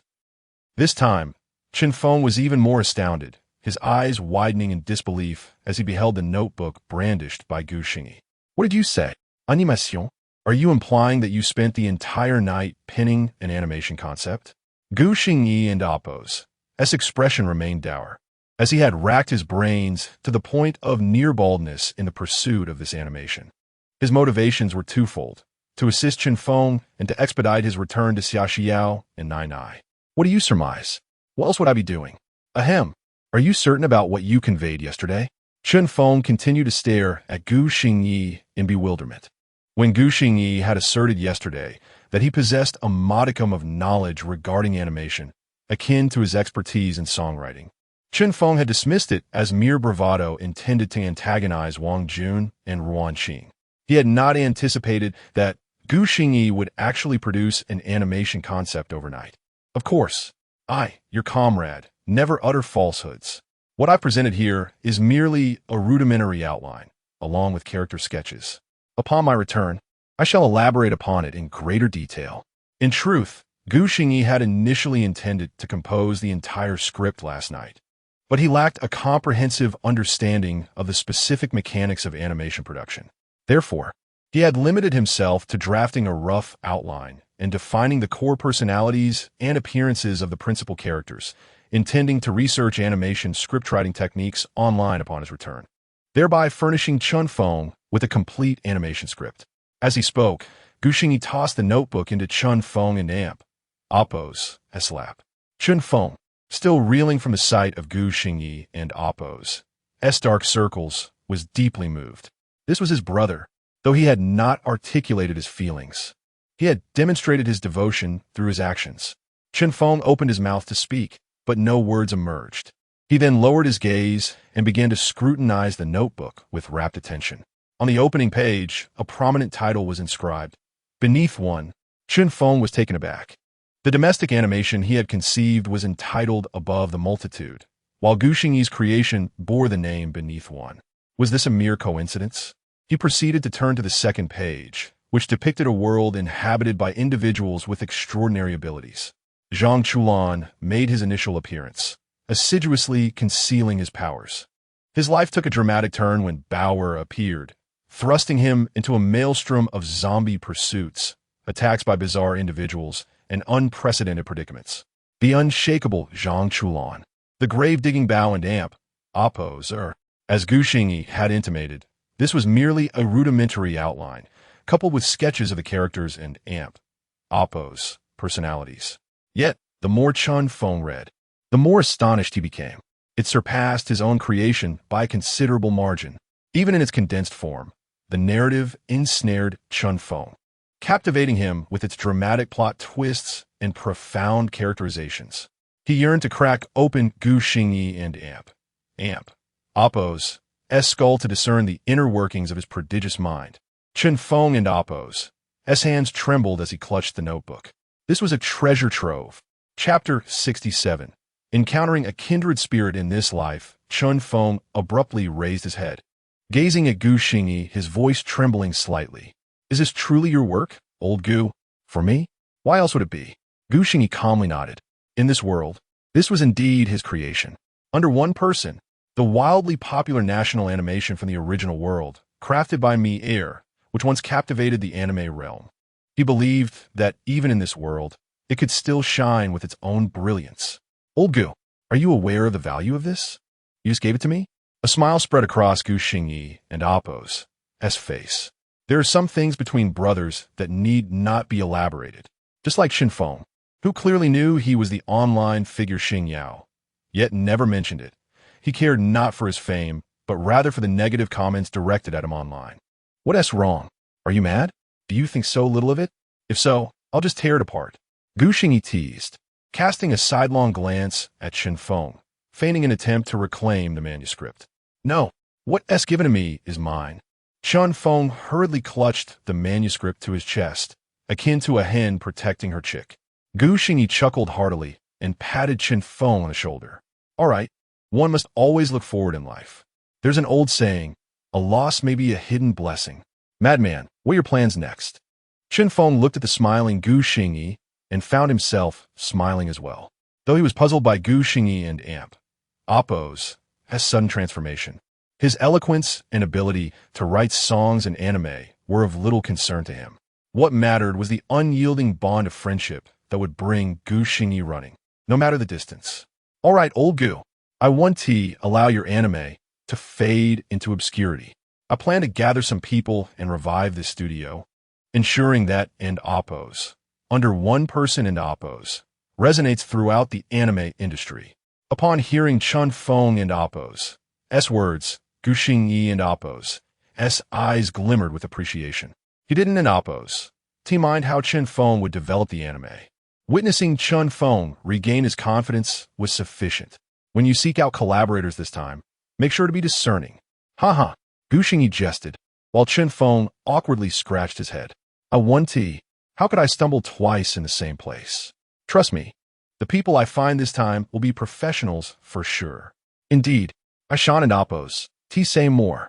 Once I return, I will finalize the complete anime design and send it to you. Young man, keep it up. The two exchanged a glance and shared a laugh. Subsequently, Gu Xingyi did not linger in Jiangxia, while Chen Feng busied himself anew, preparing to shamelessly seek investment from his family and gather more people. At 1 o'clock in the afternoon, Gu Xingyi returned to the bustling metropolis on schedule. The next day, Xia Xiao would participate in the quarterfinals, and she had been tirelessly rehearsing new songs over the past few days. When Gu Xingyi arrived at the apartment, only Sister Yun was home, accompanied by little Nai Nai. Having not seen her father for 2 days, Nai Nai quickly dashed into Gu Xingyi's embrace. He lifted her up and nodded in greeting to Sister Yun. Sister Yun, how is your mother doing? Sister Yun looked at Gu Xingyi with a complex expression and nodded in response. The last surgery has been completed successfully, and she is currently recovering well, with the caregiver attending to her needs. Sister Yun felt grateful towards Gu Xingyi for his assistance, and Xia Xiao had treated her exceedingly well, granting her 10% of all future activities and song revenues, as had to Lely. Thus, Sister Yun's feelings towards Gu Xingyi were somewhat intricate. He had aided her, and he treated Xia Xiao kindly now, but he had previously bullied her. Gu Xingyi, however, did not dwell on such matters. Upon hearing Sister Yun and Oppos' words, he nodded. That and Oppos' good. I appreciate your continued care for Xia Xiao. That and Oppos' only natural. Sister Yun waved her hand. Even without this situation, she would still look after Xia Xiao. Yet, she understood that as Gu Xingyi was Xia Xiao and Oppos' husband, his request fell within reason. After pondering for a moment, Sister Yun continued, Xiao is currently practicing songs at the company. Aren't and Oppos, do you go and see her? She would surely be delighted to know you've returned. Sister Yun had already noticed that since Gu Xingyi had left the previous day, Xia Xiao had frequently been glancing at her phone. At the mention of this, Gu Xingyi and Oppos' eyes brightened. A visit? He was all for it. It would also allow him to hear his wife's heavenly voice. Gu Xingyi promptly agreed, and the three made their way to Inhai Entertainment. Meanwhile, online, netizens had yet to receive any updates regarding Gu Xingyi, not even from the victim Xia Xiao. Speculation ran rampant. Many wondered if Xia Xiao was discussing divorce with Gu Xingyi. Given the recent exposure of the incident, the public pressure seemed advantageous for Xia Xiao, allowing her to potentially escape from Gu Xingyi. Some overly enthusiastic netizens even established a group to denounce Gu Xingyi, voicing support for Xia Xiao. The group was constantly updated with the latest developments. The most recent news in the group indicated that someone had spotted Xia Xiao at Inhai Entertainment, accompanied only by a young assistant. Gu Xingyi and Oppos' Douyin account was still filled with disparaging comments, and just then, Xia Xiao and Oppos' Weibo unexpectedly updated with a pinned message. The first to discover this update was a quick-witted netizen, a member of the denouncement group. Without even opening it, he rushed back to the group to share this breaking news. Brothers, big news. Xia Xiao and Oppos' Weibo has been updated. There must be some results. This revelation sent waves of excitement throughout the group, prompting everyone to call their friends to join in. Some even flooded Gu Xingyi and Oppos' Douyin with comments. While hidden entertainment media within the group sensed yet another potential hot topic brewing, they swiftly released various news pieces, as the information everyone had been waiting for had finally surfaced from one of the parties involved. Countless individuals flocked to Xia Xiao's Weibo account. However, upon clicking on the pinned message, they were taken aback by its eloquent yet cryptic content. To encounter a kindred spirit in this life is a profound blessing. A gentleman corrects his errors, earning the admiration of all. My heart is likewise. What is this? Netizens found themselves perplexed. Each word was familiar, yet when strung together, they were utterly bewildered. After denouncing for so long, the victim responded with such words. In an instant, the hearts of the netizens felt a sharp pang, akin to betrayal. They could hardly believe this was posted by Xia Xiao. They understood the implications of those two sentences, which only fueled their outrage. In an instant, a deluge of comments flooded the pinned post. Almost everyone questioned whether Gu Xingyi had somehow manipulated Xia Xiao's Weibo account. Yet, they had no means to obtain answers and could only repeatedly express their disbelief in the comments. With no other option, the netizens resigned themselves to waiting for the Starry Night event the following day. At that time, the truth would surely be revealed. They needed to ask Xia Xiao directly if this was indeed the case. Chapter 68. A little surprised when Gu Xingyi and Sister Yun arrived at Inhai Entertainment with Nai Nai. Xia Xiao had just finished posting on Weibo and was practicing her singing in the recording studio. The Weibo post had taken her considerable time to compose. Initially, she had no intention of engaging with the online discourse. However, upon witnessing the relentless vitriol directed at Gu Xingyi, she felt an uncontrollable urge to defend him. After posting, she blushed for quite some time, for those bold words represented her utmost courage. Yet, following her declaration, her spirits lifted significantly, and even her singing flowed more naturally. Gu Xingyi, cradling little Nai Nai, was guided by Sister Yun to the elevator leading to the 11th floor, which housed all the recording studios. Xia Xiao was likely to be found there. They opted not to inform her of their arrival in advance, wishing instead to surprise her. Upon reaching the 11th floor, they had yet to spot Xia Xiao when they encountered Cheng Di exiting studio. Upon seeing Gu Xingyi with little Nai Nai, her eyes lit up. This was Cheng Di's first encounter with Gu Xingyi, and her initial impression was that he appeared quite amiable, contrary to the harsh portrayals online. She was one of Xia Xiao and Amp, Oppo's earliest fans, captivated by the mysterious allure of her acoustic performance of A Lifetime with You, where Xia Xiao, clutching a guitar, had not yet revealed her face. Moreover, Cheng Di was envious of the love depicted in that song. How many had admired your youthful beauty? Who could bear the relentless passage of time? Cheng Di had always believed that a person capable of writing and performing such songs must possess a deeply romantic spirit. Since then, she had followed Xia Xiao quietly. Although she had never believed the rumors circulating online, she had kept a watchful eye on Xia Xiao as Weibo post, feeling a pang of envy for the seemingly aspirational love shared between them. A man showcasing his talent for his beloved, venturing alone to the bustling metropolis, and a woman fortunate enough to find true love, bravely speaking out for it. Gu Xingyi, noticing the suddenly halted sweet-faced girl, recognized her as Cheng Di, a prominent contender in the Star Song Festival. He offered her a friendly smile and a nod before continuing on with little Nai Nai. "You're here to see Xia Xiao, aren't you?" "She's in the second studio on the left up ahead," Cheng Di suddenly spoke up. Gu Xingyi turned back, intrigued by this unfamiliar girl clad in a soft yellow dress, exuding a lively aura. "Thank you," Gu Xingyi replied, just as he was about to turn away. "Cheng Di spoke again, Xing. Xingyao, could I have your autograph? I and Amp, Oppo's, am your fan." Cheng Di's voice faltered, her demeanor reminiscent of a typical young girl meeting her idol. Gu Xingyi was taken aback, given his current online reputation, which could only be described as dismal. He was surprised that this well-known girl would openly admit to being his fan. His impression of Cheng Di improved slightly, and he smiled as he gently placed little Nai Nai down, taking her small hand and approaching Cheng Di. "All right, I never expected to still have fans, especially one as talented as you." Cheng Di blushed at his words, adorably sticking her tongue out, then took out a notebook and handed it to Gu Xingyi. "Hello, Xingyao. Cheng Di. Could you sign this? I really love your songs." "Certainly, Cheng Di, and thank you for your support." Gu Xingyi replied as he took the notebook and noticed that it contained the titles of his own songs. Feeling a bit awkward, he scratched his nose before signing with flair and returning it to Cheng Di. He hadn't anticipated that Cheng Di was such an avid fan. "You could just call me Little Di," Cheng Di chirped happily, glancing at the signature with delight. "Little Di, what are you up to?" A male voice suddenly echoed from the direction of the elevator.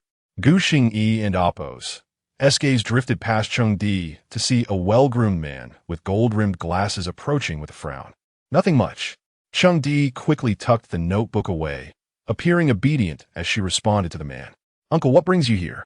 The newcomer was Yin Ping. Upon reaching them, took note of Gu Xingyi, his expression growing icy as he grasped Chung Di's arm, guiding her toward the elevator. As they walked, he chastised her. "Your mother asked me to bring you something. And don't go crowding around just anyone. Understand?" Got it, got it." Chung Di nodded vigorously in agreement with her uncle, sneaking a cheeky glance back at Gu Xingyi and sticking her tongue out at him. Gu Xingyi was utterly bewildered, unsure of how he had offended this man.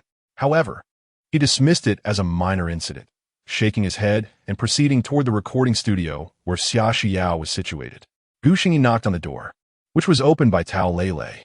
Her expression was one of surprise upon seeing him. She was about to call for Xia Xiao, who was practicing inside, but Gu Xingyi discreetly shushed her. Tao Lele immediately understood and fell silent. Gu Xingyi, alongside little Nai Nai, quietly stepped inside, and Sister Yin closed the door behind them, standing with Tao Lele as they watched the scene unfold within. This was not Gu Xingyi and Amp, Appo's first experience hearing Xia Xiao sing.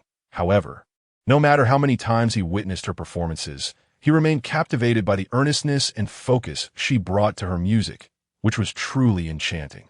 Xia Xiao was wholly absorbed in her singing, oblivious to the presence of Gu Xingyi and little Nai Nai outside. A smile crept onto Gu Xingyi's lips. The accompaniment enhanced the beauty of her song even further. Little Nai Nai nestled against Gu Xingyi and Appo's leg, her big eyes fixated on her mother, appreciating the confidence radiating from her. When Xia Xiao concluded her song and instinctively turned to look outside, she spotted Gu Xingyi and little Nai Nai, her eyes widening with delight, even exuding a touch of innocence. Gu Xingyi wore a gentle smile, and little Nai Nai and Appo's crescent-shaped eyes sparkled with joy, illuminating the entire room with a radiant grin. Upon witnessing this heartwarming scene, Xia Xiao and Appo's face blossomed into a radiant smile as she approached them. In a soft voice, she said, "You're back." Xia Xiao and Appo's nose glistened with a light sheen of sweat, accentuating her playful and lively demeanor, a true reflection of youthful exuberance. Gu Xingyi nodded, his eyes shimmering with uncontainable joy. "Yes, my dear wife, what a surprise." Xia Xiao and Appo's cheeks flushed crimson as she noticed Tao Lele and Sister Yun stifling their laughter at the door. "How can you say that with others around? Calling me my dear wife?" Xia Xiao lowered her gaze, avoiding his, while scooping up little Nai Nai. Yet, her rosy earlobes and the unyielding smile on her face betrayed her feelings at that moment. Gu Xingyi's unexpected appearance before her was indeed a delightful surprise. Chapter 69, destined the following day, the highly anticipated second installment of the Star Singing Contest commenced as promised. The fervor generated by the first competition had reached unprecedented heights, largely attributed to Xia Xiao's performance of The Wind Rises, and this time, the recent events surrounding Gu Xingyi prompted several platforms to collaborate on live broadcasts of the event. From the early hours, countless netizens flocked to various streaming rooms, eagerly awaiting the competition. Outside the Magic City Sports Arena, throngs of people gathered, many of whom were simply there to witness the spectacle, including numerous members of Xia Xiao's support group. Mainstream entertainment media also arrived early, hoping to secure first-hand updates. This illustrates how the Star Singing Contest has become a phenomenon, ignited by a single individual and Appo's influence. As the clock struck 8 in the evening, the official live stream commenced, and broadcasts across major platforms synchronized, inundating the screens with an overwhelming tide of comments. The director of the Star Singing Contest, Ren Chao, beamed at the sight of the incessant barrage of messages, recognizing that regardless of public opinion regarding Gu Xingyi, the fervor he sparked was undeniable, a joyous revelation for Ren Chao. Yet, he fervently hoped that no complications would arise between Gu Xingyi and Xia Xiao. Harmony would be ideal, as long as Xia Xiao remained in the competition. It signified Gu Xingyi and Appo's presence, and with him came the allure of viewership. After all, Rin Xiao could discern the difference between merely filling bellies and indulging in sumptuous feasts. Thus, he sincerely prayed for the well-being of both Xia Xiao and Gu Xingyi. Inside the Magic City Sports Arena, the atmosphere was far grander than the previous occasion, a testament to the program and Oppo's financial success, allowing for lavish investments in stage design. Gu Xingyi, along with Xiao Nainai, donned masks and discreetly entered the venue amidst the bustling crowd. The interior of the arena had transformed into a celestial spectacle, with a galaxy cascading from the heavens to the stage, reminiscent of a deep summer night adorned with twinkling stars, shrouded in an air of mystery that beckoned admiration. This time, the renowned host, Chen Shui and Oppo's graced the stage, elegantly adorned in formal attire, as she gracefully ascended. Welcome to the Star Singing Contest. I am your host, Chen Xue und Oppo's. It brings me immense joy to meet you all at this grand event. Our competition has now reached its second phase, and from the original 16 contestants, only 8 remain on stage. Today, 4 singers will bid farewell, a testament to the competition and Oppo's harshness and allure. I am certain that both the audience present and those watching online are filled with anticipation, fervently hoping for the success of their favorite contestants. Without further ado, let's turn our gaze to the big screen for the profiles of our 8 contestants. As Chen Shui and Oppo's finished speaking, she gracefully turned to the screen, where the profiles of the 8 contestants appeared sequentially. It was only after the last profile was displayed that she returned to the center stage, continuing her dialogue. Having reviewed the profiles of our 8 contestants, let us now welcome our 4 esteemed mentors to the stage. Suddenly, the galaxy on stage divided into 4 streams, bathing the mentors in ethereal light as they emerged, each performing their signature songs. Upon the conclusion of the last performance, they collectively waved to the audience, eliciting thunderous applause and cheers from below. Amidst the jubilant clamor, the mentors took their places at the judging panel. Chen Shui and Oppo's smiled at the mentors before raising her microphone once more. Meanwhile, backstage, Xia Xiao had already settled in, having quietly entered through the staff passage while wearing a mask. The crowd was overwhelming, with many waving signs at her support, which made her feel a bit anxious. She noticed some individuals holding placards opposing Gu Xingyi and denouncing domestic violence, and this sight weighed heavily on her heart. She worried whether Gu Xingyi had seen them, fearing it might cause him distress. Of course, Gu Xingyi had seen them. The signs were impossible to miss. However, he felt indifferent, knowing that as long as Xia Xiao and Nainai were not involved, nothing could penetrate his defenses. Besides, this was a past endeavor of Gu Xingyi and Oppo's, and he had long since come to terms with it. His gaze shifted toward the stage, where the contestants had been randomly assigned by the audience. Xia Xiao was scheduled to perform in the second round, facing off against Xiao Feibai from Shengshi Entertainment, a frontrunner for the title. It seemed as though fate had conspired to ensure that Xia Xiao would face formidable opponents at every turn. Had Lu Qian not suffered a shattered spirit in the previous round, she would not have performed so poorly. Meanwhile, backstage, Xiao Feibai received news of his opponent and paled in surprise. Among all the contestants, Xia Xiao was the one he least wished to confront. She had a formidable ally in Gu Xingyi, a man who commanded attention. Fortunately, the man's reputation had taken a hit, and he was uncertain about the state of Xia Xiao and Oppo's relationship with Gu Xingyi, or whether the song she would perform was written by him. This revelation eased his mind considerably. While he recognized Xia Xiao's vocal prowess, he believed his own skills could stand against hers, unless Gu Xingyi were to compose a remarkable song, in which case he would still be willing to compete. The first performance featured Cheng Di, whose opponent was the last remaining singer from Tianmei Entertainment. Cheng Di and Oppo's voice contrasted sharply with Xia Xiao's. Hers was naturally sweet, perfectly complemented by her petite stature and cherubic visage, as she sang delightful songs that melted the hearts of the audience. This marked Gu Xingyi's first opportunity to hear her sing, as he had left the venue immediately after Xia Xiao's performance in the last competition. This time, he listened to Cheng Di's song, nodding in approval. It was indeed well suited for her, and she proved herself a worthy contender. As expected, her opponent, lacking the strength of Lu Qian, succumbed to defeat against Cheng Di. In the second round, Xia Xiao was once again the first to take the stage. Clad in a pristine white shirt paired with a floral skirt, her ensemble was simple yet striking, accentuating her youthful radiance.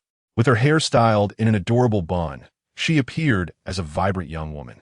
As she stood confidently on stage, everyone beheld her with admiration. Xia Xiao immediately scanned the audience for Gu Xingyi and Xiao Nainai, and upon spotting their waving hands, a smile graced her lips. The spotlight illuminated her face, revealing a captivating smile that left Gu Xingyi momentarily entranced. Before the song commenced, voices erupted from the audience below. Xia Xiao, is that Weibo post really from you? Xia Xiao, do you truly like Gu Xingyi, or is he coercing you? The atmosphere grew chaotic, and Xia Xiao tightened her grip on the microphone, her gaze fixed on Gu Xingyi. Memories of their first encounter surfaced, his pure, clear eyes brimming with affection. With that thought, her almond-shaped eyes sparkled even brighter. She smiled, raised her microphone, and boldly declared to the audience and viewers alike, I like him. I truly like Gu Xingyi. He is wonderful. Some feelings, some affections, are simply destined. Chapter 70. They are spreading dog food. Amidst the brilliance of the galaxy, her gaze traversed the sea of people. Intertwining with Gu Xingyi and Amp, Oppo's S, he felt a moment of daze, as if he were gazing across the starry river at the celestial maiden. Destiny indeed. How could it not be destiny? This was a sentiment Gu Xingyi felt deeply. It was fated that he had traversed time to meet her and fall in love with her. The atmosphere was suddenly charged with silence as Xia Xiao spoke, declaring the notion of fate. The joy and happiness reflected in her eyes were unmistakable. She truly cherished him, and she genuinely felt happiness, which compelled her to utter such words. Both the audience in the venue and those in the live stream fell into a hush. This overflowing joy was not something a long-term victim of domestic abuse could feign. At that moment, music began to play softly, and the large screen behind the stage revealed the title of a song called Courage. Lyrics by Gu Xingyi, composed by Xia Xiao, sung by Xia Xiao. A collaboration of their creation, Courage. As the prelude commenced, the crowd was unconsciously enveloped in the music, slowly absorbing its melody. At this moment, Xia Xiao lifted the microphone, her gaze still locked with Gu Xingyi and Amp, Oppo's S, as if the song were her declaration to him. I now have the courage to love you. As the prelude concluded, her voice gently resonated, as if recounting an inconsequential tale. Having finally made this decision, disregarding the opinions of others, as long as he felt the same certainty, I am willing to journey to the ends of the earth with you, knowing that everything is not easy. My heart has been rehearsing to convince itself, fearing the moment you might suddenly declare your abandonment. At this juncture, both the live audience and those watching the stream were utterly stunned. Was this an unabashed confession? Were they spreading dog food? Just this? And yet she claimed to be unhappy? A victim of domestic violence? If this is what misfortune looks like, then I, a single dog, would like to experience the taste of misfortune too. Meanwhile, Gao Cheng and Su Bin were also watching the live stream, their faces ashen, as if they had consumed 100 dead rats. Why? They were desperate to know why. Gu Xingyi had treated her so well, and she was not angry, still proclaiming her love. Fortunately, Lu Qian was already backstage, unaware of this scene. Otherwise, her heart would shatter, and she would ascend to the heavens. The NE Chapter 71. Gu Xingyi's self-redemption springs from the courage bestowed by Xia Xiao, as anticipated. Although this round did not witness a landslide victory akin to the first competition, where opponents were decisively silenced, Xia Xiao triumphed effortlessly with a score of 4-1. Xiao Feibai and Amp, Oppo's solitary vote, cast out of admiration for her voice and earnest attitude, was a gesture of camaraderie. He accepted the outcome with grace, having foreseen this result, acknowledging that he simply fell short and must strive harder in the future. The second installment of the Xingya Hui competition concluded at 11 o'clock that night. Xia Xiao, Cheng Di, Miao Anyun, and Wang Chun from small entertainment companies successfully advanced to the finals. Among them, besides the dark horses Xia Xiao and Wang Chun, the other two had previously been favored to win. This development heightened the audience and Oppo's enthusiasm for the Xingyan, as contests featuring dark horses are inherently more intriguing, making the quest for the championship unpredictable. Online, the clamor for Xia Xiao and Oppo's victory grew increasingly fervent. With her continuous performances, she showcased not only her individual prowess, but also her astonishing compositional skills. The public was no longer swayed by the notion that Xia Xiao was unworthy of Gu Xingyi and Oppo's favor. Rather, they began to perceive it as the opposite. After the recent competition, netizens suddenly realized they had misjudged the situation. It was Gu Xingyi who was undeserving of Xia Xiao. Such a treasure of a goddess deserved to be cherished.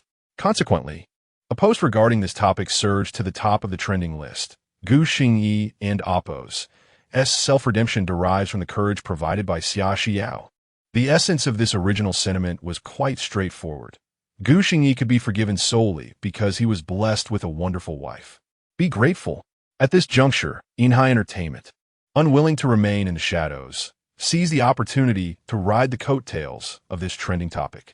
They posted on Weibo, tagging Xia Xiao. Congratulations to our Xia Xiao and Cheng Di for advancing to the top 4.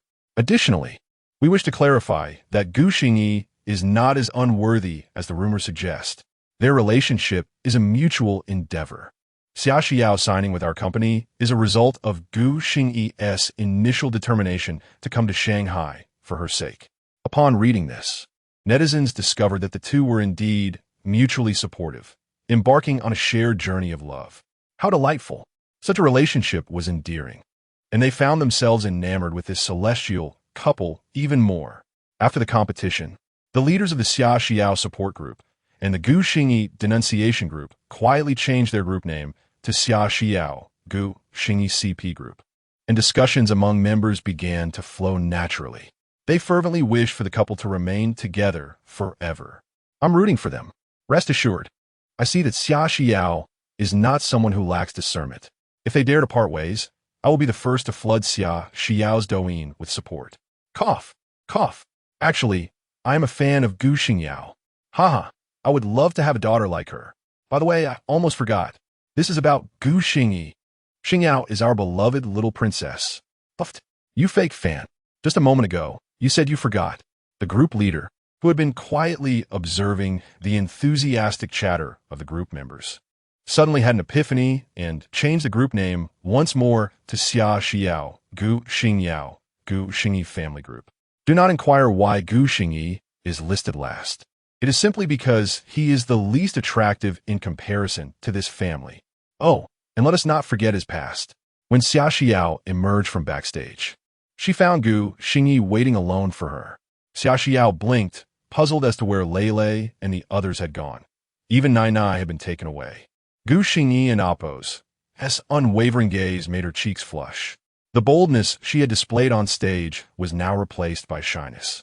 She lowered her head, her previously pursed lips curving into a shy smile, her face growing increasingly crimson. Xia Xiao focused on her toes, too bashful to meet his gaze. How could a man stare so intently at a woman in public? Gu Xingyi, oblivious to any impropriety, gazed at his wife, feeling as though a divine presence could not interfere with his admiration. He believed Xia Xiao and Oppo's declaration of destiny resonated deeply with him, affirming that he was destined to traverse time and space to love her. Unable to endure Gu Xingyi and Oppo's fervent gaze any longer, Xia Xiao finally looked up and shot him a glance. That single glance made Gu Xingyi step back awkwardly, scratching his nose, utterly captivated by her charm. The allure of that fleeting look was undeniably potent. Seeing Gu Xingyi flustered, Xia Xiao Kuden and Oppo's helped but burst into laughter, rolling her eyes as she asked, "Where and Oppo's? S9I?" Lei and Sister Yin took her back. Gu Xingyi replied with an awkward chuckle. He Kuden and Oppo's quite fathomed why he suddenly longed for solitude with Xia Xiao. In her company, his heart felt at peace. Xia Xiao softly acknowledged him, her flushed cheeks betraying her awareness of his intentions.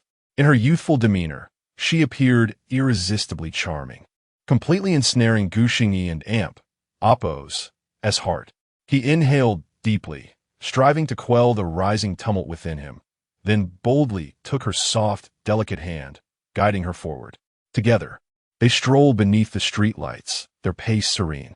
The lamplight elongated their shadows, drawing their hearts ever closer in that moment. Suddenly, the tranquil atmosphere was shattered by a rumbling sound. Xia Xiao, her lips slightly parted in disbelief, glanced at her stomach, which had betrayed her with an untimely growl, making her wish for a place to hide. How mortifying! Her face flushed crimson. Gu Xingyi erupted into laughter, his mirth ringing through the night sky. It was not until Xia Xiao tightened her grip on his hand that he managed to stifle his laughter, his eyes sparkling as he looked at her. This was the most genuine version of Xia Xiao.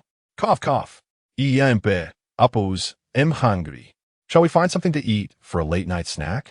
Xia Xiao remained silent, merely nodding gently as Gu Xingyi continued to hold her hand, leading her toward a nearby street filled with food stalls. The night market at the end of summer buzzed with life, especially in this food street, where a narrow lane overflowed with people and the enticing aromas of various snacks wafted through the air, igniting both their appetites. Xia Xiao had barely eaten anything for lunch, and now, well past 11, her hunger was undeniable. As the delightful scents enveloped her, she couldn't help but swallow hard. This scene did not escape Gu Xingyi and Appo's notice. He chuckled quietly, realizing that Xia Xiao was quite the foodie. It had certainly been a while since she had savored such treats. Following the crowd, they entered the food street. In that moment, they appeared as an ordinary couple, with Gu Xingyi purchasing an array of snacks, feeding the little foodie by his side. Chapter 72. A little foodie, whether in the original world or here, Gu Xingyi seldom indulged in shopping, while Xia Xiao had even fewer opportunities to wander through stores. As an orphan, she had worked diligently during her studies and, after graduation, pursued a singing career, leaving little time for leisure. She had forgotten the last time she visited a vibrant night market. Yet, at this moment, she found herself utterly enchanted by the charm of such a food street, primarily due to the mouth-watering aromas wafting through the air.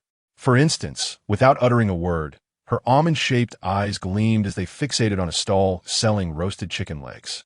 Gu Xingyi would promptly stride over, returning shortly with 2 succulent skewers of grilled chicken in hand. This simple act filled Xia Xiao with a profound realization. Happiness had genuinely found its way into her life. This sentiment kept a smile dancing on her lips, warming her heart. Gu Xingyi relished this time together. This, he mused, was what love truly felt like. To others, they appeared as a long-married couple, perhaps even parents. Yet, in reality, they were like young lovers savoring their first experiences together, strolling leisurely through the food street. This outing marked the occasion when Xia Xiao sampled the most diverse array of snacks, indulging in a little bit of everything. The morsels she couldn't finish found their way into Gu Xingyi and Appo's eager stomach. Xia Xiao, Gu Xingyi, where are you? Suddenly, amidst the cacophony of the bustling food street, a voice cried out, prompting those nearby to inquire, causing most of the crowd to glance around in curiosity.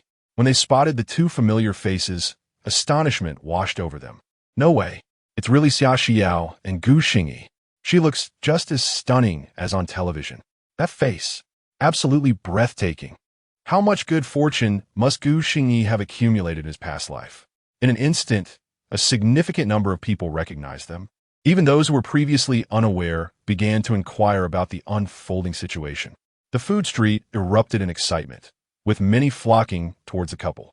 This was their first encounter with real-life celebrities in such a lively setting, unmasked and utterly unpretentious. Did they not realize how famous they had become? Both Gu Xingyi and Xia Xiao were momentarily taken aback, having momentarily forgotten their newfound status. After all, they had previously been relatively unknown. How could they anticipate this? The realization struck them. Their names had been trending for days, and it was no surprise they were recognized. Once identified, the food street descended into chaos. Whether familiar with the pair or simply drawn by the commotion, People surged forward in excitement. "Oh no!" Gu Xingyi exclaimed, pulling the still-dazed Xia Xiao, who was holding her snacks, as they made a hasty exit. Thankfully, the food street's labyrinthine pathways and throngs of people allowed Gu Xingyi to cleverly navigate away from the pursuing crowd. They soon found themselves at the periphery of the market, donning masks like thieves in the night. Gu Xingyi even purchased a cap to shield Xia Xiao's identity. Once they settled down, Gu Xingyi wiped the sweat from his brow, gazing at the still bewildered Xia Xiao.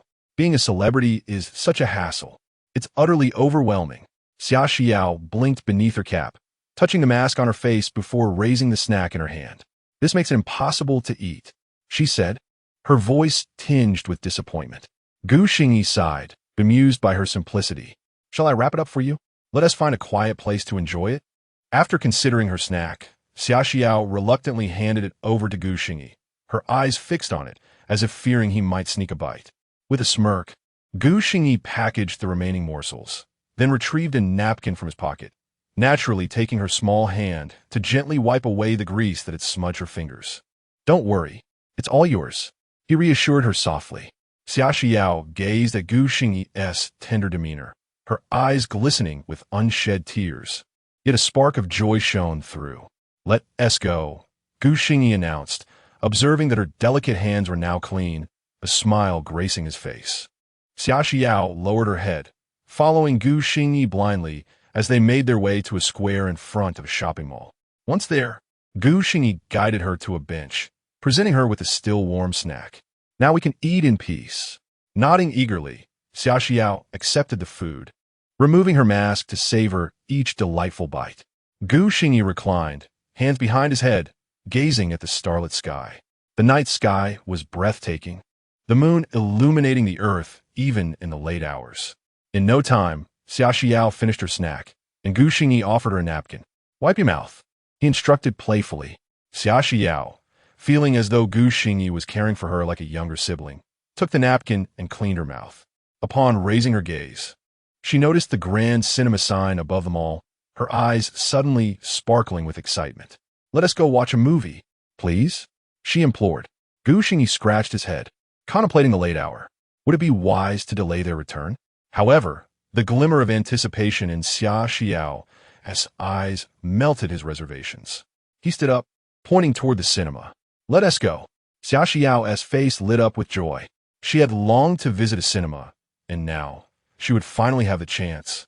Accompanied by him, upon arriving at the cinema, they found themselves just in time for the final showing, much to Xia Xiao's relief.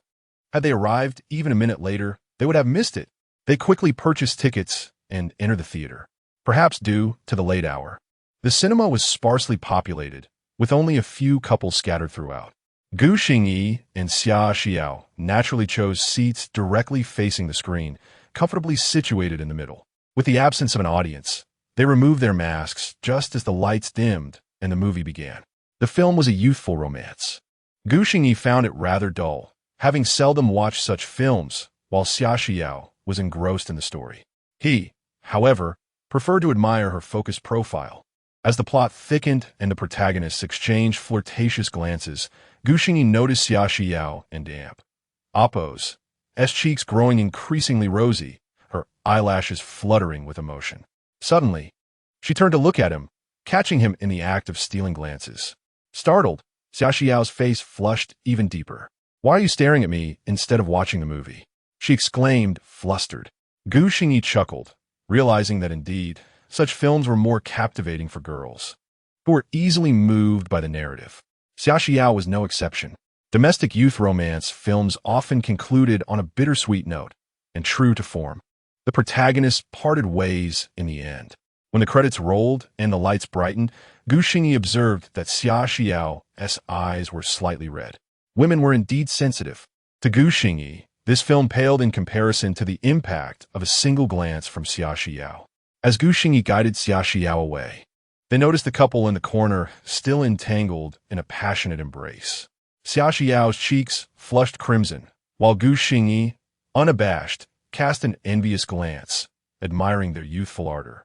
Leaving the cinema, Gu Xingyi sensed the dampness of Xia Xiao and Amp Appo's hand betraying her nervousness. He subtly observed her profile, noting the telltale blush creeping up her ears. They strolled in silence beneath the moonlight, each lost in their own thoughts. Gu Xingyi savored Xia Xiao and Appo's bashful demeanor, while Xia Xiao simply succumbed to her shyness. Finally, Gu Xingyi gently squeezed her delicate hand and broke the silence. Don't be so tense. I'm not going to devour you. Xia Xiao's anxiety intensified at his words. Devour me? What does he intend to do? She lifted her face, her eyelashes fluttering, a hint of panic in her eyes. Seeing her overwrought state, Gu Xingyi felt a playful urge to tease her. Acting on impulse, he halted abruptly and pulled Xia Xiao toward him.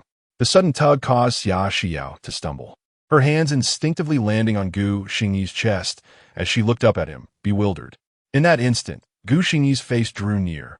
Xia Xiao felt the warmth of his breath caressing her face. Her eyes widened in surprise, her heart skipping a beat. Gu Xingyi observed the rosy flush spreading across her porcelain skin, the endearing bewilderment in her eyes, and the subtle parting of her lips as she swallowed nervously. Too adorable, utterly disarming. Gu Xingyi, who had only intended to tease her, felt his resolve crumble. He yielded to his instincts, lowering his head to brush a tender kiss upon her cheek. Xia Xiao had already closed her eyes, anticipating his touch. She felt the warmth against her skin, and then nothing. After a moment, she cautiously opened her eyes. Gu Xingyi was gazing at her with a teasing smile. How infuriating! That scoundrel! Xia Xiao pushed against Gu Xingyi and Amp Appo's chest and turned away, stomping off in a huff. Gu Xingyi stumbled back, scratching his head as he hurried to catch up. Are you angry? Teasing one and Appo's wife is a momentary pleasure, followed by a husband and Appo's remorseful pursuit. Xia Xiao ignored him. I was carried away, truly. It wasn't Appo's intentional, Gu Xingyi explained earnestly. He had kissed her on impulse, not out of premeditation. Xia Xiao remained silent, quickening her pace. Gu Xingyi could only wear a rueful expression as he trailed after her. They continued in this manner for some time. Xia Xiao growing increasingly irritated that Gu Xingyi had and Appo's caught up to her and taken her hand. How could he be so dense? Utterly hopeless. Reaching the parking lot outside the stadium, Xia Xiao opened the car door and got in. Gu Xingyi rushed to the passenger seat. Xia Xiao's face remained impassive as she released the handbrake, ignited the engine, and drove away. 20 minutes later, they arrived at the apartment. Gu Xingyi watched helplessly as Xia Xiao entered the apartment, leaving him outside. Tao Lele emerged, noticing the flush on Xia Xiao's face as she stormed into her bedroom. Tao Lele frowned at Gu Xingyi. Did you bully Xia Xiao again? Gu Xingyi averted his gaze. No. Seeing his guilty demeanor, Tao Lele was certain. She just confessed her feelings for you in front of everyone, and you're already bullying her. Have you no decency? Tao Lele was indignant. Xia Xiao had defended him so fiercely. Why would he mistreat her? It ain't Appo's. That's not what you think. Gu Xingyi quickly clarified, explaining the situation. Tao Lele and Appo's eyes widened in disbelief. But Gu Xingyi's expression seemed genuine. Recalling the flush on Xia Xiao's face, Tao Lele accepted his explanation. She regarded Gu Xingyi with a complicated expression. You had your chance, but you squandered it. You donned Appo's to even understand why Xia Xiao is upset. You and Appo's beyond redemption.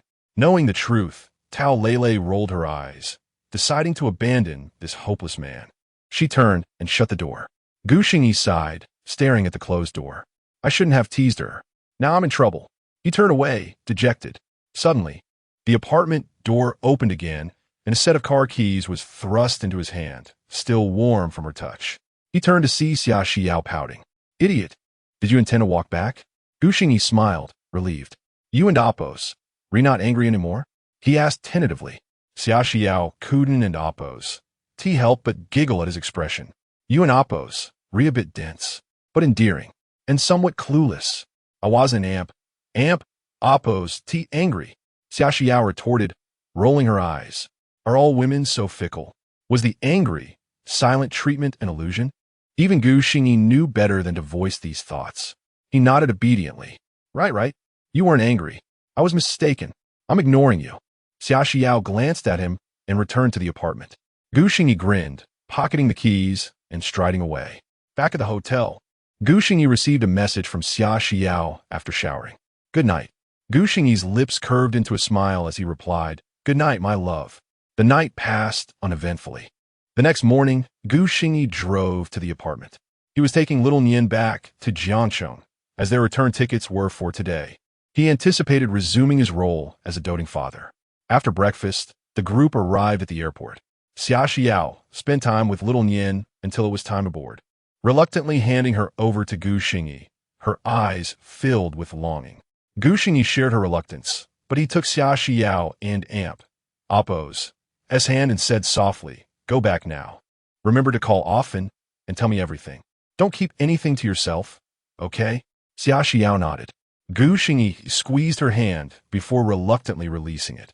I'm leaving now, Gu Xingyi said, taking little Nian's hand and heading toward the gate. Wait. A fragrant breeze wafted over him as Gu Xingyi turned around. Xia Xiao bestowed a kiss on both Gu Xingyi and little Nian's cheeks, then stepped back, pursing her lips. Go back now. Gu Xingyi chuckled, waving at Xia Xiao and Oppo's lovely face. From then on, the world was filled with both your presence and your absence. May we share the rest of our lives together. For the rest of my life is you. Chapter 74. The kindergarten enrollment turmoil. The airplane arrived in Jiang City at precisely 11:00 and Oppo's clock in the afternoon. Upon returning to his long-missed home, Gu Xingyi first tidied up the house from top to bottom, then prepared lunch before finally allowing himself a moment of rest.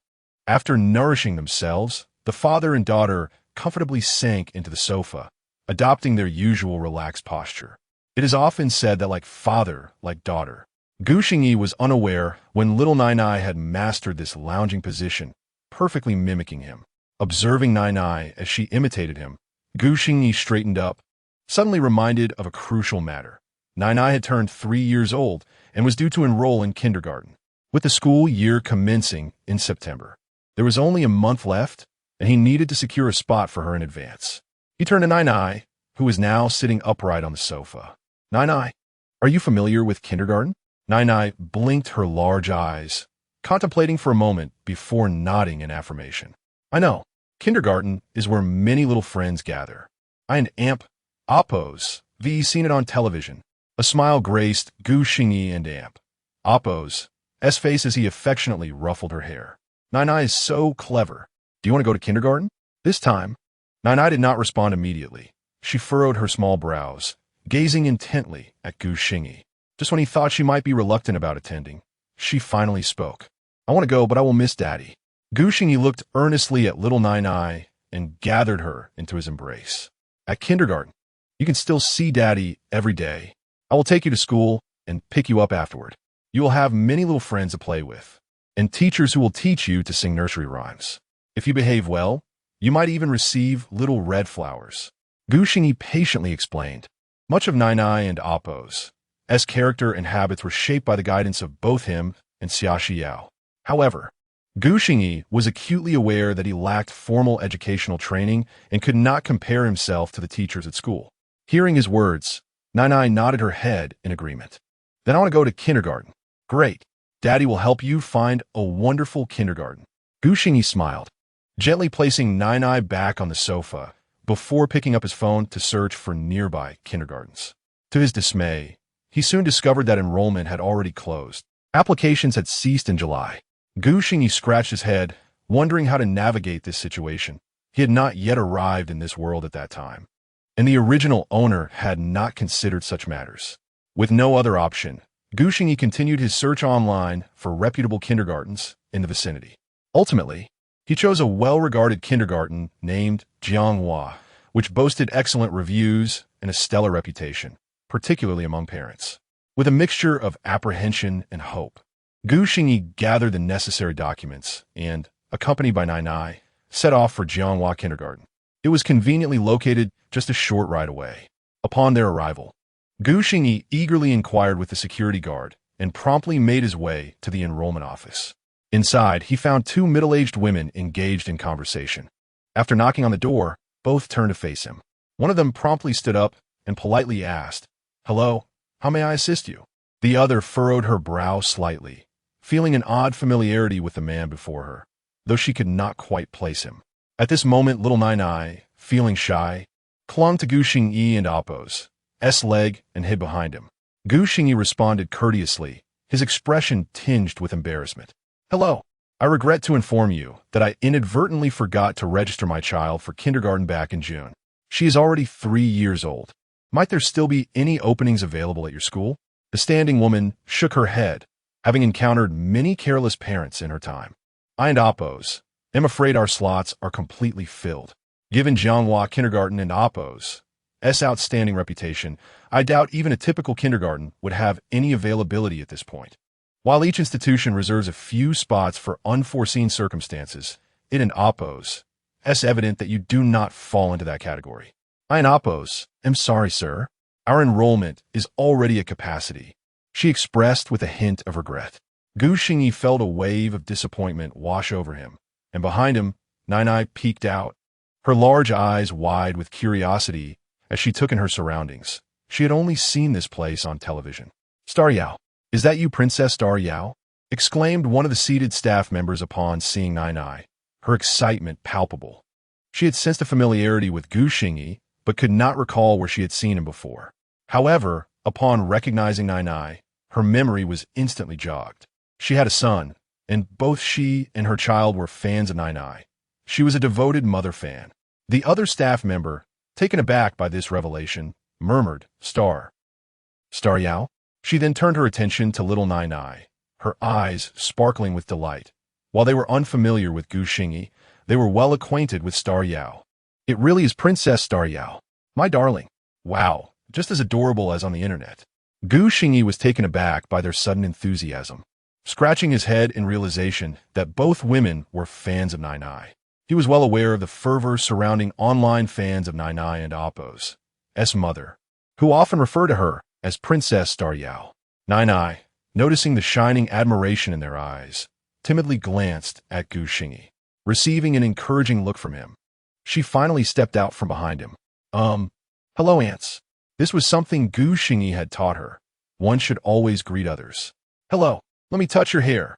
Oh my goodness, I cannot believe I am meeting the real Princess Star Yao. What a blissful moment. Both women crouched down, one gently stroking Nai and Appo's hair while the other pinched her cheek, causing Nai to furrow her delicate brows. At that moment, one of the women suddenly looked up. Excuse me. Mr. Gu, could you please wait a moment? I will call our principal to inquire. I believe she would be delighted to accept Gu Xingyao into our school. Such good fortune. Gu Xingyi nodded eagerly, feeling a swell of gratitude. It appeared that Nai's influence was astounding, with her fans exhibiting even greater enthusiasm than typical celebrity followers. As a result, one staff member hurriedly stepped aside to call the principal, while the other continued to dote on Nai, utterly captivated. Meanwhile, Gu Xingyi found himself feeling like an outsider in the unfolding scene. Chapter 75. Ping's scheme before long. The staff member finished her phone call and approached with a beaming smile. Mr. Gu, have you brought all the necessary documents? I can assist you in registering the quota right away. Thank you. I appreciate your help. Gu Xingyi nodded eagerly, expressing his gratitude as he handed over all the materials he had prepared after researching the requirements online. The registration was completed swiftly, and the staff returned the documents to Gu Xingyi. She affectionately ruffled the hair of little Nai and said, All done. Your registration is successful, Mr. Gu. Please keep your phone available. Our teacher will visit your home at some point to meet the child and better understand her situation. Just wait patiently. She added also, the school is set to commence on September 1st, so please don't forget. Gu Xingyi accepted the documents and shook her hand. All right, thank you so much. I will certainly remember. With everything settled, Gu Xingyi took Nai's hand and departed under the reluctant gazes of the two staff members. Upon exiting the kindergarten gates, he finally exhaled a sigh of relief. His initial intention was merely to test the waters, but he had not anticipated the success of his endeavor. Moreover, the requirement for a home visit prior to enrollment was an aspect he was blissfully unaware of until now. The thought of this made Gu Xingyi somewhat anxious. As a newfound father, the prospect of meeting his child in Appo's first teacher in a home visit left him feeling flustered. Yet, he recognized that this was an inevitable journey for every parent, so he suppressed his nervousness and returned home with Nai. Currently, Gu Xingyi was burdened with numerous tasks, preparing items for Nai's kindergarten, selecting songs for Xia Xiao's upcoming competition, and completing the full anime project for Chenfeng. Even with his experience from another world, Gu Xingyi found himself overwhelmed.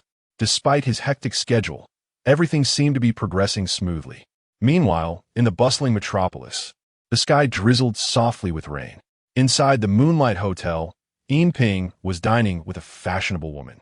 She possessed long, flowing waves of hair and, with a genteel gesture, swirled her glass of red wine before taking a delicate sip, placing it gently back on the table. Minister Yin, I owe much of my success to your support. But the matter you just mentioned is rather intricate, she remarked.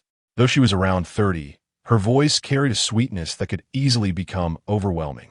Yet, Ping evidently savored this endearing tone, his gaze towards her filled with admiration. Xiao, fret not. I've already spoken with Wang Bing.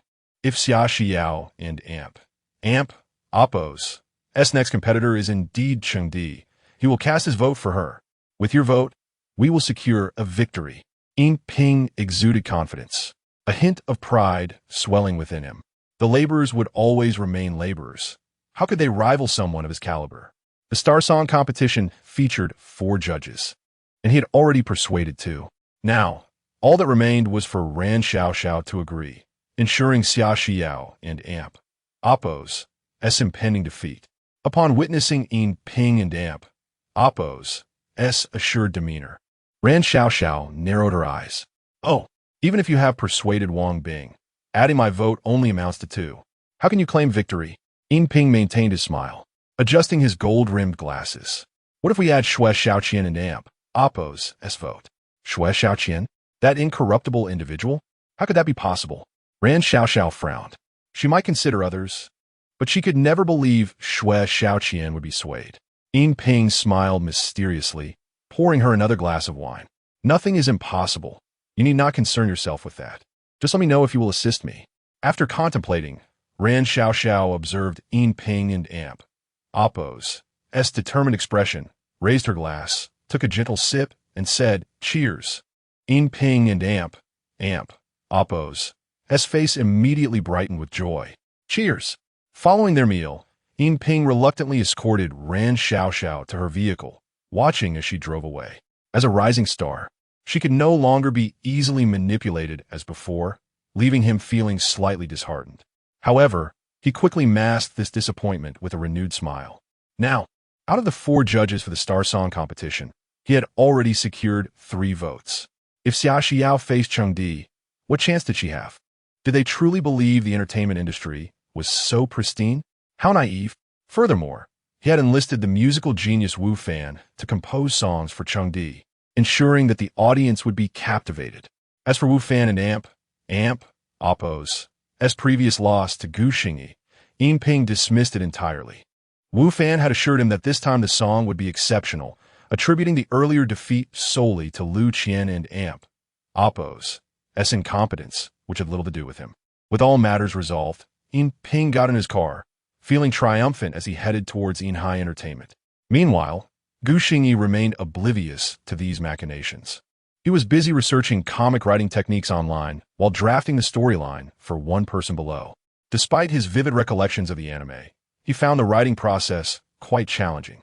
The most arduous task lay in depicting scenes and character dialogue, which required immense effort to articulate. For someone without a writing background, this endeavor was exceptionally taxing. Even for a supporting character, he spent considerable time crafting a fitting description. Nevertheless, he was still faster than most, as typical individuals would require years of accumulation to produce a similar piece. Creating something from nothing and standing on the shoulders of giants were entirely different endeavors. Moreover, this was not an urgent task. Once completed, he would need to enlist an artist to illustrate it before it could be transformed into an anime. At his current pace, he believed he could narrate the entirety of One Person Below within a month at the latest. As for the song for Xia Xiao, inspiration struck him during a video call with her, a song specifically written for long-distance relationships. Gu Xingyi understood that as the competition progressed, the challenges would intensify, and without a powerful piece, the outcome could be dire. This concern was compounded by Xia Xiao and Oppo's limited foundation, unlike established singers with a solid fan base. Her path to fame had been brief, contentious, and lacking in devoted supporters. The only way to counteract this disadvantage was through the continuous production of quality work. After a long day, Gu Xingyi finally lulled little Nai Nai to sleep before returning to the living room and sitting at the table. He laid out the manuscript paper but did not start writing immediately. Instead, he quietly tapped out a rhythm, softly humming the melody. This song was not solely defined by its exceptional lyrics. The composition and its prelude were equally crucial. After humming through it once, Gu Xingyi picked up his pen, meticulously transcribing the entire piece and noting all the instruments involved. As he finished writing, he reviewed the manuscript once more, a smile spreading across his face. This prelude is truly magnificent. Chapter 76. The arrival of the third phase. 3 days swiftly passed. During this time, Gu Xingyi, aside from composing a song for Xia Xiao, was wholly engrossed in the creation of One Beneath. He felt as though he must have owed Chun Feng a great debt in a past life.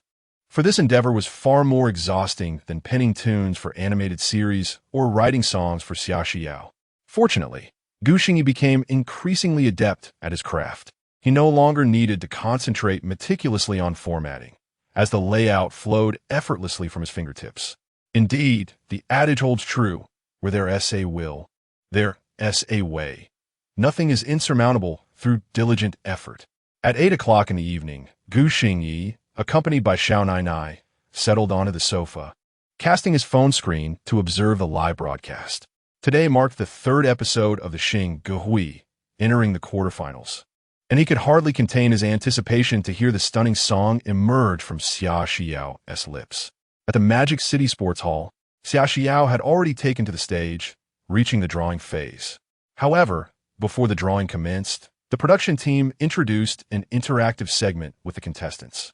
The host, the elegantly attired Chun Shui and Amp, Oppo's, seemed to possess the secret to captivating the audience as she initiated the interaction with Xia Xiao.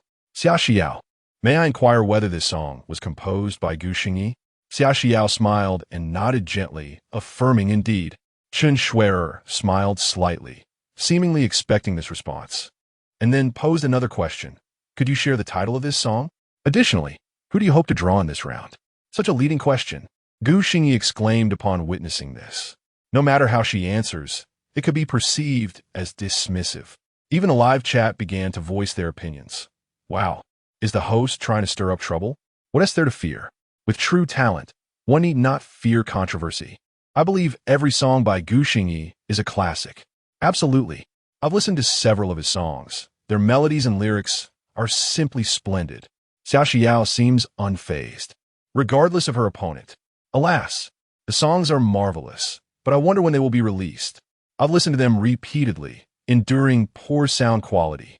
It's quite a challenge. Didn't they say the songs would be available after the competition? I am definitely buying the first album. Enough talk. Let us see how Xia Xiao responds. Meanwhile, Xia Xiao maintained her radiant smile, contemplating briefly before responding directly. I won't reveal the song title just yet. You'll see for yourselves shortly. As for who I wish to draw, I haven't given it much thought. I believe all my competitors are quite formidable, and regardless of who I face, I will give my utmost. At home, Gu Xingyi smiled upon hearing Xia Xiao's reply. It was subtle yet clever, skillfully avoiding offense while indicating her determination.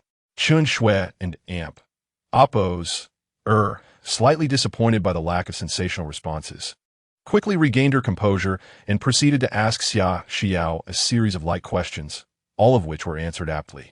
Afterward, Chun Shui engaged with the other contestants before officially commencing the draw. Backstage, Ren Xiao, observing the real-time viewer metrics, was overjoyed. Typically, such competitions experience a gradual decline in viewership after several episodes, as familiarity breeds monotony, relying solely on the singers and Oppo's performances to sustain interest. Nevertheless, The third episode of Xingyan Hui had seen viewer numbers climbing with each installment, a testament to the heat generated by Gu Xingyi and Xia Xiao. With each episode featuring a hit song, even divine beings could hardly rival their appeal. At this juncture, the draw concluded, and Xia Xiao's opponent for the evening was revealed to be Chengdi. Chengdi, gazing at Xia Xiao's exquisite profile, felt a blend of nervousness and excitement. She was uncertain about the song Gu Xingyi had crafted for Xia Xiao, yet she could surmise that it would undoubtedly surpass her own. Regardless, she was determined to give her all. Sharing the stage with her idol was a victory in itself, and even in defeat, she would find joy in experiencing another remarkable song. Next, the mentors Gao Yu, Ran Xiaoxiao, Xue Xiaoqian, and Wang Bing performed each other's hit songs, igniting the atmosphere with palpable energy, as these seasoned artists attracted legions of fans. This episode featured Xia Xiao competing against Chengdi in the second round, while the first round showcased Miao Anjuan against Wang Chun. Miao Anjuan delivered a passionate love ballad, singing and dancing energetically, captivating the audience from the outset. Truly a rising star of her generation, a fact that even Gu Xingyi acknowledged with admiration. The finalists were indeed no mere embellishments. Despite Miao Anjuan and Appo's impressive performance, Gu Xingyi remained steadfast in his belief that Xia Xiao was the eternal goddess of song. Following Miao Anjuan, Wang Chun presented a rock piece, his raspy voice resonating with raw emotion, prompting the audience to sway in rhythm. As the first round concluded, Gao Yu and Wang Bing cast their votes for Wang Chun, while Ran Xiaoxiao and Xue Xiaoqian favored Miao Anjuan. Both songs were exceptional, and while their performances were commendable, the mentors' preferences varied, resulting in a tie. Ultimately, the audience and Appo's vote tipped the scales in favor of Miao Anjuan, who emerged victorious, bolstered by her larger fan base. As rock music often appeals to a narrower audience compared to heartfelt ballads. As Miao Anjuan and Wang Chun gracefully exited the stage, host Chen Xue and Appo's took the microphone once more. Now, we present our final contestants of the day, the most popular competitors of this season in Appo's Xingyan Hui. Let us first welcome contestants Xia Xiao, Chen Xue, and Appo's exclaimed enthusiastically as Xia Xiao stepped onto the stage. Today, she donned a simple outfit reminiscent of an ordinary office worker, a white t-shirt paired with blue jeans, her makeup understated. This unpretentious attire rendered her even more relatable than in her previous appearances, as if she had stepped into the realm of everyday life, embodying authenticity and warmth. Xia Xiao was the first to perform in this round. As the host gracefully exited, the stage dimmed, leaving a single spotlight illuminating Xia Xiao. As the music began, the title of her song slowly revealed itself on the large screen. Sea of Flowers, composed and written by Gu Xingyi and performed by Xia Xiao. Before the audience could fully grasp the title, they were entranced by the captivating prelude. Gu Xingyi, watching from home, wore an expression of rapture. This prelude was truly unbeatable. It was well known that old Zhou songs were renowned for their unparalleled introductions. The moment the music began, it transported listeners into the enchanting realm of melody. Chapter 77. Sea of Flowers on the stage. The production team remarkably employed special effects, and a magnificent sea of flowers blossomed. Amidst this floral splendor, Xia Xiao gracefully made her entrance. At this moment, the audience closed their eyes, surrendering to the music. They felt as though they were enveloped in a sunlit flower field. Their spirits lifted. Each heart echoed with astonishment. Gu Xingyi's composition, the mere prelude of this song, captivated them utterly. They didn't even need to contemplate the forthcoming lyrics. This prelude had already eclipsed the two songs from earlier in the competition. Xia Xiao's eyelashes fluttered, her grip on the microphone tightening with anxiety. This song was more challenging than any she had previously encountered, requiring extensive practice. In her heart, she believed this song surpassed all others, marveling at how Gu Xingyi's mind could conceive such brilliance. She resolved to give her utmost, determined not to let the song down. Taking a deep breath, she began to sing softly. All the flowers froze in bloom. Love became distant yet clear. The sky felt heavy, yet love flourished. At that moment, I did not understand what love truly was. Her voice, tender and gentle, ensnared the audience, who upon hearing the lyrics, sank deeper into a world of music, their hearts brimming with a bittersweet blend of sorrow and joy. Sorrow resonated within the melody, while joy danced in the memories, an enchanting contradiction. You cherish standing by that windowsill. It has been long since your last visit. Time, painted in vibrant hues, blurred by your tears. As the audience absorbed these words, their hearts quivered, the sea of flowers within them suddenly fading to white, as a gentle rain began to fall from the sky. Everyone stood drenched in the delicate rain, awaiting the conclusion. At that moment, Xiaoxiao's gaze grew resolute. She lifted the microphone, her eyes seemingly transcending time and space, catching a glimpse of Gu Xingyi. Her voice resonated forth. Do not leave me. Distance cannot sever us. Longing transforms into an ocean, unable to penetrate the window. Forgiveness comes too swiftly. Love becomes an obstacle. And the kite in my hand flies away too swiftly to return. With each lyric, Xiaoxiao stepped forward, her voice piercing through time, reaching the hearts of the audience. And especially Gu Xingyi's. He watched as she moved to the front of the stage, his eyes filled with tenderness. The mentors held their breaths, unable to dare exhale loudly. Particularly, Ran Xiaoxiao felt a pang of regret. She feared that if she did not cast her vote, she would be condemned. This song, a celestial masterpiece, was the finest she had encountered thus far. Xiaoxiao continued to sing, her hand gently extending in a graceful wave. The audience opened their eyes, joining in her gestures, astounded by the sight of Xiaoxiao on stage, her small hands dancing in the air. Behind the scenes, Ren Chao clutched his heart, fearing it might leap out of his chest. Was this a competition? It felt more like a personal concert, an exquisite solo showcase. Do not leave me. Memories cannot be erased.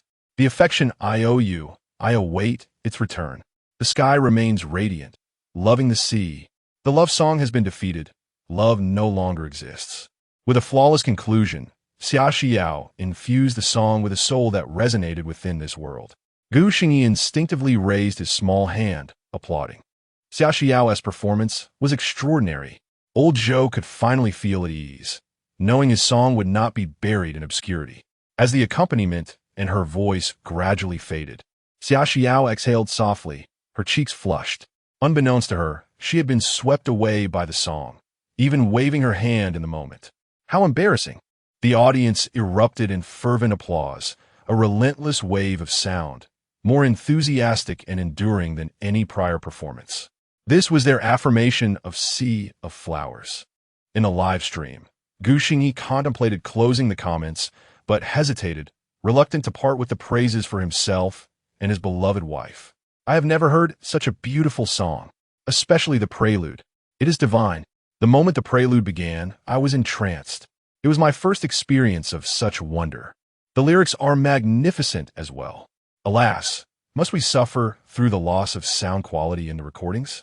When will copyright registration commence? This song by Xingyan is utterly enchanting, each one more captivating than the last. I am in awe. We must wait until the Star Song Festival concludes for the album release. I can hardly contain my anticipation. Those upstairs, we cannot rush. Think of the song Xingyan has yet to unveil. We must endure. How true. On stage, the mentors, especially Shui Xiaoqian, clutched their hearts, pained by the fact that they could not cast their vote for this song. It was agonizing. Meanwhile, Cheng Di backstage had already transformed into a starry-eyed admirer. Truly, Gu Xingyi's song was exceptional, and Xiaoxiao's performance was splendid. In tears, she realized these two would now be her idols. One song had successfully captivated Cheng Di's ears. She had always appreciated Gu Xingyi's music, but now she found herself adoring Xiaoxiao as well. She felt her own song paled in comparison to Sea of Flowers. How could anyone still dare call themselves a maestro of music? Previously, Cheng Di had not been fond of Wu Fan's songs. Had it not been for Yin Ping's insistence, she would not have chosen this particular song. At this moment, Xiaoxiao descended from the stage, encountering Cheng Di face to face. They exchanged friendly nods, and Xia Xiao even raised her small fist in a gesture of encouragement. Cheng Di's fondness for Xia Xiao deepened. As they shared a smile, the host's voice resonated once more, signaling it was Cheng Di's turn to perform. She sang another sweet melody, her sugary voice dissipating the lingering melancholy from Xia Xiao's previous song, endearing her to the male audience. As her performance concluded, the audience applauded, though the fervor was noticeably subdued compared to the ovation for Xia Xiao's Sea of Flowers. This song felt somewhat ordinary to them, primarily due to Gu Xingyi's elevated standards, which had raised their appreciation to new heights. Had this song been presented earlier, it could have swept the nation, but now, it felt like a mere shadow of its former self. When it came time to vote, the first mentor to cast a vote was Gao Yu, who offered commentary on both songs before predictably voting for Xia Xiao. Next was Xue Xiaoqian, whose expression reflected his inner turmoil. He openly praised Xia Xiao's song. Yet when it came to voting, he chose Cheng Di. The audience shared knowing smiles. This was clearly a friendship vote. Just like last time, Xiao Feibai also received a friendship vote. However, the unfolding events took everyone by surprise, including Xue Xiaoqian and Cheng Di. No one anticipated that Wang Bing would cast his vote for Cheng Di as well. Xue Xiaoqian's face darkened, and Cheng Di's eyes widened in disbelief. The atmosphere fell silent, all gazes turning to the final mentor, Ran Xiao. Her vote had become crucial. Chapter 78. The Dark Scheme in an Instant. Ran Xiao became the focal point of the entire venue, her mind racing with curses directed at Yinping. If the songs had been relatively comparable, she might have found a way to smooth things over. However, the current situation was undeniably pushing her into a scorching predicament. She hesitated momentarily, her inner turmoil escalating into a fierce struggle. Should she misstep at this juncture, she would be left facing the potential collapse of her persona and a myriad of controversies. Rapidly, she weighed the pros and cons in her mind. The audience held their breath, the atmosphere so tense that a pin drop could be heard. No one anticipated the situation would develop in such a manner. The viewers in the live stream were far from lenient, their barrage of comments flying across the screen. What on earth is happening?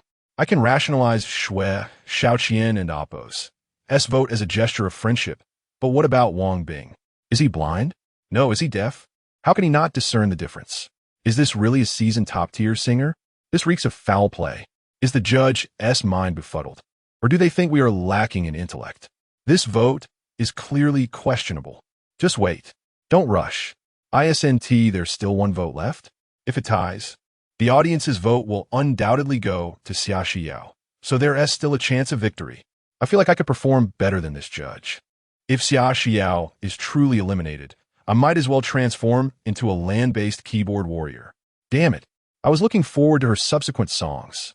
Not only were the netizens in an uproar, but Gu Xingyi, watching from his television, narrowed his eyes. He no longer cared about the vote tally. Even a fool could see something was amiss. His sole concern was Xia Xiao. At that moment, the camera focused on the two on stage. Cheng Di's eyes were wide with disbelief, while Xia Xiao appeared unfazed by the judge's votes, which eased Gu Xingyi's worries.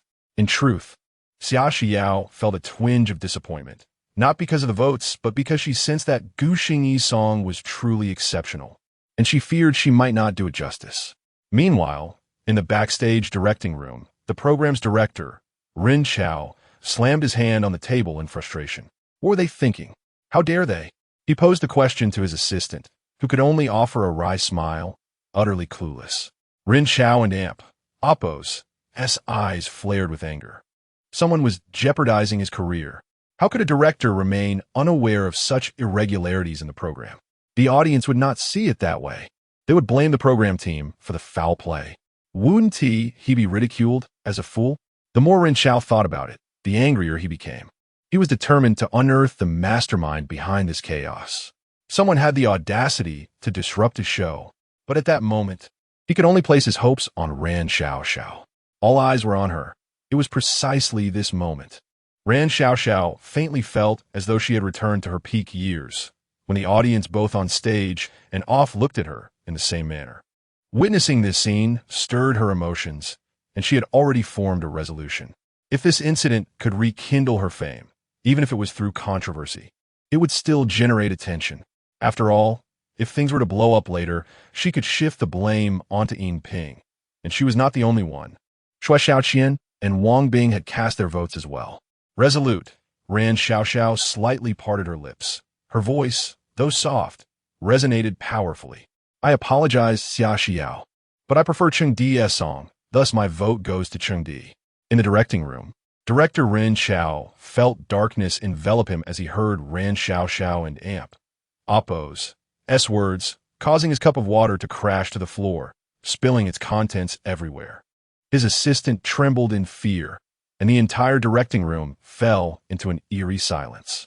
Host Chen Shuier was momentarily at a loss, unsure how to proceed. With the votes locked in, did the upcoming audience voting even matter?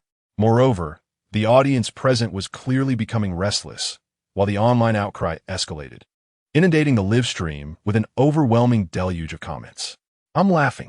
This is absolutely invincible. It's blatant that there's foul play, and no one can contest it. Trash program team. Trash show. Trash mentors. It's all rubbish. Foul play. Foul play. If this ISNT foul play, I'll eat 10 pounds. Don't be deceived upstairs. Even a fool can see this as foul play. What a waste of my time following this for so long. The votes given are utterly nonsensical. I used to like Ran Xiaoxiao, but who would have thought? I truly did not expect this. Why single out Xiaoxiao? Didn't Shui Xiaoqian and Wang Bing also cast their votes? This is genuinely outrageous. The way the votes were given felt like a roller coaster ride, only to crash at the end. The online uproar continued, filled with scathing remarks and questions. The venue was equally tumultuous, with many shouting for refunds and denouncing the foul play. On stage, Chen Shuier sighed, recognizing the gravity of the situation. She could only announce the inevitable. Taking the microphone, she donned a professional smile, though it was laced with strain. The four mentors had cast their votes. Now, Cheng Di. Wait. Chen Shuier's words were abruptly interrupted. Everyone turned to Shui Xiaoqian and Cheng Di, who were speaking. Shui Xiaoqian and Amp Oppo's expression darkened, while Cheng Di looked anxious. The director cleverly shifted the camera to the two of them. Cheng Di noticed Shui Xiaoqian was about to speak, and she nodded, signaling him to go first. Shui Xiaoqian took the microphone, his demeanor grave. I apologize, host, for interrupting. There's an issue with the votes.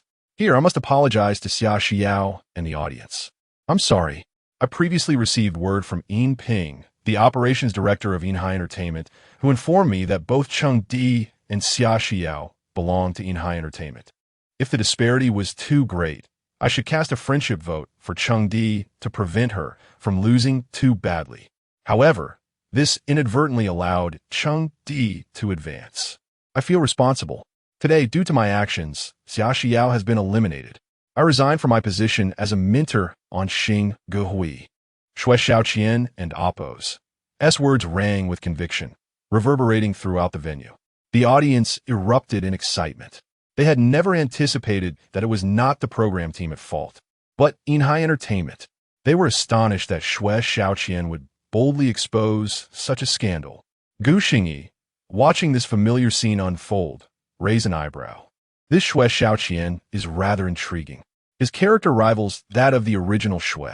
Meanwhile, Yin Ping, witnessing this turn of events, pushed aside the heavily made-up woman in his arms, his hands trembling slightly, a look of sheer terror on his face. He could hardly believe that Shui Xiaoqian had the audacity to do this. Was he not afraid of the backlash? Yet at that moment, he could no longer focus on Shui Xiaoqian. He realized he was doomed. The woman beside him, now acutely aware of the unfolding disaster, spoke with a tremor in her voice. Brother this. Get lost. This is all your fault. If you hadn't been whispering about how Xia Xiao stole your opportunity and insisted on teaching her a lesson, would this have happened? It's all over now. Yin Ping roared, shifting all blame onto the woman beside him. He still couldn't believe that despite the vote results being revealed, Shui Xiaoqian would step forward to take responsibility. No, I can't just sit here and wait for my demise. Yin Ping thought desperately, yet just then, his phone rang sharply, the caller ID displaying Chairman Yang Xian's name. Ping and Appo's eyes widened in shock as he shakily answered the call. Ping, you need to come here immediately and explain yourself. The furious voice of Yang Xian boomed from the other end. Chapter 79. The Outcome on Stage. Chengdi was rendered speechless. Although she was unaware of the specifics, she could sense that the voting was amiss. She had initially intended to declare her withdrawal, but Xue Xiaoqian and Appo's words left her utterly dumbfounded. She never anticipated that the mastermind behind this affair would be her own uncle. Her lips quivered, yet no sound escaped her. At this juncture, the truth seemed irrelevant. The actions of her uncle bore no distinction from her own. Even if she attempted to explain, she doubted anyone would believe her. Meanwhile, the online community erupted in fervor. Following Xue Xiaoqian and Appo's statement, the trending topics on various platforms were consumed by this incident. Ren Xiao could not have imagined that the anticipated surge in viewership would manifest in such a manner. Countless individuals surged into the live broadcasts, drawn by the trending discussions. In an instant, the barrage of comments in the live stream multiplied exponentially. Did you hear their a scandal? Xue Xiaoqian's integrity is still intact. What about those two? Who knows what they're made of? Xia Xiao, let Appo's not compete. Let Gu Xingyi write you more songs.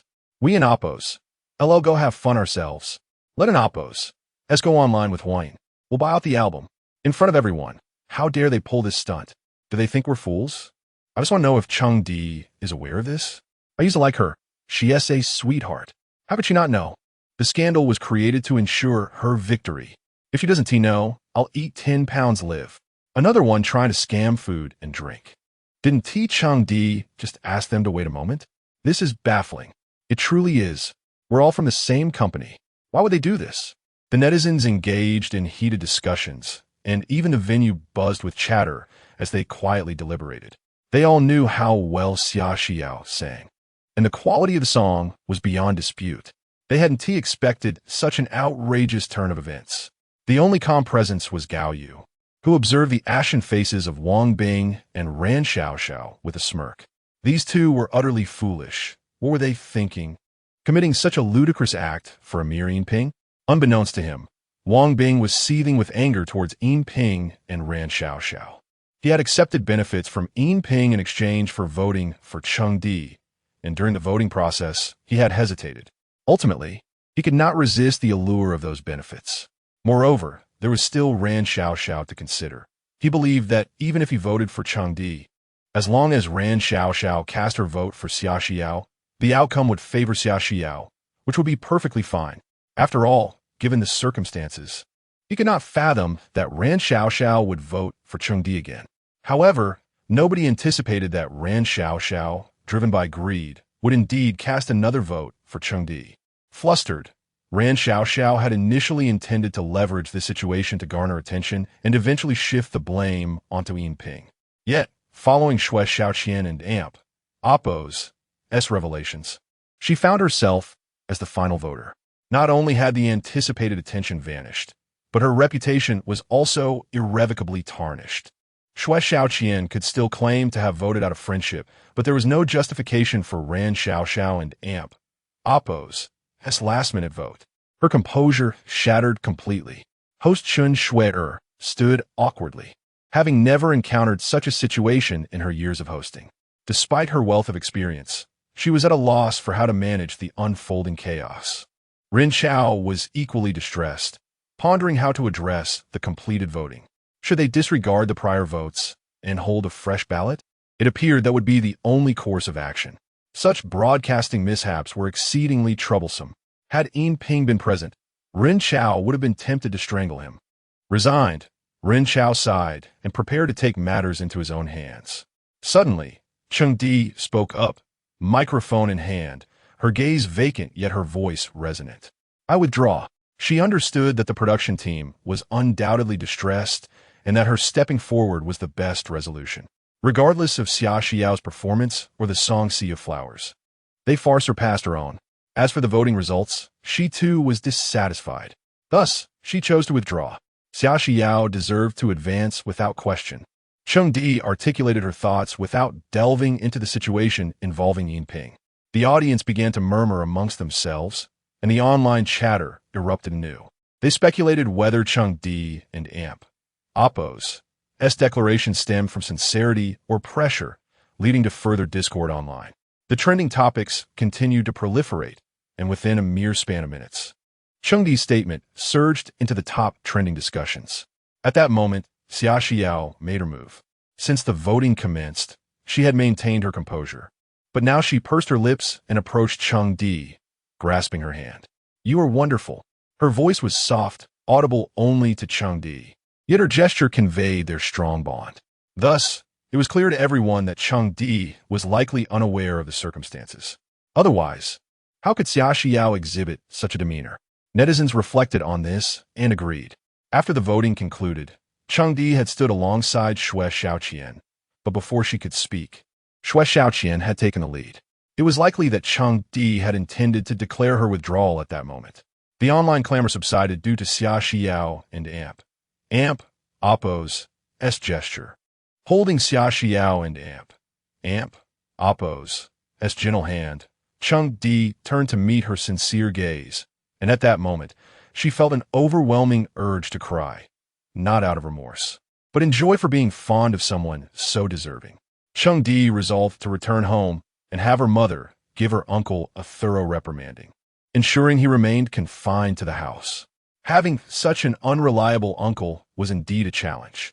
At that moment, Ren Chao ascended the stage, feeling grateful to Chengdi for her proactive withdrawal, which spared him considerable trouble. He took the microphone from the host. "Greetings. I am Ren Chao, the chief director of the Star Song Conference. I am deeply saddened and remorseful for the events that have transpired on our stage.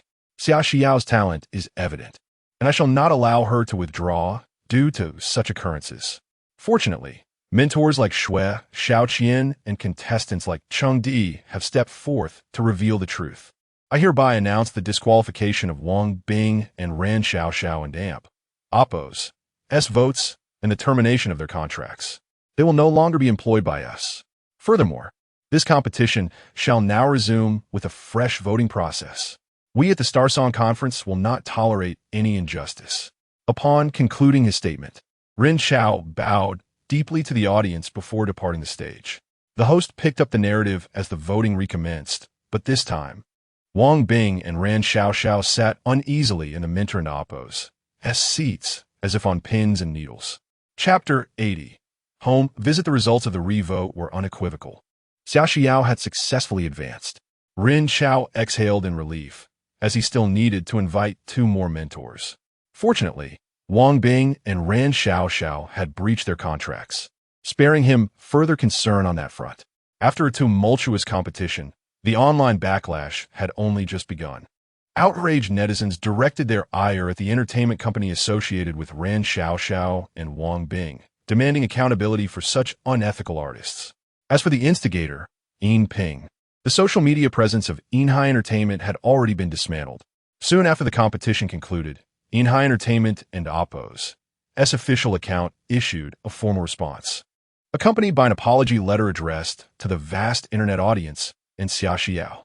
The statement read, "Due to issues within our management system, our former operations department head, Ping, exploited his position to subject our artist, Xia Xiao, to severe injustice during the Xingyan Hui competition, thereby degrading the viewing experience for our audience. Following a board meeting, we have decided to terminate Ping and Amp Oppo's employment, rendering him permanently ineligible for rehire. We affirm that High Entertainment upholds the principles of fairness and justice, and we will not tolerate any form of deceit.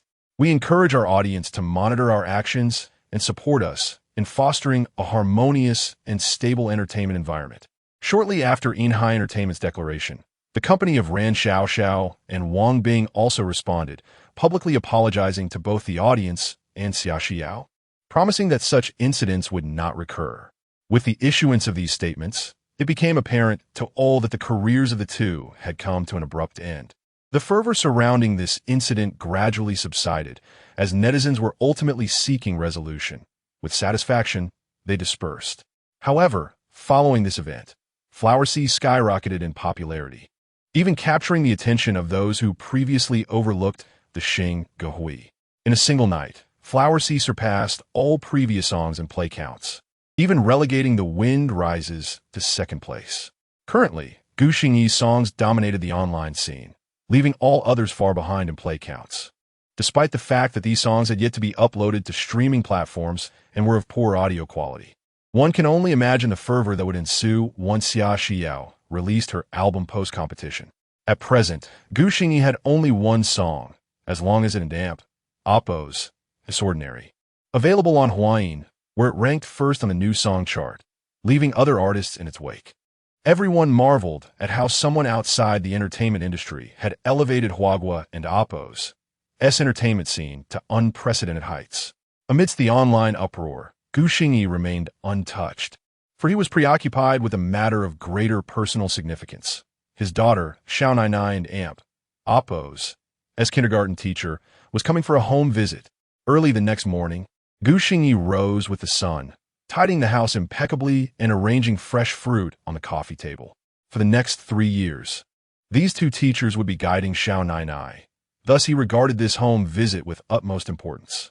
At 9:00 and Amp, Oppo's clock in the morning, he, along with Xiao Nainai, awaited the teachers and Oppo's arrival downstairs. Before long, two female teachers, clad in matching attire, approached, instantly recognizing Xiao Nainai. With a smile, Gu Xingyi stepped forward to greet them. "Hello. Thank you for your hard work." One teacher appeared youthful, around 20 years old, while the other was older, approximately 40. Both exhibited graceful manners and wore gentle smiles that evoked a sense of warmth. "Hello, Mr. Gu. My name is Su Ling, and I am a teacher in Class 3 at Jianghua Kindergarten. I must admit, I am a fan of yours."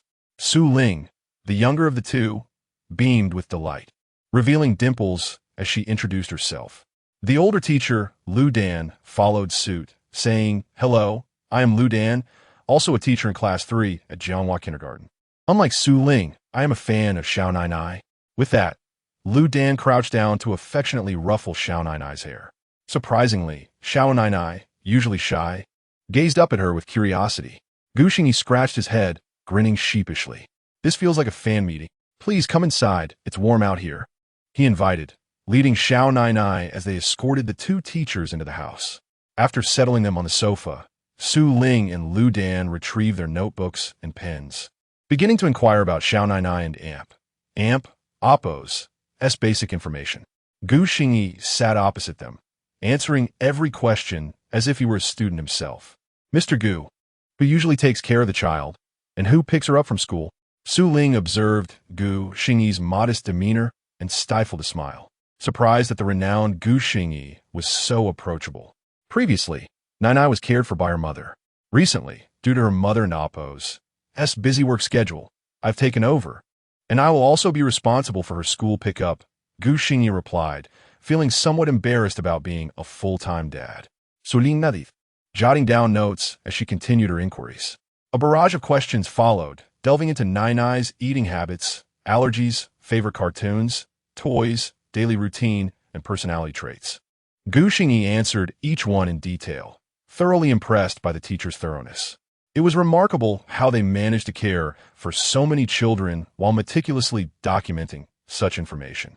After completing their inquiries, the two teachers mysteriously produced small gifts from their pockets for Nainai. She glanced at Gu Xingyi, who nodded encouragingly before she accepted the gifts with a polite thank you. Su Ling and Lu Dan clearly adored Xiao Nainai. They crouched down to engage her in conversation. To them, Nainai was not only well-behaved and polite, but also exceptionally beautiful, melting their hearts. After interacting with Xiao Nainai for a while, the teachers returned to the sofa, beaming. "Mr. Gu, does Nainai have any particular hobbies or interests?" After their interaction, they had learned Nainai and Oppo's nickname. "She loves singing, just like her mother. She is quite the musical talent." Gu Xingyi replied without hesitation, having recognized her affinity for melody long ago.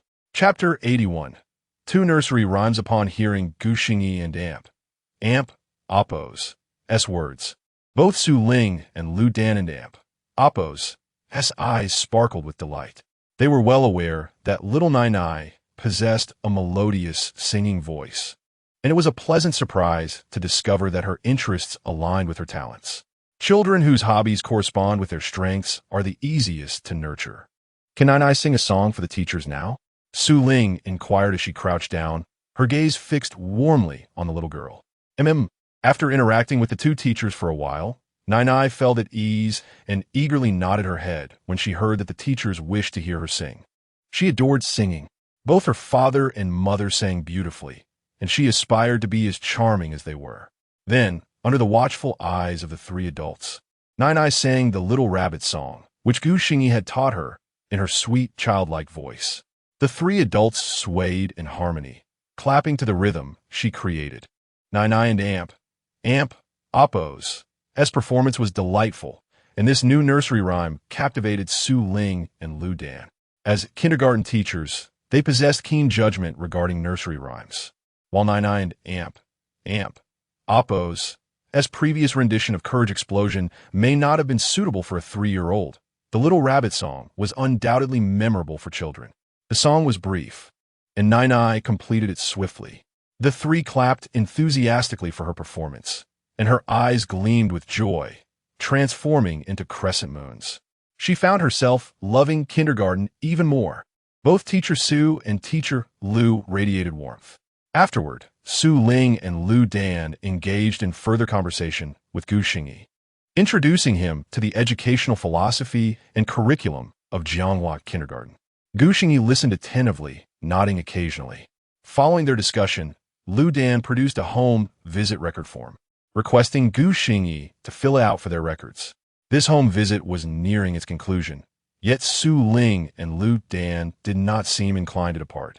Exchanging shy glances with Gu Xingyi, perplexed by their sudden demeanor, Gu Xingyi scratched his head in confusion. Lu Dan was the first to speak up. "Mr. Gu, as you know, the new school year begins on September 1st. Our school is preparing for a welcome ceremony, which all parents and newly enrolled children are required to attend. The principal has requested that each class's teachers prepare 2 nursery rhymes to teach the children songs and dances on site.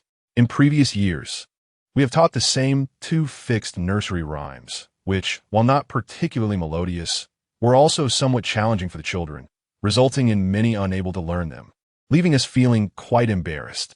This year, upon learning that your child has joined our class, Teacher Su and I wish to prepare 2 more innovative songs and dances. We were wondering if Mr. Gu might be willing to compose 2 nursery rhymes for us. Of course, this is merely a personal request. If it poses any difficulty, please do not feel obliged." Lu Dan spoke all in one breath, her expression tinged with embarrassment, clearly approaching the matter with a tentative attitude. Meanwhile, Su Ling blinked expectantly at Gu Xingyi. "Is that so?" "Certainly, Teacher Lu.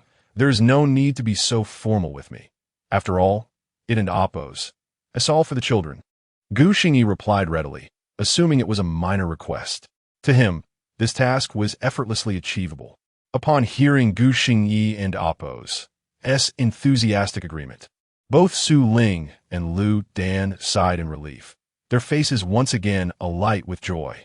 They were fully aware that their request was rather presumptuous, as such matters were not typically included in home visits, and the kindergarten would likely not permit them to make such requests of parents.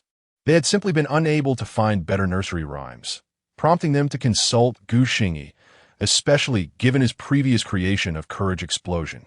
"Thank you so much, Mr. Gu." They both expressed their gratitude in unison. "When you finish the songs, please send them to us via WeChat so that we can see how to choreograph the dances." They had previously exchanged WeChat information with Gu Xingyi, facilitating his ability to stay updated on Little Nai and Amp, Oppo's experiences at kindergarten. However, they were unprepared for Gu Xingyi and Amp, Oppo's next move. "There's no need for such formalities. Just give me a moment. I will compose 2 nursery rhymes for you to review," he declared, swiftly returning to his bedroom to retrieve a sheet of music paper, crafting the songs before their very eyes.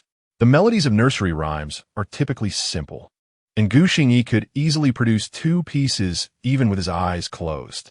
Su Ling and Lu Dan were utterly astonished. What did he mean by just 2 nursery rhymes? Did he look down upon nursery rhymes? They were aware of Gu Xingyi's remarkable songwriting abilities, but they had not anticipated it to be this extraordinary. Composing on the spot? Was he truly a carbon-based life form from Blue Star? Perhaps he was a mysterious visitor from another planet?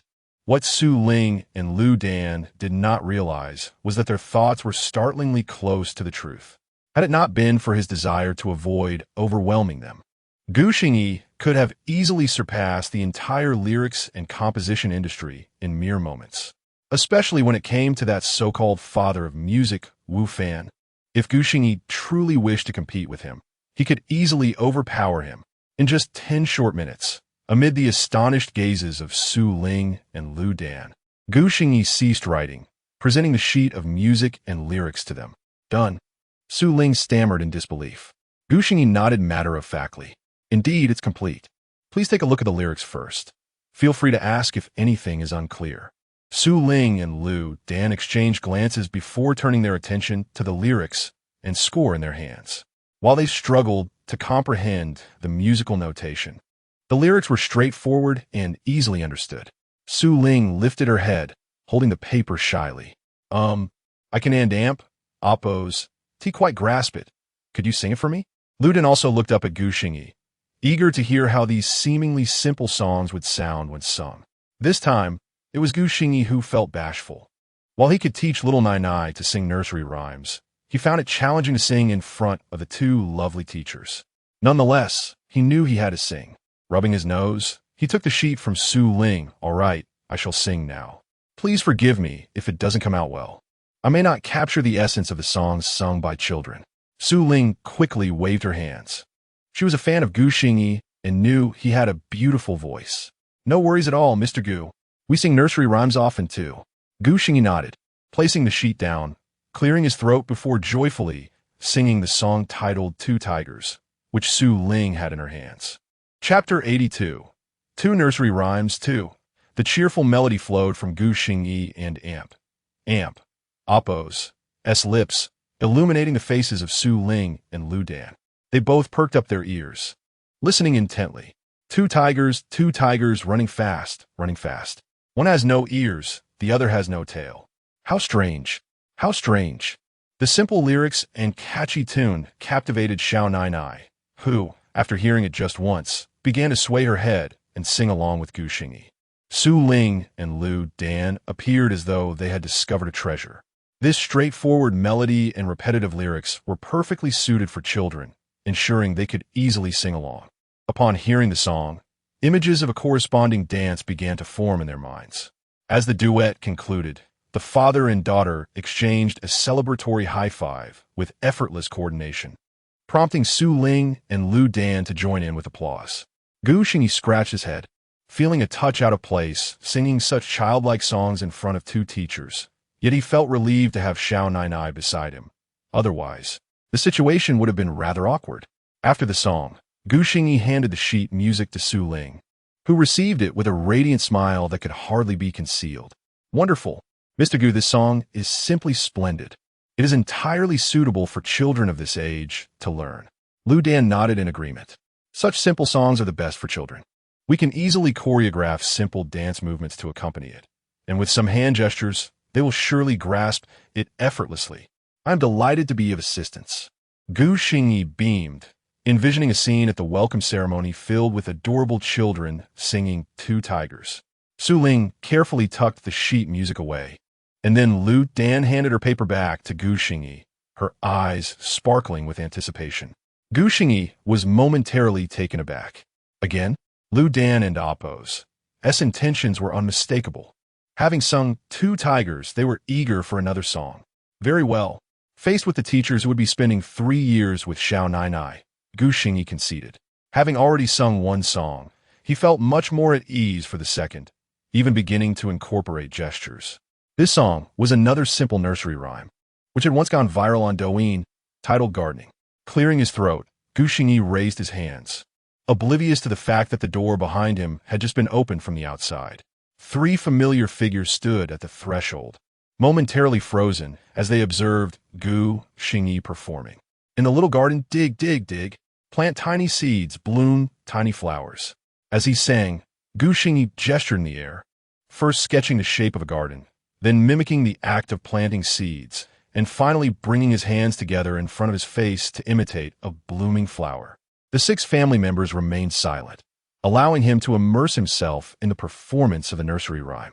Behind him, someone even took out a phone to record the moment. In the big garden, dig, dig, dig. Plant big seeds, bloom big flowers. Gu Xingyi expanded his gestures, shamelessly adorning his performance with cuteness. After finishing that segment, he gestured for an even larger garden. In the particularly large garden, dig, dig, dig. Plant particularly big seeds, bloom particularly big flowers.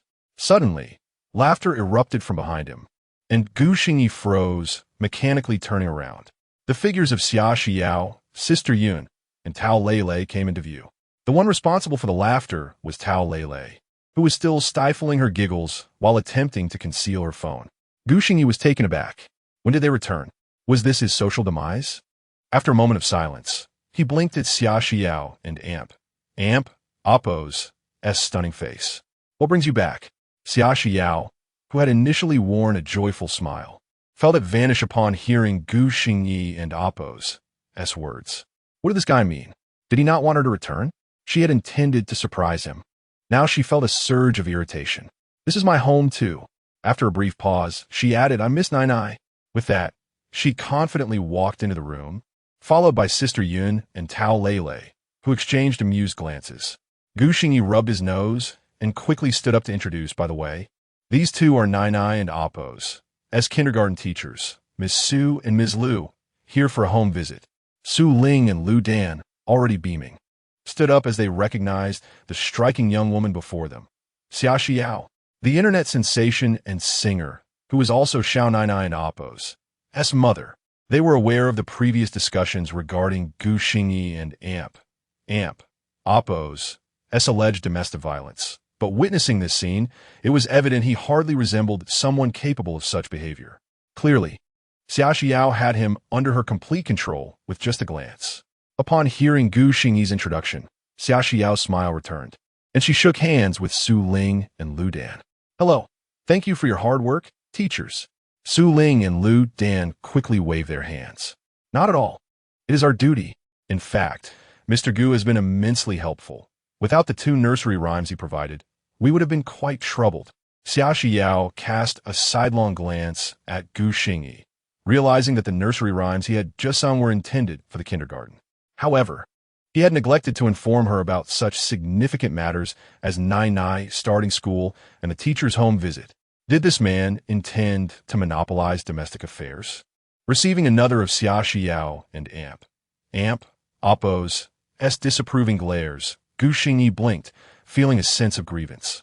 Wasn't Oppo's supposed to be the full-time dad? Wasn't Oppo's supposed to be enjoying the benefits of her work? Wasn't Oppo's the arrangement that she would handle external matters while he managed the home? It seemed women were indeed a force to be reckoned with.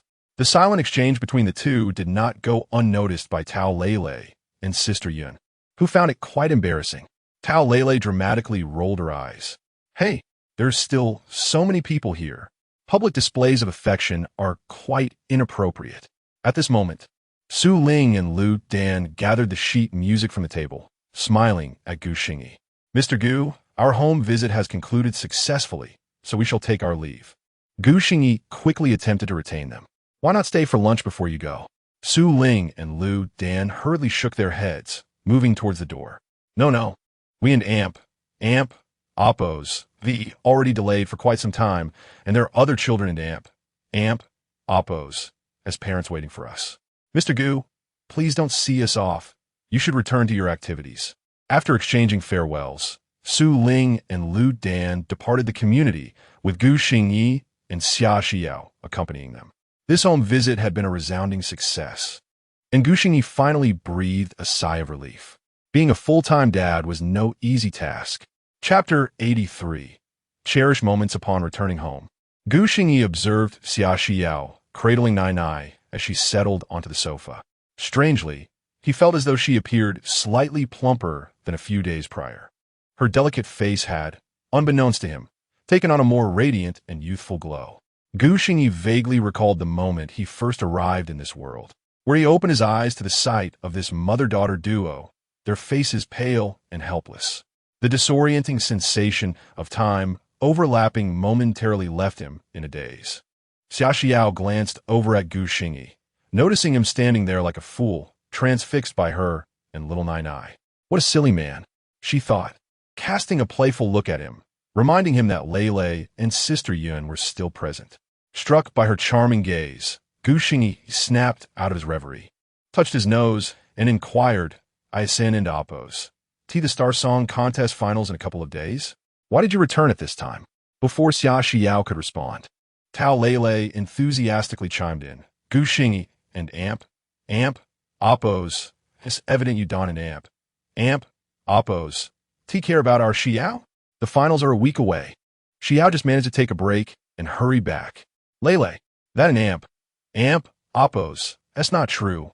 I just missed Nai Nai. Upon hearing Tao Lei and Amp, Oppos' words, a rosy hue crept on his Xiaoxiao and Oppos' cheeks, prompting her to clarify. Tao Lei blinked innocently at Xiaoxiao, implying that she hadn't accused her of missing anyone. It was Xiaoxiao who inadvertently revealed her feelings. This only made Xiaoxiao blush even more. A week? Gu Xingyi scratched his head, realizing he hadn't kept up with events since he received a call from the kindergarten right after the voting ended, leaving him little time to follow the subsequent programs. Xiaoxiao softly affirmed, acknowledging Gu Xingyi and Amp, Oppos' statement. He nodded, wisely refraining from asking how long they would stay, fearing it might come across as impolite and provoke her. Gu Xingyi, we brought Xiao back for you. We'll be leaving now, since it's such a rare visit. Lei and I will go to the hospital to see Mom. Sister Yun interjected as she approached Gu Xingyi. Yes. Let me and Xiao see you off. There an Amp, Oppos. No need. Xiao has returned after such a long time. She should stay home a bit longer. We can go ourselves, Sister Yun replied, pulling Lei towards the door. Xiaoxiao, still holding Nai Nai, stood up to escort Sister Yun and Lei downstairs while Gu Xingyi remained at home, tasked with preparing lunch. On the way, Tao Lei cheerfully took out her phone, eager to watch the video she had just recorded. Sister Yun and Xiaoxiao leaned in curiously. Upon seeing Gu Xingyi's earlier antics, they couldn't help but burst into laughter. Even Xiaoxiao, who seldom witnessed Gu Xingyi's playful side, found it amusing. Suddenly, Sister Yun remarked, Xiao, can this video be uploaded? Since your return, your Weibo updates have only consisted of those 2 posts. Now that we have such delightful content, sharing glimpses of your daily life at home would be wonderful. It could also reshape the public's perception of Gu Xingyi. Since the conclusion of the previous incident, Gu Xingyi's online image had improved considerably. However, the public still viewed him through a lens of mystery, talent in songwriting, and a checkered past. Fans of Xiaoxiao often commented on her Weibo, inquiring about new songs, album releases, and the state of her life with Gu Xingyi. Xiaoxiao's Weibo account was managed by Sister Yun, who was quite astute in such matters. Hearing Sister Yun and Oppos' suggestion, Xiaoxiao pondered before shaking her head. I need to ask for his opinion first. If he is unwilling, then it won't be shared. Tao Lei, confused by the dynamics between Xiaoxiao and Gu Xingyi, tucked her phone away. To her, they were like an old married couple, and she wondered why Xiaoxiao felt the need to consult Gu Xingyi about such a trivial matter. Unbeknownst to Tao Lei, Xiaoxiao had made significant strides compared to her past self. She now possessed a small temper and often expressed her own opinions and decisions. Upon returning home, Xiaoxiao found Gu Xingyi busily working in the kitchen. The enticing aroma of food wafted into the living room as she placed Nai Nai on the sofa and leaned against the kitchen doorframe, quietly observing his silhouette. His shoulders had broadened, and he no longer appeared as gaunt as before. He exuded a vibrant, youthful energy. Most notably, his personality had transformed. He exhibited remarkable patience, steadiness, and kindness towards both her and Nai Nai, particularly in the mundane details of daily life, revealing a tenderness that captivated her. This man was her treasure. When Gu Xingyi turned to face her, he caught Xiaoxiao gazing at him with a dreamy expression, her eyes shimmering with warmth that threatened to melt him. He scratched his head, feeling a sudden shyness, yet he held her gaze. What's wrong? Seeing Gu Xingyi's foolish expression made Xia Xiao smile. Her laughter as radiant as blooming peach blossoms, leaving Gu Xingyi even more entranced. It's nothing. Sister Yin asked if you could upload that song you just sang to Weibo.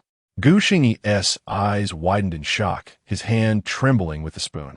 What? She recorded it. Xia Xiao suppressed a smile, nodding in affirmation.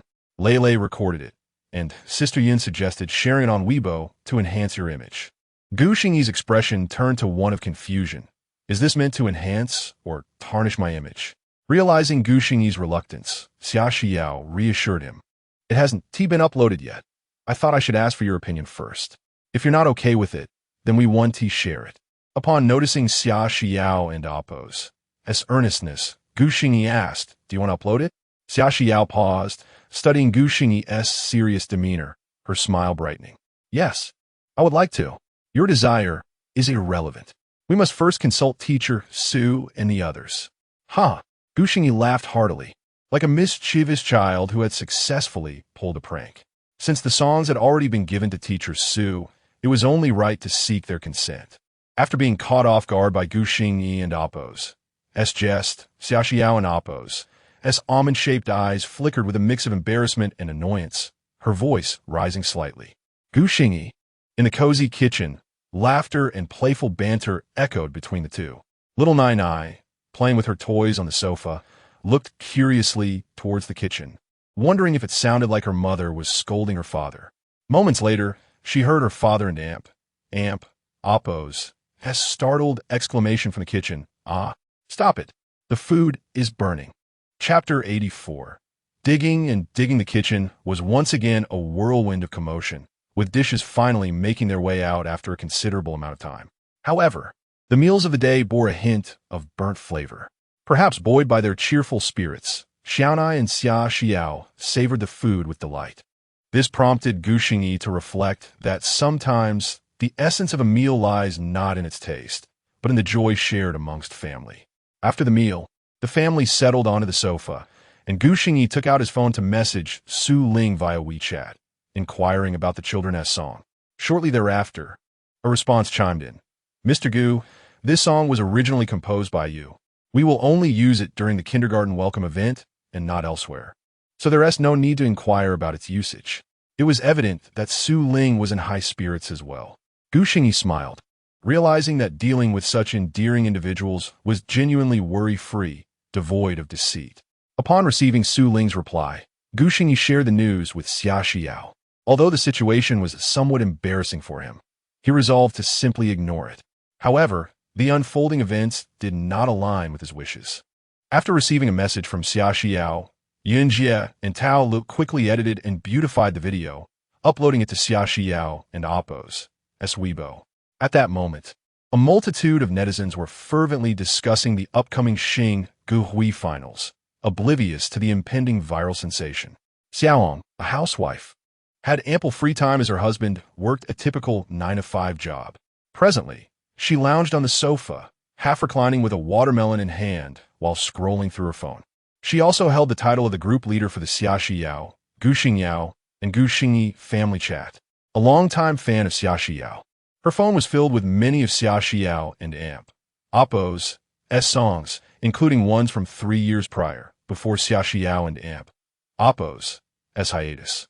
3 years ago, Xia Xiao retreated from spotlight, and Xiaohong transitioned from a youthful girl to someone else in Appo's wife. Yet, upon witnessing Xia Xiao and Appo's return, her admiration remained unwavering. Xiaohong swiped through the chat, encountering many recent discussions about Xia Xiao, but she had seen them all before. Feeling slightly disappointed, she switched to Weibo, and her eyes lit up upon seeing an update from Xia Xiao, who typically refrained from posting. Excitedly, she clicked on the post, revealing a video that already garnered numerous comments. Xiaohong and Appo's heart swelled with joy, thinking, finally, this woman has posted a video. Her fingers swiftly tapped to play the video, only to find Gu Xingyi on screen. Why is he here? She murmured, yet she continued watching, for she now considered herself a fan of Xia Xiao's entire family. In the video, Gu Xingyi performed childish gestures, his hands animatedly moving in front of him as he sang a refreshing children's song. His antics and melodic voice elicited laughter from Xiaohong, who was taken aback by the endearing and playful side of the usually enigmatic Gu Xingyi. Surely, Xia Xiao must be incredibly happy in such a family. After watching once, she replayed the video, only to realize that the song grew increasingly catchy. In a hurry, she dashed to the group chat and typed out a message. Everyone rushed to Xia Xiao and Amp. Amp, Oppos, Weibo. There's something wonderful to see.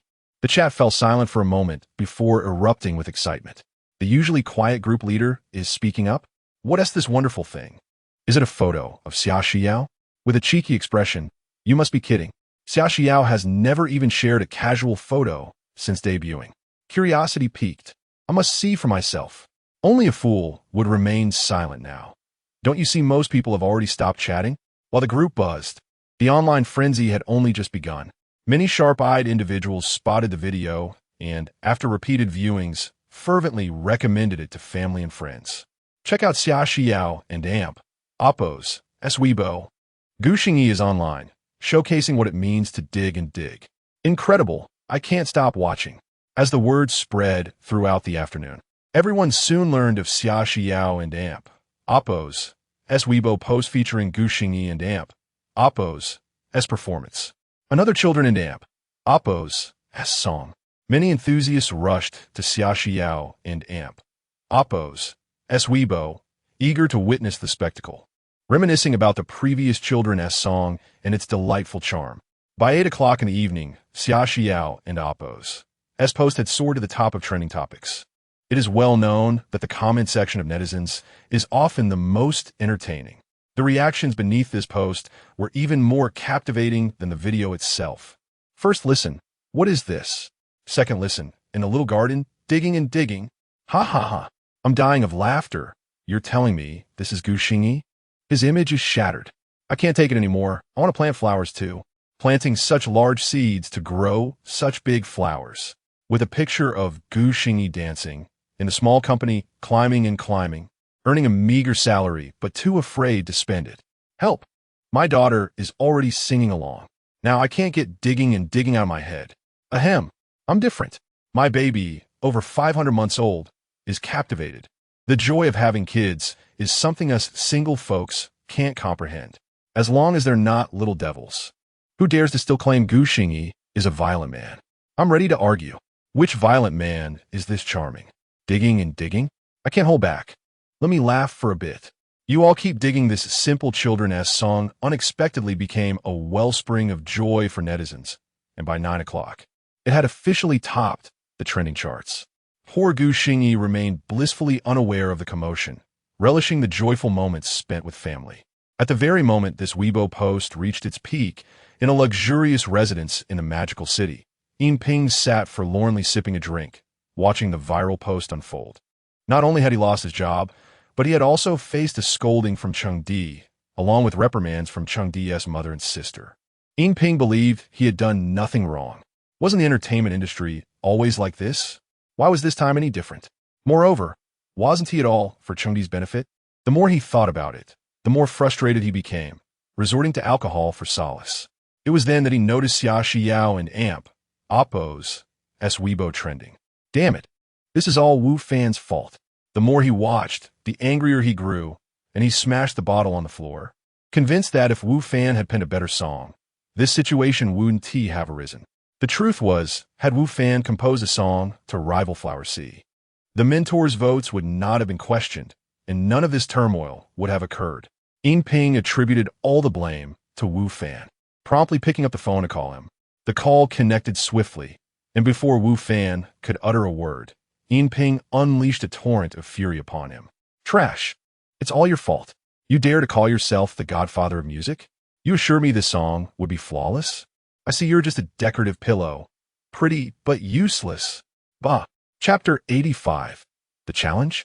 As Wu Fan was about to retire for the night, he received a call from Ping.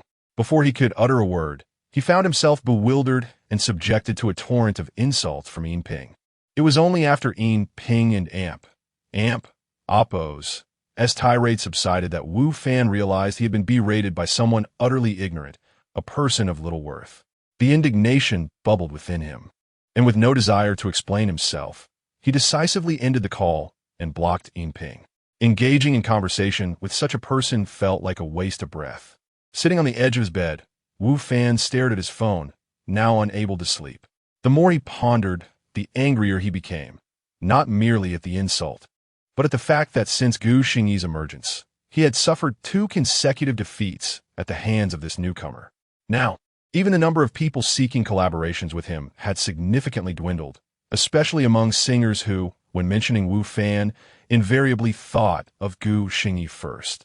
This infuriated Wu Fan, and his resentment toward Gu Xingyi only grew. While he acknowledged Gu Xingyi's talent, he firmly believed that his own compositions were equally commendable. He saw their abilities as comparable, attributing his losses to the shortcomings of the singers involved.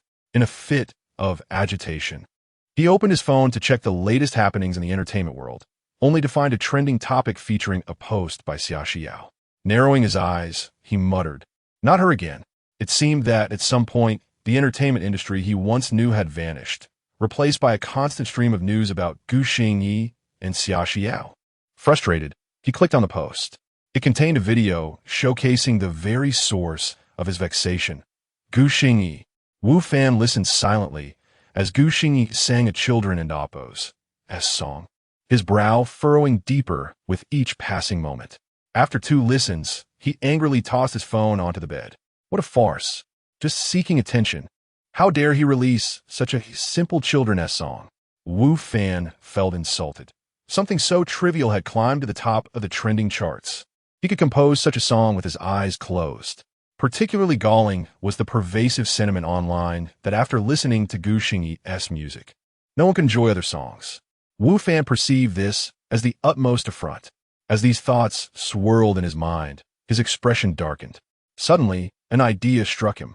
He picked up his phone again and posted a message, tagging Xia Xiao. "Is this all you've got? How dare you release this? They say your songs are great, but I see nothing remarkable, just a ploy for attention." After posting, Wu Fan felt a wave of relief wash over him, especially when he saw his fans rallying in support. Indeed, there were still individuals in this world who understood music. As he perused the comments from his supporters, he felt a sense of kinship. However, his amusement was short-lived. Many netizens, still engaged with Xia Xiao's post, quickly discovered his message, leading to an uproar. Fans of both Gu Xingyi and Xia Xiao, who were enjoying their day, suddenly found themselves under attack, and their mood soured. Thus, a cacophony erupted beneath Wu Fan and Oppo's post, with netizens and fans alike embroiled in heated exchanges. What is this? Just because Xia Xiao posted something mundane, you think you can attack her? Does he still consider himself a music god? Honestly, Wu Fan's songs are quite good. They simply differ from Gu Xingyi's style. Is it necessary to tear each other down? Wu Fan's horror-themed songs have their own charm, even if they are a bit unsettling. Who is tearing anyone down? He is the one who provoked a fight. Clearly, he is just bitter after 2 losses in a row. My dear Wu Fan's compositions are superior to Gu Xingyi's. How many hits does Gu Xingyi have compared to him? Amidst this tumult, Wu Fan's post gradually gained traction, unexpectedly trending as well.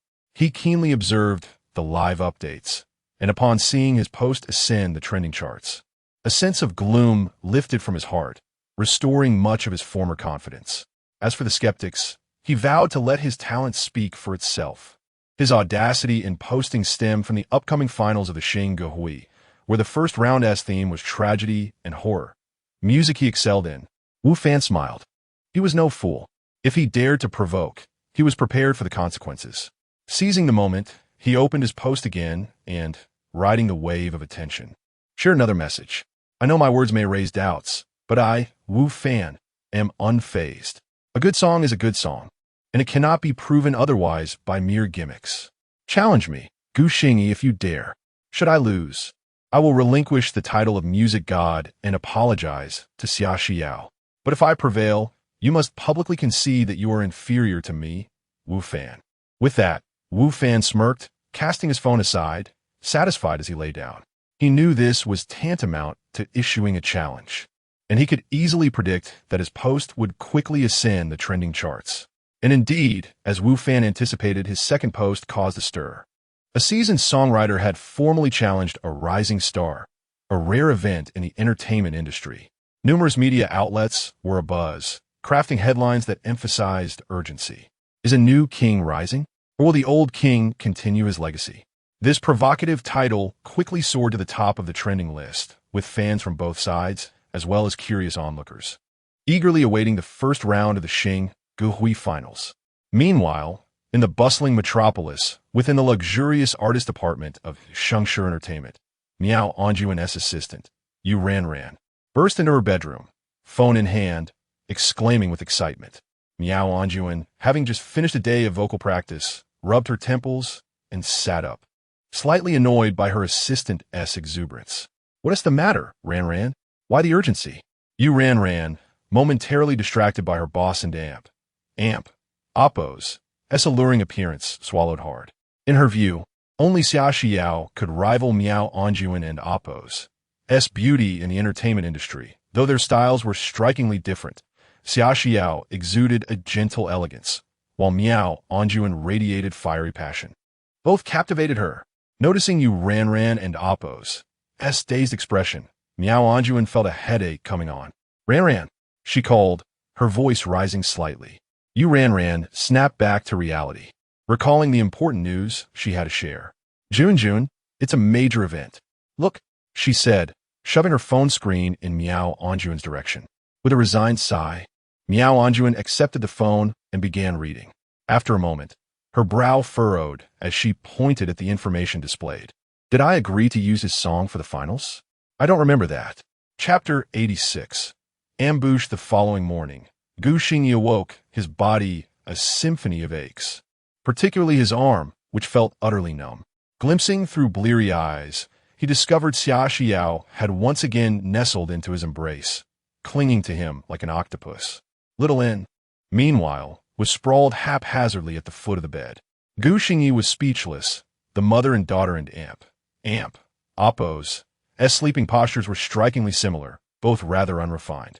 Gu Xingyan had been sleeping soundly, even enjoying a pleasant dream, but the scene had abruptly shifted, as if he were being crushed by a ghost. Now, witnessing this tableau, the mystery was solved. With his lone free hand, Gu Xingyan scratched his head and gently shifted his position, easing the discomfort in his aching body. This movement seemed to displease Xia Xiao. Her delicate, fair face furrowed slightly, and her lips formed a pout. With a soft murmur, she snuggled closer to Gu Xingyan, embracing him tightly once more. Gu Xingyan froze instantly. This early in the morning. Was this a deliberate provocation? Unbearable. Utterly unbearable. Gu Xingyan felt utterly overwhelmed. He glanced at Little, sleeping soundly at the foot of the bed, and donned a mask of anguish. Was already 3 years old. No longer a baby. It was time for her to have her own room. With this thought, Gu Xingyan gently extracted his arm from beneath Xia Xiao and Oppo's head, feeling as if it were no longer his own. He even required the assistance of his other hand to dislodge it, perhaps sensing the absence of her pillow. Xia Xiao and Oppo's eyelashes fluttered, and she slowly opened her eyes, gazing up at Gu Xingyan with a hint of confusion, appearing utterly charming. Their gazes met, and Xia Xiao instantly awoke fully. Gu Xingyan remained motionless, and Xia Xiao froze as well. Her legs and arms were still draped over Gu Xingyan, a pose that sent a flush of crimson across her face, instantly reddening even her earlobes, like a freshly oiled shrimp. Gu Xingyan blinked, and Xia Xiao frantically scrambled away from him, turning her back and refusing to meet his gaze, her heart pounding like a drum. Oh no, he wouldn't Oppo's. Do you think I did that on purpose, would he? Xia Xiao bit her lip, curling up like an ostrich, and even thought she heard Gu Xingyan gulping behind her. Gu Xingyan was indeed struggling. He desperately needed cold water to splash on his face to regain his composure. Anyone who awoke to such a delicate beauty in the morning, yet was unable to make any moves, would be in agony. Gu Xingyan scrambled out of bed, hunched over, and darted out of the bedroom. As the bedroom door clicked shut, Xia Xiao breathed a sigh of relief. She gently patted her burning cheeks. Her eyes filled with a peculiar light. Ever since Gu Xingyi had moved into the master bedroom, she seemed to unconsciously crawl into his embrace while sleeping, even though she distinctly remembered staying on her side of the bed before falling asleep. Besides, was in the middle. Thinking of, Xia Xiao suddenly froze, quickly sat up, and saw sprawled out alone at the foot of the bed. This, Xia Xiao pursed her lips and carefully scooped into her arms, placing her in the spot that was originally hers. After kissing his cheek, Xia Xiao smiled. It seemed it was time for her to have her own little room. It had to be said, on this point, the couple and oppose, as thoughts were remarkably aligned. When Gu Xingyi emerged from washing up, Xia Xiao happened to be walking out of the bedroom, her loose pajamas concealing her lithe figure. Gu Xingyi touched his nose, feeling a tinge of regret. After all, he was her husband. Should he have taken a longer look? But Gu Xingyi quickly banished such lascivious thoughts from his mind. If he were to look, it would be openly and legitimately. Catching Gu Xingyi and Amp, Oppo's, as somewhat peculiar gaze, Xia Xiao glanced at him and wordlessly went to wash up. It was still early, and this was usually Gu Xingyi and Amp, Oppo's, as morning run time, but he didn't end Amp, Oppo's. Did he plan to go out today? Xia Xiao had finally returned, and he wanted to spend more time with her. Plopping down on the sofa, Gu Xingyi pulled out his phone, eager to see what the keywords were for the first round of the Star Song contest finals. Xia Xiao never volunteered this information, so he had to take the initiative. But when Gu Xingyi searched for the keywords for the first round, he was immediately taken aback. What in the world? Tragic? Horrific atmosphere? Was this a joke? Were these appropriate keywords for a serious competition? Gu Xingyi pursed his lips. He never imagined that the keywords for the first round of the finals would be like this. Just then, Xia Xiao finished washing up and walked out of the bathroom. Gu Xingyi looked up, his face filled with bewilderment. The keywords for your Star Song contest finals are and Amp, Oppo's, tragic and Amp, Oppo's, and an Amp, Oppo's, horrific atmosphere, and Amp, Oppo's. Who came up with those? Hearing Gu Xingyi say this, Xia Xiao walked over to the sofa and sat down nodding. Yes, the director personally decides the keywords for each round of the finals. No one knows what they will be. Gu Xingyi frowned, feeling that the director was somewhat unhinged.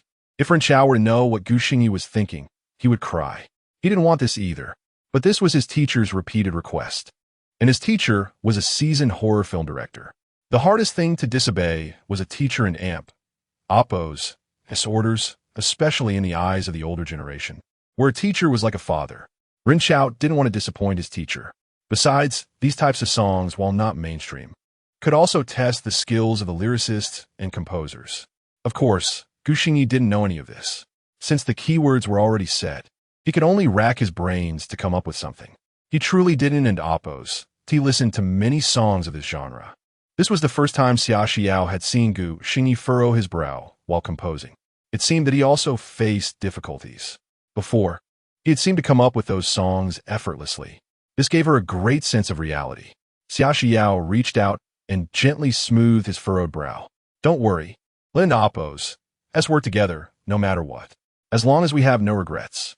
Feeling the warmth of her fingers on his brow, Gu Xingyi felt a surge of warmth in his heart.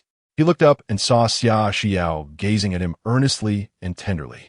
Xia Xiao, with her bare face after washing up, was more beautiful than ever in Gu Xingyi's eyes. Being stared at so intently by Gu Xingyi, Xia Xiao felt a little hot. She didn't understand why he was looking at her like this just because she had said a sentence.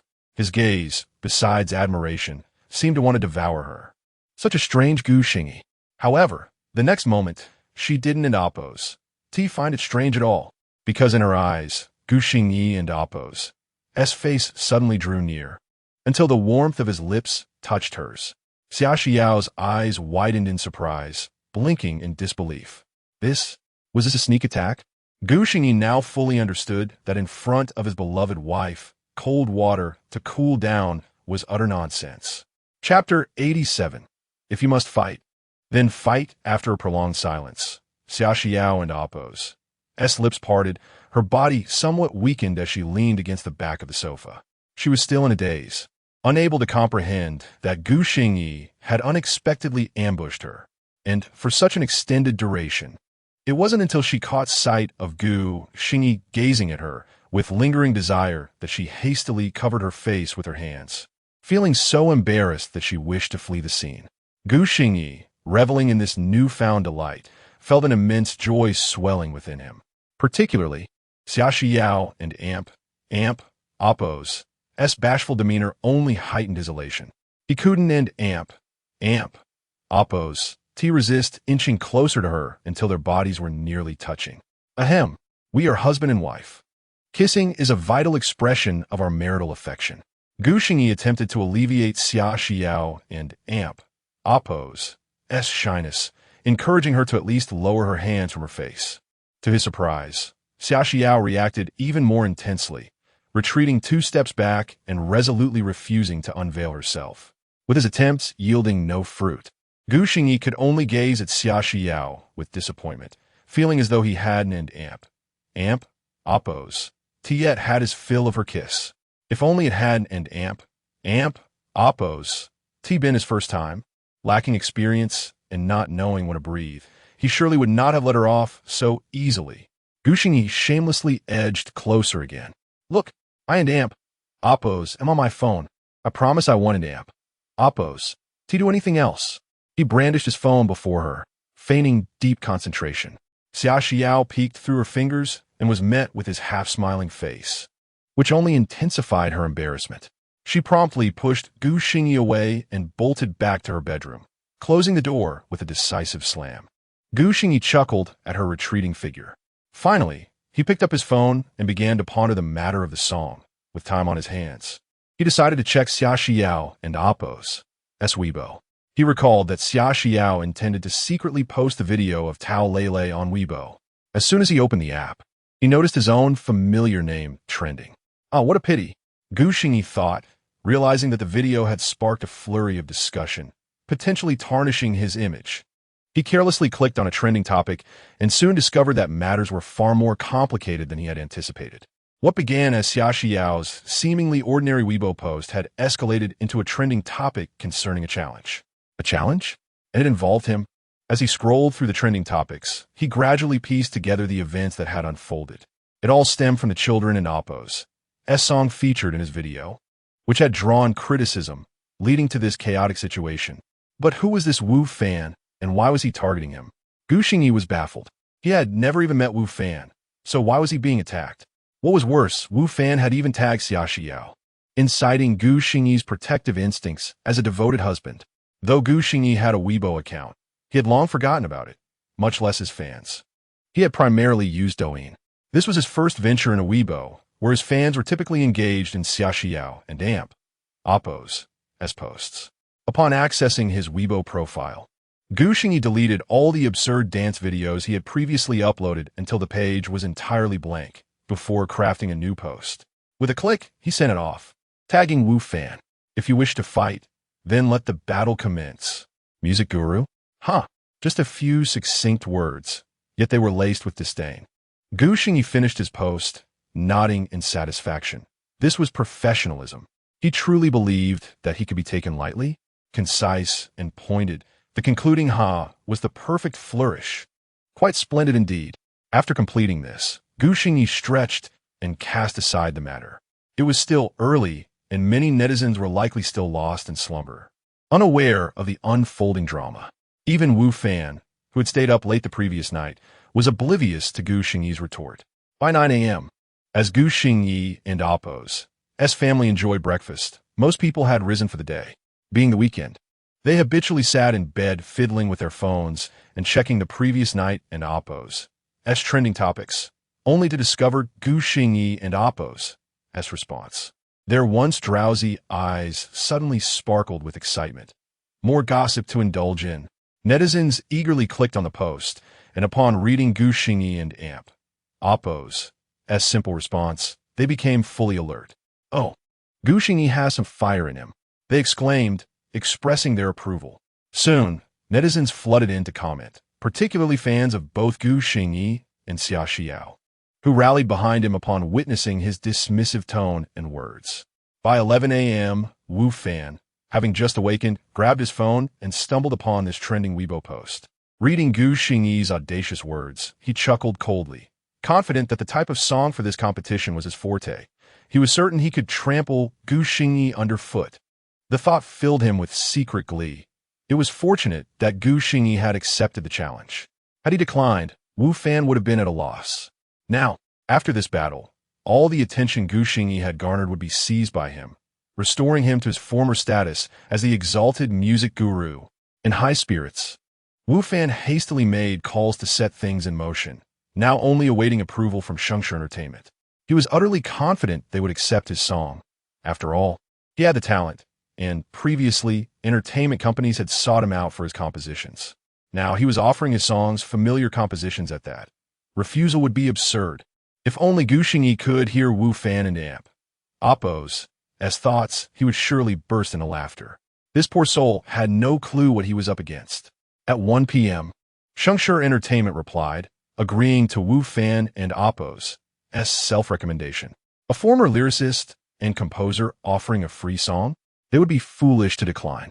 Of course, this was contingent upon Gu Xingyi not being willing to write songs for Miao Anjuan.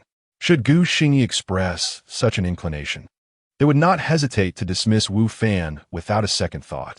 After all, no one was a fool. Gu Xingyi and Amp Oppo's popularity was soaring, and they would be remiss not to capitalize on it. Moreover, it was evident that every song Gu Xingyi produced had become a hit. At the moment Miao Anjuan received the company and Amp Oppo's notification, she was practicing her songs, preparing to face Xia Xiao, feeling considerable pressure. Upon learning that the company had accepted Wu Fan and Amp Oppo's song, her brows furrowed slightly. She already had a song and had practiced it all day yesterday. Irritated, Miao Anjuan confronted the company, seeking an explanation. After all, they had unilaterally altered her song without her consent, which she found unacceptable. Yet, the company and Amp Oppo's reasoning was irrefutable. Firstly, Wu Fan and Oppo's song was indeed superior to the one she had been rehearsing. Secondly, the current online buzz was explosive. This competition was not merely a contest between Xia Xiao and Miao Anjuan, but a battle between the lyricist Wu Fan and Gu Xingyi behind the scenes. The finals of Xinggu Hui could be described as a spectacle of immense public interest. Xingyan Entertainment would certainly not let this opportunity slip by. Utilizing Wu Fan's song would yield greater benefits. Consequently, Miao Anjuan's personal opinions became inconsequential. Although she understood this, she still felt a twinge of disappointment. It wasn't Oppo's that she looked down upon Wu Fan and Oppo's song, but she simply did not wish to be a pawn in someone else in Oppo's game for profit. This left her feeling somewhat envious of Xia Xiao. Since her return, it appears that Xia Xiao has consistently utilized songs by Gu Xingyi and herself, and there has never been any indication of Xingyan Entertainment coercing her. Miao Anjuan pondered for a moment and soon grasped the situation. This is the outcome of having someone backing her. How splendid. Chapter 88. Horror movie, You have a duel scheduled with Wu Fan? As evening approached, Xia Xiao finally noticed the trending topic on Weibo. She seldom paid attention to such things, but it was during a phone call with Sister Yun that she discovered someone had issued a challenge to Gu Xingyi. Observing Xia Xiao's anxious demeanor, Gu Xingyi maintained an air of nonchalance. Indeed, they come to our doorstep. It would be unreasonable not to respond. Wu and Amp Oppo's it? But you haven't even written a song yet. What should we do? In stark contrast to Gu Xingyi's ease, Xia Xiao was filled with apprehension. She was aware of Wu Fan's prowess in this arena, and just this afternoon, Gu Xingyi had been furrowing his brow over the song. Momentarily pausing from his script for under one person, Gu Xingyi waved his hand dismissively, trying to reassure Xia Xiao. Don and Amp Oppo's worry. Do you not have faith in your husband? Even with his words, Xia Xiao remained somewhat troubled. If it were merely her competition, the outcome wouldn't matter much to her. However, the uproar online meant that this contest was entirely about Gu Xingyi and Amp Oppo's reputation. After contemplating silently for a moment, Xia Xiao and Amp Oppo's eyes suddenly sparkled as if she had conceived a brilliant idea. Seeing her calm down, Gu Xingyi resumed writing under one person, though he too felt a twinge of worry about which song could secure victory in this competition. By 9 o'clock that night, Xiao and I had drifted off to sleep, lulled by Gu Xingyi and Amp Oppo's fairy tale. Just as Gu Xingyi was about to lie down, he noticed Xia Xiao cautiously sitting up on the other side, beckoning him with a finger as if she were up to something mischievous, before tiptoeing out of the bedroom. After a moment of bewilderment, Gu Xingyi's eyes lit up with excitement. Could it be? He dared not dwell on his thoughts. Yet the joy on his face was unmistakable as he scrambled out of bed, stealthily following her. Gently closing the bedroom door behind him, Gu Xingyi found Xia Xiao already seated on the sofa, waving him over. He hurriedly dashed to her side, his heart racing as he boldly wrapped his arms around her slender waist. Xia Xiao was momentarily taken aback. "What are you doing?" A blush crept on her cheeks as she playfully slapped Gu Xingyi's hand. "Why did you call me out here?" Gu Xingyi was equally puzzled. "Wasn't it Oppos? It you who beckoned me out? What else could it be for?" Xia Xiao shot him an exasperated glance, but chose to ignore the hand encircling her waist. Instead, she whispered, "I called you out to find inspiration. What were you thinking?" Inspiration? At that moment, Gu Xingyi felt utterly embarrassed, realizing he had misinterpreted her intentions. He spotted Xia Xiao searching for a horror movie on her phone, preparing to cast it onto the television. So, she wanted to watch a horror film together. Well, that was disappointing. Gu Xingyi felt a sudden wave of despondency wash over him, having thought that something romantic was in store. As Xia Xiao adjusted the volume, she noticed Gu Xingyi and Oppos' crestfallen expression, which made her chuckle. She playfully pinched his side, but nestled closer into his embrace. Gu Xingyi scratched his head, realizing this arrangement wasn't an amp, Oppos, too bad after all. Thus, he held Xia Xiao close as they began watching the horror movie. This film was indeed frightening, clearly selected with care by Xia Xiao. Gu Xingyi, possessing a robust constitution, felt little fear, but Xia Xiao curled up tightly against him, clinging to him for dear life. Especially when the ghostly figure in red suddenly appeared on screen, accompanied by a chilling melody.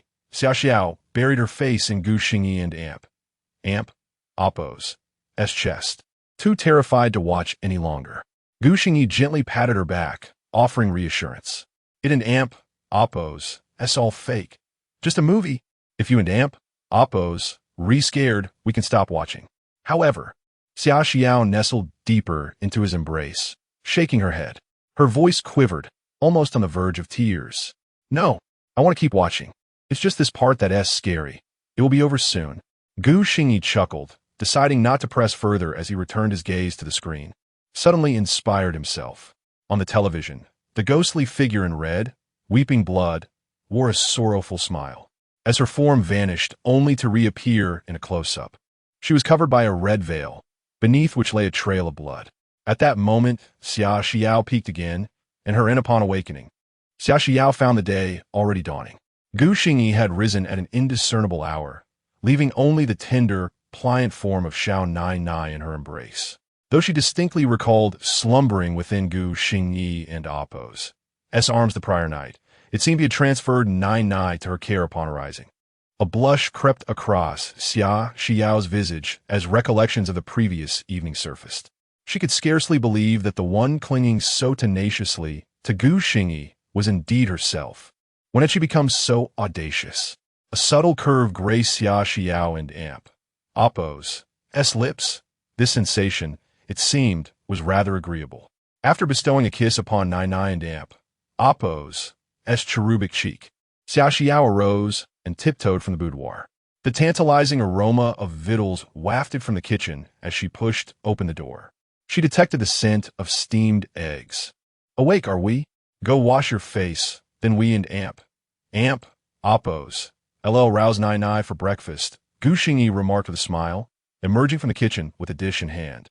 Having observed Xia Xiao and Oppos' emergence, Xia Xiao responded with an enthusiastic nod, her eyes gleaming. She found this tranquil, quotidian existence profoundly fulfilling.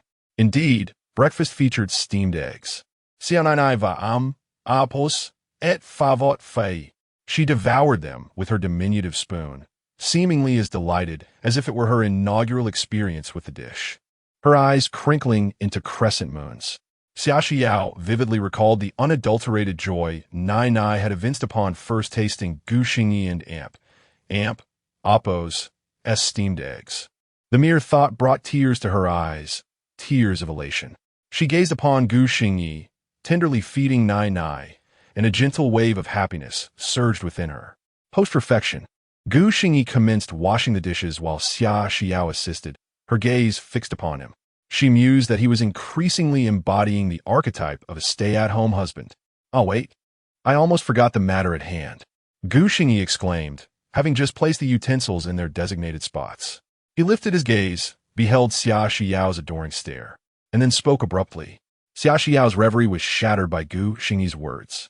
She watched as he set down his chopsticks and scurried into the side chamber, which he had repurposed into a study. Upon his return, he bore 2 sheets of musical manuscript, his face radiant with delight. "Here, this is what I promised you last night," Gu Xingyi announced, approaching Xia Xiao and presenting her with the sheets. The horror film was not in vain, nor was my wife an amp, Oppos, a sacrifice. This song came to me spontaneously while watching it. A delicate blush tinged Xia Xiao and Oppos' cheeks as Gu Xingyi and Oppos' words evoked recollections of the prior evening. She accepted the manuscript and perused the lyrics on the first page.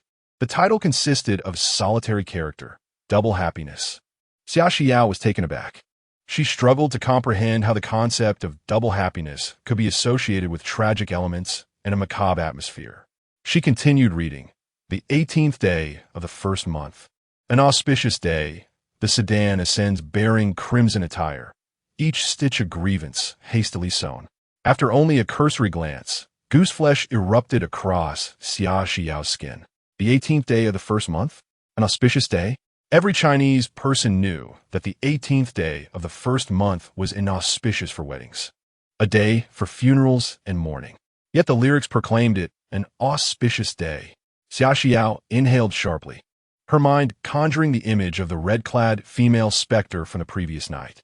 So this was a spectral marriage. Bypassing the lyrics, Xia Xiao turned her attention to the musical score. After a brief examination, a tremor coursed through her body. She looked up at Gu Xingyi, her voice tinged with trepidation. "This, I fear I cannot sing it." Gu Xingyi coughed lightly, hastening to reassure her. "It an amp. Oppos, that's all right. An amp. Oppos, that's all right. If it an amp, Oppos, that's truly unbearable. We won't sing this song. It's of no consequence." In Gu Xingyi's estimation, nothing superseded Xia Xiao and Xiao Nai Nai, not even a competition. Hearing Gu Xingyi's words, Xia Xiao composed herself and murmured, "That and Oppos. That's not what I meant. I am simply apprehensive. However, with you by my side, it will be much easier." Oh, Gu Xingyi realized that Xia Xiao's reluctance stemmed not from an inability to sing the song, but from the lingering effects of the horror film. It appeared she was genuinely terrified of such films. This realization intensified his affection for her. Despite her fear, she had willingly accompanied him to the film, solely to inspire his songwriting. Gu Xingyi gently stroked Xia Xiao's head. "Then I shall remain by your side until this competition is concluded." Xia Xiao responded softly. Her head bowed, a smile gracing her lips. Gu Xingyi couldn't help but wonder if she had deliberately feigned fear to secure his companionship. That noon, the family packed their belongings and, after coordinating with Sister Yun and Tao Lele, departed for the metropolis of Modu. Upon their arrival in Modu, Gu Xingyi began to question his earlier suspicion, as he found himself scarcely seeing Xia Xiao for more than a fleeting moment each day. She was practically ensconced within the recording studio of Ocean Sounds Entertainment. Xia Xiao's dedication stemmed from her unwavering desire to hone the song to perfection. Driven by the knowledge of Gu Xingyi and Oppos' impending challenge, she was determined to prevent his defeat. Gu Xingyi, in turn, continued crafting the script for under one person. Time elapsed swiftly, and the inaugural round of the Star Singers finale arrived with surprising alacrity.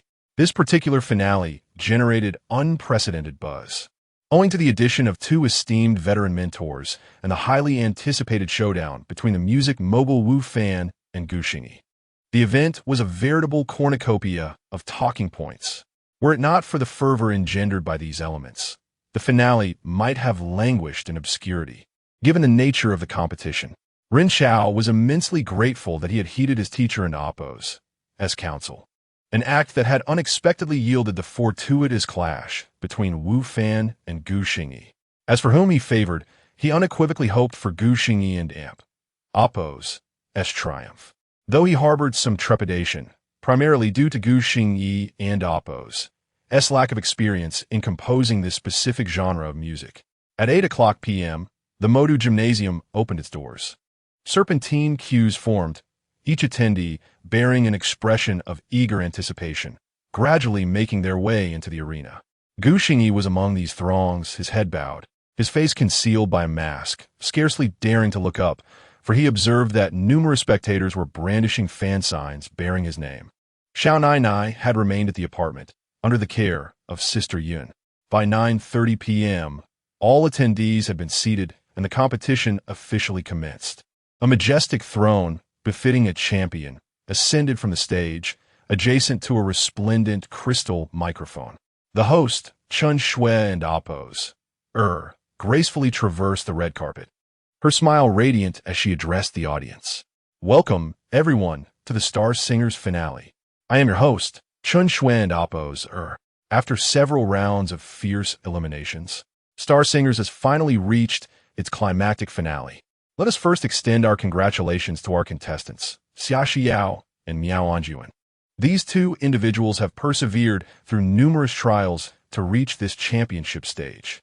Chun Shui and Appo's proclaimed as the visages of Xia Xiao and Miao Anjuan, along with their previous performances, appeared on the screen behind her. After a momentary pause, allowing the audience to absorb the information, Chun Shui and Appo's continued. However, competition is relentless, and only one champion can emerge. Only one individual can claim this throne. Will Xia Xiao seize the crown, or will Miao Anjuan ascend to the summit? Let's all bear witness. And now, with thunderous applause, let us welcome our distinguished mentors. As the lights dimmed, the four mentors ascended from beneath the stage. Gu Xingyi also lifted his gaze, observing the introductions of the mentors displayed on the screen. The familiar figures of Gao Yu and Shui Shaoqian remained, while the other two were Chun Yixuan and Lu Ruing. This prompted Gu Xingyi to exclaim in admiration, Xingyi has certainly prospered. They have even invited such renowned veteran singers. How impressive. Chapter 90. The finals commence. The mentors appear, and the audience erupts in cheers. The spectators are filled with indescribable excitement as the long-awaited finals are finally upon them. This match promises to be captivating, featuring two stunning female vocalists competing on the same stage, with two renowned songwriters behind them fueling the fierce rivalry. The anticipation is palpable, with the audience divided like the banks of the river, clear and distinct. On the right side, fans supporting Xia Xiao wave banners and cheer fervently. On the left, fans of Miao Anjuan are equally spirited, brandishing their light sticks and shouting out loud. Gu Xingyi glances over, only to find his name inscribed on the corner of a banner. But why is it written so small? It's barely noticeable unless one looks closely. How absurd. Unbeknownst to Gu Xingyi, his name was not originally on the banner. It was created by Xia Xiao and Amp, Appo's #1 fan, Xiao Hong, but during its making, a university student fan insisted on adding Gu Xingyi's name. Reluctantly, Xiao Hong complied and included his name in a small font at the edge. Beyond the live audience, various streaming platforms are inundated with viewers. The official Xing Gu Hui live stream even experiences temporary lag, prompting Ren Xiao to hastily instruct the technical team to add more dedicated bandwidth to stabilize the situation. Wiping the sweat from his brow, Ren Xiao recalls that the last time such an occurrence happened was during the inaugural live stream of the former Entertainment King, contrasting the fervor of the live stream and the venue. The backstage atmosphere is eerily silent, with even the staff subconsciously reducing their movements. This strange ambience is caused by Xia Xiao, who sits at the vanity being adorned by her makeup artist. On the opposite side, Miao Anjuan, clad in a solemn black evening gown, gazes at Xia Xiao with a complex expression. She cannot fathom why, despite the day and Appo's theme revolving around tragic elements and a sinister atmosphere, Xia Xiao has chosen to don a resplendent red wedding gown. Not only is Miao Anjun perplexed, but everyone present shares her confusion regarding how such a festive outfit aligns with the day and amp, oppos, as keywords. Xia Xiao sits quietly before the mirror, her heart as tranquil as still water, striving to attain the state Gu Xingyi advised her to embody while singing this song, serious, with a hint of sorrow in her eyes, and ideally without blinking. Xia Xiao recalls that although this is a challenging feat, she is determined to execute it flawlessly, for it is his instruction. On stage, the host has invited both contestants to take their places, and the staff discreetly informs the two. Stabilizing her emotions, Xia Xiao rises, and together with Miao Anjun, they slowly make their way to the stage. As they step onto the platform, the lights dim, leaving only two beams spotlighting them. As they make their entrance, a wave of astonished gasps sweeps through the audience, who widen their eyes in disbelief at the sight of Xia Xiao. Some even rub their eyes in astonishment. The source of their astonishment is Xia Xiao's attire. Adorned with a phoenix crown and a striking red wedding gown, she appears breathtakingly beautiful under the spotlight. Yet, this is entirely contrary to the day's theme. In contrast, Miao Anjun, in her black gown, exudes a solemnity befitting the occasion. The audience is left bewildered, questioning Xia Xiao and amp, Oppo's choice of outfit. In a live stream, after a brief moment of silence, the barrage of comments erupts. Is my vision deceiving me? What is Xia Xiao up to? Could it be she and Gu Xingyi have given up? Are they preparing to sing a wedding march? Wu Fan was right. Gu Xingyi is just an attention-seeking charlatan. Look, it's all been exposed before the competition even begins. Who knows, there might be a twist later. A twist? If there is, I will eat 10 pounds. Another scheme for free food and drink. But Xia Xiao does look stunning in that wedding dress. Gu Xingyi, you scoundrel. You've ruined my focus. On stage, the host, Chun Shui and Oppos, dutifully questions both contestants. Yet regardless of her inquiries, Xia Xiao only responds with one word, secret. This leaves Chun Shui exasperated, as she too wishes to uncover what Xia Xiao and Gu Xingyi are concealing. In the audience, Wu Fan has also arrived early, and upon seeing Xia Xiao and Oppos' outfit, he nearly bursts into laughter. Is this a form of surrender? Even surrendering ISN and Oppos' acceptable. Wu Fan wears a mocking smile, having meticulously crafted a song with a hauntingly tragic melody specifically for this competition. The pre-performance interview segment concludes, and Miao Anjun takes the stage first. Chun Shui and amp, Oppos, and Xia Xiao nod to the audience and gracefully exit. The lights dim again, and in the next moment, music begins, a spotlight focusing on Miao Anjun, whose expression conveys sorrow as she raises one hand, as if yearning for something. A melodious piano begins to play, accompanied by the somber tones of a violin. And with Miao Anjun and Oppos' expression, the audience is instantly transported into the music. They feel as though they can tangibly sense the pain enveloping them. The big screen displays detailed information about the song, Cancer. In the next moment, Miao Anjun's voice gently begins, revealing a song that narrates the tragic life of a cancer patient. The lyrics vividly portray the despair upon learning of the diagnosis, and Miao Anjun's performance enhances the emotional depth. As the song progresses, the music shifts dramatically, becoming dark and eerie. The lyrics perfectly illustrate the patient and Oppos' mental breakdown and the terrifying images haunting their mind. Gu Xingyi, seated in the audience, listens quietly, unable to deny Wu Fan and Oppos' talent. His previous title of music godfather is well-deserved, and Miao Anjun has successfully conveyed the song and Oppos' hidden meaning. Both her lyrics and expressions are impeccable. Suddenly, the music shifts again, and Gu Xingyi's expression turns peculiar. Isn't this a bit too sophisticated? Can an average person even comprehend it? On stage, the lyrics vanish, and with the progression of Western music, the whole melody becomes more oppressive, as if silently narrating a tale. With the lyrics absent, Miao Anjun continues her interpretation, and many in the audience furrow their brows. As the lyrics disappear, they suddenly find themselves lost in comprehension. What was once a solemn atmosphere in the live stream erupts into a flurry of comments. Huh? What is this? It was going so well, and now, suddenly this? Poor Anjuan. What is this? What a bunch of uncultured folks. How can you not understand this? This is the soul of the entire song. It expresses the pain, terror, and oppression of cancer. Wu Fan is the best. My scalp is tingling, yet it achieves its purpose.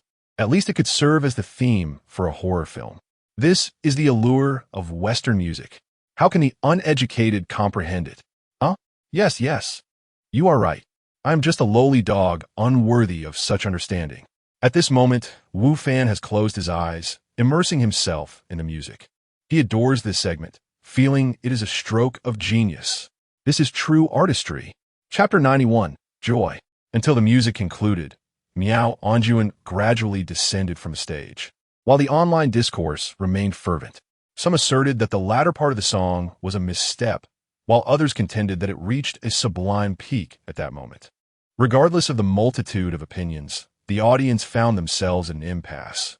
Yet they unanimously agreed that it was an extraordinary song, particularly praising the first half and amp, Oppo's music and lyrics.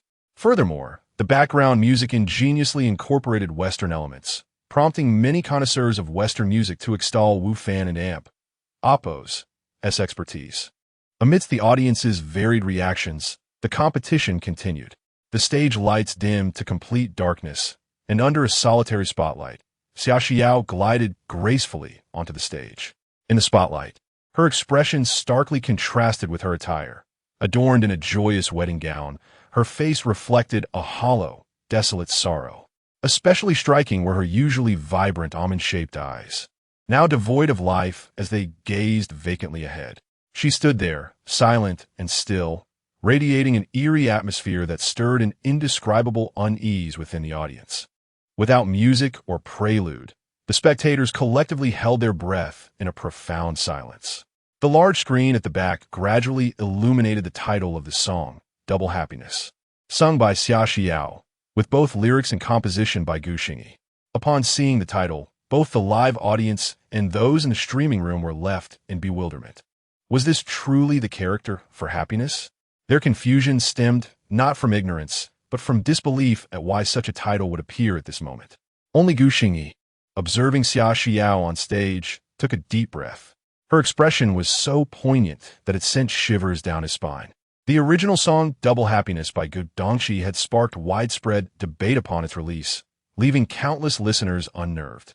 Now, Xia Xiao vividly embodied the atmosphere of the song's opening. As the music began, the audience and Oppo's eyes brightened, and even the judges on stage exhibited expressions of astonishment. Was that the Eru? The pipa? The Eru played sorrowfully, while the pipa conveyed emotion, intertwining both sentiments. All eyes were fixed on Xia Xiao as they grappled with the incongruity of a song titled Double Happiness, commencing with such melancholy. Soon the Guqin joined in, followed by the rapid beat of the clapper. Xia Xiao and amp, Oppo's vacant gaze lifted, shifting to the audience below. The singing commenced. On the 18th of the first month, an auspicious day, raised the sorghum, draped in red, a foot of resentment, hastily cut, yet he does not return. Feigning a smile, the clapper strikes lightly. A seemingly cheerful tale, yet truly unfathomable. It was undeniably beautiful. Yet, was this a fusion of operatic tones into pop music? And what are the phrases, the 18th of the first month, an auspicious day, a foot of resentment, feigning a smile? The audience felt a chilling sensation rising from their feet to the crown of their heads, goosebumps cascading across their bodies. This double happiness was reminiscent of ancient Chinese ghost marriages. Each line conveyed no overt sorrow, no palpable horror, yet the subtext resonated deeply with a haunting dread.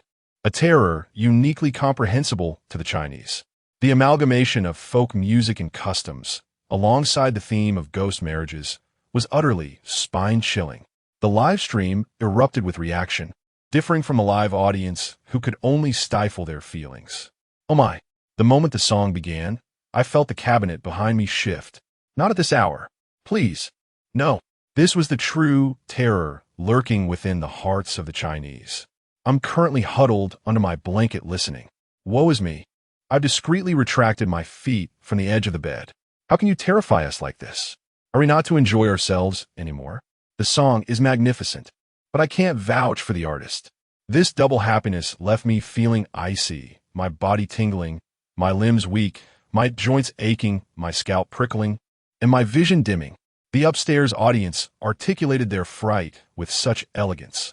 Oh my, it's beautiful, yet terrifying to listen to. What now? Xia Xiao remained oblivious to the reactions in the live stream, fully immersed in the song. She slowly raised her hand, delicately posing with her fingers, lost in poignant reflection while recalling Gu Xingyi and Amp. Appo's words, do not blink. In the next moment, the music shifted and the sound of the tangu erupted, propelling the tempo into a frenzy. Xia Xiao abruptly lifted her gaze, locking eyes with the audience as her singing intensified.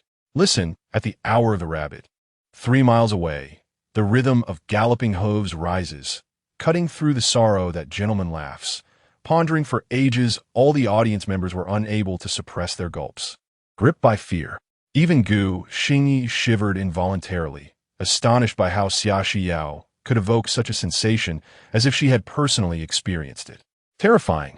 The pipa resonated once more, and Xia Xiao and Amp, Appo's expression turned sorrowful yet melodious, as if reminiscing or gently narrating. That gentleman, after much thought, only hums of parting sorrow. The song surged again, and this time she struggled to catch up, exclaiming, "Ah, she laughs while weeping."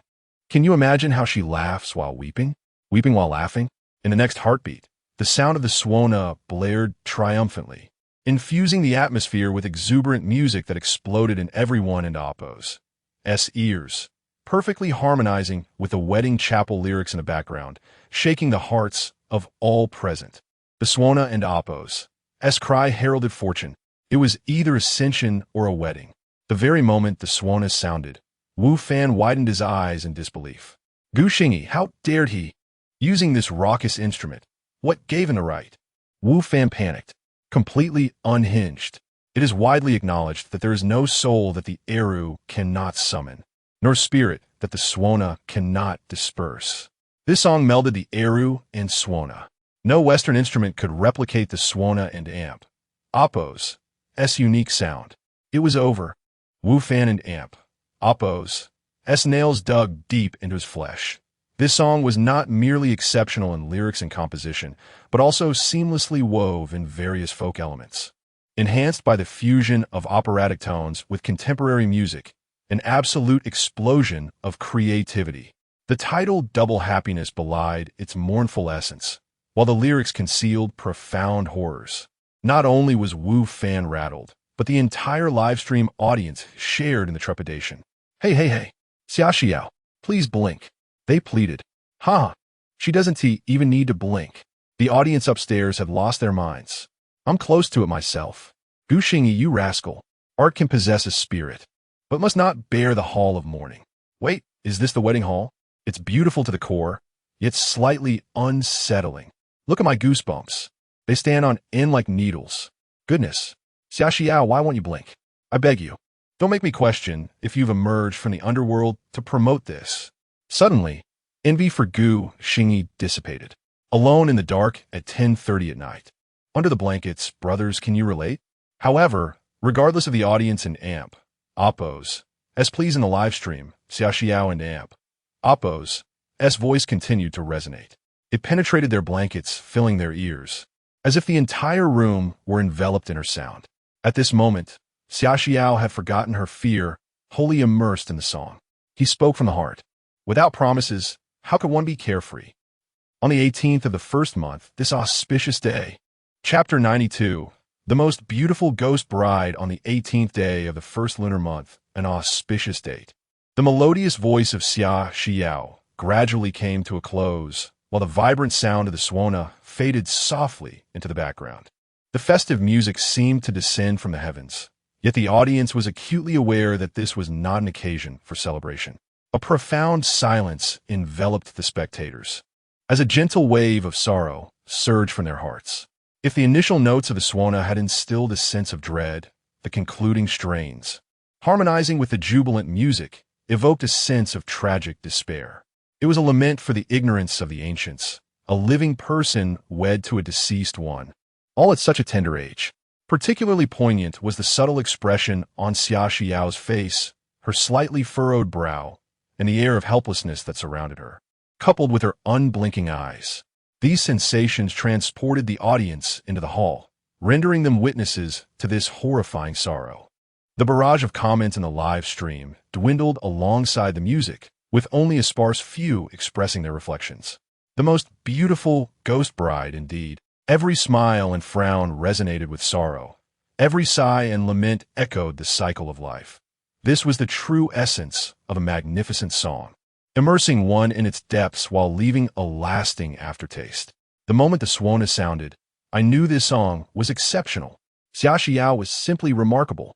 She rendered this piece with exquisite finesse. On the 18th day of the first lunar month, the bride was wed, friends and family weeping inconsolably, clad in paper garments, never to see their beloved again. The propitious moment had arrived, bidding farewell to the departing bride. Are you devils? It's the dead of night, and I am alone at home. As the ethereal music faded completely, the lights dimmed, and Xia Xiao, clad in a red attire, gradually disappeared into the darkness. This grand celebration captivated all present. Director Run Chao sighed, wiping away a tear from the corner of his eye. The ancient culture of Huagua was best understood by the older generation, embodying a sorrowful inevitability. Backstage, Miao Anjuan appeared somewhat dazed, fixated on Xia Xiao, who approached in her flowing red gown. In that moment, Xia Xiao seemed still enveloped in the music, her aura of melancholy sending a shiver through Miao Anjuan. She was confident in her own beauty, yet at that moment, Xia Xiao's presence overshadowed her entirely, as a great song bestowed a soulful essence upon its performer. For a pure singer, this was the highest honor. Miao Anjuan forced a wry smile. She had lost this round, not merely in the song itself, but in the emotional investment. However, she quickly adjusted her mindset, clenching her fists. It was this very Xia Xiao who deserved her utmost effort.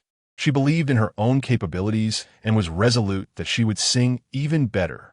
By this time, Xia Xiao had reached Miao Anjuan and Appo's side, and the two women exchanged glances. Miao Anjuan gave Xia Xiao a thumbs up. Remarkable. Xia Xiao briefly came to her senses, blinking rapidly. My eyes feel a bit dry. She then returned Miao Anjuan's gesture with a gentle smile.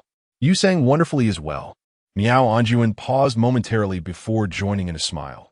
Xia Xiao's character exceeded her expectations. That man, Gu Xingyi, was truly fortunate. In stark contrast to the harmony shared between the two singers backstage, Wu Fan slumped despondently in his chair, resembling a deflated balloon. Defeated.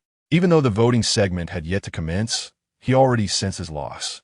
As a renowned lyricist and composer, he could gauge the reactions of the mentors and the audience. The atmosphere created by his song had been utterly obliterated by the ambience of Shi, who could still recall his song.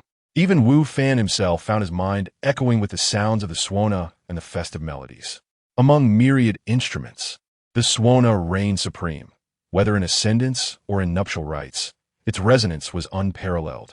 This song had essentially claimed everything. How could he possibly compete?